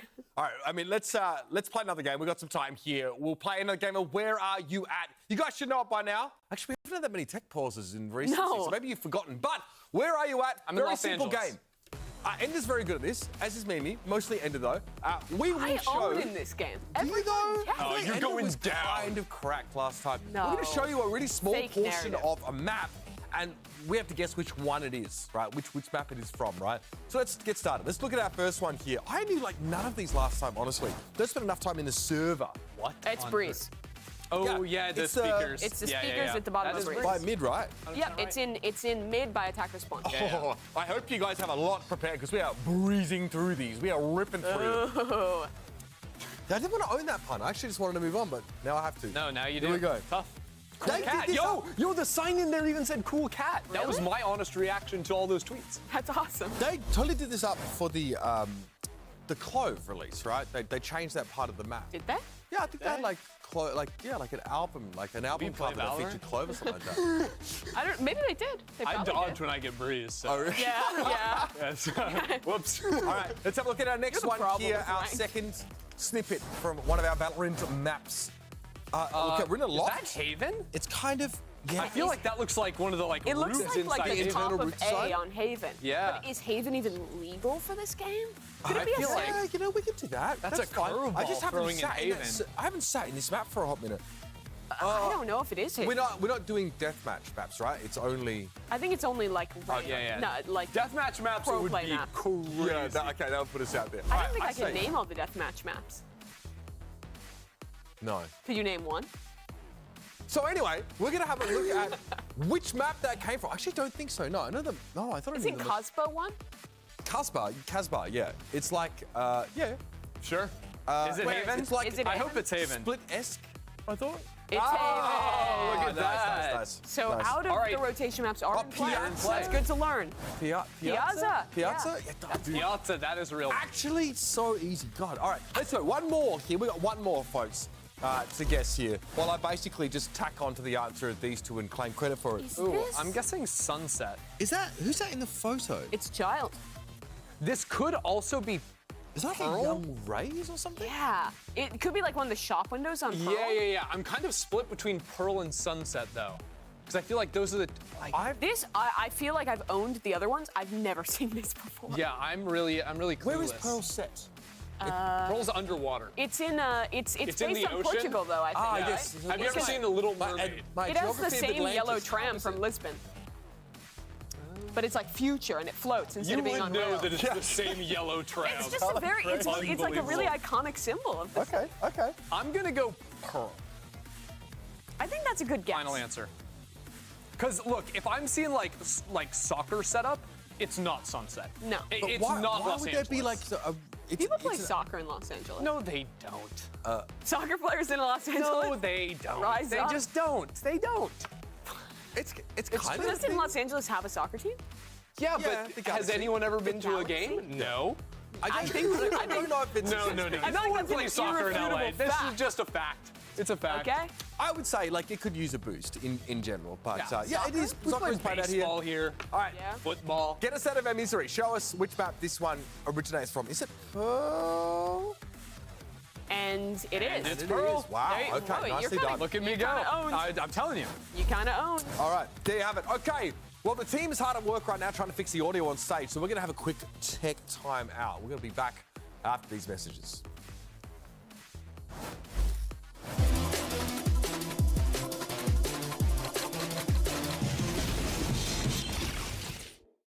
Excuse me, would you mind taking a picture of us? Oh, no problem. Thanks. Yes, problem. You need Verizon. Trade in that old thing and get a new iPhone 15 Pro with tons of storage, so you can take all the pics. So many selfies.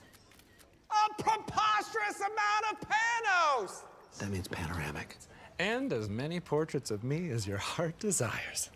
How about none? None, yeah, none feels right. Trade in any iPhone in any condition and get iPhone 15 Pro on us. Only on Verizon. Red Bull gives you wings.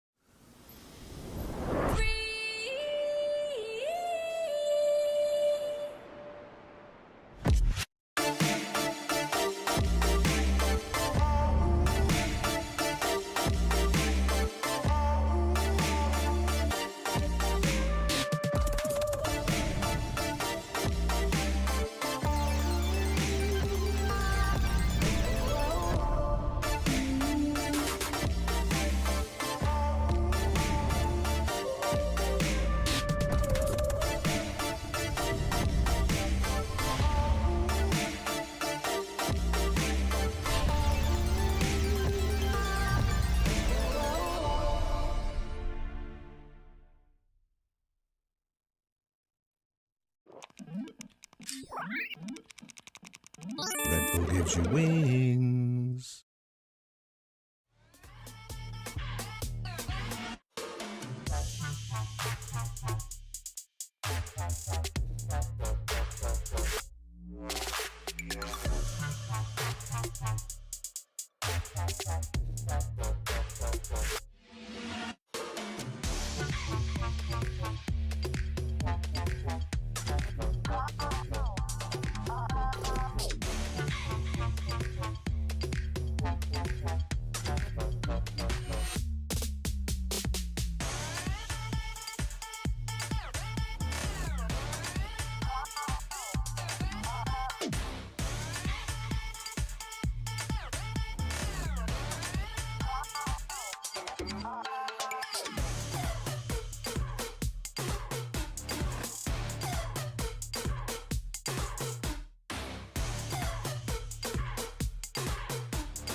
Still into the post plant we go. Valin doesn't set his sights towards a player. Turns the flash. Gun advantage, health advantage. And of course he falls. The mind game's being played and the shots come through for Aspas.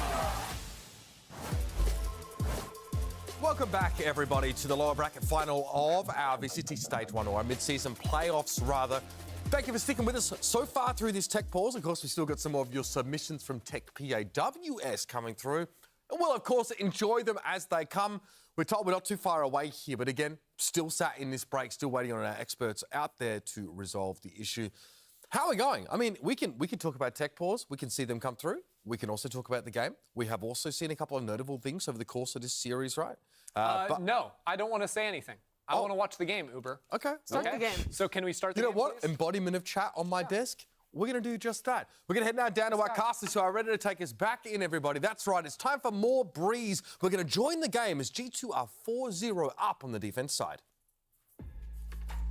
Okay, now before I let it in, we're back into the action, and that was a lie. I lied to everybody, but this time I've been assured. I mean, listen, I was seeing a PC getting swapped out. There was a lot of trials and tribulations happening over on the stage, not necessarily even in the server. But King, he's locked in, he's ready to go, and I believe that means we are also ready to go. 4-0 for G2.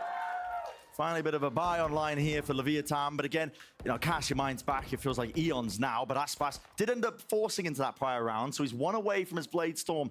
And G2 could choose to cook up a strategy around trying to punish the orb grab. And that was what we were theory crafting. This play over towards A. Icy late to the spawn barrier, but is in position to go for something aggressive. Aspas picks it up. They have to dodge the knife radius there, G2, so they're not in position to punish.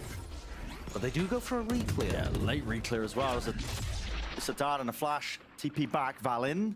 He's going to be catching the contact of a multitude of players. Nobody clears this corner.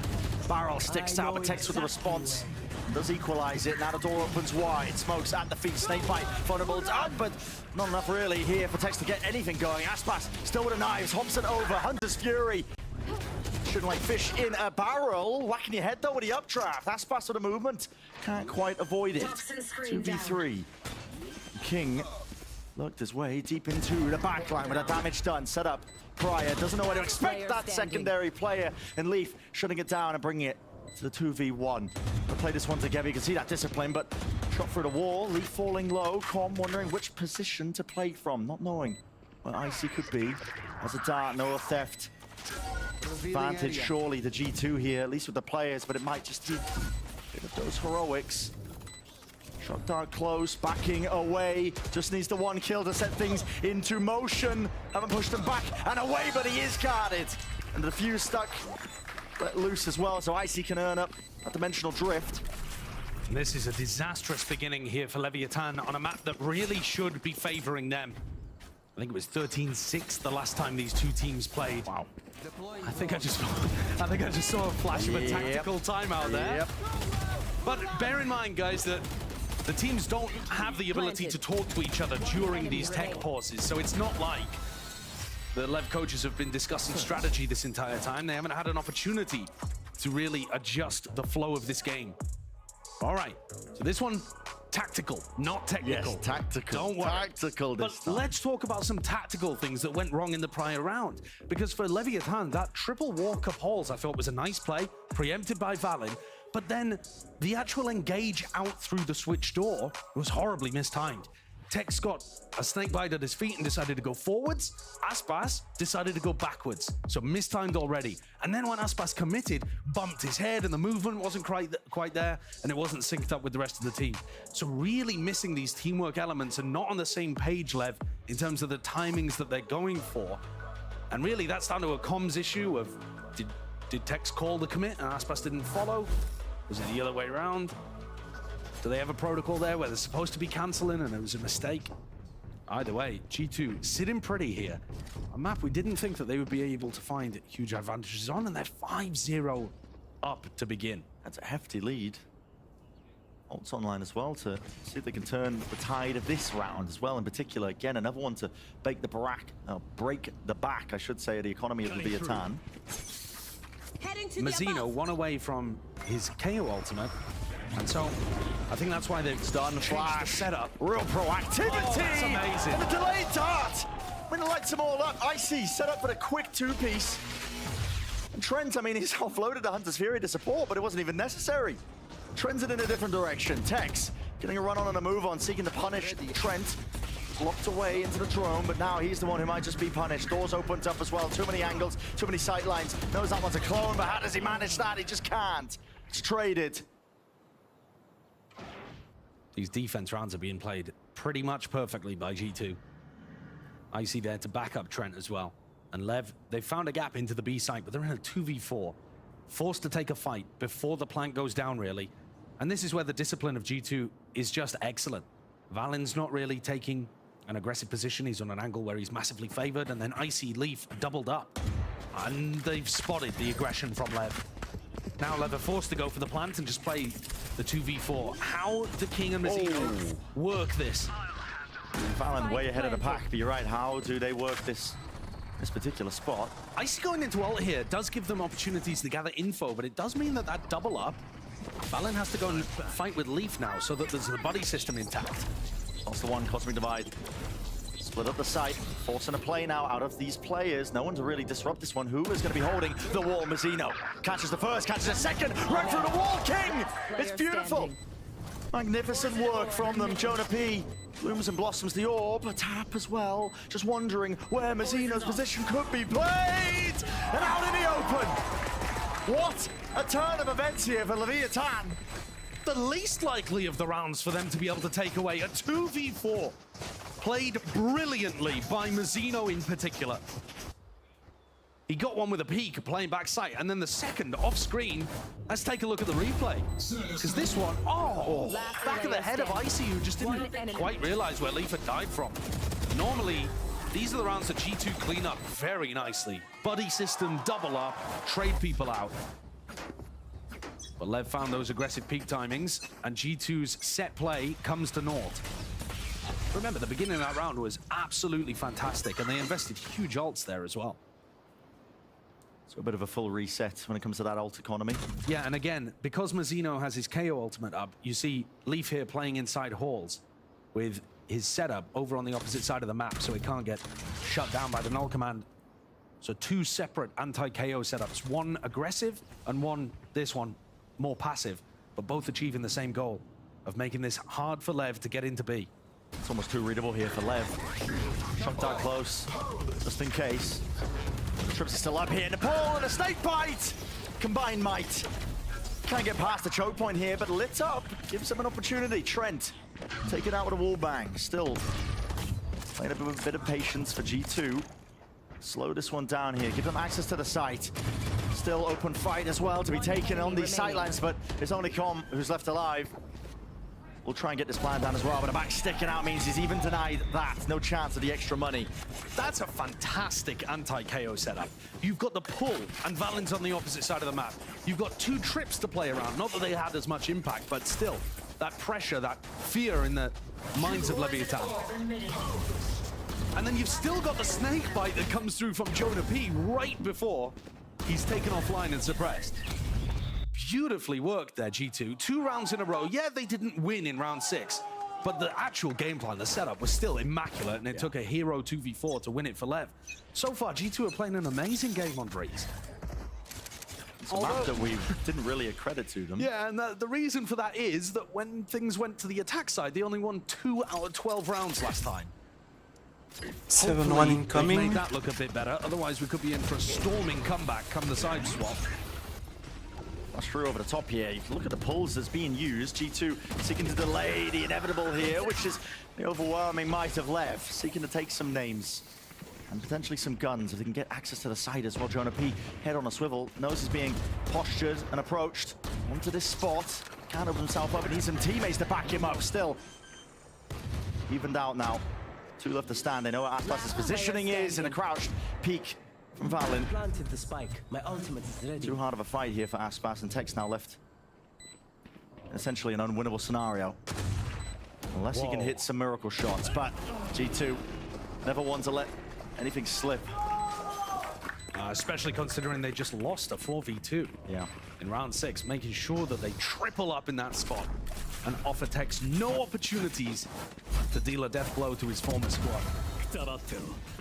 Clean anti-eco there. I think it's fair to say G2 have completely dominated this half already. Even if Lev run it back all the way, this is still a very successful defense side.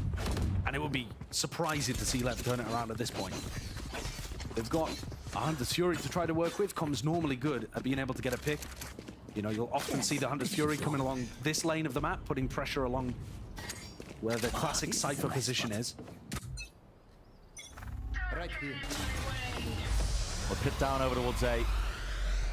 Knife is used early into mid here by Lev. They're not going to have this one, at least for the first 30 seconds or so, for an exec into B, which looks like that's what they want to gear up for. And we've seen both teams put a pretty heavy emphasis towards these halls lurks. Tex going for it, Trent watching for it.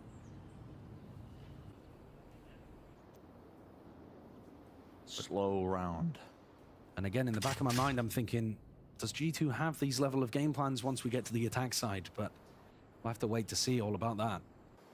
Here, Lev takes some elbow control. And Com's still in a good position to go for his Hunter's Fury. Well, Knife's back online, and that's going to signal a chance to really move forwards. Knife is actually dodged here. Leaf setup. Still alive and kicking. Throwing through the choke. Double flash is being utilized here by Mizzino, just underhanded in their approach. Valen, though, is cut it up. Still this war they've got to deal with. They don't really know how far these players have actually committed, but impeccable work. Leaf with a crosshair placement. Drops up and props up that cage, but still Aspas claims it's one of the kills. 4v4 now. Pit dropped down by King. In through the back lines, and Valen, a necessary agent there. He's trying to sow some chaos, but he's not able to get it done. Clone ignored. The K still there. King gives up the pit because they know exactly where Icy is. Spammed away. Bullet tag down to single digits. And a nice round executed by Leviathan. Creeping up behind that defensive wall. It's not their attack side wall that was being up there, but really nicely used G2's wall to their favor. I gotta say, this is the Aspas round that we've been waiting for. Oh, yeah. We were talking about the fact that we expected him to be the star player for Lev on this map, on the attack side, on the defense side, both. And here, picking off both of those B site anchors, making things winnable for his team. Operator investment here for Icy. And a mid play by G2. This is aggressive. Orbs up. They know this is clear. They've got plenty of players in front of it looking to punish the solo lurk plays.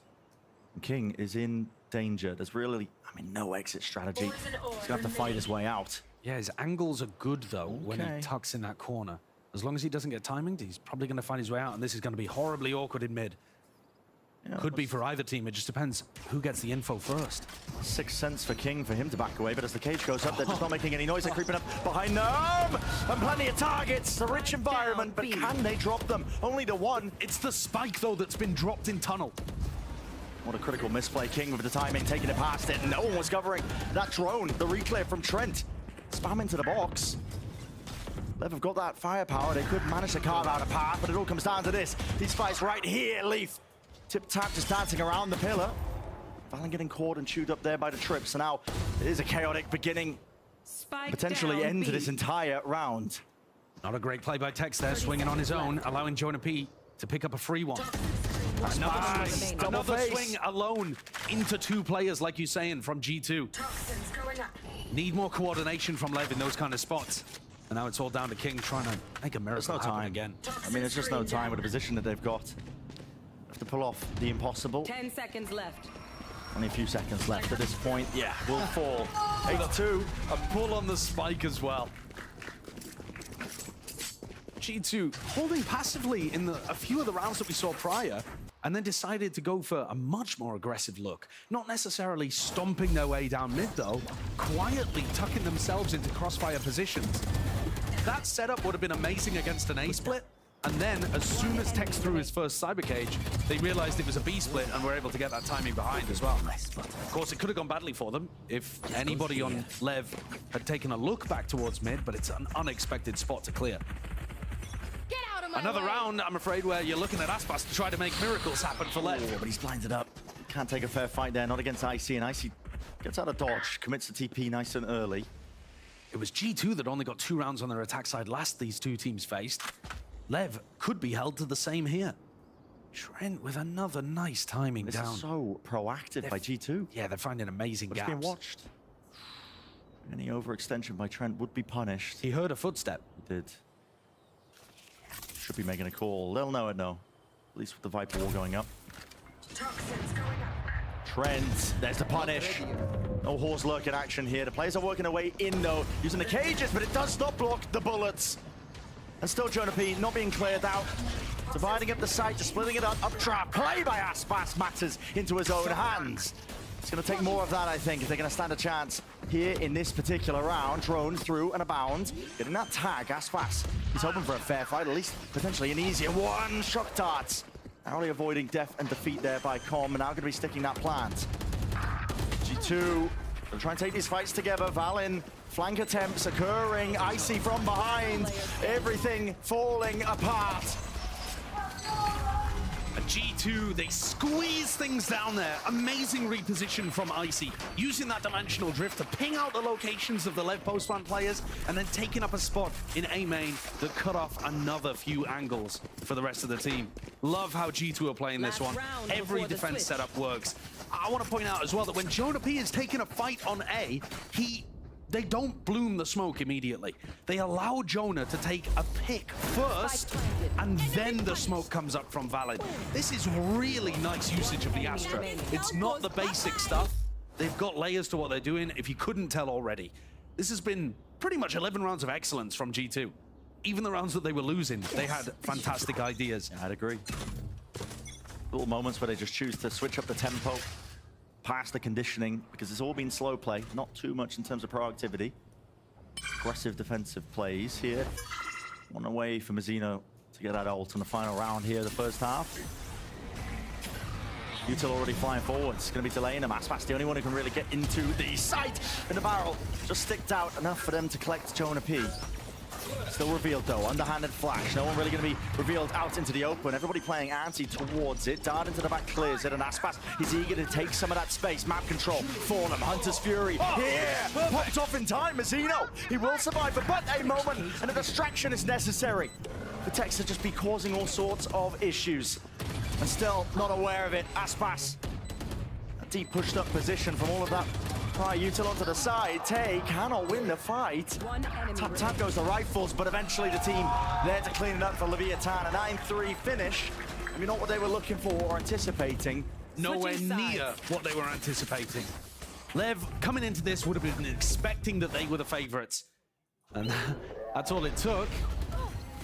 Take away Jonah P, suddenly that smoke no longer has any danger. And that's the big thing that Lev was struggling with the whole time. A 9-3 half looks immaculate for G2, but last time they only got 2 rounds on attack. Well, let's send it down to Smith. She's standing by with Shy actually at a co-sharing booth, someone who's deeply familiar with both of these teams. Thank you very much, Josh and Bren. As you said, sitting here with Shy as well as Dan, thank you very much, Dryad, for the translations. Shy, I know that you obviously were on Leviathan last year. You're intimately familiar with King and Mazzino.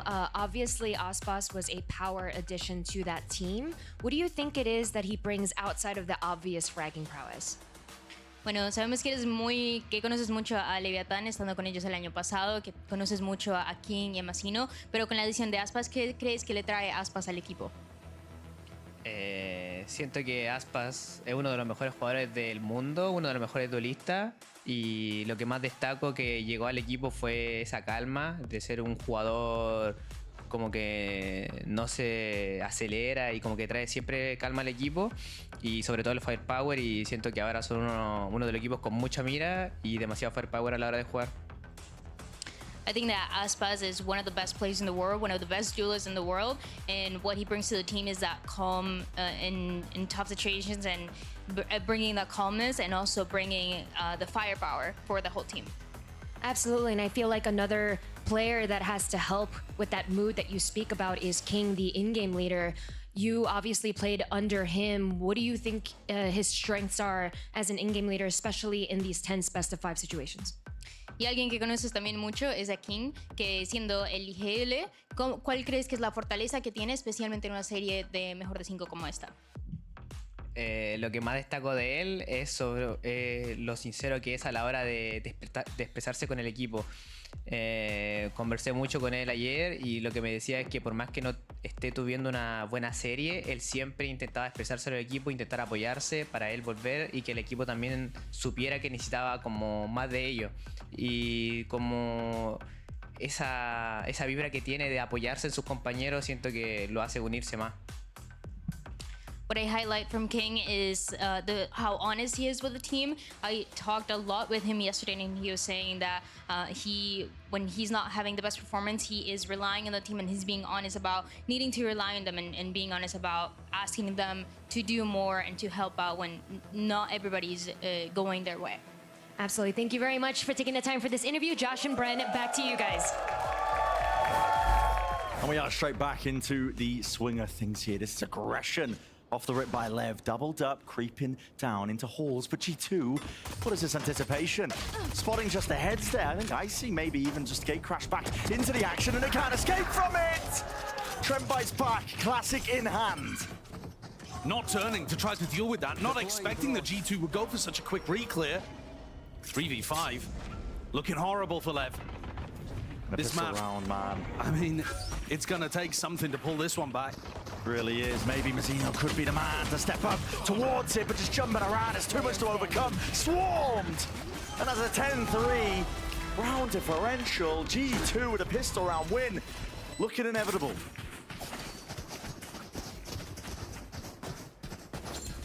G2 recently against 100 Thieves let a massive lead slip away from them to lose their spot in the grand finals of this tournament. But this time they're up 7 rounds, they're on an anti-eco, and so far they've demonstrated some incredibly good game planning on Breeze. So surely not again. They were very aware of that double push coming down halls on the pistol. We've got another double push happening over on the opposite side of the map there. Kind of this route through elbow. Leaf just monitoring that with his cam and his trip as the rest of G2 look to try to drive things into A. Getting a tag as well. Com going to be backing away from that angle. Do they spot the player towards the back? It's a pull. Oh, Icy in danger. Certainly so, and more so. G2, they just can't quite really handle these kills. Leaf even a bit tenuous there into the mid angle. They are dropping like flies. Jonah P, how have you managed that? In a blink of an eye. And I hope I haven't spoken it into existence. Yeah, man, I mean... This wasn't even a round where Lev forced into this. No. They had very little going for them in terms of the economy. That is so confusing as to how that even happened. I mean, Icy getting caught out. Yeah, I mean, didn't exactly see all of it from Icy's POV, but yeah, they're not aware of a recon dart that gets thrown in. Nobody breaks it. Icy's way ahead of the rest of his team. Oh. And yeah, doubled up to try to deal with Leaf, who was playing through mid as well. That is a rough one, but it's not going to matter if G2 can pick things up once rifles get on board. Aspas for the outlaw. He's definitely got at least sights onto Jonah P. You do not want Leviathan to build up any level of economy for Aspas to start opping. In this round, obviously, the outlaw against no armor or light armor, that's going to be phenomenal. But once we get into rifle rounds, you can't allow Lev to build up crazy eco and just get it. That's how snowballs happen with Aspas. Yeah. He's going to be taking fights aggro, disrespecting your utility, and probably winning duels at long range on this map. Full group up now from G2. Yeah, playing things quite slowly. Looking to try to head over towards B. There's some very common execs that we'll be looking for here. Teleports into the back with an Astra Star. I actually saw Lev pinging that out during the halftime. So they're really aware of this kind of stuff, but this is different. Yeah, okay. I mean, a bit of a fake gate crash. It was a knife that stunted the initial push with Valen also falling and toppling Dart. Gonna be really aware. Look at it. Just gives the perfect timing for Mazzino to spray down through into the smoke. One away from the ult, by the way. Worth him chasing for the glory and for the ult. And for the ace. But are they going to leave him alive? I mean, Aspas has got one bullet left. Oh, okay. Still. Well, I think we're about to see the upgrade, I would imagine, because everyone on G2 is going to be buying full armor. So do they go for dropping an op for Aspas? 30 секунд. Остался один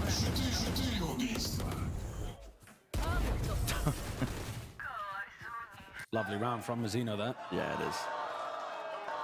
But round 16, this is where we see whether the comeback is real or not. I know that seems strange when they're 5 rounds behind still, but yeah, again, nobody going for the op purchase for Aspas. He's got to make this work with an outlaw against a team of full armor. Mistimed though by Lev. They needed that molly to come earlier so that the vulnerable was applied. I mean, still doing good chip damage. Trent, he's going to be thanking his lucky stars, I think, that he's still alive here. But yes, good chip damage, but an ult gained. We've also got this classic setup we see from both of the LATAM teams where you've got an opper there and somebody holding over towards elbow. Aspas. Here. He's directly down into it. I think G2 were jump spotting this one, even considering using a drone to clear him out. Obviously, I say opper, but again, Aspas has to be using this more like a marshal, going for the headshots. He's aware of the eco. He knows that these guys should be using full armor. Hard to cross into mid, but Lev. Pretty good read that this is going to be landing and ending over towards A. Com. Jump spotting, all the noise in the world being made. Oh my god, he just missed the timing on that one, and now he's going to be met with a couple of rifles and bullets. Players here through the wall. Might get lucky and claim a kill. No, instead it's King who falls. Aspas forced to back away from this one. He can't take a fight close and personal, not with that outlaw into his hands. Flash is dodged by Mazzino, but Icy too quick with it. G2 are going to get a nice post plant here. The Lev players not in position to go for any kind of fast retake and actually getting locked out by some of the Astra util as well. Not sure whether... No, Valen does not have any stars on recall, so he's not going to have that pull on the spike, but I don't think they'll need it. Maybe if Tex can root Valen out of this spot, and in fact he does, so the game is on. Yeah, the game is on. Like you said, not going to have any of that post-plant pull util. G2, a couple of players need to find their shots. Leaf, he's heating up. Drops it down to just the 2. And a reminder again, Aspas with the weaponry, it's not ideal. Time ticking. Leaf will take the peak and take the fight, but really his team should have this one in the bag. Any damage here, though, is good. They've already knocked armor off Trent and Icy, but if they could take another weapon, unfortunately, yeah, this explosion is going to be between the two teams, stopping Lev from harassing the rest of the G2 players who get up to 11. So it's good damage from Lev on their bonus round, but they'll have been hoping for more there. A conversion would have been just what the doctor ordered to start a comeback from happening, or to start the comeback happening, I should say. Killed them. Now that we're heading into the next round, though, almost guaranteed that Aspas is going to go for the operator. Oh, yeah. And here it is, round 17, Aspas op. And considering that G2 have been putting a premium on taking A main control and farming the orb and that kind of thing, and the fact that Icy is 1 away from the orb, I would be expecting Lev to be challenging A main with that. But they're not going for it. No, they're going to allow the ult to go the way of G2. Down into mid. Orb in his face, though. Aspas can't really do much with that. Has to be worried about multitude of other angles, so he backs himself away. The thing is here, as soon as you don't see Icy's ult come online in A main, you might be thinking that the root of G2 is somewhere completely else. That's why Aspas is trending over here. It doesn't feel like they've taken heavy A main because the Yoru ult didn't come online. Look how concerned he is that they've looked their way up through mid. I think they've got a great read here just because that ult orb hasn't been taken onto the premium target. They can hear it. Footsteps, at least. Aspas knows that something's up. Door opened up. Go now straight through. King is locked in this position here. Bit of a one and done now, and the approach comes down into the double door angle. How does Trent go down to the util? Still, Mazzino is ducking and dodging it. King! This guy was never in trouble. He knew there wasn't any real pressure coming from A main. He dealt with that target and then swung around and added another 3 to it on the G2 players splitting through double doors. What is that?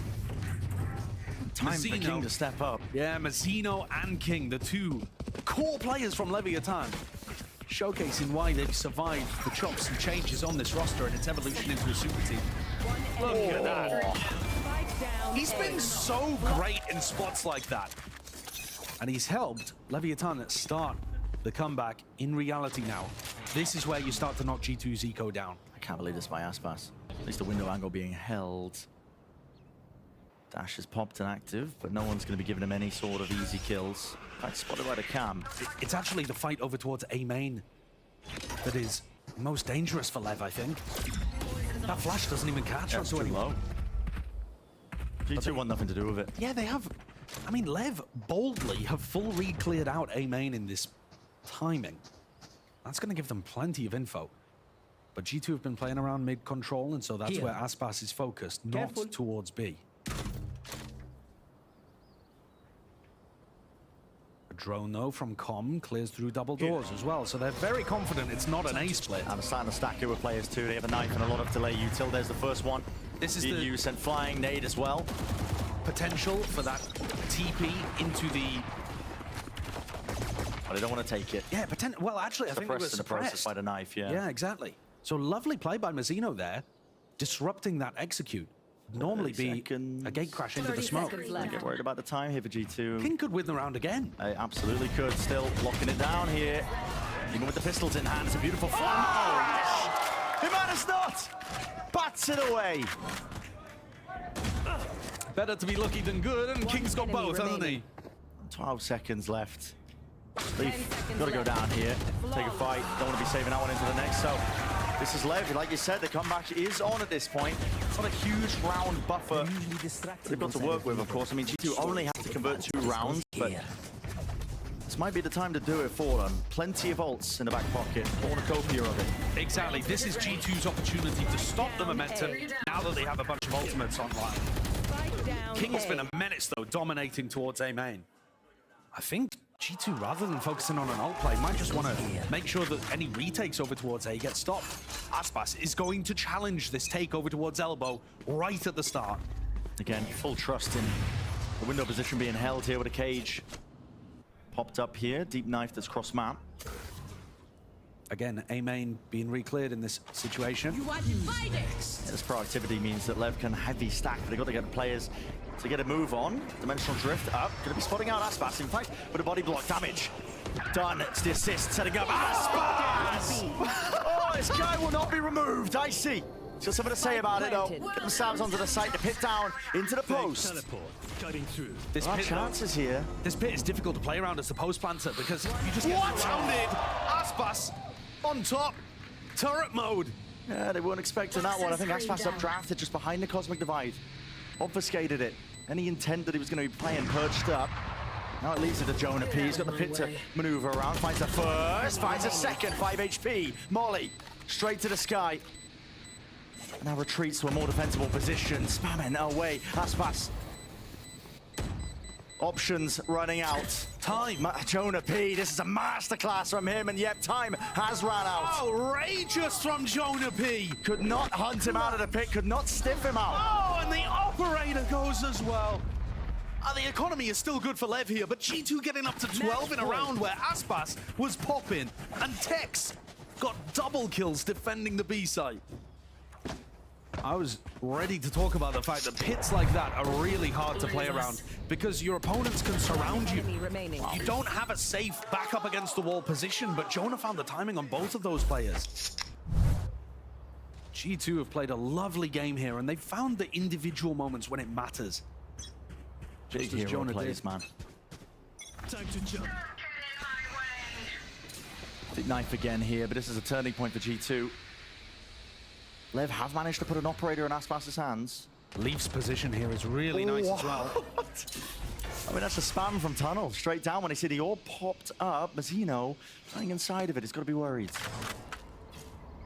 No contestation, though, from G2. Not for now. Not that I've lost this player.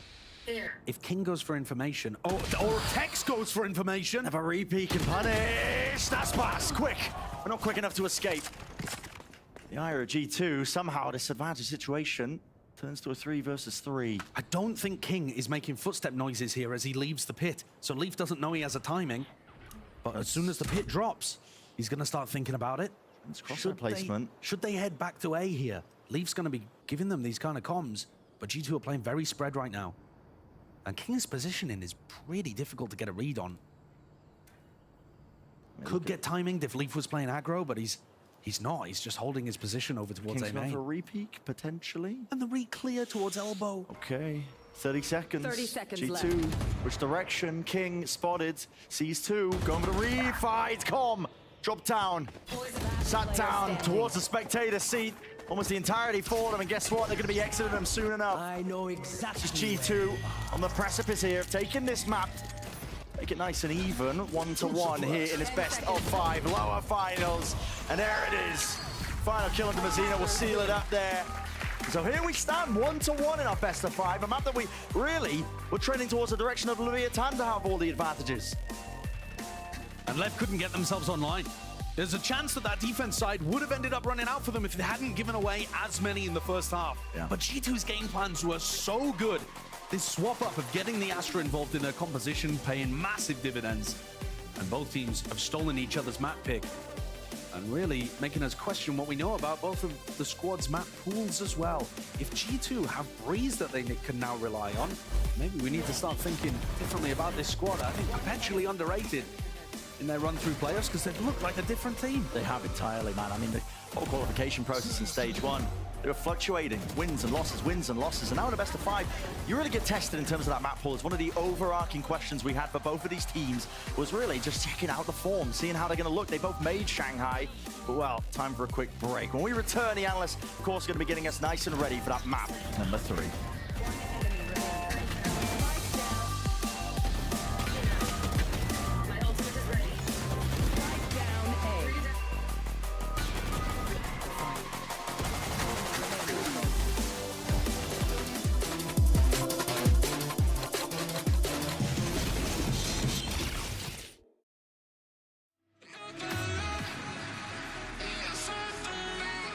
Every night, a chance to dream.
Still into the post plant we go.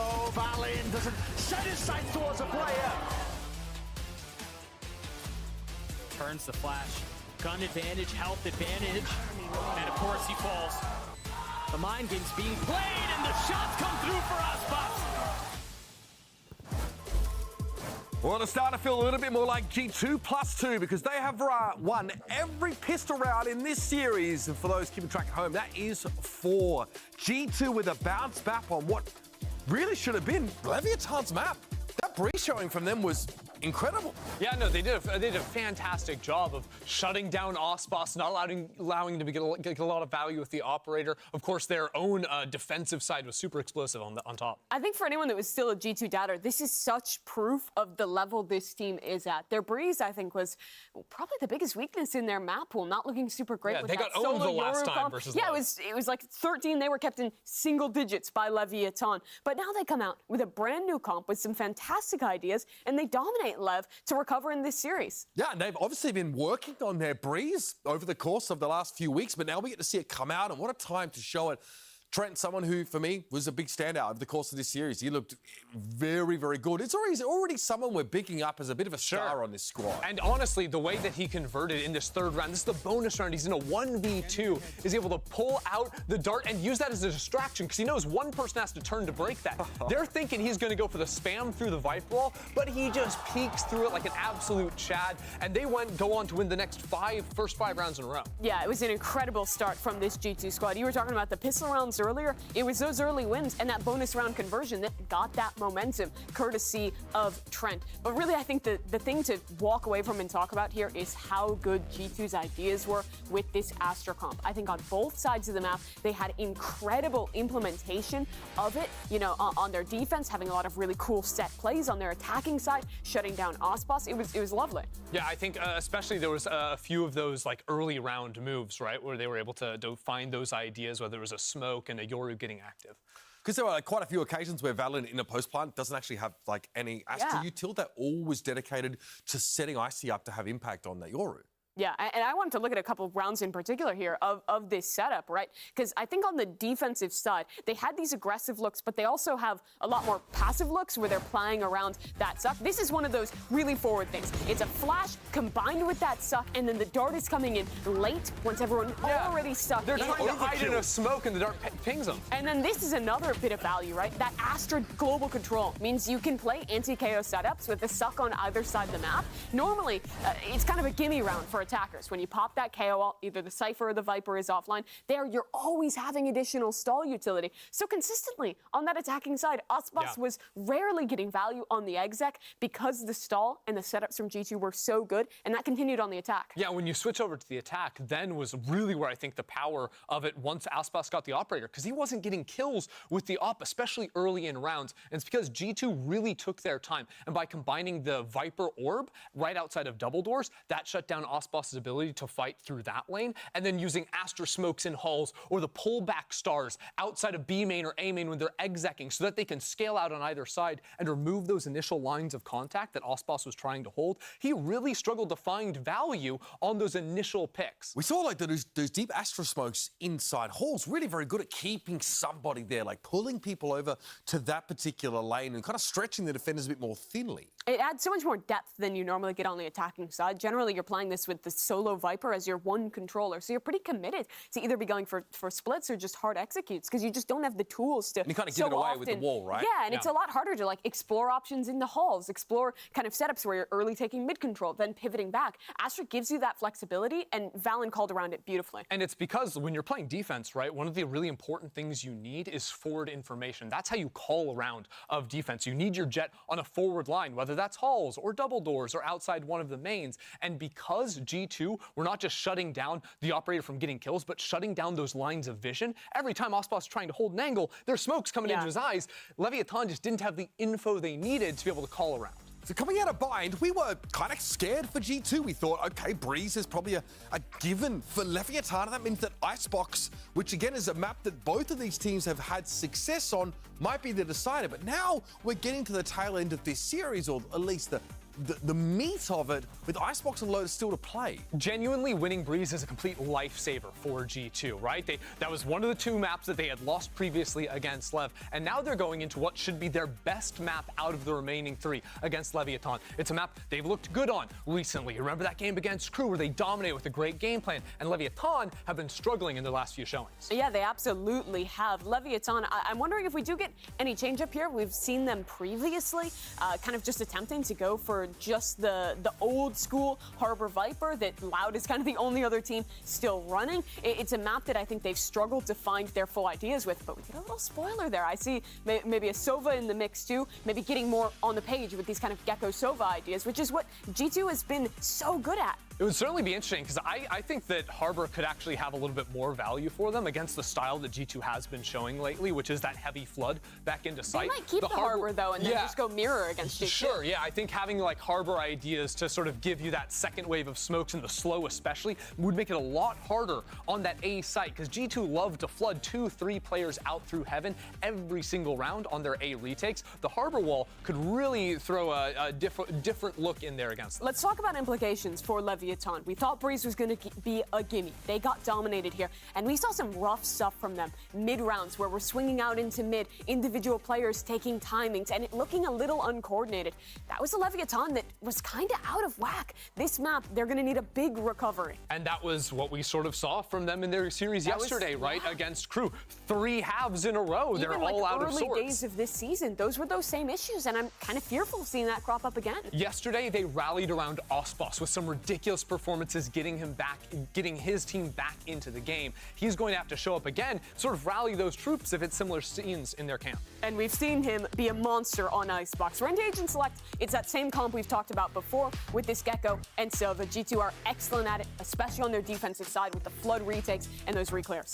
I do think I want to see Leviathan take some advantage with more contact plays because there's no Jet on the opposite side, because they do like to play a little bit more passively. I do want to see a Lev that are more willing to play slower rounds and creep into that space before exploding. Think how they played their bind. Very slow early rounds and then popping on. Here it is, your comps are laid out for you now, and map number 3 is there for the playing. Let's head back down to your casters. It's Brennan's Sideshow. Thank you very much, guys. Yeah, we're really getting into the thick of things here with this series. Best of 5, 1-1 between both these teams. Unexpected, honestly, as well. I agree. Each taking their own map pick, and or the opposing map pick, I should say. And now we're heading into Icebox. This one's an interesting one. I'm going to be paying close attention, I think, to individual players. Mainly Leaf. This guy's been dominating on the Killjoy whenever he gets access to it. Mainly down to the maps, I think, as well, because G2 are very comfortable on this Icebox.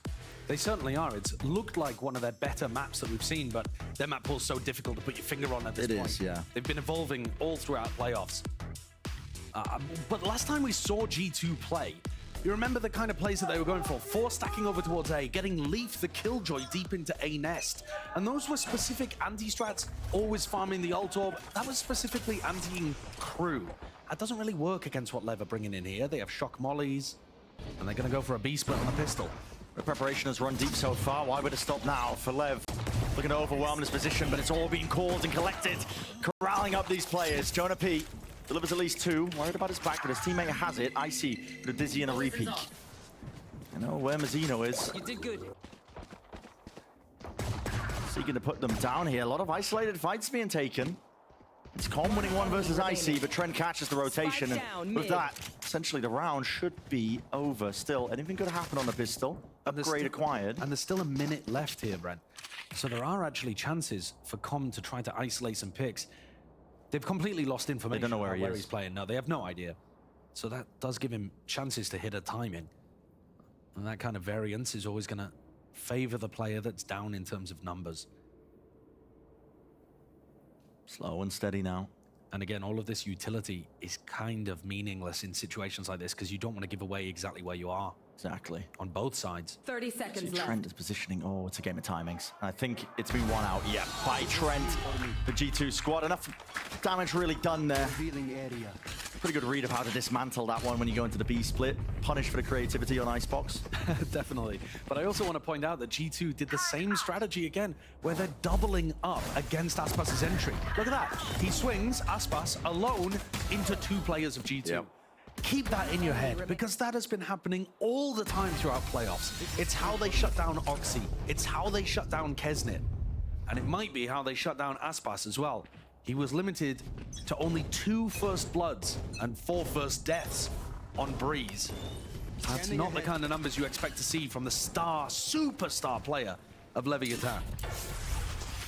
The Dawn and a Cascade ricocheting, able to take that front B main control. G2 posting back up. Look at this from Jonah P. I mean, tucked to the side.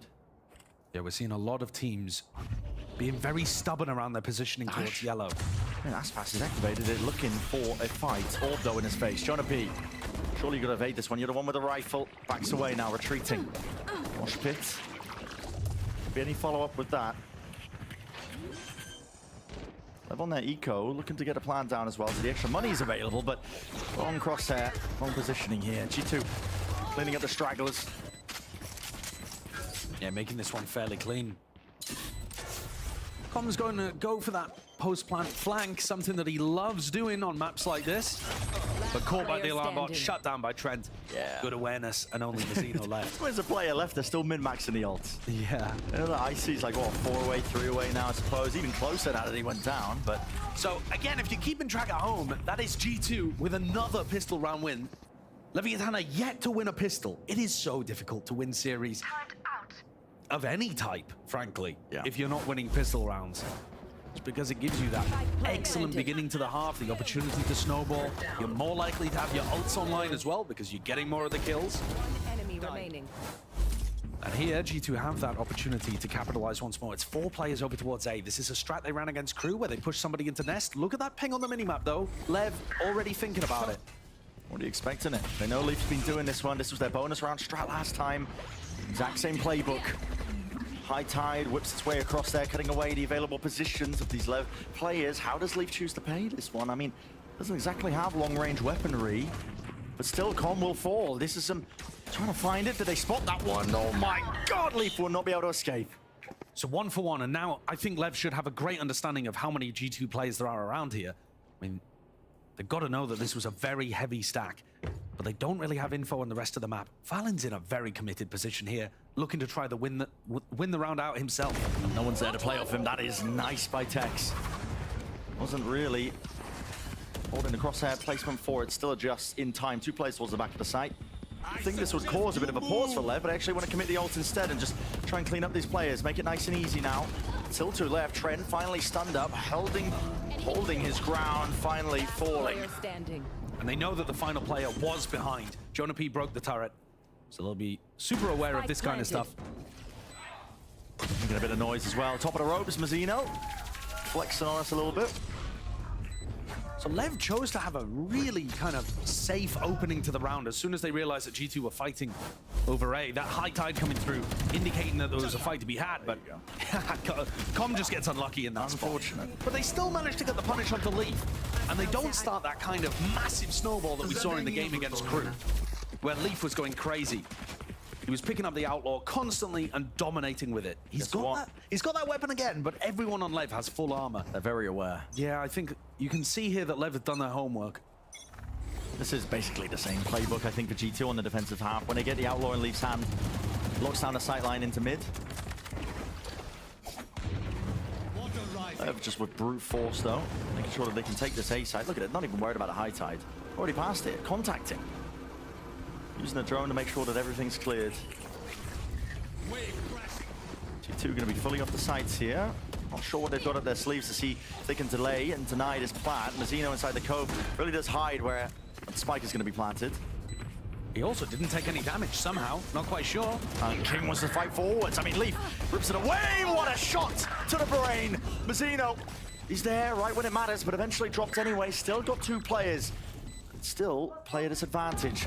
Here for Leviathan, going to be playing now. Forcing out his ultimate with Aspas falling. He saw down a Tex up onto the high ground. Icy already spotted. He's got to know that nobody was on it, but G2, that's a clean flood attempt right back into things. Lev knew that G2 were going to go for the flood. That's why you saw Mazzino and Com, I believe it was, swinging aggressively into backside. The problem was, Aspas wasn't with them. Tex was back, playing over towards the post plants. just didn't look as coordinated. They clearly know that G2 are a flood defending team. But here, when King and Com fight with Mazzino, 3 of them fighting forwards, but they don't quite deny it in the way they're looking for. Yeah. Nice! Yo, I'm a menace with this weapon, bro. It's so true. He is a menace with this weapon, and he's going to keep it into the next round, where now everybody on Lev is a one-tap. Absolutely going to be getting value. Leaf loves to go for his deep pushes. Down the tube occasionally. This time he will hold his ground, which is the top section of Boiler. G2, though, are going to use this round to get up to massive ultimates that can be used for retakes and all sorts of other things. I mean, the combination of the Harbor ult and the Sova ult is a menace on its own, and then Icy's one away from Thrash, so... Yeah. If Lev were able to put together some kind of Thrifty, this would be the perfect timing. But more likely, G2 are going to look to try to mop up this B hit as it comes through. They're headed towards Leaf, who again has got that Outlaw. Everybody is one shot, one kill. Just smokes in his face though with a high tide. Packages it up. I mean, Lev going for a pretty similar play. They did this one round 2, seeing if they can take control of all of the intersections of the site. Good awareness, Aspas. Time to come alive from him with the Guardian in his hands. A few shots rattled away. Only the one casualty. Hunter's Fury, good connections. The tech's falling. Comes down to these big moments, and Aspas. Again, it has to be him to step up to this challenge. Ults fused, reckoning inside the cove. King takes the fight towards him. Will not get away with it though with his life. Mazzino, high tide. Up in their faces. How do you deny this one? A quick tap as well. Only got bullets. You're gonna have to get lucky indeed. Body blocking the first layer of things. Valen sticking all the way, earned his half. Round the side. Jonah P seeks to deny. And G2 with plenty of time are going to mop that one up. Lev also invested some really big ultimates in there. They thought they had a chance to be able to win it. And another thing that I'm noticing is Aspas is playing for the late round. He's on Jet, and he's frequently been the second to last or last player alive in these situations. That doesn't seem sensible to me. He's got the tools to fight forwards. He's got the aim to maybe create you advantages in these spots, but he's not being able to find his moments to take those duels. Instead, it was people like King there looking to try to make the play with his frenzy inside the cove. Leaf keeps the Outlaw again, refuses to part with this weapon, even though it's once more full armor for Lev.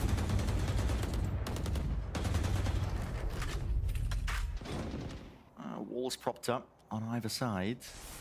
The trouble is with the Outlaw conditioning as well. I mean, it does force you to buy full armor. I don't think any util is going to be missing from Lev, but it just means you're more likely to get ecoed, you know, an extra 1 time, maybe 2 times over the course of the attack half. Yeah. Or over the course of the game, I suppose. Lev looking to try to take front A control at the same time as lurking people up B, and it's rewarded. King picks off Jonah P, who was looking to go for the rotate. Jonah's drop, that's going to be calling now for the rotate. I mean, that's actually breaking the drone. Yeah, and it's pulled 2 players back. They can pivot in either direction. G2 have got a very spread defense going on here, and Lev just looking to try to punish them for over-rotating. It's worked a treat, but you've still got to convert in this spot, and it's not like they're grouping up for a massive player advantage. This is only a 3v2 for Lev on site right now. Exactly. It comes down to seeing if the shots can get hit and nailed. Com there, still holding for the walker. Mazzino just goes down to it. I don't know where he is with a spike drop down as well. What a critical mistake now here. The G2 players see if they can hold their ground. Reckoning. This will supplement at least for them to try and get the fight going. Forwards, not expecting that Com could be onto that angle already. 12 seconds. They're barreling over them. Has to be brute force, Valen. A nasty transfer. Spike planted. Lease of life, King snaps it back around. It could have been anyone's game in the final moments. Crazy hero play there by Valen, shut down by King. Both IGLs going tete-a-tete in terms of the calling and also the rifling towards the end. And King getting the better end of it in both departments actually in this round. Opening things up, closing things out. Down A. Playing them like a fiddle. Remaining. That doesn't mean it was easy, not by any means. And actually, all of that eco damage is still going to affect things for Lev. They're forced to buy full armor because they're worried about Leaf's Outlaw. And as you were talking about, Bren, it does put a strain on the economy. You can't see it just yet, but Aspas has the Blade Storm, and one of the players on Lev is probably going to have to take a Bulldog or something. Can't get that rifle online. Either that or the light armor, of course. The adjustments need to be made here for Lev. Well, you say that, but at the same time, they actually had a really good game plan going into the start of that round. Yeah. You know, the take of the front of A while double lurking with Tex and King over towards B, that found success. It got them the pick onto Jonah P. And I think, you know, it's G2 here that are actually taking the time out. What they were doing, the rotating based on where Lev were looking to commit, going for the flood defend, they're worried that that might not work out as well. The big thing that I keep thinking about is that we're not seeing Aspas set up on super aggressive post plant positions. That's what I was expecting to see watching them play Icebox. I've watched Aspas dominate on this map so many times by once he gets his team in a position to put the plant down, he's looking to fight people as soon as they're coming through choke points. We haven't necessarily seen that as much, or at least he hasn't been able to find his timings. Up and over though, Leaf still holding it with the Outlaw. Yeah, and King does not rebuy full armor here. Everybody's grouped up. Surely they hear this one from the sound cues as well with that mid control that G2 have gained and gathered. Deep push as well onto the flank. So Leaf, if he gets one and gets out, maybe could be looking quite ideal. Still, Cove propped up, along with the wall. Going to be escaping and evacuating, waiting for the rest of his team. Says he didn't see anything, but now it's time for the Thrash at least, sending it forwards and flying. Cascade, cut off the front line. It did indeed. And now that flank timing, it pays off massively. Right from behind, but they need to kill at least the crucial targets. It's King who's got this pit state. Right back up, Aspas into the back of sight. Lovely reaction here to fight aggressive in the post plant. And Leaf knows it. He's got to try and back away here. There's the 3 players that he's being accosted and assailed onto the position. Aspas, this guy is deadly. Just trying to run them all the way down. They flipped the map almost entirely. Time ticking. They've left King, and King can actually defend the defuse. The time is ticking. King still with a snake bite. Pit will fall. I think they've done enough, surely. Positioning out of nowhere. Hunter's Fury. Forced out of com. He doesn't even know if he doesn't have it. It's a classic in the face. What the hell is going on? And I mean, technically, that is a Red Bull clutch from Com there. But I think it's King who delays long enough and stays inside his pit. Those players from G2 who are running through, they just didn't have the health to go for the defuse in that spot. Yeah, They're getting chunked down the whole time, and then there's a snakebite laid on top. That was a wild round, but it all starts because G2 do a triple push down mid and then cascade off the turret. So as they come through the flank, Lev call a really nice reaction to go forwards with Aspas, who was playing those aggressive positions. And that was what I was criticizing Aspas for not doing enough. That round pays off amazingly. That's why Lev need to be getting active in those post plans. Looking to run it back again over towards A. Well, they have the lockdown for it if they wanted to invest that kind of stuff. G2 dropped onto a bit of an eco. Icy's actually full invested. So that's a bit of a weird one. It's a weird one, right, with the money. Definitely strange. 2 rifles. Will they choose to use the ults? Valen's holding at least a bit of utility. Cascade forwards. Wall up as well in their faces. Gonna be stunting that first wave of the utility that Lev are just using to see if they can gain any space over towards the A site, and they call for a rotation anyway. Yeah, I mean, you've seen Dizzy, you've seen Recon, you've seen Cascade, you've seen Killjoy utility. You know it's a stack. And they didn't have the lurk to be able to go quickly over towards B, but on the P. Still sending it into Jonah. Yeah, orb up, make sure that he can make his escape, but not quite actually. Choose to post back up over towards the yellow box. And if it was a rifle round, maybe he could rip the ult here, but instead he goes for the fight over towards yellow. Dies though. And take risks. On top, aggressive positions, paying off. And everybody's been chopped up here on the G2 side of things. Shock darts. Push back the plan at least. Revealing here. Only 2 players from G2 to really do anything, any form of damage. Hello. As Valen pulled that one from, but you need a few more potentially. Are they going to double up now and try and take this one? Fight together, Valen. A decent job of things. I was hoping for a bit of a better gun. Lev, not willing to let this one slip. Already pushing way ahead of the high tide. Doubled up together. A great call by Common Text there to try to take the fight forward into Valen. Would have been much harder if they got locked off by that Harbor util. I think this adaptation has been nice from Lev. The tack timeout for G2 was called, understanding that they were actually losing the strategic battle, even if that wasn't reflected in the score. And G2 have not been able to really recover. Death is cold. The triple flank was a great attempt in round 7. And now we have another chance for G2 to stabilize things. It's 4-4 right now, but Lev, they're the ones that are making the adaptations and looking like they've got the answers. And it all begins and starts always at this A side, just in an exchange again with the walls. A few bullets raining down. And this is a weird one, right? Because both teams have lockdown, both teams have harbor ult. I mean, Mazzino with the Reckoning, did they want to use a lockdown for the post? Yeah, you're looking to try to use lockdown here for the retake, but Lev will try to deny it. Aspas is already on top of screens. Yeah. Fighting forwards. So G2, they need to be investing harbor ult here to even... Oh, I was going to say to get the lockdown into position, but they choose a passive one. Used in kind, pound for pound. Respect going to be shown. Yeah, and this doesn't get G2 the space that they're looking for. Everyone on Lev is still going to be on site here. This harbor ult has got to be massive from Valen. Take it back up again once more, Reckoning. Has to clear its way through here, but a stun's connecting. Comms there, spray. Not quite online for King. Still Aspas, high ground. Backs himself away. Playing this one into the 3v3. Already Nano Swarm deaded off. Icy on the defuse. The Nano At least Swarm with the wingman, it did miss, but denying at least the wingman still. They got to know the wall. The position have to be guarded. The G2 surely doing it. No way! Tex! That's monstrous! Obvious the position of the diffuser, but under enormous pressure from the other two players who are seeking to defend Trent. What incredible aim there from Tex to be able to deal with both of those bodyguards. And hit the Red Bull clutch. That's 4 in a row there for Lev. Oh, and the timing. Final bullet, man. Final bullet. Yeah, that is ridiculous. 0.22 milliseconds away. Tiniest of differences to decide that round. Double ults used by G2 as well in that spot. Though they still have one to work with. This is a very light buy. And these rifle rounds have been super close. But Lev are taking them.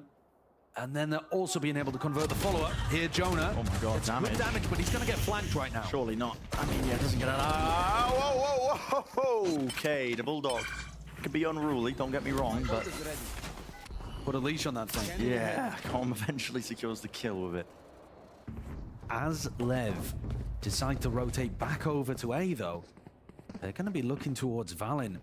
They're probably not going to want to use utility here to give away the fact that they've made that rotation, but they are pinging it out, looking to just clear it. He's got too much to worry about. His head spotted as well with a jump up. Yep. Easy pickings. Nice contact clear of that spot. Lev are going to be so aware of just those deep push plays. I mean, G2 were doing it all the time. Last time they ended up playing Icebox. Splash the way this guy moves around the map. Look at this. I love playground this. for him. I love how much more aggressive and confident Aspas looks compared to the first kind of 4 or 5 rounds where we were watching him.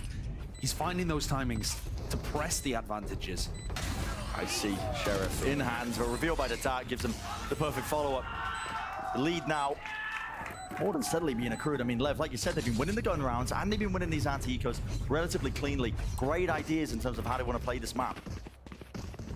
G2 have tried a few different ways of mitigating this. They've tried to push players into aggressive positions.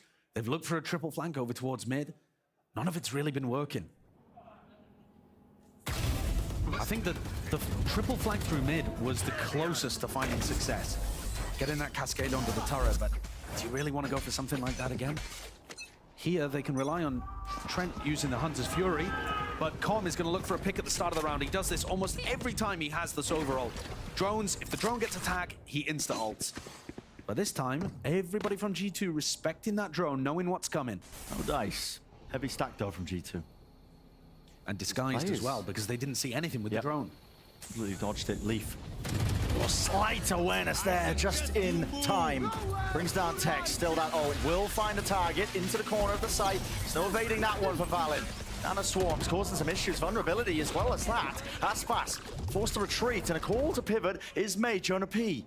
Surely going to be hearing some of this one now and expecting at least some presence. But does he know where these players are coming from? Getting that game of timing. Yeah, both so quiet here, the Vipers. Footsteps though, heavy presence by Mazzino, running his way along. He's going to be confident making the call, but doesn't know if they've already at least got themselves around. Vulnerability applied by the snake bite, forcing at least him off the spike plant. Com and King could both win the round independently here. Comes down to it. Mazzino's got no help. Learns Mazzino, he still can't get this plant down. King finds it, plucks him out, but the Hunter's Fury will follow it anyway. Unusual position for someone to get caught by that, and look at this. Com going for the same flank he just went on again. Just flanks on flanks, Com.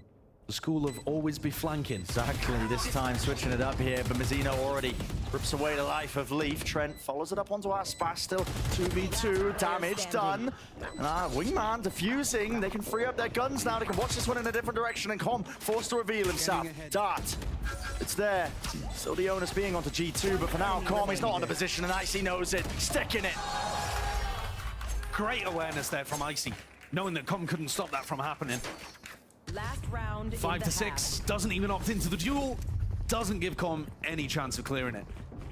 That round though could have been super different if Lev had just broken the wingman. Yeah. If those bullets had landed on the little bro, Com could have had a great chance there because they really didn't know that he was coming from kitchen.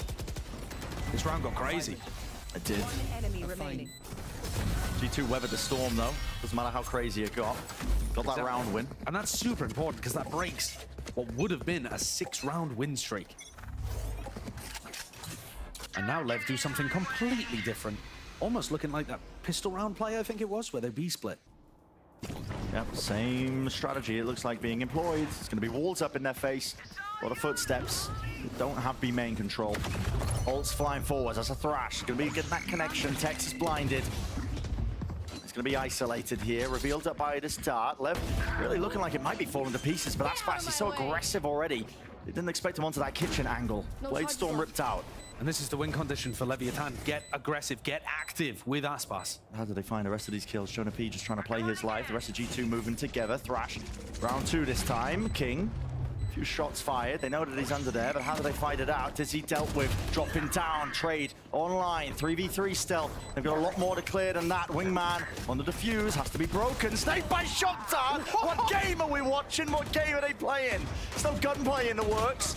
Already got half, I believe, onto it. Aspas! Not enough with the Blade Storm pull. Trent shuts him down before he can really get going. And that finalizes it at 6 to 6 for the half. Back and forth, just like Bind. Super close here between these two teams. A late resurgence there from G2 to be able to get 2 retakes towards the end.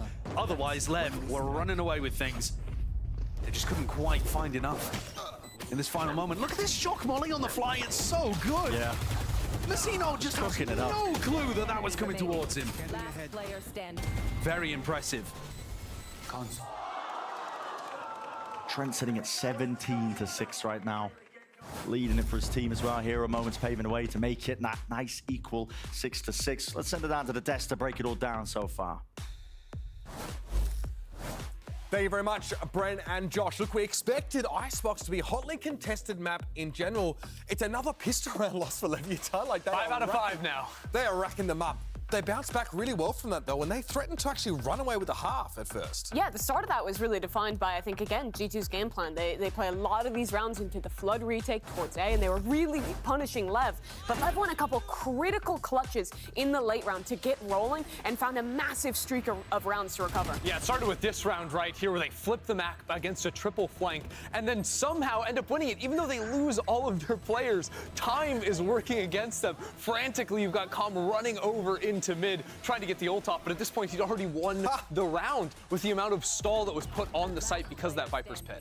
Yeah, it was really lovely stuff, honestly, within the chaos. And this is what, when you look at Lev, you see these names, you see the experience of this team.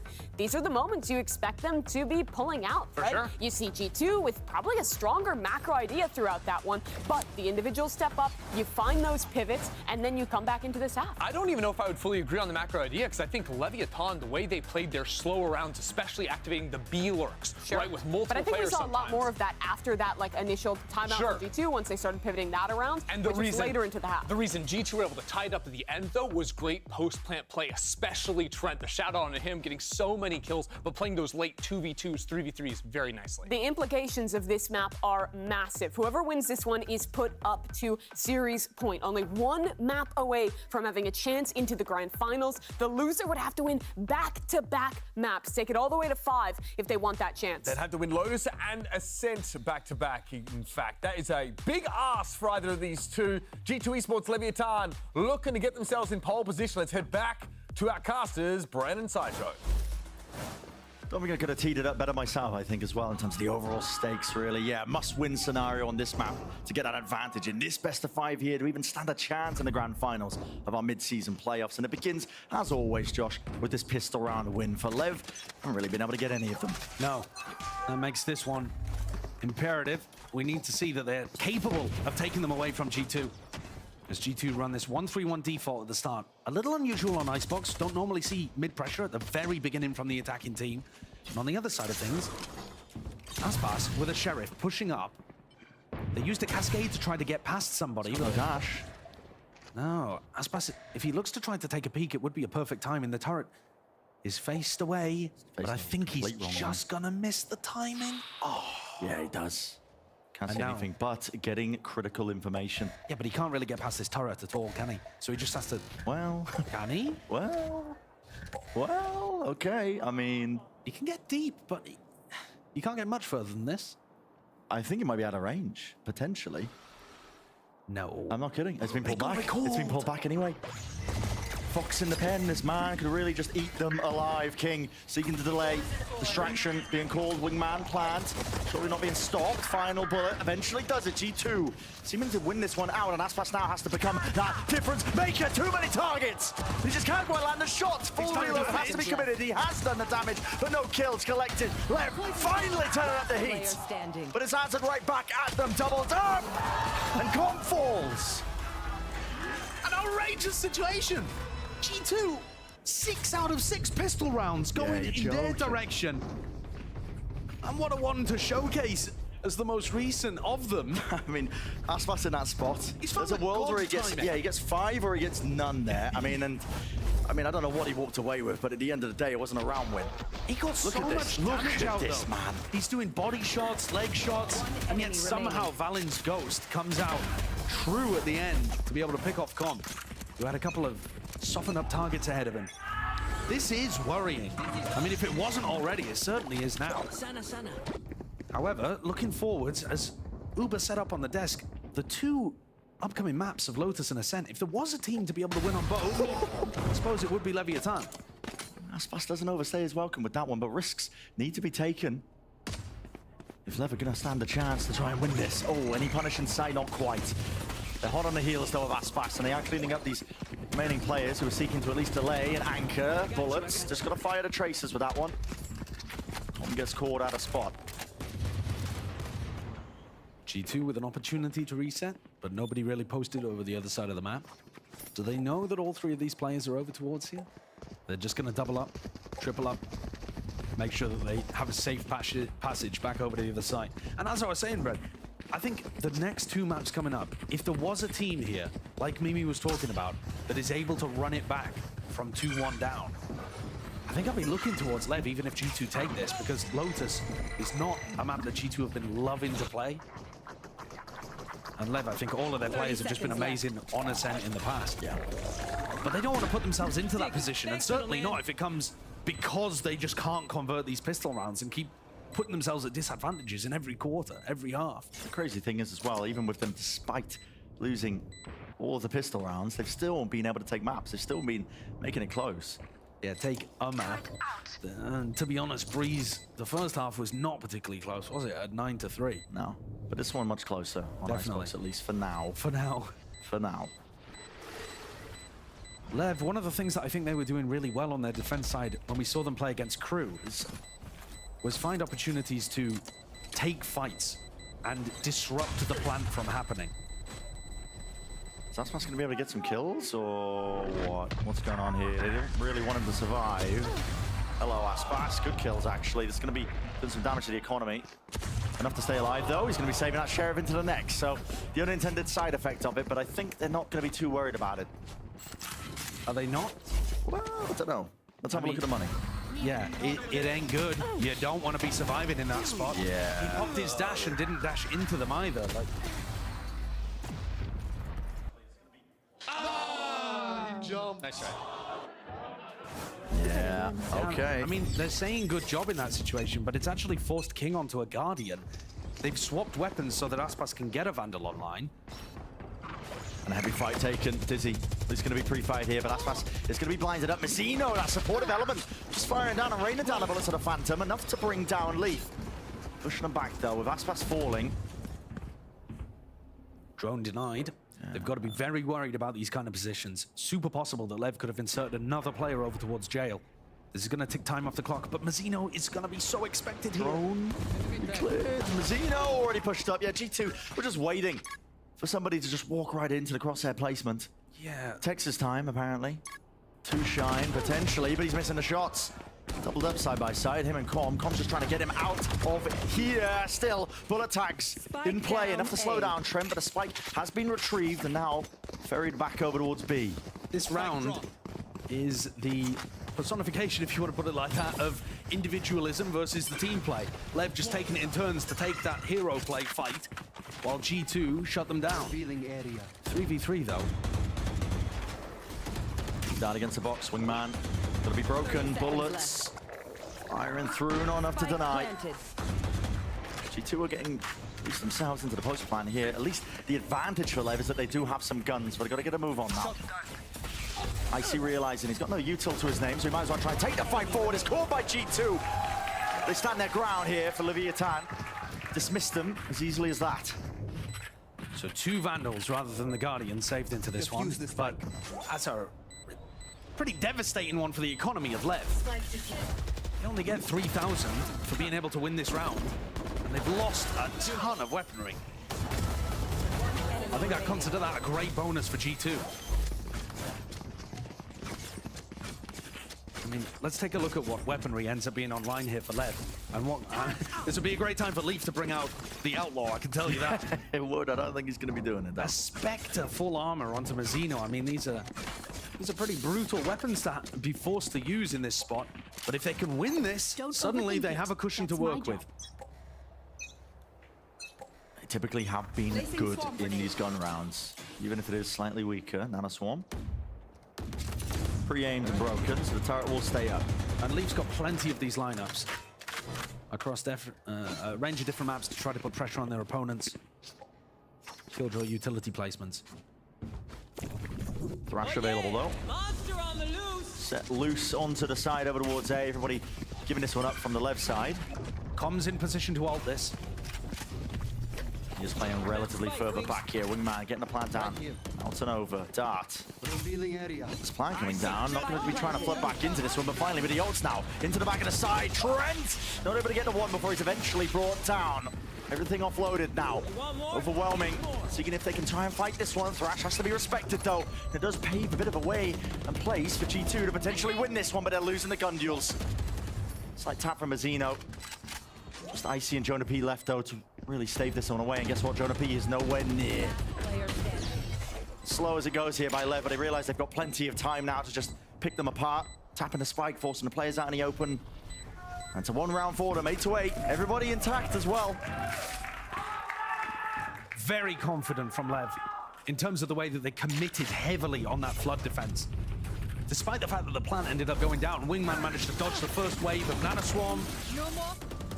But as they push back in with the final burst of this Hunter's Fury, they got themselves into a great spot. Even Valen's Harbor couldn't slow them down. Yeah. And these are the kind of things I think that make Lev look good on this map. Their willingness to fight together and flood out through rafters, drop the Viper wall, take the timings and the aggression. It just needs a single person calling it, and they all commit. Those are the rounds that they were winning against Crew and what made them look good on this map. So they have stabilized. Like I was talking about, the eco was looking really rough for Lev, but they put themselves in a good spot now. They're not hiding their intent, are they? Making a lot of noise up and over towards the A side. Com gonna let loose at least with a few straight bullets, but the positions are being at least found here from a few of these players. Jonah P finally claimed and taken out, but traded towards the back there by Com. He's doing a significant amount of damage to them, but leaves it into a 2-on-2 rifle. Advantage here for Lev, but it is being whittled down to just this. Aspas versus Trent. Any upgrade in sight for Trent. He's going to be repositioning. Swap of the gun. No reload necessary for Aspas, but he's just trying to sniff out where Trent is, and he's lurked himself around the back. Missing each other. Ships in the night. Updraft. And now that spots it. Oh, Trent He can't hit it, can't claim it. Pistol's out in play, but Aspas is the one to really save the day. Completely whiffed opportunity there from Trent. He had Aspas dead to rights. Sometimes the movement, though, of this guy is impossible to hit. Yeah. Aspas wiggles like nobody else when it comes to his jet movement on this map. It really is masterful to watch, but you got to look at this one and think it should have been G2's to win. They got a perfect A mid look. Had to have been, man. Had to have been. Almost had it there in the 1v1. He nailed the timing. Somehow Aspas saves them again, as he does so very often. 20 kills for both of those players that were left in the 1v1. And now he's really starting to show up, isn't he? Is this where we see Trent go for his own play with the ult at the start? Tech's got to respect that one with a Nana Swarm, but not expecting it for Aspas here again. Never dash to disengage. And instead of posting a player up into Nest and letting the play come to them, Aspas forces the duel, kills Leaf, who does normally play a little more aggressive on Killjoy over towards the A side. And now G2 are starting to drive things back over towards yellow, where King is posted up. They have Dizzy to clear this, and a recon will come back online.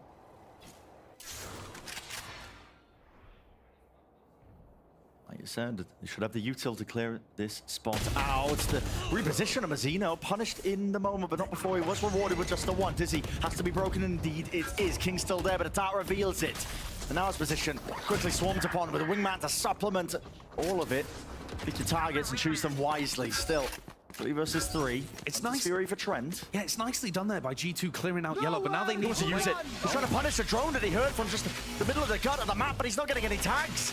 That's a wild play to go for. It really is. Just off of hearing the drone being used. At the same time, though, they couldn't have done anything in that time period anyway, because they're waiting for Jonah P's fuel to come back up. They need that next cycle before they can commit to any kind of plant. Aspas is ready to meet them head on. He's still got an updraft as well. He's definitely going for this updraft. Yeah, enemy AC 130 about to kick off as the wall's there. Right round the side, hunting for them, picking them to pieces. Jonah P stands his ground. Few seconds left to spare, but not enough to win the round. It's lost in the moment here for G2. Jonah P recognizing it, having to force that issue out to them. 2-round difference now between Lev and G2 as we're looking at Icebox. And Aspas really is finding his moments so nicely to have impact. Tucking himself aggressively on A with backup from the rest of the team, finds that opener onto Leaf, and then he's able to get the updraft kill as well. Constantly denying those plant situations. And again, with this composition from G2, they have to commit so much of the Viper fuel just to clear out yellow if King plays heavy in that spot that they then can't plant in the same util cycle.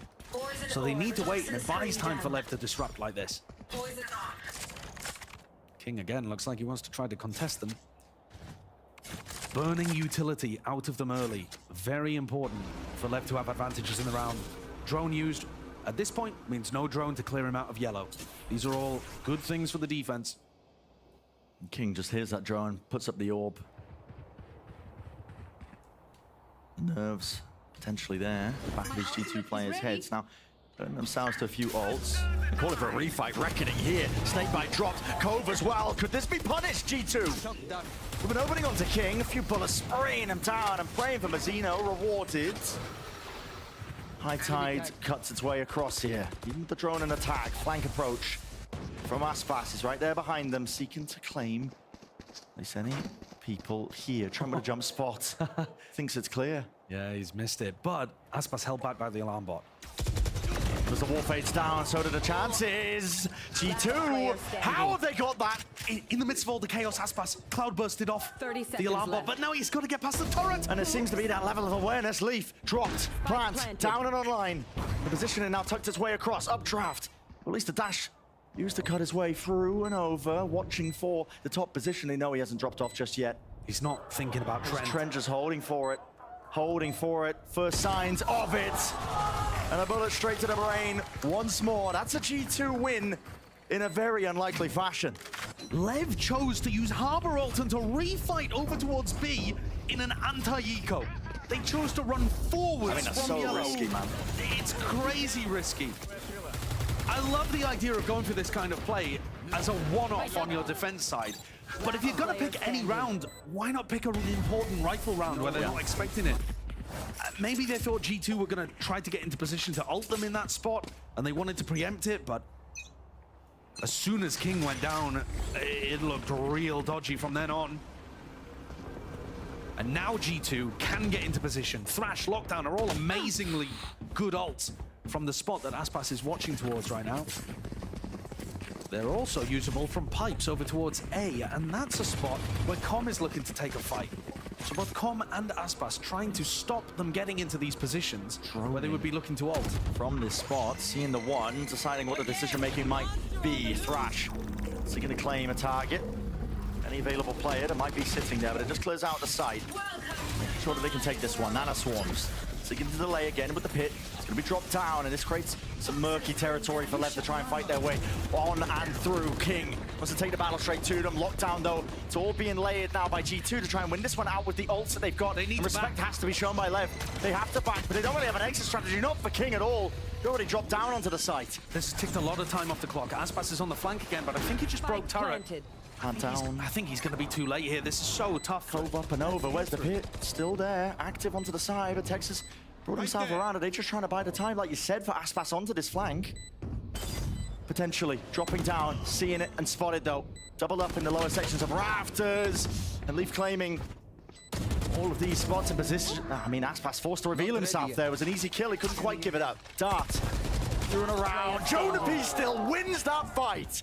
And if it wasn't lost already, it certainly is now for Leviathan. G2 with immaculate crossfire setups there, doubled up on the hell to ensure once more that teamwork prevails against that individuality. I also love the fact that Jonah P went for the pit that goes over towards screens. He noticed that Tex was one away from getting lockdown, and he wants to take screens away from the defenders so that they can't possibly get that ult online and go for it.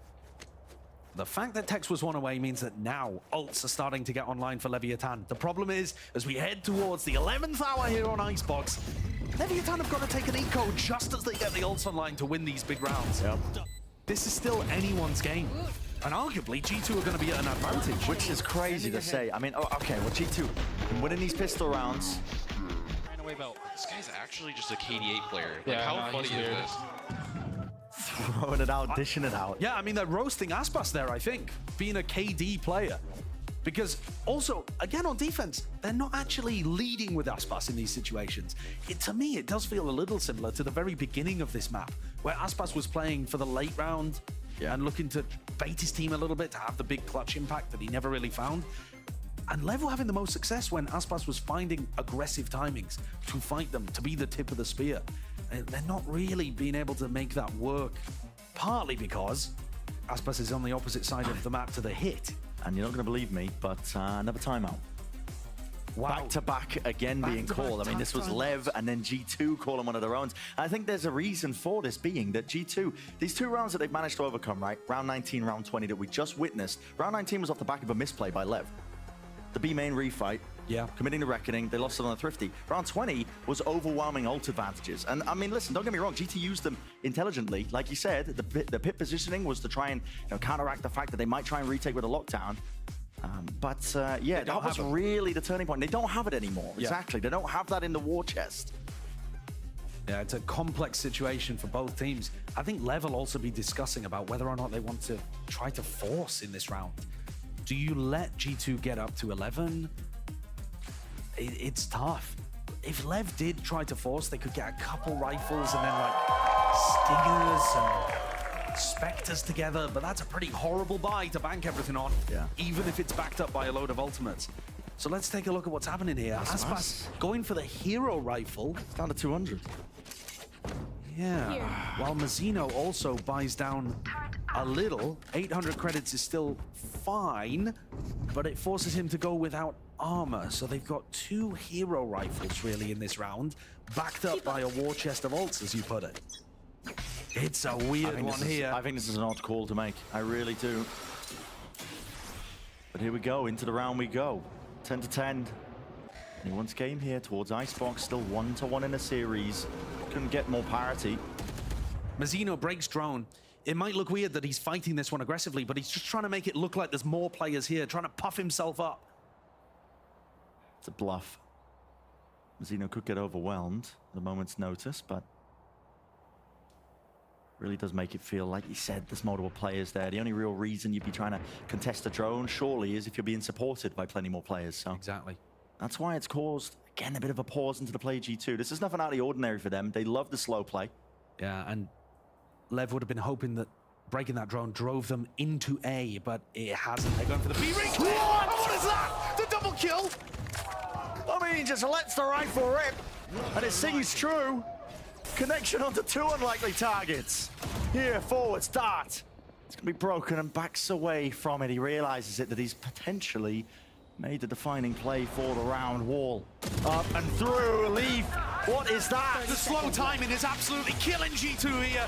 Lev can now unload that war chest we were talking about, and there's 20 seconds left. The spike's got to be planted over here towards B. Hunter's Fury, I mean, maybe mistimed there by Com. A bit of a tap from Trent. Again, they've got to force these players out wide, but the Lev not really giving them anything at all. Tip-tap with the toes and the dancing around all these possible places. 9 seconds left, and with that, that's surely going to seal it. Outrageous round. Absolutely ridiculous from Lev. Let's go. I got things to do. G2 read the macro situation perfectly.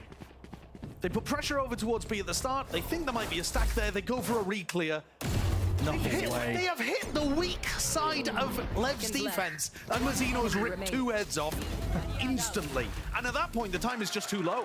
And that's where you see the double-edged sword of G2 playing these slower approaches. If they don't get the space they need when the time is low, it's so difficult to recover. We have Leaf buying a Vandal with no armor, and Aspas going forwards to look to try to challenge him. He has the money available for it, but instead of just investing, maybe just carrying it into the next. It's a weird spot to be in. Real weird. Aspas. You can play forward here, at least with the drone, but how did G2 clear him?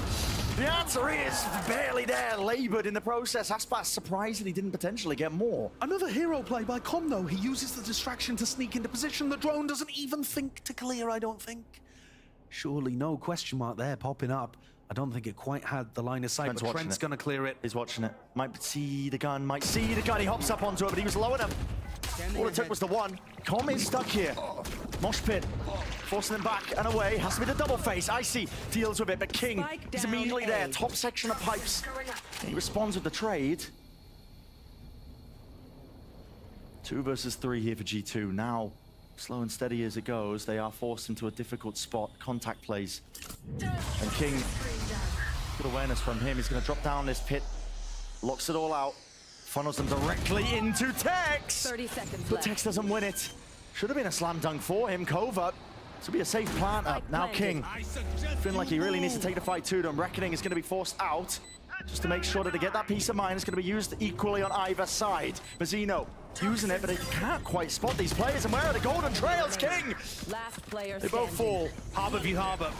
Mazzino versus Valen. Cascade forwards. And again, how many of these rounds have come down to these minute timings? It's all about who takes the fight first. Valen surely going to imagine it's got that advantage. Cove needs to be bursted, and you can afford to stick this to a degree. Mazzino! Bit of more than he can chew. He will drop down and fall to the rifle in the hands of Valen. And it's 11 to 11. So much damn parity between these teams. This was madness from the very beginning of this round. You know, Leaf not buying armor. Crazy plays coming out from Aspas and Com there, pushed up towards A. But Lev got themselves into a player advantage and let it slip away from them. There's 2 players now. Valen, coming alive here towards the end of Icebox, is almost matching Trent in terms of output. 22, 23 kills. On the other side, Aspas asked to do it all, but he's on the wrong side for this one. Double up again comes Mazzino. I mean, surely can't deliver it once more. It's a drone and a wingman has to be broken. Will this cause some patience to be played, potentially by G2, with Jonah P not getting that one. And this entire time, Lev have taken liberties. Aspas, deep push with the Blade Storm, but set up prior with that drone. I mean, they're basically playing aggressive on all 3 lanes of the map, clearing out mid whilst fighting over both extremities. They're trying to push these players into the sideline of Aspas. Oh, by the turret! What? What? No way! Oh, he's tagged up there. He has to swing so wide to get an angle onto Jonah P. Just fearless from Aspas. Now Lev should know it, surely. Ah, not broken. King was spotted out with that one. Tagged up. Gives Trent that easy kill. You can hear it though, the util being offloaded. Places it down, no plant in sight. Different spot for it, locked down. It's going to be utilized here by Lev. They want to clear this one out and away. G2 though, they have to refight, and they know it. Forward to the rifle, spraying. All of them down, Mazzino. He hasn't been taken care of, but at least the lockdown has. And a 2v3, Aspas. Having that high ground position here, gliding forward. Surely they hear it with all of these sound cues, but it leaves it just down to him, the star player. To make something out of nothing. A magic moment is necessary in this positions of G2. They won't give them anything. Look at this, jumping around. He doesn't even know that Icy was there, ready to collect him. Up to match point here, G2. 12 on the board.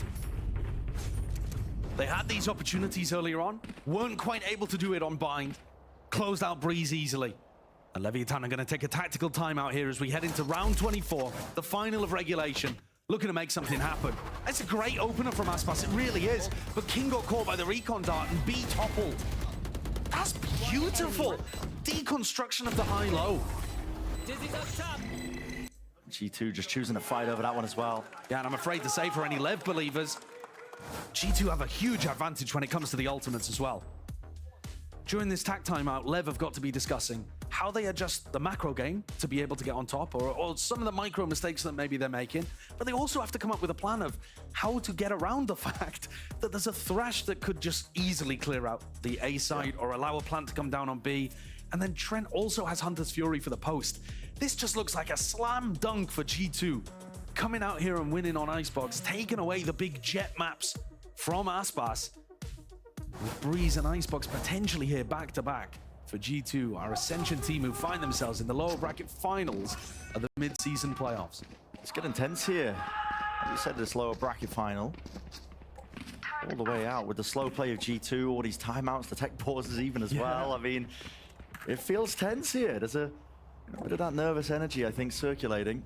For G2, though, they should have all the tools they need to convert and get this one over the line.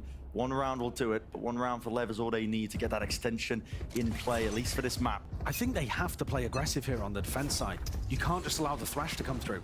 And so that's exactly what they're going to be doing, fighting them forwards. Dizzy doesn't actually connect here. The kill found. Aspas doesn't get out of there. Thrash, Hunter's Fury. It connects up to Mazzino. The Thrash will clear, give them that peace of mind. Com. It's a high ground position and he needs the value, but that double peak, there was inevitable really there for him. Valen ripping the head clean off Tex and King. Forced to do the most in this spot here, but with G2 in the post.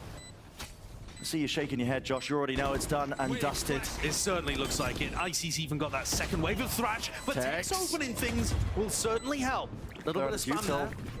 But like you said, it's the second wave of the Thrash. What have they even got to deal with this one? Moving forwards with the mosh pit, Entertainment in the corner. There's nothing you can do here, King. You'd have to pull out a miracle. A lot of the util has been pulled out, but the time ticking away now with the spike. Kills unafforded. No easy access to them. Someone's gonna get on top of this one. Tex with a defuse. Sticking now. Half earned. But with King dropped. No way. Tex! No way! That's outrageous! Get the hell out of here! Leviathan have just stolen this one away from G2. They had no right. Cut the music. Cut the music. We're going Insane. into OT. No right whatsoever to this. They didn't believe that this first tap was real. I think that's the big problem. No way. And somehow the jiggles from Tex dodged the bullets. It's not as stylish as Neo in the Matrix, but it gets the job done the same way. It certainly does. I mean, it threw us all for a loop, I think, as well. They just had no right taking that round. But listen, sometimes stuff like that, it does happen. We're here in OT. Oh and my G2, God. just like Bind, failed to convert with those map points, and we're headed to overtime. That's already the second OT. Can't let the reflections of that map one just echo in your minds. Failing to close out that Bind map.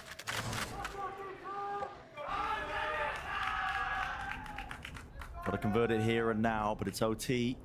Equal territory when it comes to just the money, the ults.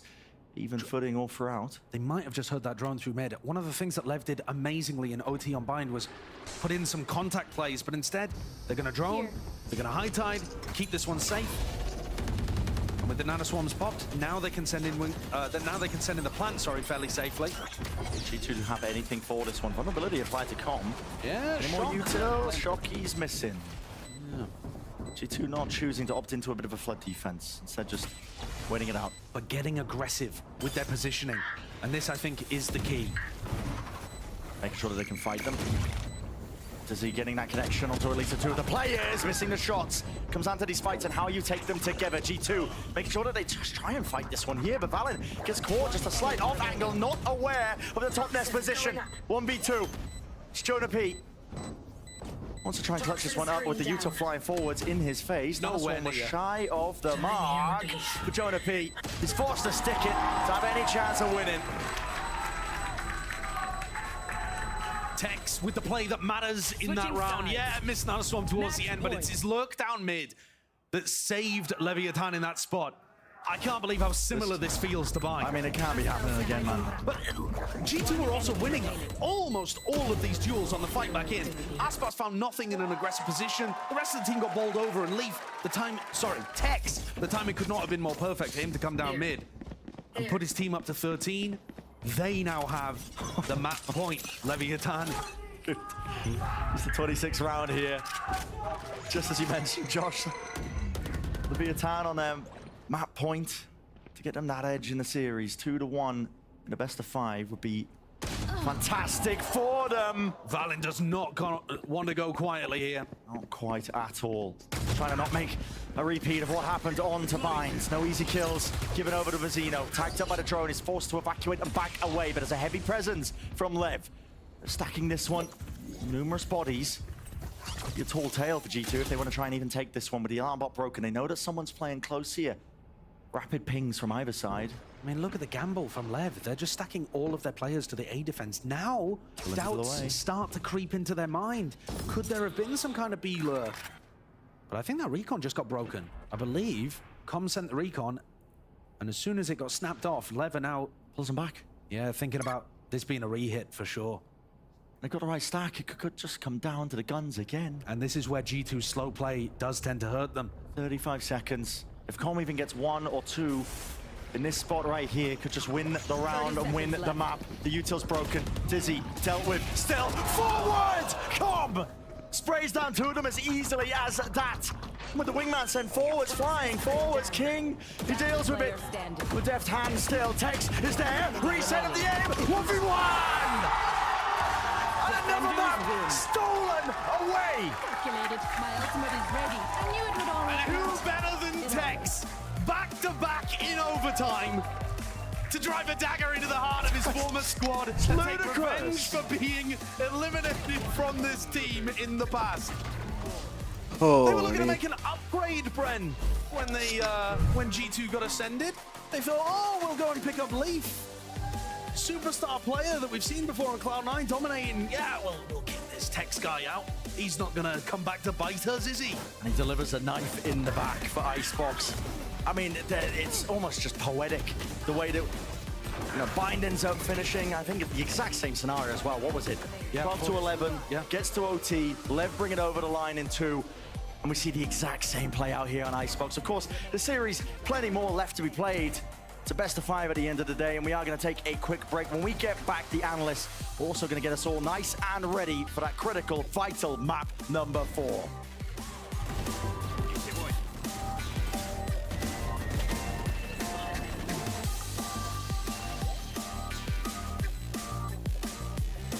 Last player standing. Last player standing. One enemy remaining.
Still into the post plant we go. Valin doesn't set his sights towards a player. Turns the flash. Gun advantage, health advantage. And of course he falls. The mind game's being played and the shots come through for us, Bucks. Sometimes there are narratives we like to push ourselves here on the analyst desk. Sometimes, though, they push themselves. And my goodness, what a deliciously spicy end to Icebox as Tex, on consecutive rounds, stabs the dagger and then twists it in the back of his former teammates. What a way to end that map. Dude, there's just no way that Lev get to overtime with a 1v3 full defusal of a spike by Tex and then win it by him getting another 3K in the clutch. It's just, it seems so ridiculous against the team that he went his separate ways with to Leviathan, the squad that he did everything with last year, and now robs them at the last second of an Icebox map that should have been theirs. And the tragedy for G2 now is that they've lost 2 overtime maps in this series. This could have been a 3-0. Today could have been done. But now we're going into a map 4 and 5 where, honestly, it looks rough for G2. I'd say these teams look extremely different, especially on Icebox, right? We know that G2 are really cohesive. They are a unit, almost a hive mind at times, whereas Leviathan have got these veteran players that want to take these fights, want to go for these little 1-2 pieces quite often. And it got caught out on occasion, right? But individuals like Mazzino are able to go huge on some of these clutch moments here. Leviathan have that star power in excess. I mean, 25 multi-kills is ridiculous. Every round seemingly had a player from Leviathan stepping up, having their big moment, and taking these risks that were robbing G2 of round after round. It was so similar to yesterday as well, where we even heard in comms them saying, hey, we need to actually play together, but they took those individual moments, and a guy like Mazzino absolutely has been stepping up these past few games. Yeah, I think of that round where he has the hero rifle over towards B main, kills 2, carries that one across the board. That was a gutsy buy, and it paid off. Yeah, Lev have got to be such an infuriating team to play against, because every moment because they win OTs against you that they shouldn't be. Yeah, disruptive. Yeah, I'd be mad. They're so disruptive to like a macro, slow, like, you know, large-scale oriented team like G2, right? It's really hard for them to get a read. I'm walking away from both this map and Icebox and Bind earlier in the series feeling like, okay, G2 had some good ideas. I think they had a good read on the macro. They had some solid adaptation. We saw big step-ups from their players. And then right at the end of the game, players from Leviathan are finding their moment and winning these maps. Genuinely, that was a G2 win, and I don't know what else to say. Like, the 1v3 full defusal, and not to forget, in the first half, too, when they won a round on time as well in a 1-on-3. So talk to me about Lotus then, because we've seen 2 sides of the same Leviathan corner on this map recently. In fact, both of their last outings have been against Crew. One of them, quite a dominant win. One of them, a 6-13 loss against that same team not 6 days after. What should our expectations be? And for G2 fans, is there a way back into this series at this point? Well, honestly, I think the strongest piece for Leviathan is their opening engagements on Lotus. I think the way they work around Ospas in particular on attack, fighting for space towards both Mound and Rubble is strong. But this is also a team that wins a lot of rounds on defense, which is very abnormal compared to all the other teams in our league. Absolutely. For G2, though, I think one of the big advantages they've had is they've won still every pistol round in this series. It's relied on Lev crawling these ones back and winning those early pistols and also winning bonuses, which they've converted a couple, is so important on Lotus. If you can get that momentum on attack side, you pick up that raise ult early, you start snowballing, that's really the key to victory on the map that is the hardest to attack in our pool. But how insane is it that they have won 6 out of 6 pistols and they've lost 2 out of 3 maps? Like, that's a 4-round advantage every single time you're rolling into a game, but it has not been coming together in the rifle rounds. I mean, it's not just a 4-round. I mean, they've turned it into more than that, right, when you account for the bonus as well.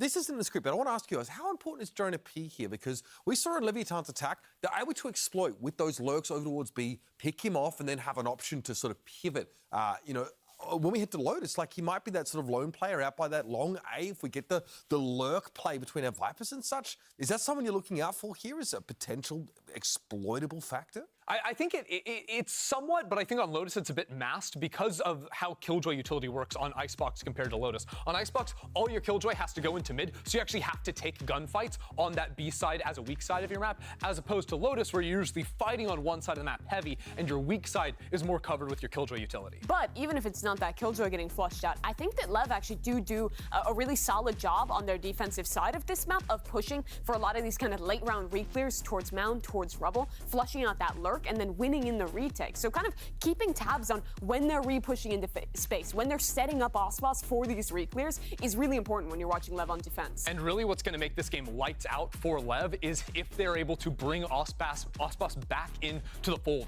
with them. On Icebox, he was flanking on almost every single round on defense, which makes sense, right?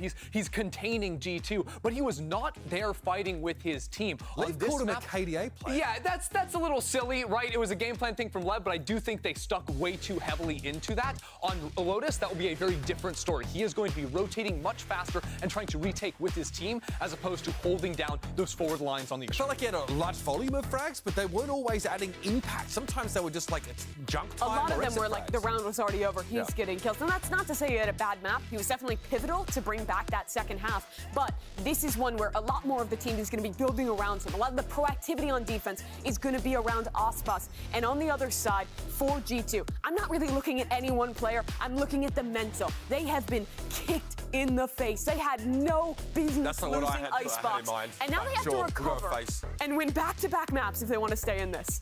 G2 have been up against it. Mental warfare starting to mount against them. Can they take it to a map 5? Well, you know, there's only one way to find out. Let's head back to our casters. It's Bren and Sideshow. It's going to be a very tough ask, I think, for this G2 team as well, when they've just had these narrow losses. Map 1, map 3, deciding and really defining, I think, this overall series now. We're at the turning point, Josh. Yeah, we are. We're in Lotus. I mean, it's map 4. Right now on a precipice, I think, for Lev to potentially take this. They have looked so damn good on this map in the past. Yeah, the last time that these two teams faced, this was the decider map. And Leviathan won with great performances out of Aspas and Mazzino. They did end up going 1-on-1 with Crew here, and most recently got beaten by them. I struggle to know what expectations really are, because again, G2 could have won all 3 of the maps. I think the desk is completely correct. This could be a 3-0. We could be going home right now. Absolutely. And G2 could be in the finals. So G2, they got to toss it to the side. Yeah, does G2 take that as, you know, we clearly have what it takes to win, or do they take that as today isn't our day? You know, there's multiple ways of interpreting the same situation. Can't let the despair win, though. Up, contacting. Nadal rebound, back towards the pillar. Tex has to respect this one, but King, maybe not so much. Might have different ideas of things, but inside the smoke, just making sure that he dominates this position. Holds it for his team. Eventually, this will fade away, and he does have to back up. And previously, we were talking about Lev needing to win at least one pistol, but actually now it feels like G2 need to keep the streak going. It's been a major advantage for them. At least get themselves into the plan. Snakebite is good. Paranoia sweeps its way through and does get onto 3 of the players. Valen now is through the smoke, seeking to fight this one. 2 for Nails. How the fight's going over towards Waterfall. Mazzino just holding it down, but did not expect Icy to be pushed up back onto that line-of-sight angle. Well, it's another one for G2 by the look of things. Yeah. Common Tex have got it all to do here. They're Really picking up Icy, and there's still time to contest. But it is running short. Running their way through. Yeah, I mean, when it gets ticking like this, give it up. It's almost impossible, isn't it? Remaining. So the pistol round here for G2. Part for the course. Even for the thieves of Leviathan, who've stolen away 2 of the maps so far, they can't steal a pistol round that gets that low on time. I mean, if we're going to be following the narrative, the script that we've drawn out, what is it, like a OT win for Lev on this map? After losing both pistols? Yeah. And G2, that is 7 out of 7 pistol rounds so far in the series. And they're down 2-1. I mean, how are we here? But this is fantastic beginnings for them on Lotus. This is the kind of setup you would like to see. 2 players going into this one with pistols. Very flexible buy. But normally you're getting rifles up here and bulldogs. This is 2 bulldogs and a stinger. A stinger. It's not quite as good as usual. Not too much punch. But again, open access to this C bomb site, so get a plan down. Open for mound control as well. But not necessarily having the guns if they want to just try and take a spam fight. Yeah, gotta be honest, I don't understand what that smoke is from Mazzino, but we'll see if he runs it in a couple of future rounds, and maybe we'll see. The G2 here should be looking to try to build up some of these ults, loading stuff into Dicey. They shouldn't be too worried to lose a couple of people, because there were a few that had only brought pistols into the round. The door gets open wide as well. Second wave of that. Flying forwards with the util. And okay, these kills not loaded into Icy, but clean. They're not going to have a massive ult to be able to use on the bonus round, but Leaf doing that deliberately. They've still got the 3 weapons that they brought into the round. Not that the Stinger's that great. I mean, really the point of buys like that is to try to keep double bulldog, rifle, you know, a Vandal, something like that in, but didn't have the cash for it. Does G2 have a non-ult-based bonus round here? I feel like I've seen some where it ended over towards B pretty heavily. You know, especially if you're going to be getting Stinger online, that kind of thing. Yeah. I get value out of it. Those 2 players that only took a rifle, only took a pistol in the previous round can buy up rifles here, so it's still going to look really good. Triple Bulldog, Stinger, and a rifle on Jonah P. And this is where Lev need to stop the momentum from happening.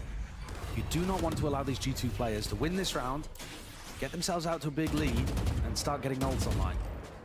So they're going to fight over mound control whilst also contacting up towards rubble. This is unusual. Oh, spotting a jump spot, I believe, from King. Yeah, and the wall's thin enough that eventually the bullets through the wall do the job for him.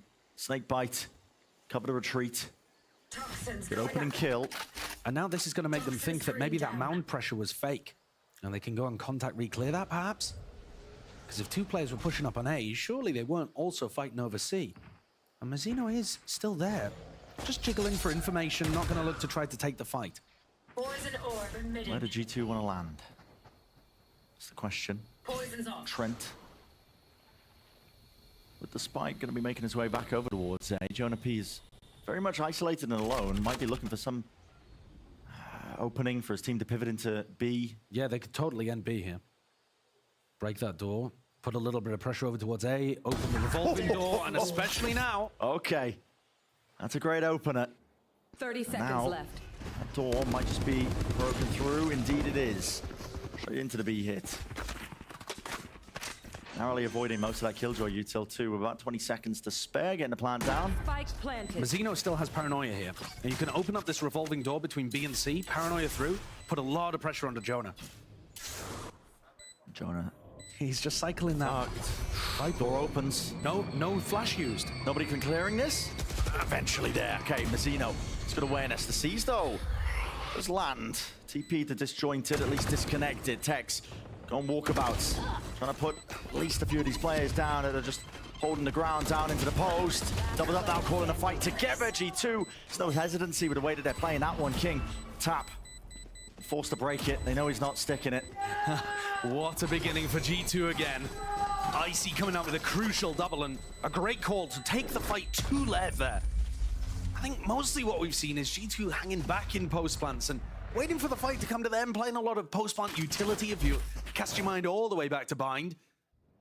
But here, Jonah on the aggro lurk, and then Icy swinging aggressive. Gets the double lineup there.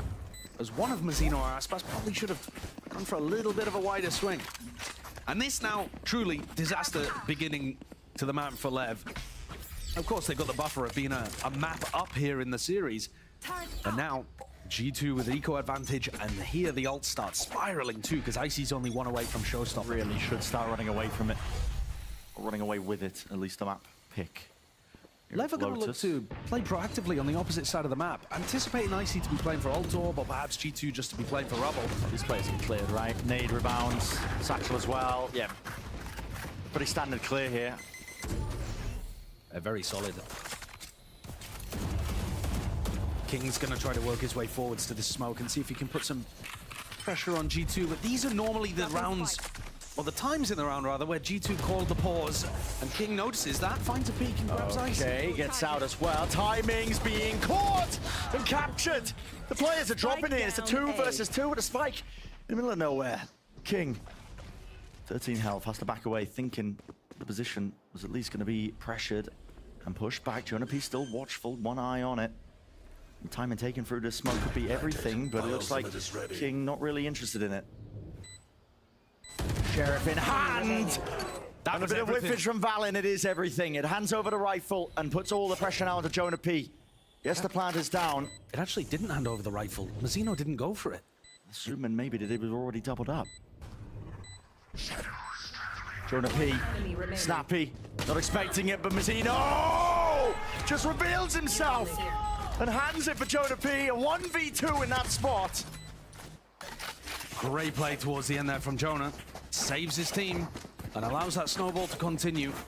That could have been Lev's chance of getting back into this one real early on. Mazzino's kill onto Valen, I feel like really should have been the turning point in this round. Yeah, but no gun gained. And they just didn't know where Jonah was.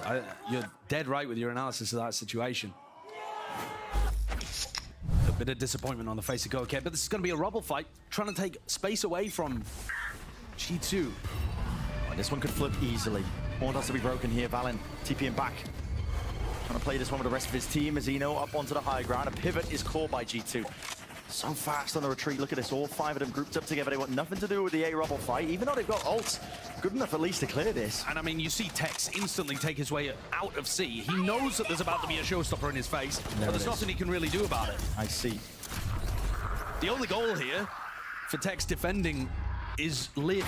There's no way he gets anything there. I mean, no damage done, no kill here either. Flood attempt potentially caught by Lev. Lockdown has to be used. Now that the util's flying forward, screening into the site. Still might look to try and fight. Icy tucks himself inside the orb. Posture in a position here for Lev, knowing that Mazzino, really somebody was going to be seeking to reposition and maybe survive those final moments. But 2 players detained. It's slowed down even further by Lev on the retake. 2 nano swarms. That's a brutal mistake from Leviathan. And they're just going to have to save off the back of that. They have to save. If those 2 players had avoided being detained there, they actually could have committed to it, hoped that Aspas could get a kill, use the showstopper to snowball things. I'm kind of confused how they managed to get 2 detained. That's just a lockdown that wasn't, you know, it's not like they were being pressured super heavily or anything. A weird one. But at least this does mean, in some weird way, that the silver lining of going down 0-5, Lev is still going to have a bye here. If they had committed super heavily to that, then maybe that wouldn't be the case. Don't think that's an optimal position to be saving, though. No, it's really not. I mean, we've seen some teams just go back into the saving simulator that is Lotus. They fail it. Yeah. Losing an opening player, you save 3 rifles, 4 rifles, whatever it is, and then the cycle repeats itself when you're against the attack side and teams. Lev having to call this tack timeout for good reasons, because the map's getting away from them. Yeah, and not just that, fairly disastrous mistake in the prior. Again, I really don't understand how they ended up getting detained in that situation. But there's a couple of players here, 1 orb away from getting their first ults on the defense side. That's Aspas and Com. If they get showstopper Nightfall, then maybe they can try to play some kind of flood retake setup, but there wasn't really that much they could do in the previous round. No. Tex knew that the showstopper was coming towards him, but there was no way of being able to disrupt it properly. Perhaps if they'd made the mid-round call to push out B and put some pressure mound in the retake. Yeah, here it is. All right, so there's, I mean, they're just trying to get a spam kill on somebody and don't respect it enough. It's just a timing failure, really. That wrecked them. It really did. Yeah. What you were saying, I mean, Lev should have their chances, 1 away from a few of these ultimates, but it needs to begin with either fighting for some of this extremity control again, out towards A or C mound. And not just that, it's not just that they have a chance, they have to convert here, Lev. Because otherwise their economy is going to be in shambles, and they're probably going to invest their ults in this round. And if those go, this is their chance to turn it. The ult economy is going to be out of control after this. Same reclear perhaps, Mazzino doesn't invest that paranoia this time.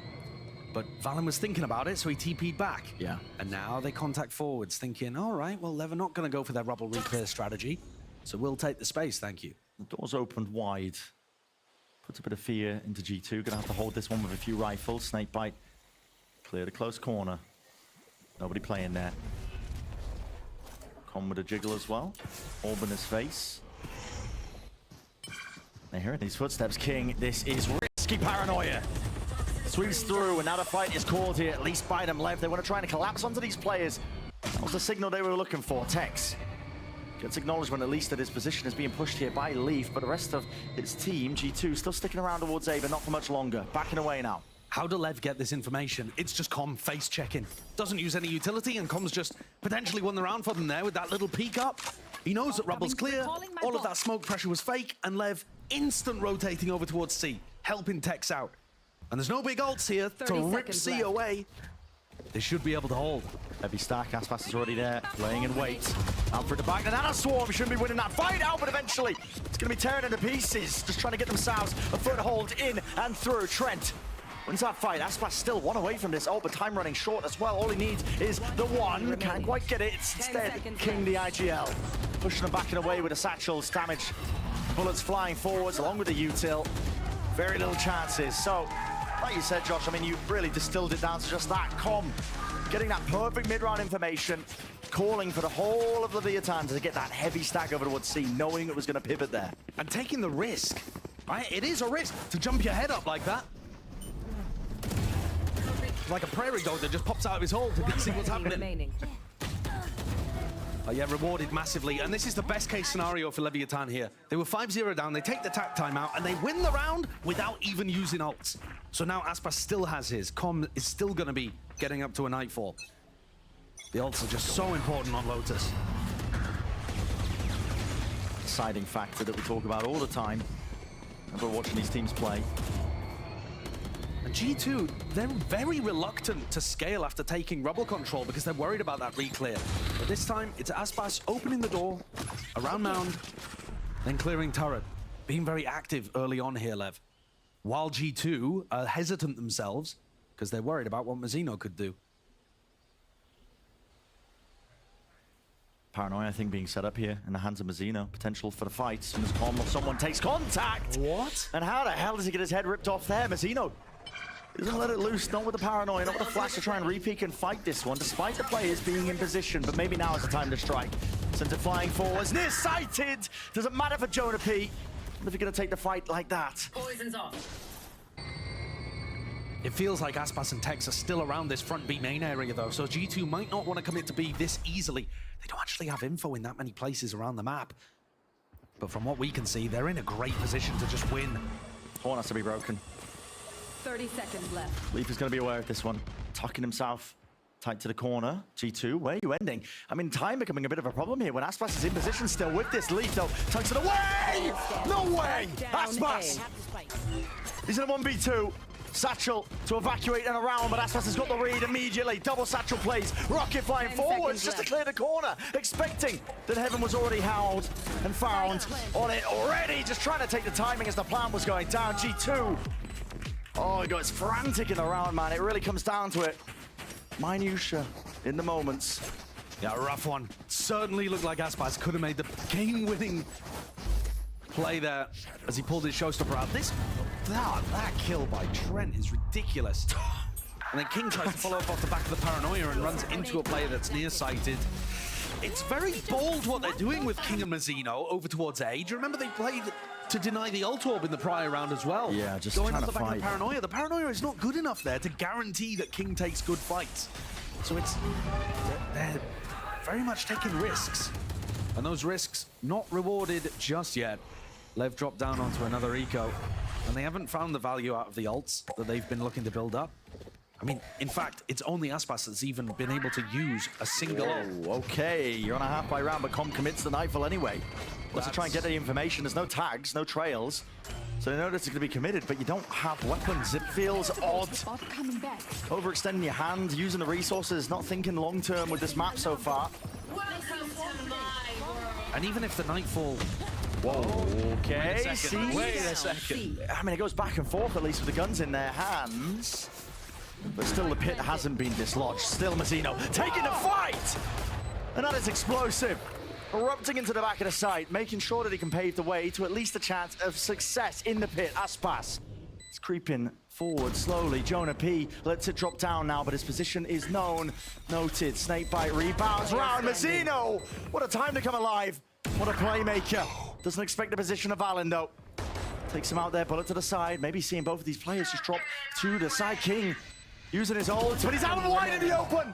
Way ahead of it before it even blooms and blossoms, and Valen has been handed the perfect chance and opportunity. But Aspas, has he got it? I don't know. He does. Time ticking away. I believe the circle stringing beforehand. So Aspas, man, on fire to salvage the operation. All that heavy lifting that Mazzino was doing, not gone to waste. Very unfortunate one there from Valen. If he peaked just a second later, was there a tap even from Aspas? There must have been to bait out the swing, but not one that I paid attention to. I thought Valen had that one absolutely wrapped. Perfect shot though towards the end. It couldn't have been better timed. Hero plays though, again, the individualism on display from Leviathan to carry them across. Mazzino and Aspas, they were both incredible last time these two teams faced on Lotus, and they've had to do it again. Surely it doesn't take another record-breaking performance. Leaf going to be absorbing this push. He hears them all running back one.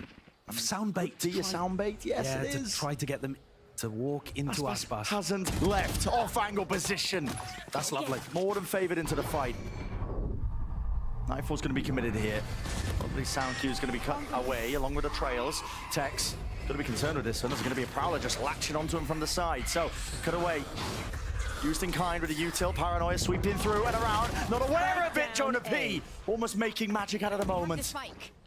Professor in action, but eventually gone. 2v2 now. Nade rebounds. Got to be aware of this one. It could be that peak timings, and it all comes down to the fight. 1 versus 1. King cannot deliver.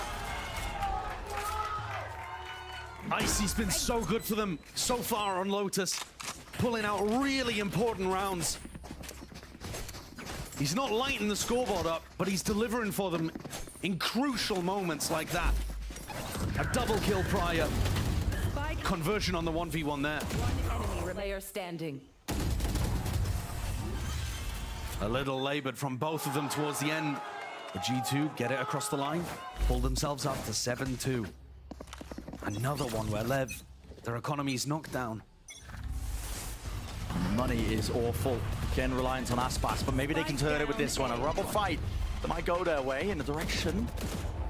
It's an opening kill onto Trent. Yeah, I think that was just a spam through the smoke. Not as good of a beginning as you could hope for. Absolutely. And Lev have been trying to condition G2 to get scared over rubble. It hasn't worked that well. Oof.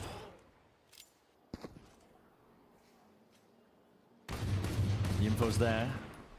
Com close with the shorty. Aspas further back. Yeah, with the rifle. Boombot's got to be broken. Here it is. They're trying to bait him and switch him up. No one taking it though. Worried about Leaf going for that lurk over towards B, and now Aspas, he leaves. Heavy posture. They're forcing these fights out wide into the open. Now King is really isolated into his position. If he can even take one of them away, maybe there's a chance. But with him falling, surely the chance is scattered to the winds. You two are going to be able to get this plant down. Not the most ideal post-plant scenario. Still, keep the rifles out. Door opened up. Hello! Seen something like that before. Mazzino. This guy just seems to just be creating blessings out of thin air. And now the heat's being turned up. G2, got to be worried about this one. You're losing grip and reality of the round itself. It's not going your way. Valid, pressing forwards and around. Can't win the fight out, can't hit the shot. And Com, he sees to the feint. It's the only thing he can do. Ridiculous stuff by Lev. It's just hero plays.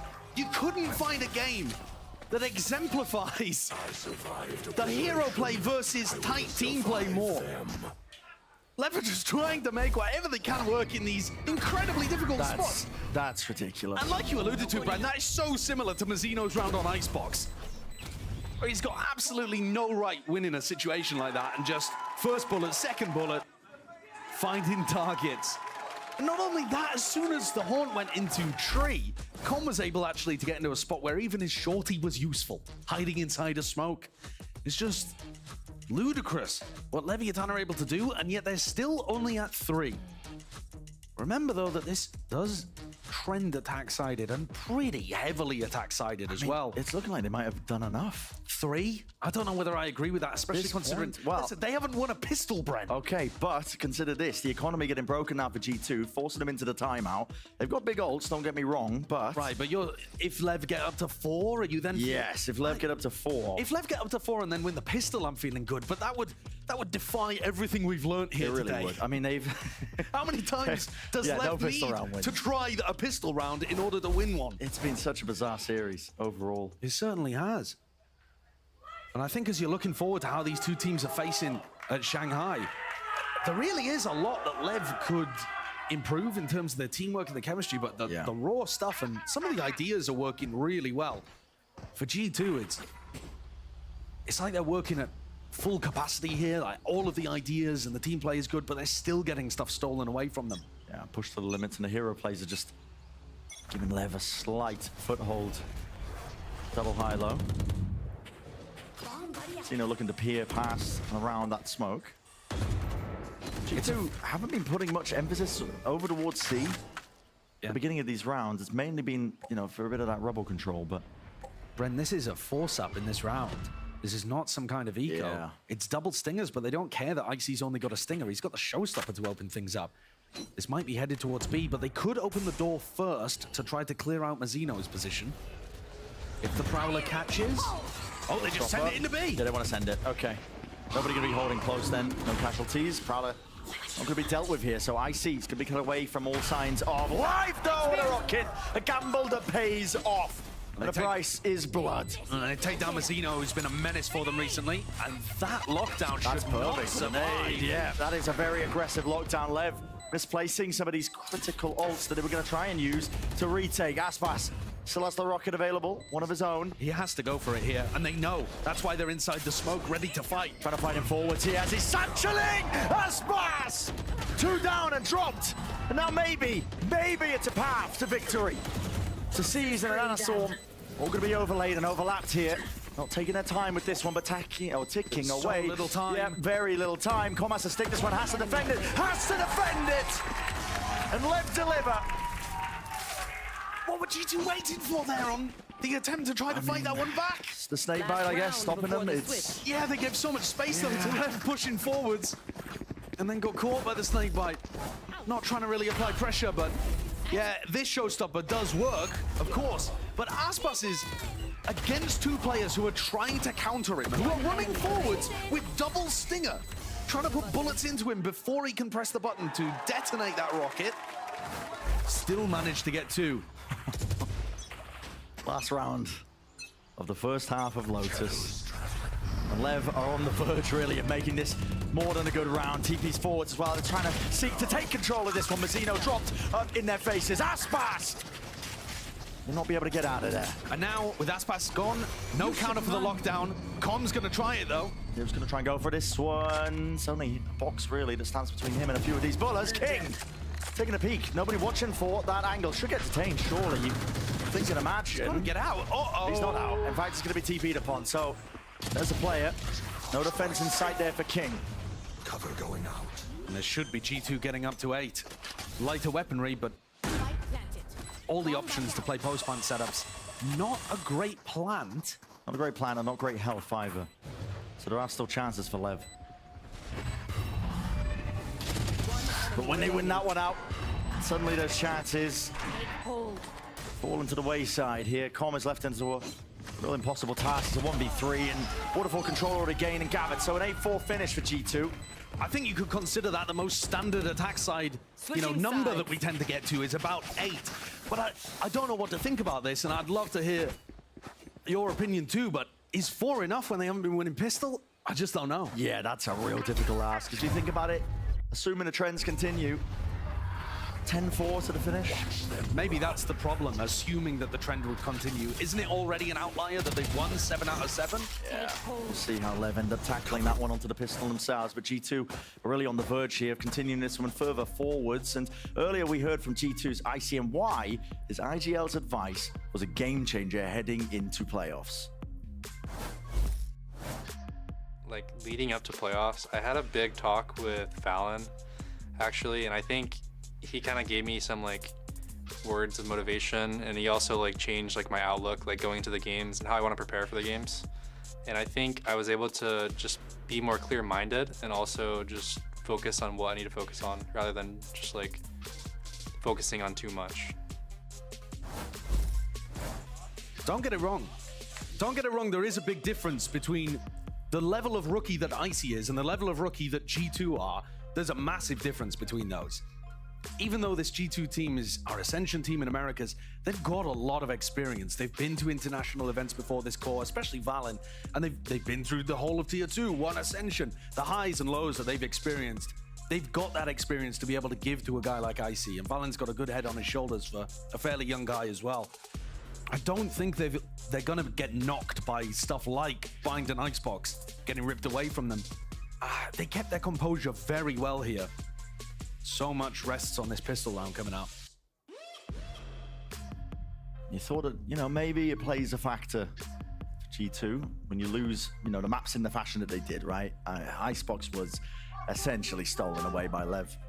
Brought into OT just through, you know, luck of the draw, I suppose, but they've set their sights well over towards this Lotus map, knowing that it has to be a win for them to have any chance, bringing this one to the 5th and final map in our best of 5.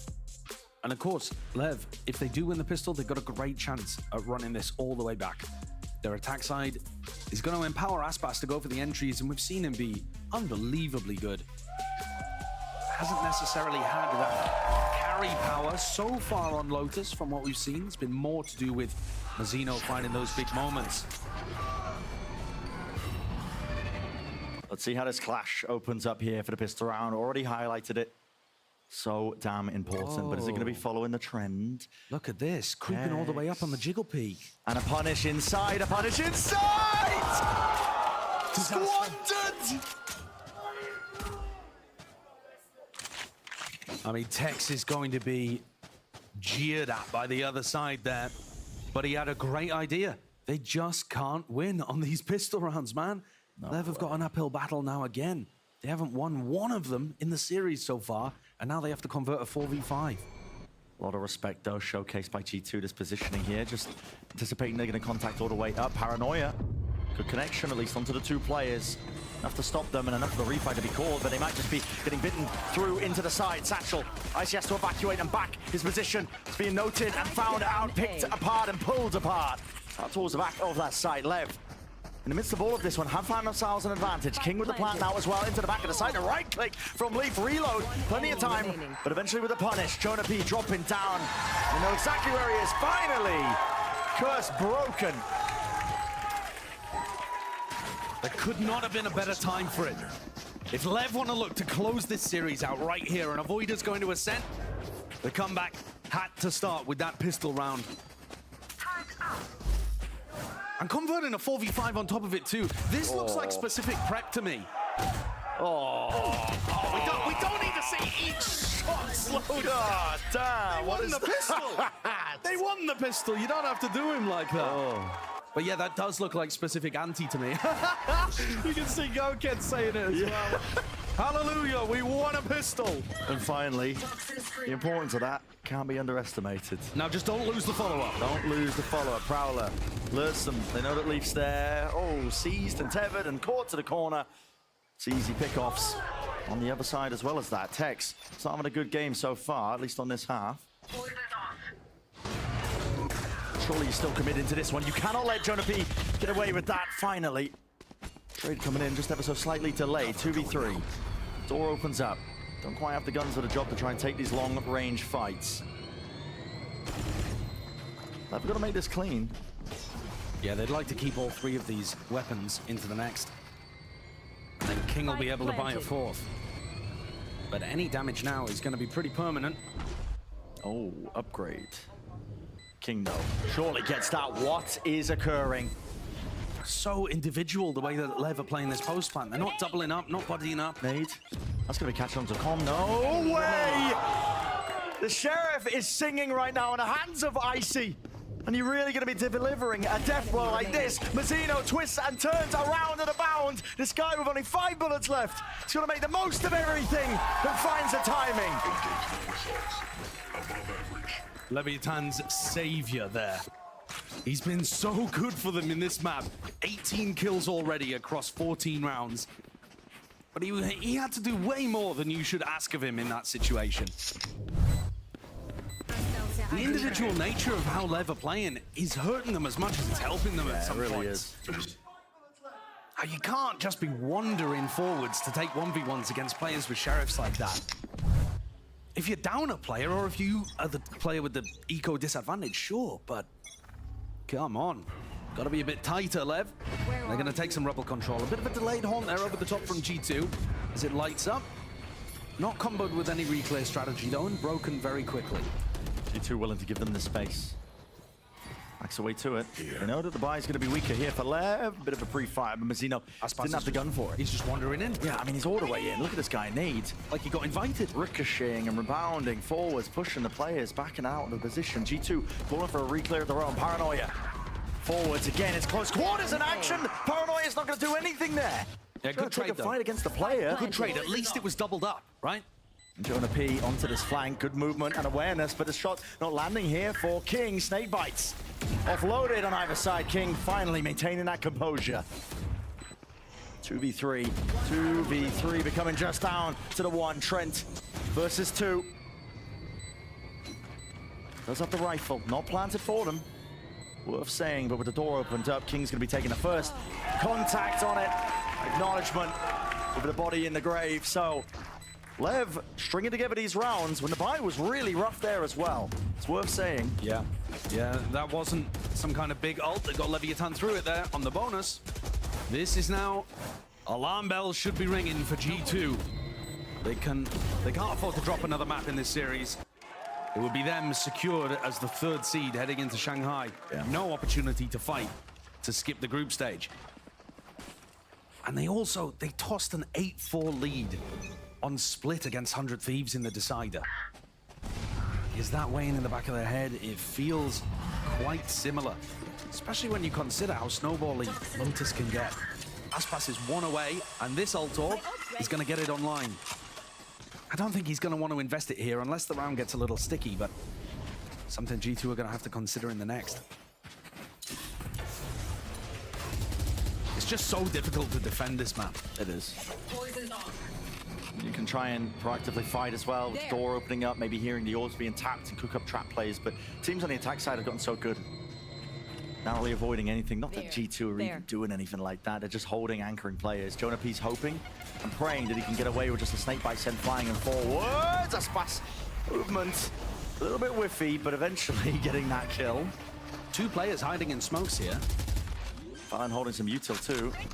It's a flash and a nade. Rebounds. Calm. He can't see anything here. Should just get blown up. Kills. Flowing in this time. It's a kill feed that's filled up entirely with green. Rocket offloaded against the back wall and misses wide to all of it. Tragedy from Icy. And relieved smiles on the faces of the Leviathan players. G2 with the flood defend. No weapons, but still made a great go of it, hitting great shots. Yeah. Leaf with, I think, a double in that situation. It should have been converted, I think. Especially when Icy pops the ult, but he beefed the movement, bonked his head, and then missed the box. Couldn't hit it, went straight past him. All he has to do there is hit the box, and Mazzino's gone. Look at him. Yeah, and I can't fault using the ults in that scenario. I really can't when they get into that spot, but it's left them in a real difficult spot. It's only Leaf who's 1 away to the lockdown to be able to use, but Aspas still holding on to a showstopper. Didn't have to use it in the prior round. And that's why they were trying to play a little more aggressive towards C. They're going to try and set up a high-low here, G2. Right, so they've got a couple players looking down these C angles in case Aspas goes for the showstopper, but now Icy's starting to drift away. This is their game plan to try to counter the showstopper. Icy needs to be in position as soon as the hit comes through. He's not looking his way. Different direction. No. Nade's going to be here. Rebounding. And with the horns. Full cacophony of util, all going to be expended. Aspas still holding it with the rocket. No one's going to be giving him anything at all. The util is just so good for Lev to push these G2 players back. All of the space taken. I'll say, Nightfall went out. Didn't actually get any connection, so... G2 don't have to worry about that ult now when they're playing for this retake. But also, Lev don't have to worry about the flood defend, and the paranoia used so much earlier just to clear out space that was gained by the Nightfall. And that pulls out the pit. Lev are going to have that one to work through. Act as a bit of a buffer now as the retake starts to come through. G2 are here. A few bullets will do it. Com. Not much more than that one. Still ripping them away. It's Aspas. Just spraying them all down here. 2 left to stand this one, and G2 forced to make the decision now. It's a tough one at that. Full save, back away, keep the rifles into the next. G2 are trying to come up with answers. You saw them there, attempting to concoct some kind of idea of how to counter the showstopper. The Levs, you know, as much as the defenders come up with ideas to counter, there are better ways of playing the attack as well. And Lev are doing a great job. It's not just as simple as trebuchet Aspas in with a showstopper. They throw really good utility to, you know, paranoia, seize util, that kind of stuff, to clear away any defender's positions, and then they nightfall on top of it so that G2 can't go for the flood defend that nearly worked in round 16. Lev are 1 step ahead here, and that's what's allowed them to get 5 rounds in a row. Once more, this was the decider map last time these 2 teams faced, and Lev, they ran away with it. It was big plays from Mazzino and Aspas, both of the players at the top of the scoreboard, especially Mazzino, who just seems to have this as his playground. Yeah, at this point, I mean, Lotus hallowed ground, I think, as well, with the stuff that Aspas has been doing on it. Thinking back to him almost breaking kill records. Even break them, actually, but Lev not dissuaded away from this A rubble area. No, it's the same setup from G2. They're running a passive Killjoy Viper setup over towards A, not looking to try to contest rubble. And I think probably lockdown retake over towards Heaven. Possibly at stairs, but I think Leaf would find it difficult to get into that position. Yeah, and Leaf's not going to be taking any more peeks towards this. G2, the way that they play, they do give up an awful lot of map control. All that util that was saved, regenerated. Lev can send it forwards now with a Prowler as well, knowing the tree is cleared. They are finding it difficult to get through, though. Jonah P, he's got an orb up. Isolates up the site, and it does force Lev now into this B area. Icy, does he have any util to delay, at least with the nade? Push them back for but a moment. Lev finding it difficult to get any sort of foothold or any sort of sight. Leaf could just rip the lockdown here. Yep, and with 26 seconds to go already, decision is going to be made. Lockdown emanating out. No kill to be found out towards tree, but the trade is on intact and on point. Lev still trying to fight over this one. The players are going to get detained. They are way overstaying their welcome. And there's a detainment. 2 locked down. They have to be defended from these tree players still. In the middle of all of it, they get the plant down into the post. And somehow no one else falling. Boom, but the paranoia a little bit too low for it. Tap onto it by Icy. King holds his ground down. What a shot to hit. Icy half onto it already. Onto the defuse. Nightfall forwards. No more sound cues. And you have to play this one forward. Mazzino. Icy. He got it. No way. He got the defuse before Mazzino was able to get it. Absolutely absurd stuff, man. I thought we were going to see there Mazzino coming out with another hero play to save Lev. He's had so many of them already on Lotus, but the kill just came through a fraction of a second too late. Unbelievable spray transfer onto Trent and Icy, but look at this. That's just a half being gathered. I mean, listen, not sure why it says Icy at the top, but it was Valen who stuck it in the end. It was Icy that did all the work. Yeah, and look, even King himself thought that they'd won that round.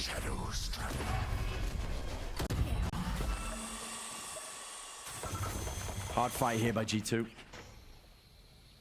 They did win the round, but at the cost of the economy, taking a tumble. They want to fight this one. Hard out towards Mount as a paranoia flash play as well. Mazzino seeking to contain. Lit up though. He survives. He somehow gets out. I mean, there's contention happening all over the bloody map. Yeah, King was just trying to make a low play happen on the opposite side, knowing that 3 players were committed to the C fight. And now calling to try to hit in, but this A site is not actually that weak. No, door opens. No one taking tree control with a nanoswarm delaying. Com's alone. Com is alone. The Bucky misses. Could have been the difference maker. Really could have. Jonah P still with it. Revealed though. Now to seize. Connects him into the back of the side. Actually didn't even connect, but still will be cleaned up. Aspas. Low on HP, but not on the confidence. Wants to take it straight towards the back of the site, but Stairs being reforward in the process. G2 going for it again. The nade rebounds. Dealing with him. The adversary taken out. Star player no longer a threat. It's up to G2 now to try and find Right moment.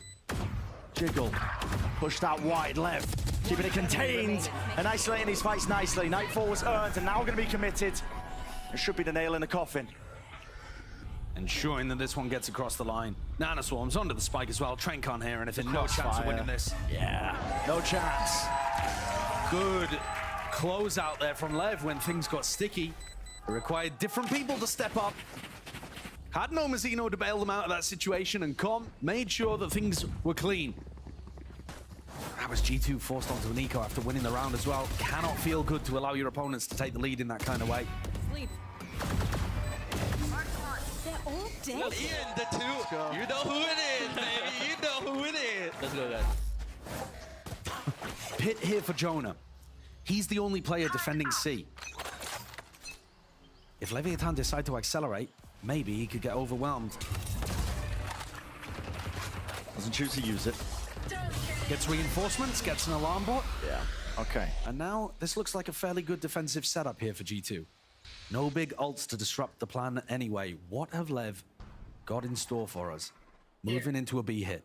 Exactly as you were saying though, Josh. No ults to work with for Lev. How do you keep this momentum going, propelling yourself forwards? And speaking of it, Aspas sends himself right into the maw there. Valen eager to contain, eager to shut him down. That was really nice. Viper Wall goes up at the same time as the Paranoia, isolates and blinds onto Aspas. Okay, not crushed by the door. Hydraulic press machine.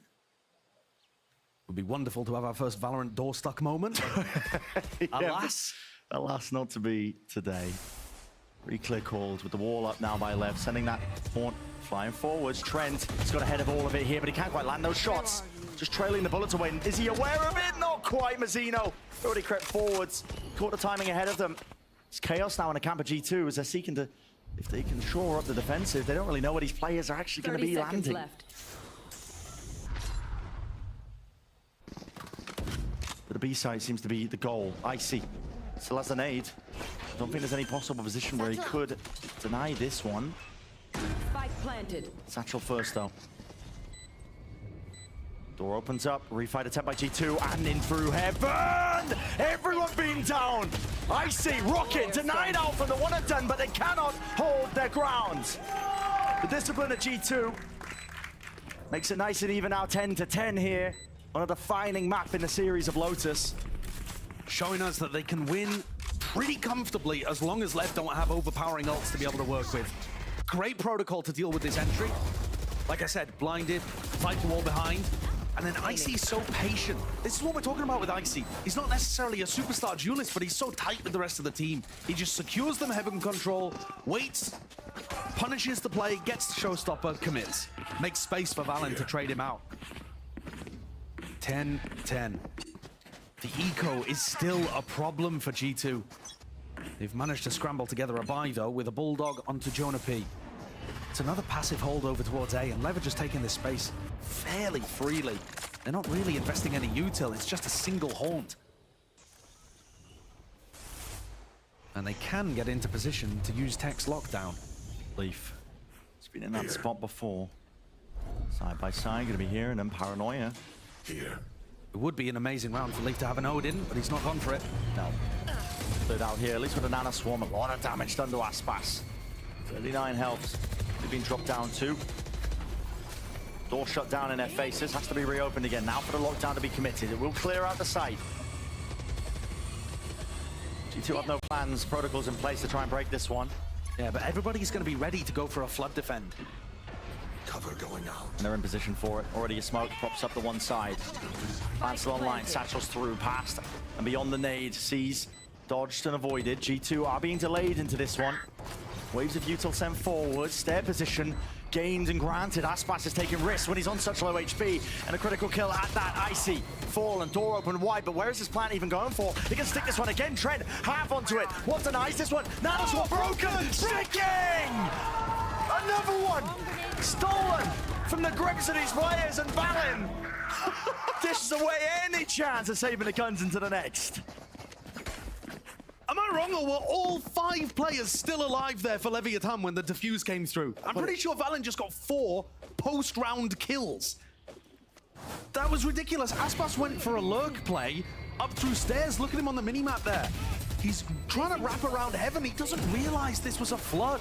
There was a big communication problem, I think, here for Lev. They had no realization of what the pace of G2's play was. Josh RT barely believing it himself here. Forces out a timeout of Leviathan. Yeah, because they completely misunderstood what was happening there. They thought they had enough time for Aspas to walk upstairs, around, back through Heaven, and be able to play for a plant that wasn't even for where they were all spamming from, a breakable door. I'm not sure if that's just Aspas taking a risk when he's on double digits of health there as well. I mean, he gets chunked down early on. It makes the play. It's not just Aspas, though. I'm highlighting that because it was the epitome of it. But the other players all left tree. It's planted for tree. They all left apart from one person and were playing around breakable door. Yeah. That's not where it was planted for. That's a massive mistake. But a really important break of that nanoswarm, as we were talking about, to make sure that they could get it across the line. And this time, Leaf does have that Odin. They've been putting such an emphasis on playing over towards tree. I would imagine that's where he's going to be playing. I think an Odin would shred what Lev are doing over in that side of the map, but instead they look to be heading C. And there's a juicy ult orb here to be taken, and suddenly Valen's going to be staring down the wrong end of a rocket-propelled grenade. There really isn't a good end of a rocket-propelled grenade. No, there's not, man. I mean, there's really not. You don't want the rocket end either. Leaf, though, opting into the Odin buy. Yeah, and actually, I said that they were heading towards C. They got spooked. And now Aspas looking to try to pick up the A ult orb. This is where Leaf has the Odin. Aspas could get melted here. Alarm bot down. He's given it away. Particular angle. Yeah, he has given it away. Any sort of attack as well. Nanoswarm forwards. Prowler taken care of. 30 seconds left. Worried that he slipped through the net. Again, Valen and Icy are playing over towards C. And this does seem to be a preset G2 anti-showstopper setup. I just don't understand how it's really going to work. Is the idea that Valen's supposed to paranoia Aspas as he goes in and then Icy gets the kill? That's the only thing I can think of here. It's confusing, but vacuums up the orb. Aspas now. Satchel laid down along with the rocket. A paranoia miss! TB evacuation pushing forwards and back! And still shuts him down! What an outplay! Ridiculous stuff from Valen. But they've still got the 30 sight. seconds left. Icy wasn't able to hold his ground and play off the back of his IGL's maneuver. This plant, though, it ain't great for Lev. G2 do not have that paranoia to be able to work with. Whoa, that is a... Was that pre-done damage already? I think. Not too sure. Based on the spam. Either way, it's getting precarious and dangerous for Com. Leaf worried about the flank now. Lay it down for the turret, but we know there's nothing of the sort still. Beaming down the players up top into the box. Com. He's definitely low enough now, and there's a snake bite right at the back of his feet. It's always the ones you're not looking for that don't get you in a bad plan. G2 up to 12. Why are you playing Mound? Inevitable. How are you going to find success there playing Mound? That's 2 rounds in a row where the Lev post plant has no line of sight on the spike. Yeah, it's falling to pieces in these final moments. They are getting cooked here. Trent's shrugging like, what are they doing? What are they doing? What is the game plan? Though, beautiful here from Valen. I was asking what the game plan was. The paranoia missed, and yet he still got the outplay with the TP, and still managed to get the kill on Aspas before being traded. That went about as perfectly as you could possibly ask for. Lev have got to shore up these post plants. Com can get his ult online, and maybe that can open up a sight for them, but Tree's more difficult to get through now that Leaf has an Odin. And also, they just haven't been able to win when the spike is down. They really haven't. And G2 now are sensing it, I think. There's a bit of fear, trepidation in the back of the minds of these Lev players, wondering how they might get over the hurdle. Now, G2 have definitely struggled in the past in a few of these maps in this best of 5, but this is their best chance yet. Yeah, if this follows the theme of the rest of the series, though, Lev are somehow going to be able to win the next 4 rounds in a row and steal the map away. G2 have got to make sure that that doesn't happen. Close it out early. Make sure you convert on these map points. We are really destined to see Ascent at that point, assuming they've got their grip onto it. Lev calling for a pause, but now with the util flying forwards. It's all the indicator that they needed. G2, aware of the fact that they're going to be trying to play for this one. TPs have to be used. Valen, full evacuation, gets himself out of there. Again, another planned situation. This time, out into the corner. Valen going for some spam onto that spot, counter spam as well onto either side, but at least the plant is down, and this is playable from the mound position. Yeah, much better post plant now that the plant is better itself. Nade has to be dodged around. Sees though there was that connection. Aspas, he can't hear any of these sound cues. Doesn't know if the players are going to be quickly approaching that position. Looking around, heads on swivels. They haven't cleared Aspas. Smoke, drop down. Jonah P. He's plucking apart the teammates right now on the insurance policy. That is Aspas. He has to get traded. He does. G2. It's overwhelming. The discipline there that just sails them through it to this 5th and final map. Both trends subverted here. Leviathan being able to take a pistol, but it does not matter. G2 closing out in their first opportunity on a map point. I gotta say, many mistakes there towards the end from Leviathan. They tried to solve it, but they just couldn't get over the fact that G2, their game plans are working, their teamwork and trading is working as well. I think they've played a better game here today. It's just that the hero plays have pushed things to a 5th. It's time for a quick break. When we return, of course, the analyst going to get us nice and ready for that critical and deciding map number 5 in this best of 5 lower bracket finals. You don't want to miss it.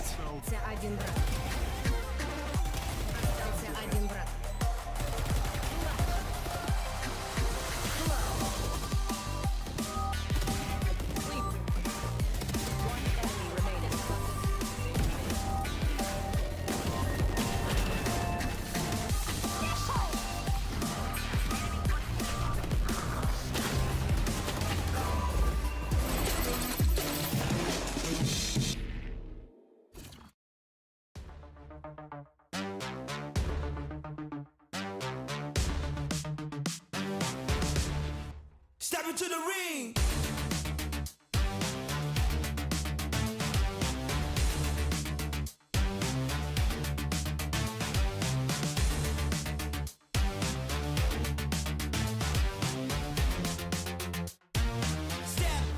Step into the ring.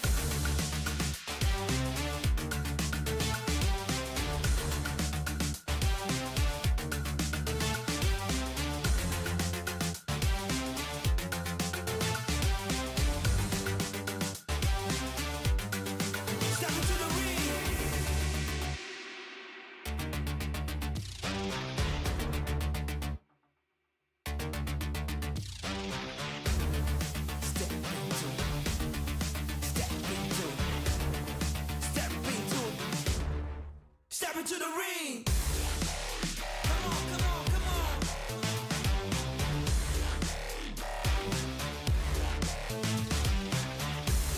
Let's go.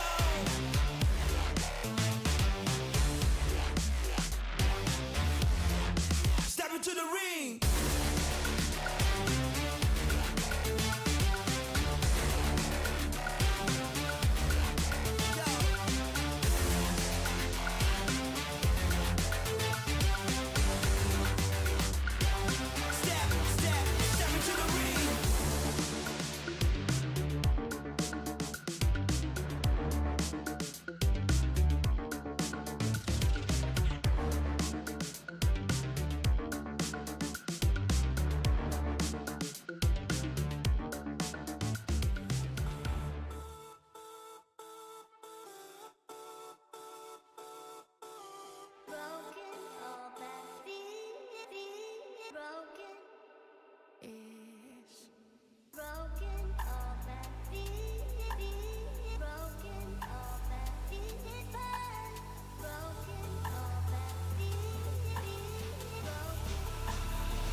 Still into the post plant we go. Valin doesn't set his sights towards a player. Turns the flash. Gun advantage, health advantage. And of course he falls. The mind game's being played, and the shots come through for us, Bucks. A best of 5 in Valorant is an ordeal. It takes grit and determination and the ability to outlast your opponent to get through and come out the other side victorious. This lower bracket final has been all of that and more. We are tied up heading into the 5th. It's pure madness, and apparently it also requires that you full stick onto the spike every time because no one can shoot our diffusers. I mean, 2 rounds in a row, G2 are stealing it back in the same way that they just lost Icebox. And I'm going to be honest, I didn't think that G2 was going to have that grit to come back after what happened to them. 2 maps stolen away from them in overtime. And the a way game it that happens. already should have been a 3-0 for them. And then Leviathan in the second half start this comeback. They're winning every round on Lotus. They're on the verge of pulling it off and closing out this series. And then G2 start coming back with their own incredible clutch rounds to stay in this. What determination from these guys. But these are just hero plays. Some of these don't make any sense. Leviathan lost around to a defuse with 5 players up. alive, yeah. What? I mean, that's best of 5 Valorant if I've ever seen it. When you get into these later stages, I mean, sometimes it requires just capitalizing on a mistake, making that crazy play. Yeah, and genuinely, too, like, you had a guy like Valen that was just an absolute beast, right? This guy's been putting up numbers, and I'm honestly wondering, like, how good actually is this guy? He rolled He's calling a fantastic game. Top 3 minimum team in the league right now. Consistently top fragging as well as in the clutch right here. This guy, I think he's looking like a top 5 player in Americas. Yeah, he really is. I mean, also, I'm thinking about some of the individual rounds. TPing past Ospas's ult and then just one-tapping him, completely outplaying the guy. So many moments where he's put under pressure, anchoring that C site, and he's just doing everything for the team. There's a round on B where like Aspas through a Viper wall, just double satchels in. Valen just steps ahead of the satchel and pops him immediately. And on top of that, composed. We're also hearing, like, in that little, like, halftime tape from Icy that he's also the guy who's, like, picking up his teammates out of game, being such an emotional leader. I've talked to the guy a lot, spent a lot of time with him when he was with us on the desk, and he's just so incredibly mature for how young he is, for how new he is to come and play at this level of Valorant. This guy is truly an incredible talent, and he is proving that grit in this best out of 5.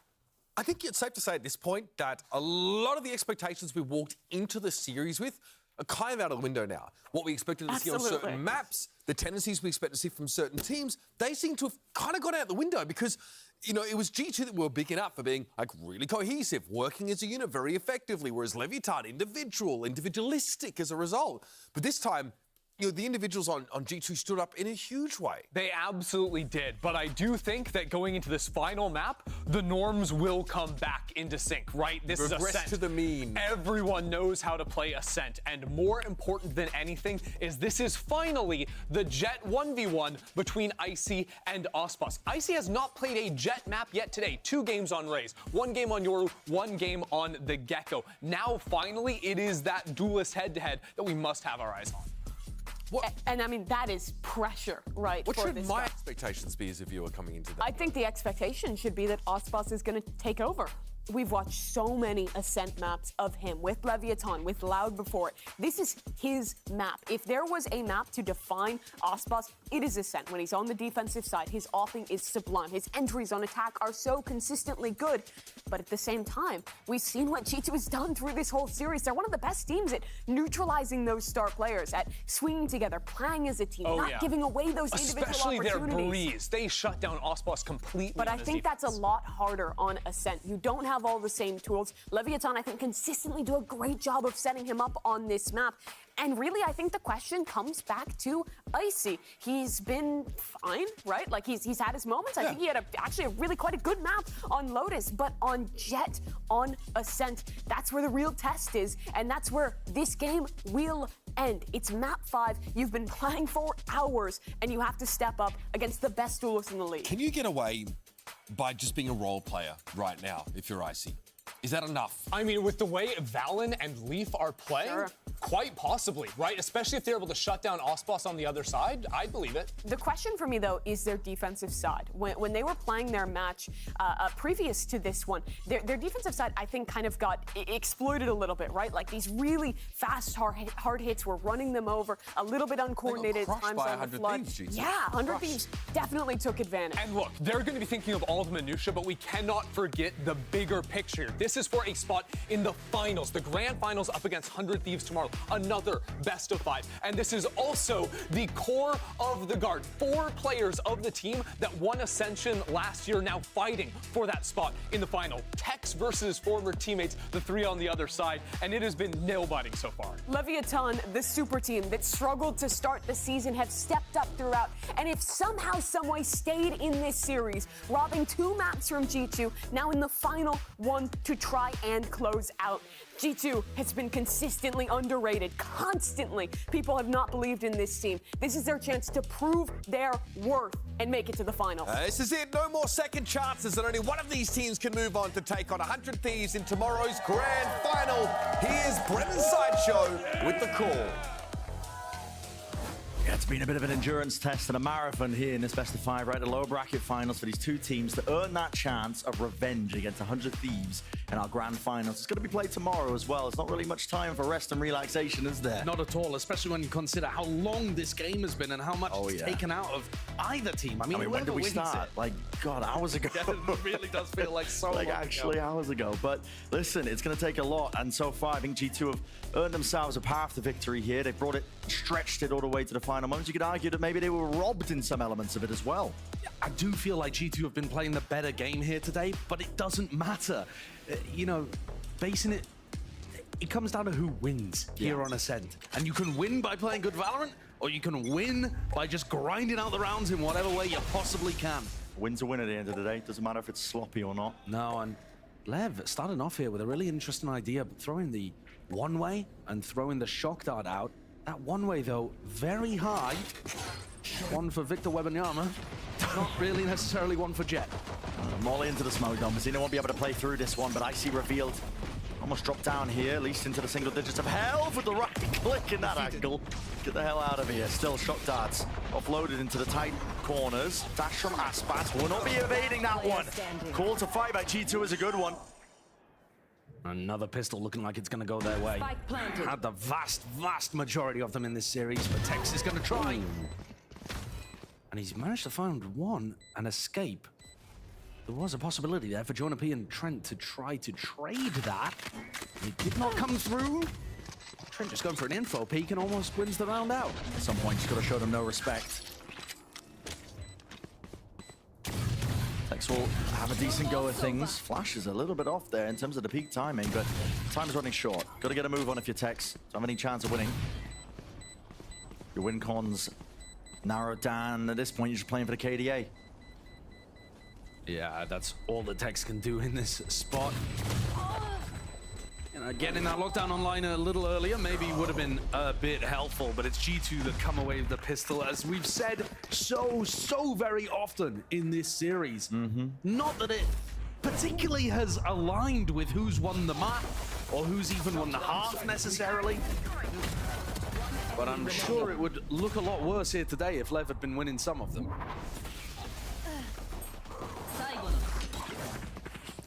It was the last time that we saw G2 playing on this map against 100 Thieves. They actually put together a pretty decent attack half. They managed to get 5 rounds, and then they won 0 on defense. And it was a crushing defeat. But we'll save those concerns for the next half, put a pin in it, and take a look at how G2 play this one. No way! Amazing the re-clear with the bounce flash. The players all just collected up together, lined them up. Right for the taking, Valen. He's going to put down a disadvantage that his team has got, but at this point, too little, too late. Leaf, looking up. Com taking all, but okay, 2 rifles handed over, and the spike dropped down, and they're doubled up together. And they're finding a timing to the back of Leaf's head. There it is. Doesn't matter if you lose the pistol rounds, I guess, if you're just going to be consistent in terms of winning the follow-up, your eco rounds. Couldn't have asked for a better start there. Oh, what a little set play. Yeah. We saw them go for the one-way and the shock dart and the pistol over towards B. This time, re-clearing A. so aggressively with tons of people. I mean, 4 of them fighting into A main. Lovely. Spike down.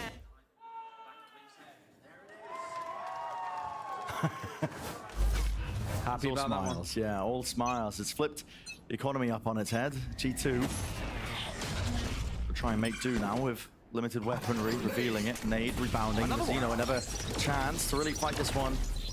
Yeah, they're going for a heavy reclear strategy over here, and Aspas, he gets traded. Fire straight back, like you said, traded. Leaf out, tucks himself close. Lev have been proactive in terms of these reclares, but that flash lands at the floor. King seemingly aware of that position that he could be playing into, but the door's going to be closing now into their face. Nobody tucked out wide, can't quite get the kills eventually with the shock dart. Let's lay it down and pep it enough. 2 players of G2, IC trying to take that timing ahead of all of it and picked up a weapon for his troubles. Revealed though, know where he is, plant down on top of it. G2. They just don't expect Tex coming from A main. Don't expect it. Tex is going to land the shots though. At least a standard chance. Still, it's swarmed. Everyone from Lev now making sure that they combine together, leave no gaps in the play. Definitely opportunities there for G2 to try to steal something back. But Lev closed the door in their face. It is over. Got the rifles online, got the Odin in the hands of Com as well. And looking to try to build up some momentum. They have been going real heavy on the reclears. Yeah. Look at this, mid-round reclear over towards Catwalk after Aspas got killed. They've been going, of course, for that early round fight, which is a reclear over towards A main. They're not trying to hold the one way. They're allowing G2 to push through it and then clearing it out. That, I think, is just going to be early half conditioning, though. I don't think they're going to be going for that every single time. They're just trying to make it feel like for G2, you can't take that space for free. Yeah. I would agree with that point here. It's a split slow default by G2 again, and I believe getting a tag onto at least one of the players, but unaware that Aspas is up into this position. Smoke in his face, though. Makes the decision nice and easy for him. I think the more mid-round plays you have on defense for Leviathan, the better that's going to be against the way that Valen calls. He puts so many of these slow pauses into his attack side, and if you find out where they're looking to end, that can be extraordinarily helpful. But gathering information against G2 can be tough, because they don't have very many tells. They do a lot of kind of contacting, and I think that's what they're going to look to do over towards A main as well. Just double or tripling up onto angles. Although here, a recon may give the game away. No, choosing not to. 45 seconds. Knife clears out onto Wine. Peace of mind there. Now here comes the dart. Hunter's Fury. Aspas in his position. Spotted out up. Trapped! Can't evade it! What a prediction. Beautiful work by Trent. Just sending the Hunter's Fury sky high, and there's all the value you could really ask for at all. Shut down in your face, Mazino. Won't be able to spray that one down here. G2 be able to get this plant now. And thus activates Leaf on the lurk. He's got no Killjoy utility to have to worry about. Paranoia delaying. A lot of players tuck themselves deep into hell. It's just to buy time for Leaf. It really is. And Leaf got a bit of insurance policy. He's taking his sweet time with things. Might even be missing one of his own. Finally jumping up right behind. And the hit comes through. Damage done. Taking away the lives and away from them. It's a feed that's filled with red. G2 to earn that second round on the board. This is a great start for G2 here. The fact that they've been able to get round 4 on the board. Of course, they lost the follow-up of the pistol. They'd love things to have gone differently in that regard. But the first rifle round that they're properly fighting, this one, pretty beautifully done. The first tell is that recon dart, and immediately they go into the hit. You know, knife, recon, and they're in. And they still have Paranoia for the post-plant as well, which buys time for Leaf to wrap around. A sick prediction by Trent onto Aspas. Shuts down that star player too. No mercy here for G2. They want to try and fight. They're not going to think Aspas has found the timing into Wine already, I don't think. Yeah, in fact, giving up that space as well, so it looks like they won't be punished for it. But Mazino is not here to send over that classic flash from Dice, and you peek with it. So it might be a little more difficult for Mazino, for King and Aspas to fully clear out A main. Aspas just goes for the peek, but as soon as they realize A main is clear, G2 are already grouping up towards B. They're being a little quicker around the map here, I think. G2 will often leave it till about 40 seconds when they're grouping up to go for the hit, and now they're already starting to take that map control. looking to end on the B split. Run into mid, alarm bot should be broken. They've only placed Icy into that spot. They're looking to flash peek Tex in off the turret contact here. Yeah, he's the one who's going to be making the play right back. The dart's not dealt with. Tucks him away and he's just out in the open. Ready for the Odin to spray him down and take him out. Anchoring players are being afforded those chances. There is that TP. Quick pivot now. The reinforcements have arrived with a dash deep in. But here's the pivot again. G2 are calling for it. They want to fight into the back of the site. They know exactly what's going on. This is lovely stuff. Great call by Valen. Realizing that Aspas has already gone for the flood, they pivot and go over towards A. There's nobody home. This one should be free. G2, they love to play with plays like this to pivot away. I mean, Leaf, his sole job is done. Even if he gets the kills here, they can't remove him. Thorn in their sides towards the tail end. That's flawless work from G2. And these last 2 rounds, masterclasses, but this one in particular. This is a great protocol that we've seen from G2. It's not necessarily some kind of mad scramble on the fly. They actually do this fairly often. Not the setup necessarily, but this portion of it. When they've taken front side B control, then they're so happy to pause. Nice, boys.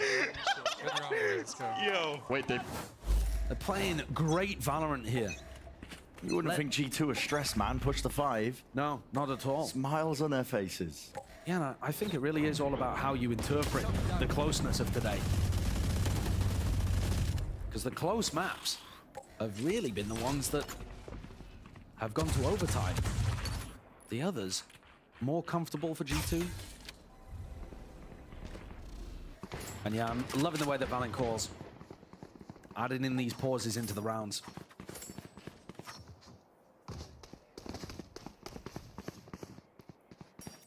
King still trying to hold on to control of A main. Pretty good read of things with Com taking that deep lurk timing, so now they know that it's all landing over towards A. We'll see if it affects them though. With them losing trend, they're running into the stack. They're running into the stack. In for a smoke. What a shot by Aspas. That's a difficult one to hit. Paranoia sweeping forwards. Hunter's Fury collects and collides into the players. Leaving it just down to Valen. A thrifty win by Lev. We've had a round like this, so similar on Icebox, I want to say it, but I can't exactly remember which map it was on, where Com calls for people to full stack the opposite site. He's just got to read in this moment that it's all fake pressure over towards B. He wanders out through B main, gets the kill on his counterpart Trent inside the drone, and he's called for the stack before it even happens. Fantastic call there. I'm going to assume it was Com, because he was so instrumental in making that play happen. We've got dueling Odins. As well as that, I mean, it's Lev that are looking to try and contest this one. I don't think they want to give easy access for a lockdown exec into the B site. The drone is dodged. Dart and a peek. Gotta be wary of it. Smoke across, here's the lockdown. What do you have to remove this one? Zaspas really going to be overstaying himself here. Surely you've got to get out of there. Doesn't want to use the dash. Wants to save it for the next wave of things. Speaking of it, waves emanating out here with an old command. Gives G2 access to it. No more abilities. Utility to be used. Not for the flood attempt. Not by Lev. They have to take this pause. There are 3 players in B main. Paranoia waiting for Valen. Looks like they want to really fight over this one as soon as they see some signs of life. But who's going to be taking the contact? It's it loose anyway. Just delaying them. Lev running out of time here. Getting down to the final moments of really what makes it even possible to try and play this one retaken. But the smoke's dropped up in their faces. There's no fights that are be given freely. It's tooth and nail in terms of the approach. They just can't quite get themselves into it. And the fight's taken by Valen. He'll step up to the challenge. They've got great ideas on their attack side. This was exactly the same in the 100 Thieves game. They still lost that map 13-5. Yep, they did. They certainly did. This round is beautifully concocted. They slowly take the main control, dismantle any kind of setups that might be there to restrict them from taking that space, get the lockdown, pop the null command afterwards to stop the flood attempt, as you were saying, and get into a nice post-plant setup. It's all by the book, really solid, well executed, good team play. All of the stuff that's been working perfectly for G2 today. And Lev haven't quite found those individual moments to disrupt just yet, but they're going to look to try to fight over Cap. And if there was a man to do it, it would be Aspas. Flash set it up. Made a lot of noise though. Surely he's going to be heard. Where's that util? Anything ready for him? There it is. Over and atop. It's Aspas. Rips away the head of Jonah P. Hey, how's Leaf got into this spot? This is ridiculous. Oh no, looked all the way up mid. I mean, he broke the alarm bot years ago right now. He's right there behind them. Aspas turns away for but a moment. It's all that Leaf needs. It's all on King. King looking this way, that way, doesn't know which way to really try and contend and contest with all of this push. An attempt against him somehow comes out with 2. Down A. And leaves it to the rest of his team. And this sets Tex up for the flank. He's so quick into Gelato. He's going to be behind them almost as soon as the plant goes down. Util out. Com just has to survive. Com not getting caught. It's a lockdown already. Orchestrating this positioning. Tex has revealed it. It's going to be pushing them back in a way into the corner. There are safe spots that G2 can play within. Oh, he's gone down. Tex has just dropped. One enemy remaining. It's down just to Com. 1v1. Valen already with the smoke propped up. And his plant is so damn difficult. Com suspects it. That's got to be broken. Tanks the hit. Valen repositioning now.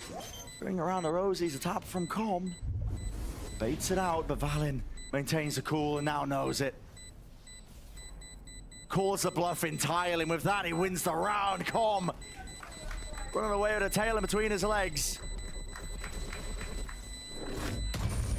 Valen once more the hero for G2. I think Texas misplayed that situation personally. He's got a fantastic timing there, really early towards Gelato. And instead of looking to try to use that timing to find a pick, he went for the lockdown instead and pushed people into Com. And Com did a good job.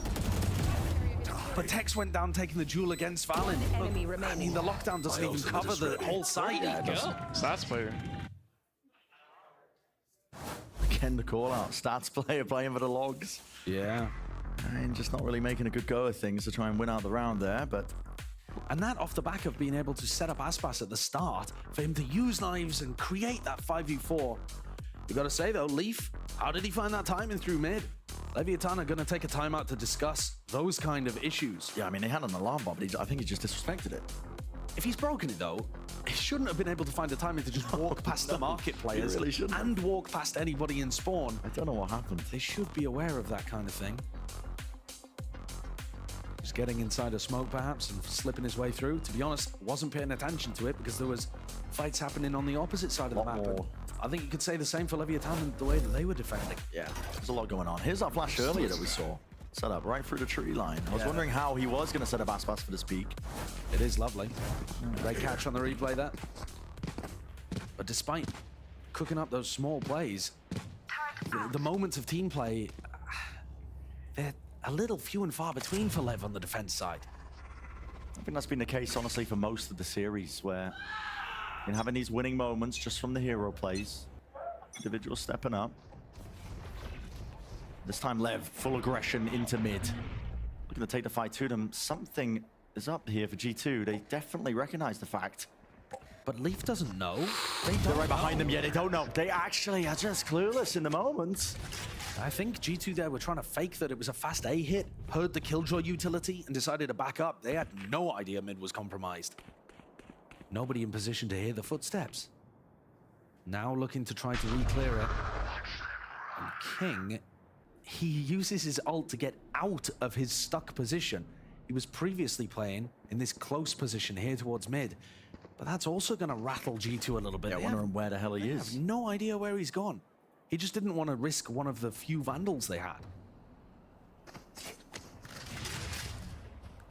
Oh, the play. Paranoia. We'll get that latch there onto Aspas, pushed out of the smoke. Just from the net, it's Tex. Takes a little bit of a peek and also takes a head clean off the shoulders. Valen will be able to stand up to this one now. And with the weaponry, maybe you can make a decent go of things here if you're left. Leaping right in, nobody covering the back. Ankles Massino! My God! Another situation where Lev taking things off the back of making unexpected plays, at the very least. This one was more coordinated, though. The fact that they all worked together, 4 players into mid. Leaf, yeah, he had no clue that that was happening. There was no real indicator that they were taking mid either, other than the big sprint at the beginning. Those shots are disgusting by Mazzino. Yeah, G2 caught off guard, just looking to try to play their own game. Weren't, you know, normally people are going to be running some kind of slow default there. Coming into this one, a fight over A main, another one of these re-clear strats perhaps. Let's pass him wine. Here. Able to set him up! I didn't even have time to react. That is absurd stuff, and he doesn't even use the dash to exit. G2 gonna be calling to try and go into a split attempt at their own updraft dash and a movement. Clean enough, but Aspas really can't hold a candle to this guy in this type of form. G2 have been carefully preparing every attack round to try to push themselves further and further into a good half. And Lev in the last two have just torn it out of their hands. Tied the game up. Course 5 is still really good for G2, but again, they didn't win any defense rounds last time we saw them on Ascent. So the more that Valen can create here, using his brain as the IGL, the better things will look to be. Lev there just had the perfect setup. Trent is usually going to be using his Hunter's Fury over towards B, sending it in to try to put the punish onto his opposing Sova. It's a real far back drone as well. Worried about a shock dart to cancel it. Yeah, again, that proactivity by Lev. Look at this straight down mid, up through Cat. Last few times that they go for these B splits. Drone not being used to take mid control here. Pretty big indicator. Com locking it down, at least onto that sightline angle. Odin in play, but turns away. Turret spots it. Wants to call by G2 here. Surely they know they've been found out. They have no prior map control. Knife reveals 5, maybe? Pretty much all of them, right? You definitely suspect that. Cut noise for the call. But Lever stacking with the right amount of players. I think these are the situations where Valen's calling gets exposed a little bit, I think. Because they just don't have options anywhere else on the map. They have to go for the re-hit. And I think Lev know that. Sending it flying. Only blessing in disguise. No recon breakers. Rotating away. The recon connection potentially there with a Hunter's Fury. Trying to play this one through and through. Icy cannot be cut up and corner out of this angle. But Lev, man!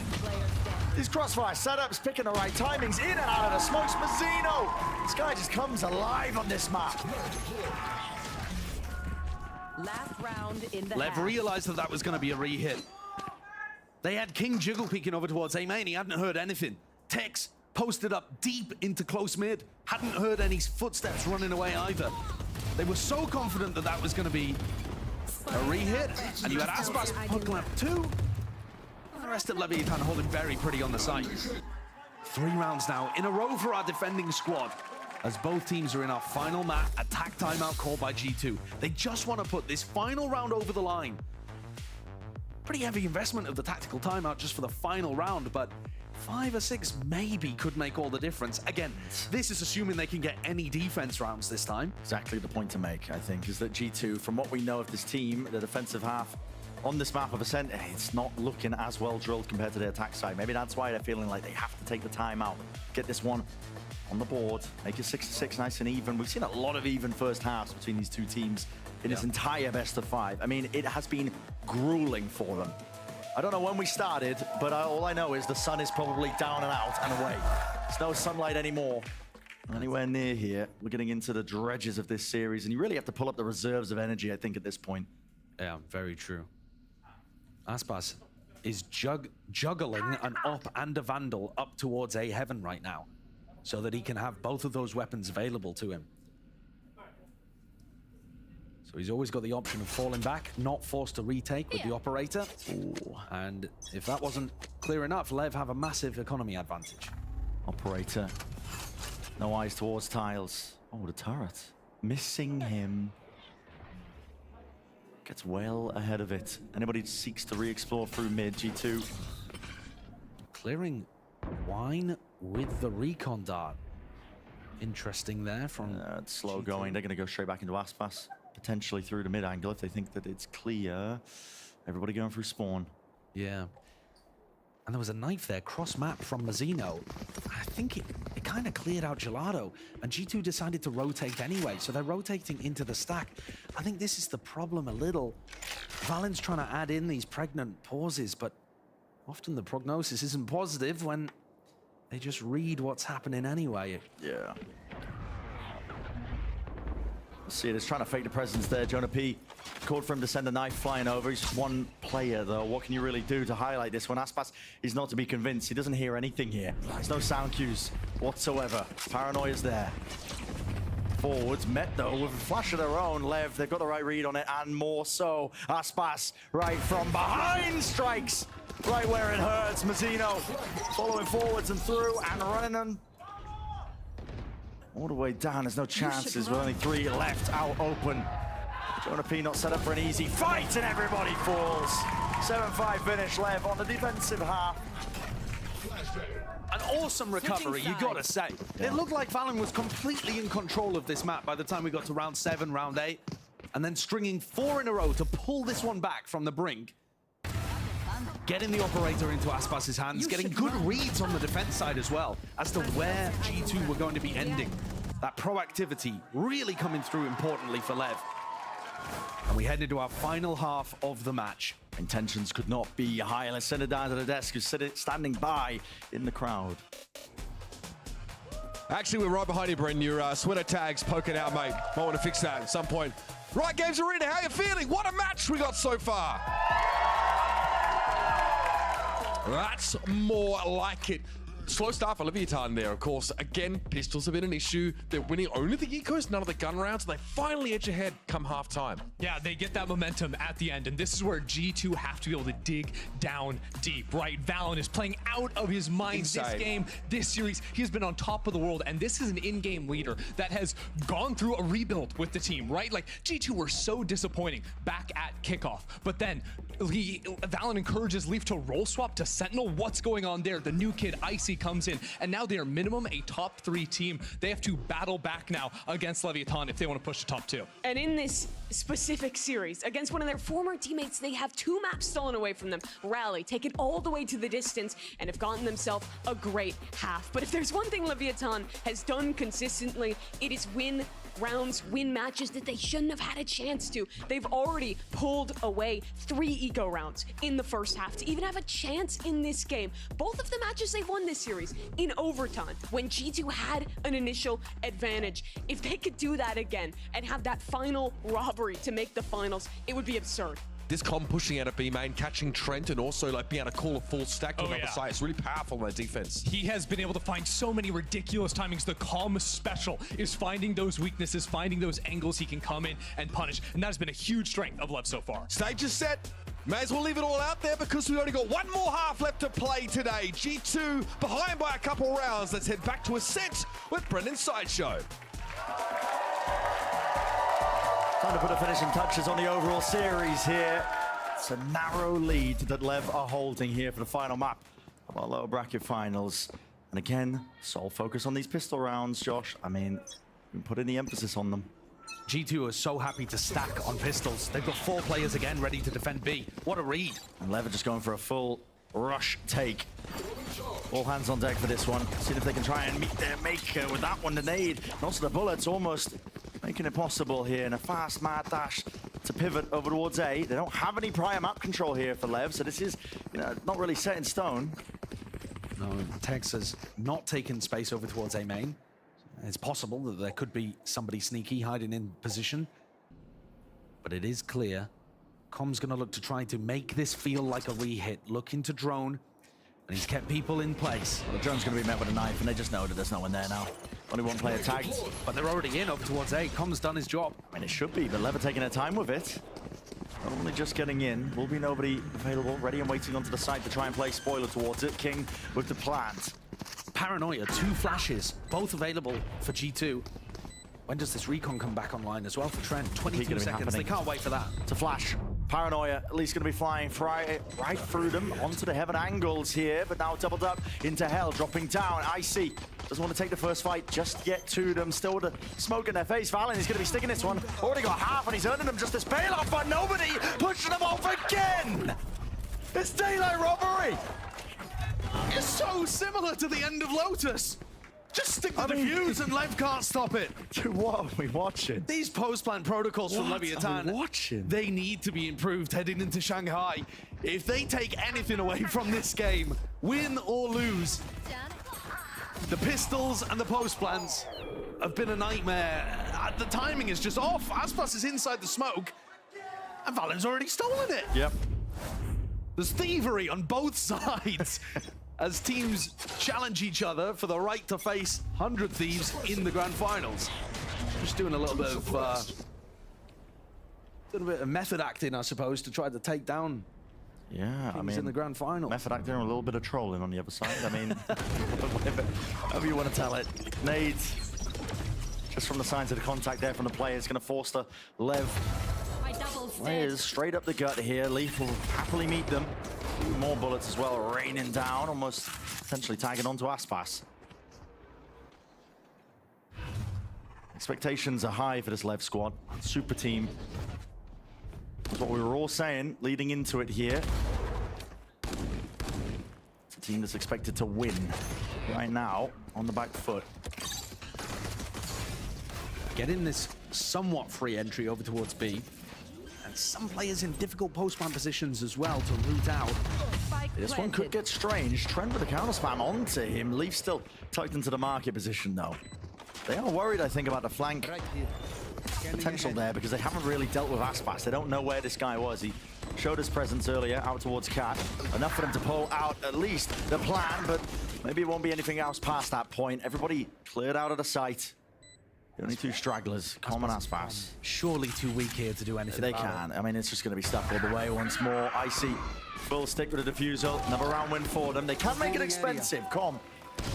They seek to try and do a bit more economical damage. Only 2 players surviving from G2 might actually make a difference in the grand scheme of things.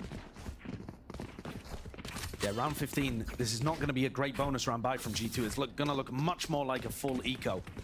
And so that's good for Leviathan. You know, at least they've done that level of damage to give themselves this room. It's 7-7. G2 have already at least won some defense rounds, right? That was the massive problem that hurt them in the 100 Thieves game. But you're completely correct. The expectations for these two teams were very, very different. And we're still trying to figure out whether it's reasonable to hold Lev to that super team standard. Tex is going to try to hold out. Very deep push.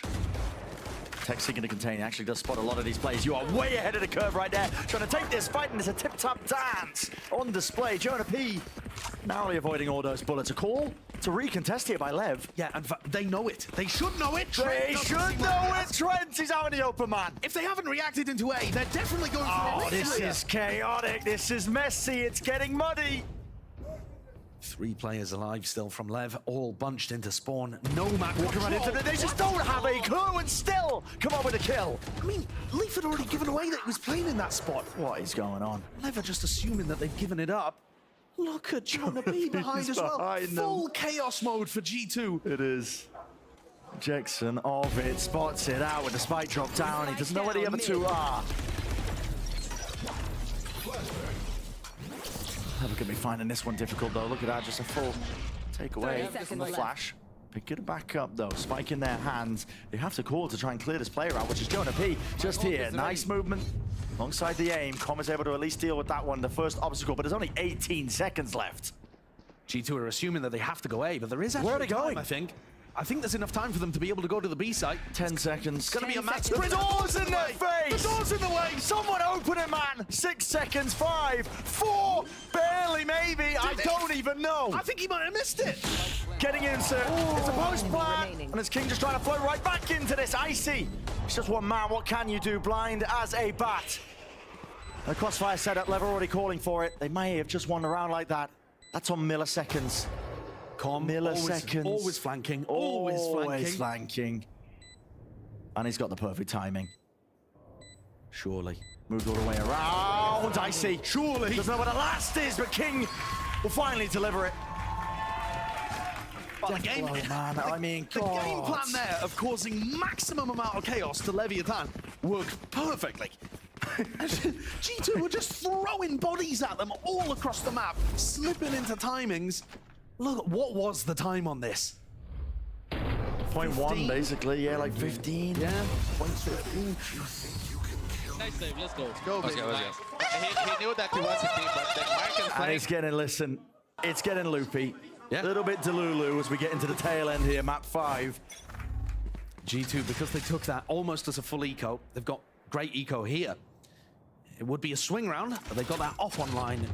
They've got the Odin pressuring over towards B main as well. Icy doesn't do a lot of opping. I think that's been a little bit of a learning process for him. Almost all of the time he was rifling during our regular stage 1. And he's been picking it up a little more in the playoffs as he swings back around. No re-clear attempt into mid, not after the alarm bot was broken right at the beginning. On the off here, Trent. Yeah, but nice shot dart. This turret is still holding contact towards mid. So even with the alarm bot broken, Leaf is still getting good info here. And that's a great setup from G2 because it allows their players to still be on site. A little bit of chip damage, but nothing too much there. No kill to be found. Lev. They are grouped up though, with only 45 seconds left. Similar scenes really to G2 on their attack side. The options are limited. Hunter's Fury have come. This will have to set this one up. And it's a cross-map dart. Dodging away the dance and dicing with death himself really, but still being able to supplant himself as the angry player. Leaf. 30 seconds Oh, he's really overstaying his welcome and somehow still gets the one. Trent has not been removed. 25 seconds left. Flash in his face. That was an attempt to try and set him up. And Mazzino's just donated the spike. Mincemeat evaporated. And a lovely usage of the Odin there from Trent. A weapon that I think America should be using a ton more. But Trent's doing a great job of it. Dropping back into that backside position where he can fight them. And they can't get a kill on him. What was this play from Leaf? He tanked 100 damage inside the nanoswarms just to get an unexpected time in there through the door being closed behind him. No way that Lev could have anticipated his positioning, but still got that quick trade. Not enough though. And G2 proving that they can win rifle rounds on defense. Proving that 100 Thieves loss, bit of an anomaly for them. Because their performance here today has been fantastic. Deserving their position in this top 3. The representatives from Americas. Doesn't look like a fluke. Looks really solid setups. But it's still tied 8-8. Anybody's game. G2 are, of course, the team that look to be favored. They've got Lev reeling on an eco round right now, and they're on the defense side of Ascent. But they still need to convert. They do still need to convert. I think they've definitely showcased it. They've worked on the mistakes of prior rounds. The defensive setups look real clean. Don't lie. And they're a completely different team in the playoffs now. You're getting bigger performances out of Icy. I know I say that with him at the bottom of the scoreboard, but he's been solid for them this series. And he's still got chances to come alive playing Jet on defense. But I think, too, they just look like they have better game plans, tighter together. They're not the team that just scraped into playoffs. They've blossomed. Let's fly. Just needed a bit of time on our Tier 1 stage. Definitely paving the right road now to make it into that grand finals here of our mid-stage playoffs. Jump spot doesn't see it. Icy with the op in his hands. And there it is. Punishment. Display there for Aspas. A bit of counter fire as well to make sure that they just can't be traded. King works himself into a deeper angle, but he is stuck here now. Doesn't actually have another TP. Has to smoke himself off just to escape. And now with the drone tagging him, the bullets start raining down. There's no respite. Enemy down. G2 choosing on the anti-eco to try to showcase that they can double peek out of Cat. I don't think they're going to run that kind of setup very often on rifle rounds, but they want to demonstrate that they can do it when there's more chance of it working. Because they're just shooting into players with pistols or stingers. Lev have found the right gap though in this round. The 2v4. Silent jump spot from Valen, but he hears all the sound cues, the footsteps. Yeah, he's going to hear both of them. The scuttle of all of it. Lays down the smoke. It's going to make them think that there potentially could be an anchoring player, but mostly cleared. Lev now going to be sticking to this. It's a little lockdown to be played, just in case it is necessary. You can see Lev having the right idea there, seeking to try and fight over this one. Do they think this corner's cleared? Yes, they do, but not enough damage done. So the Stinger can't drop enough players. It took magic from the Lev players. 1v3s galore for Tex on Icebox to steal that map away. Just too much to ask for, it seems like, here in our final map. G2, the teamwork is pulling ahead. It's a slim lead, though. Very slim. I think that's called the hair on Aspas's arm. There's no way that hit flesh. What does the damage, though?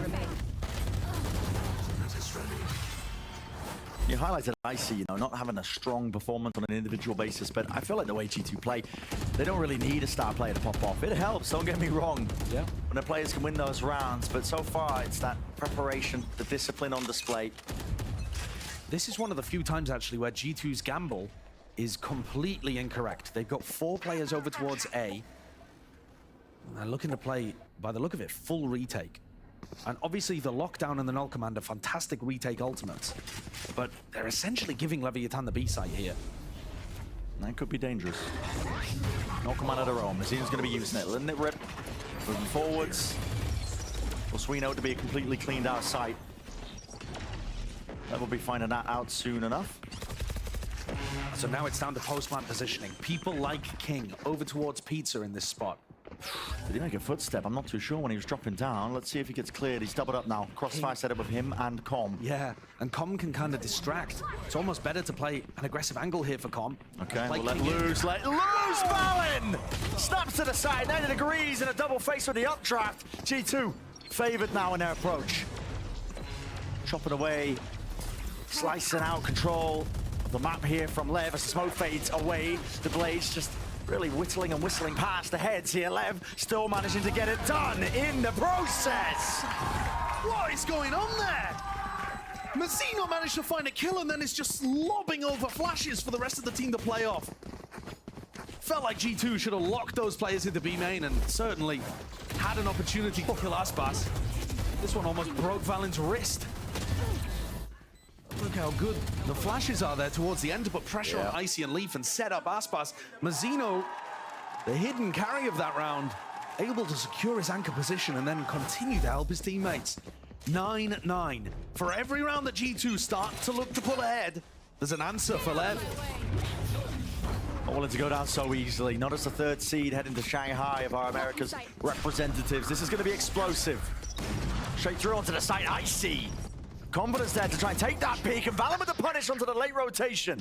What is going on here? The spike is in spawn. Is in spawn. I thought that... Oh, I mean, Aspas. This is mad. It is mad. Madness maybe. Might be the method. Aspas still making goes of things here. G2 having to use the drone and expend it just to try and clear out these spots. They've lost a lot of control over towards the A side. Levs still haven't called for a hard committal. Eventually, now making their way over. Lockdown available here for Tex. Hunter's Fury. Early, so now they've got a free lockdown. Okay, I mean, drop down here. We'll see it being utilized. Tex, he immediately just drops it down. No one can play this one by G2. Oh, that's a big mistake, I think, from G2. Big mistake. They could have been set up in a great position to flood defend. They had the paranoia, they had the player advantage, but now players have slipped into spots where they won't be expected. And they got to clear Aspas. That's at least step 1 of it. The master plan in action. Tex still holding on to control of Tree just in case they try and go for the lockdown retake, but they realize there's really no time for it. Smoke propped up, no one breaks it. Valen sticking, there's no way he does this again. There's just no way. No, not again. Player advantage be dumped, man. G2 up to 10. These post-plant setups are killing Lev. I think, did the Nano Swarm get kicked off? Where did it go? He had 2 Nano Swarms. One was on the spike, I believe. The second he hadn't thrown yet. I believe he threw the second one and deaded it, but the second one missed and the first got broken. Yeah. I think that's what must have happened there. Dude, how many rounds are we going to see like that? They just don't have good game plans of what they want to do in those spots too. It looked like Tex wanted to even take the lurk. There just wasn't somebody else to buy time. Whatever, you got to put it past you. Move on. G2 up 10-9. Lev have been great at responding in situations like this, but that one was a manic round. Flash clear, paranoia. A lot of U2 are going to be dumped in just to try and take back control of that A main angle. Meanwhile, Aspas go on walkabout again. Yeah, taking this pressure forwards because he knows that G2 were fighting over A main. So there's probably only going to be 2 players around. No one really watching B. There's a lone one doing it. No one really watching mid, I should say. Tripled up though from G2. On towards Tree, it's a flash play into the corner, jump spot, King doesn't choose to use the paranoia, and well, the bluff has been called. What a straight shot, just missing there. I mean, it's not really the weapon for the job. Stinger in hand, dropping him down to just 1 HP. King still surviving. They got to hear this one now. A lot of footsteps moving into their general direction. King Always got to narrowly sidestep all of this one, but it could be a great time to just pounce onto everybody. Reload, no! Smoke fades out into the open. And left the spike. Where is it? Drop down into the spawn, for God's sake. Don't have side control. Aggro players need to be dealt with. Tex, he swings in, oscillating wildly, backs and forth. Spike still, though, not obtainable. Com getting a move on, getting a run on, 20 seconds left. It really does come down to this. How can he even find this one? Trent, tucked close to the corner. Does it get cleared? Plant, stuck. Trent, ice cold. Doesn't take the peek until this final moment. Enough damage done. Can't be happening! It just can't be happening! Both teams losing massive advantage situations via completely different mistakes. Here, Trent, he thinks the first tap might be a fake, so he wants to wait for the spike to go down. There's a pull-out animation of the rifle, so he should be favored, but he just doesn't take his time with the shot, and Icy isn't close enough to get the trade. Com clutches with the space he was given. When even your own coach can't believe it, yeah, you know it's getting wild out here. G2 are going to take a tack timeout. Tenuous doesn't even begin to describe it, I think, with the state that we're in this game, man. I mean, at this point, right, when did this series start? 8 hours ago. 8 hours ago. Players are getting tired. You know, you're running on essentially empty. No reserves left in terms of the fuel to really keep yourself going, and so it gets sloppy, it gets messy, and it's all about who can persevere in the middle of the chaos. And that's the point. When things get deep into best of 5 series, it does test different skills. It's not about how perfectly you can play. It's about how few mistakes you can make when you're tired, when you're at the depths of your map pool, when you're being tested and there's nerves. We are in the final hour here. If either of these teams want a better seed heading into Shanghai, This is gonna be they've got to get these final 3 rounds. 10-10 and Lev in the driver's seat with better economy, but G2 are looking to fight them over A main. At the end of the day, do advantages even mean anything at all? G2, pound for pound there with a fight and congestion. Out over towards A main, forcing out the util. Paranoia was expended by King, expecting it to be a bit more of a follow-up. Tex creeping and crawling his way up mid. Leaf, though, holding it forwards. Meanwhile, there's a fight happening on multiple fronts. Leaf wins it out in the battle of the timing. Tex just unaware of the fact that that is even a possibility, and it's crumbling again beneath them. Shock darts pushing them back for now, but it's a 2v2 scenario. Leaf is on the flank. He's so fast. We saw Tex in this position when the sides were swapped. He's pushed all the way past this one. The door's just shut up behind him, man. He's going to have to reload. Trent, chances to capitalize off of all of this ground that is gained. Leaf up and around. Smoke now, propped up in his face. We saw Tex in the exact same spot. He used lockdown. It didn't work. This time, Leaf is going to go for it. And Com's just trying to take the fight. Crawls up onto the position. They don't want to go to break this one, but it's a hard one to even find value out of. King, there's so many ways to escape it. Leaf with a tap. Trying to force out this fight and positioning. Waiting for the dart on the first player things. He's revealed, lit up, and it's all dwindled now. A decent go at things here for G2. It was a thrifty round at the end of the day, but Lev persevere. This is now starting to remind me a little of the way that G2 lost against 100 Thieves. It's not necessarily an enormous lead in terms of the rounds, but they are on the defense side of Ascent, which it should be favored. And they're letting that potential advantage slip through their fingers. They need a big round here. Otherwise, Lev have essentially won the series. G2's economy hangs in the balance. They need this. Here it comes. Central backbreaker of a round. Same shock dart. It's going to be used to clear out this alarm bot. Big down mid. It's a flash peek, re-clear. King not punished for it. Both teams looking to refight over towards A main really heavily and then take this timing after the refight to cover Cat. And both of our attacking teams have fallen for it. Lev, though, adding a pause of their own. G2 with a high-low. Smoke. It's there. Paranoia. Drone as well.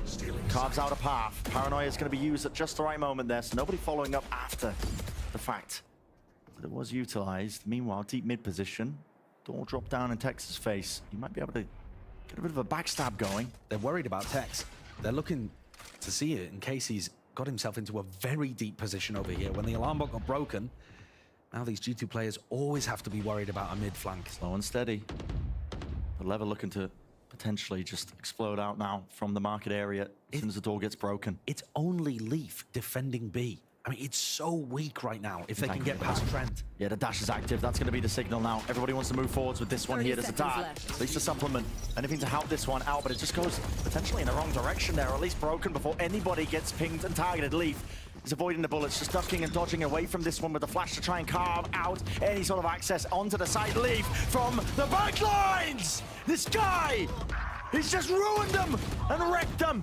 Pulled apart with only 10 seconds left to spare. The spike has to be planted. King, he smokes himself off in a position here, but G2 have the numbers advantage. And now they're feeling it, empowered and fired up from that one. 11 to 11, they will not go down so easily.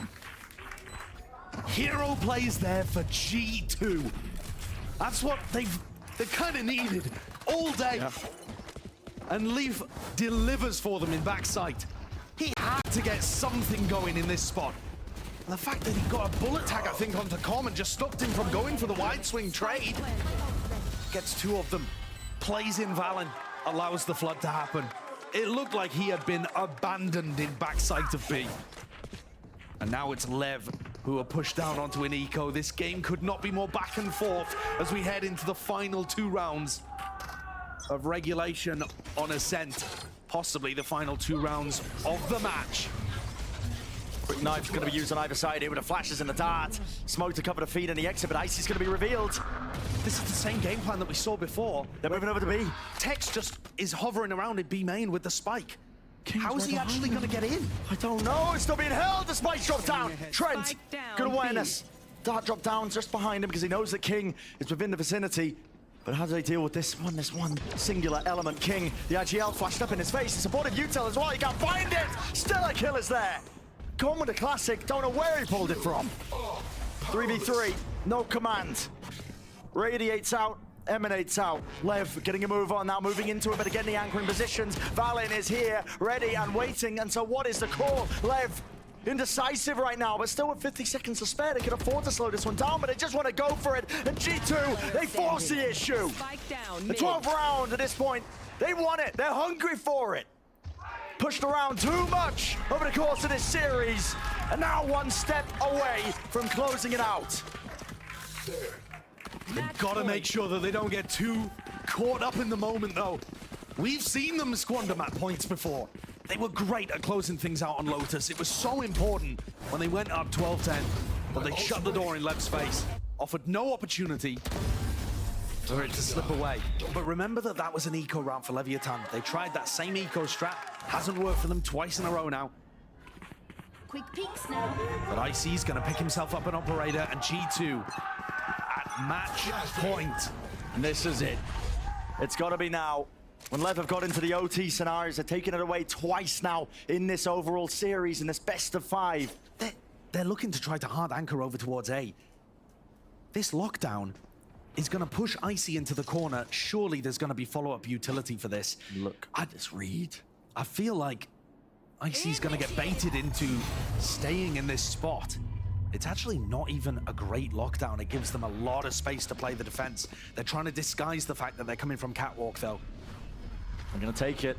Doesn't stop it, though, with the drone. Has to be spotted. Rifle picked up now. Wants to get active. Wants to get into the fight. Face forwards! King throws his life away, and with it, any chances of the round. The path to redemption and revenge against this 100 Thieves squad in the grand finals. It all comes down to this. And desperation on display, I think, from Com, sending it flying forwards at the spike drop down. Every moment going away at G2 here. But when it matters most, they are closing it out. 30 seconds left. A 5v2. And Leviathan, the super team, trying to climb back with they need more than that, though. It's only down to 1, and it will be shut down. G2 harder. It's an absolute marathon of a match. But they earned that spot in the grand finals. It's been such a turnaround for this squad. Going from A squeaky regular season, barely even getting into this position, to now deserving their spot, rematching 100 Thieves. They said earlier it was strange to see Lev in the lower bracket. This super team put together of all the America's talent, not able to get past a fundamentally good team-based system from G2 today. It's going to be a rematch of our upper bracket finals. G2 facing 100 Thieves, but with a map veto advantage for the Thieves. Difficult road still ahead for G2, but what a performance today. We said earlier it could have genuinely been a 3-0. It could have been. It really could have been, but today it's G2 standing up to the challenge and the test. They've earned their spot in that grand finals. That chance for revenge against 100 Thieves, and Leviathan going to be exiting out of our playoffs as the 3rd seed heading to Shanghai. Another great reason to believe in G2 going forwards into that grand final or even into Shanghai. They demonstrated an awesome map pool here today. Yeah. They didn't have to play on their permaban of Sunset, that's true. I'll probably change tomorrow. But every other map, they put up great performances. The 2 maps they lost went to overtime. They had phenomenal game plans, even when they were losing. Very difficult to find a spot where G2 looked completely out of their depth today. Credit to them as a team. Had some amazing setups.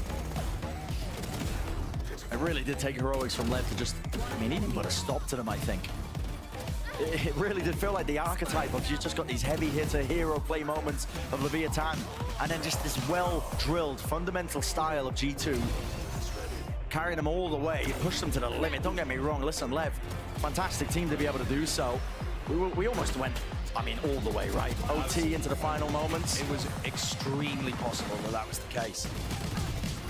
But the lockdown just not quite perfectly positioned there towards the end. And G2 coming away with things. What a feeling that must be for this squad that's come through Ascension. And for Icy, the rookie who's been added to this team, not even at the beginning of the year, coming in to try to recover the setup after they had not quite integrated Leaf in that main duelist position. They thought they were going to get a superstar on main duelist, and instead they've had to retool, rely on the teamwork much more heavily. And it's paying off. Oh, yeah. Beautifully. Yeah, the system is coming together here, and I mean, just absolutely from the gameplay that we've just witnessed here. And unfortunately, we do have to say goodbye to Leviathan in terms of this mid-season playoff run. Of course, there's only one more match to be played, and we will still see them in Shanghai as our number 3 seed. But I think this is going to be a bit of a sour point for them. A team like Leviathan, they have high expectations. They've said it over and over and over again. And losing all the pistols, losing all the post-plant situations, a lot to work on as they head into Shanghai, but at least they have that VOD footage to show them where their weaknesses are, and that's a positive if you want to take that away. Absolutely. That's ready for them heading into Shanghai. But for now, let's send it down to Smix, who's down on the stage. She's standing by for our Verizon post-match interview. Thank you very much, Josh. And my God, congratulations, Valen. What a marathon of a victory that we just witnessed with G2 Esports coming out on top and making it to the grand finals.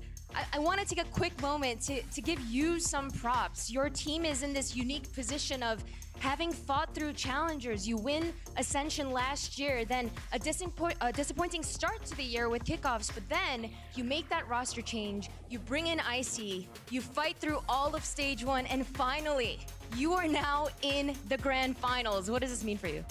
I mean, where do I start? This means a lot for me and my team. We go way back, and I just dreamed being on this stage to begin with, but now being in the grand finals, it's even more sweet. And wow, what a series that was, right? Went all 5 maps, and the boys gave 110% today. We lost some maps that we shouldn't have lost if you watch the VOD back, and it was a mental challenge for us. And I made a tweet maybe like a week ago when we played Loud, and I was like, yeah, our mental was kind of bad, and people were clowning on me, and even some people were calling us nervous and stuff, but I'm not afraid to be honest. Like, our mental was a little bad at the time, but we've put full focus in it, and now we're reaping the rewards. To come out with the victory in this kind of fashion is even more sweet than a 3-0. So, wow. Absolutely. There's no better way to prove people wrong than winning in the best of 5 in the way that you did. And it's true. This was actually such a tough victory. You won 9 out of 10 pistols. 9 out of 10. It should have been way easier than it was, but of course, kudos to Leviathan for there were 4 different times that y'all were at map point, but 2 of those times on binds and icebox, we just see Leviathan claw it back. Talk to us as the in-game leader. What was challenging during those moments, and why did it slip away? I think what led up to us actually not closing out the games was like a downward, like a bad spiral for us, just because we lost some silly like 2v4, like 4v2s, or they stick a defuse in a 2v4 on icebox, and like it kind of hurt us a little bit confidence-wise, and they were able to take that momentum and push forward and take it into OT. We kept trying, kept pushing, but they were a great team and they closed out those games. Yeah. I mean, what mental fortitude to go through bind and icebox, then drag it all the way out and winning on Ascent. My last question for you, you got revenge here today, but of course, one more chance at revenge tomorrow when it matters most in the grand finals against 100 Thieves. Last time you faced them was just yesterday, and it was a 2-1 loss. Yeah. This is now gonna be a best of 5. You have the map veto disadvantage with them getting that advantage. So what is going through your head right now? I mean, the first thing that came in my head is we're playing Sunset tomorrow. I don't remember the last time we played it, but yeah, because they get the veto advantage. Even the last game versus 100 Thieves yesterday, we felt like we blew it. Like, we've been blowing a lot of map points, and it kind of stings, but it's building up the character development. Like, we just got to close these games out. We're up like 10-4 versus them on split. Couldn't close it out, but we're a great team, and I want to get my revenge on Boostio because that boy is standing up a lot, and I got to put him down. Well, I'm sure your fans would love to see that as well. For now, congratulations once again on making it to the grand finals. And with that, we are wrapping up our mid-season playoffs lower bracket final. Let's head over to Uber, who's standing by with Trent and Jonah P. It's crazy. Thank you, guys. Yeah, look, I like Boosty. I ain't standing by enough, and I am sat down because it has been quite the day. I've sat down, though, most importantly, of course, with Mimi, Jonah P, and Trent. Massive series for you guys. Obviously, congratulations on the win. I know, you still feel like you've got another mountain to climb coming up tomorrow, but we have an opportunity here to just sort of, take stock of what's happened. First of all, guys, best of 5's a whole different beast, right? It really feels like it tests a whole different part of your game. Oh yeah, we were tested to the max. Like 5 maps on top of us, trolling rounds. Like, I'm not even kidding. It should have been 3-0 in our favor. The amount of rounds. We said the same thing, right? Like, honestly, 5-0. Like every map, we were literally saying the same every thing map, here. like we just trolled, and they got lucky rounds. But then on Lotus, I would say we got like 2 lucky diffuse rounds. You got some of your own. I remember when it happened, I was like, guys, like we deserve it. The amount of rounds we've lost, like I don't care, we deserve it. So what brought you back in after losing all those rounds? Because it was 2 of these maps that slip away. And I think what a lot of the community has criticized you guys for is especially like that loud game, kind of the mental not being quite there at the end. How did you guys turn it around to show such resiliency today in a BO5? I mean, it's definitely been the main point of what all of our talks have been. Like after each match, we realize we're losing because we're just falling out of the game after we lose stupid rounds. So it's been a main point that we've been trying to talk about, and we're trying to have each player focus on themselves and really try to understand themselves in the best way possible of how they're supposed to, reset. And so it's been working out for us, and definitely showed today with the mental resilience. Yeah. How does it feel? We didn't really get to talk to you guys after the game yesterday so much about it, being back in an international event. After you guys took a big risk, right? Really sticking together and sort of playing to sort of ascend as a unit. You finally did that, and already we're talking international tournaments. So for some, it feels like you guys came out of nowhere, but for you guys, it feels like it's been a long time coming, I'm sure. I mean, the last time you were in a regional final was what, versus Optic before going to Reykjavik? Optic and Paper X. Stage 1 tricks. Yeah. Yeah, I mean, honestly, when we didn't make franchising, we chose to stick together because we knew we would just mop tier 2 and come back because, we went to Iceland. We've beaten all of these teams before, all these franchise teams. We just know we're better. And, maybe it might be surprising to people that we made Shanghai, but to us, it's not surprising at all. But you had to watch these people that you felt like you were better than do the thing while you had to sit there and be patient and wait. Surely that's got to, make you want to bite your nails or bloody hold on to the edge of your seat. Sometimes it's come on, bro. When is it our turn?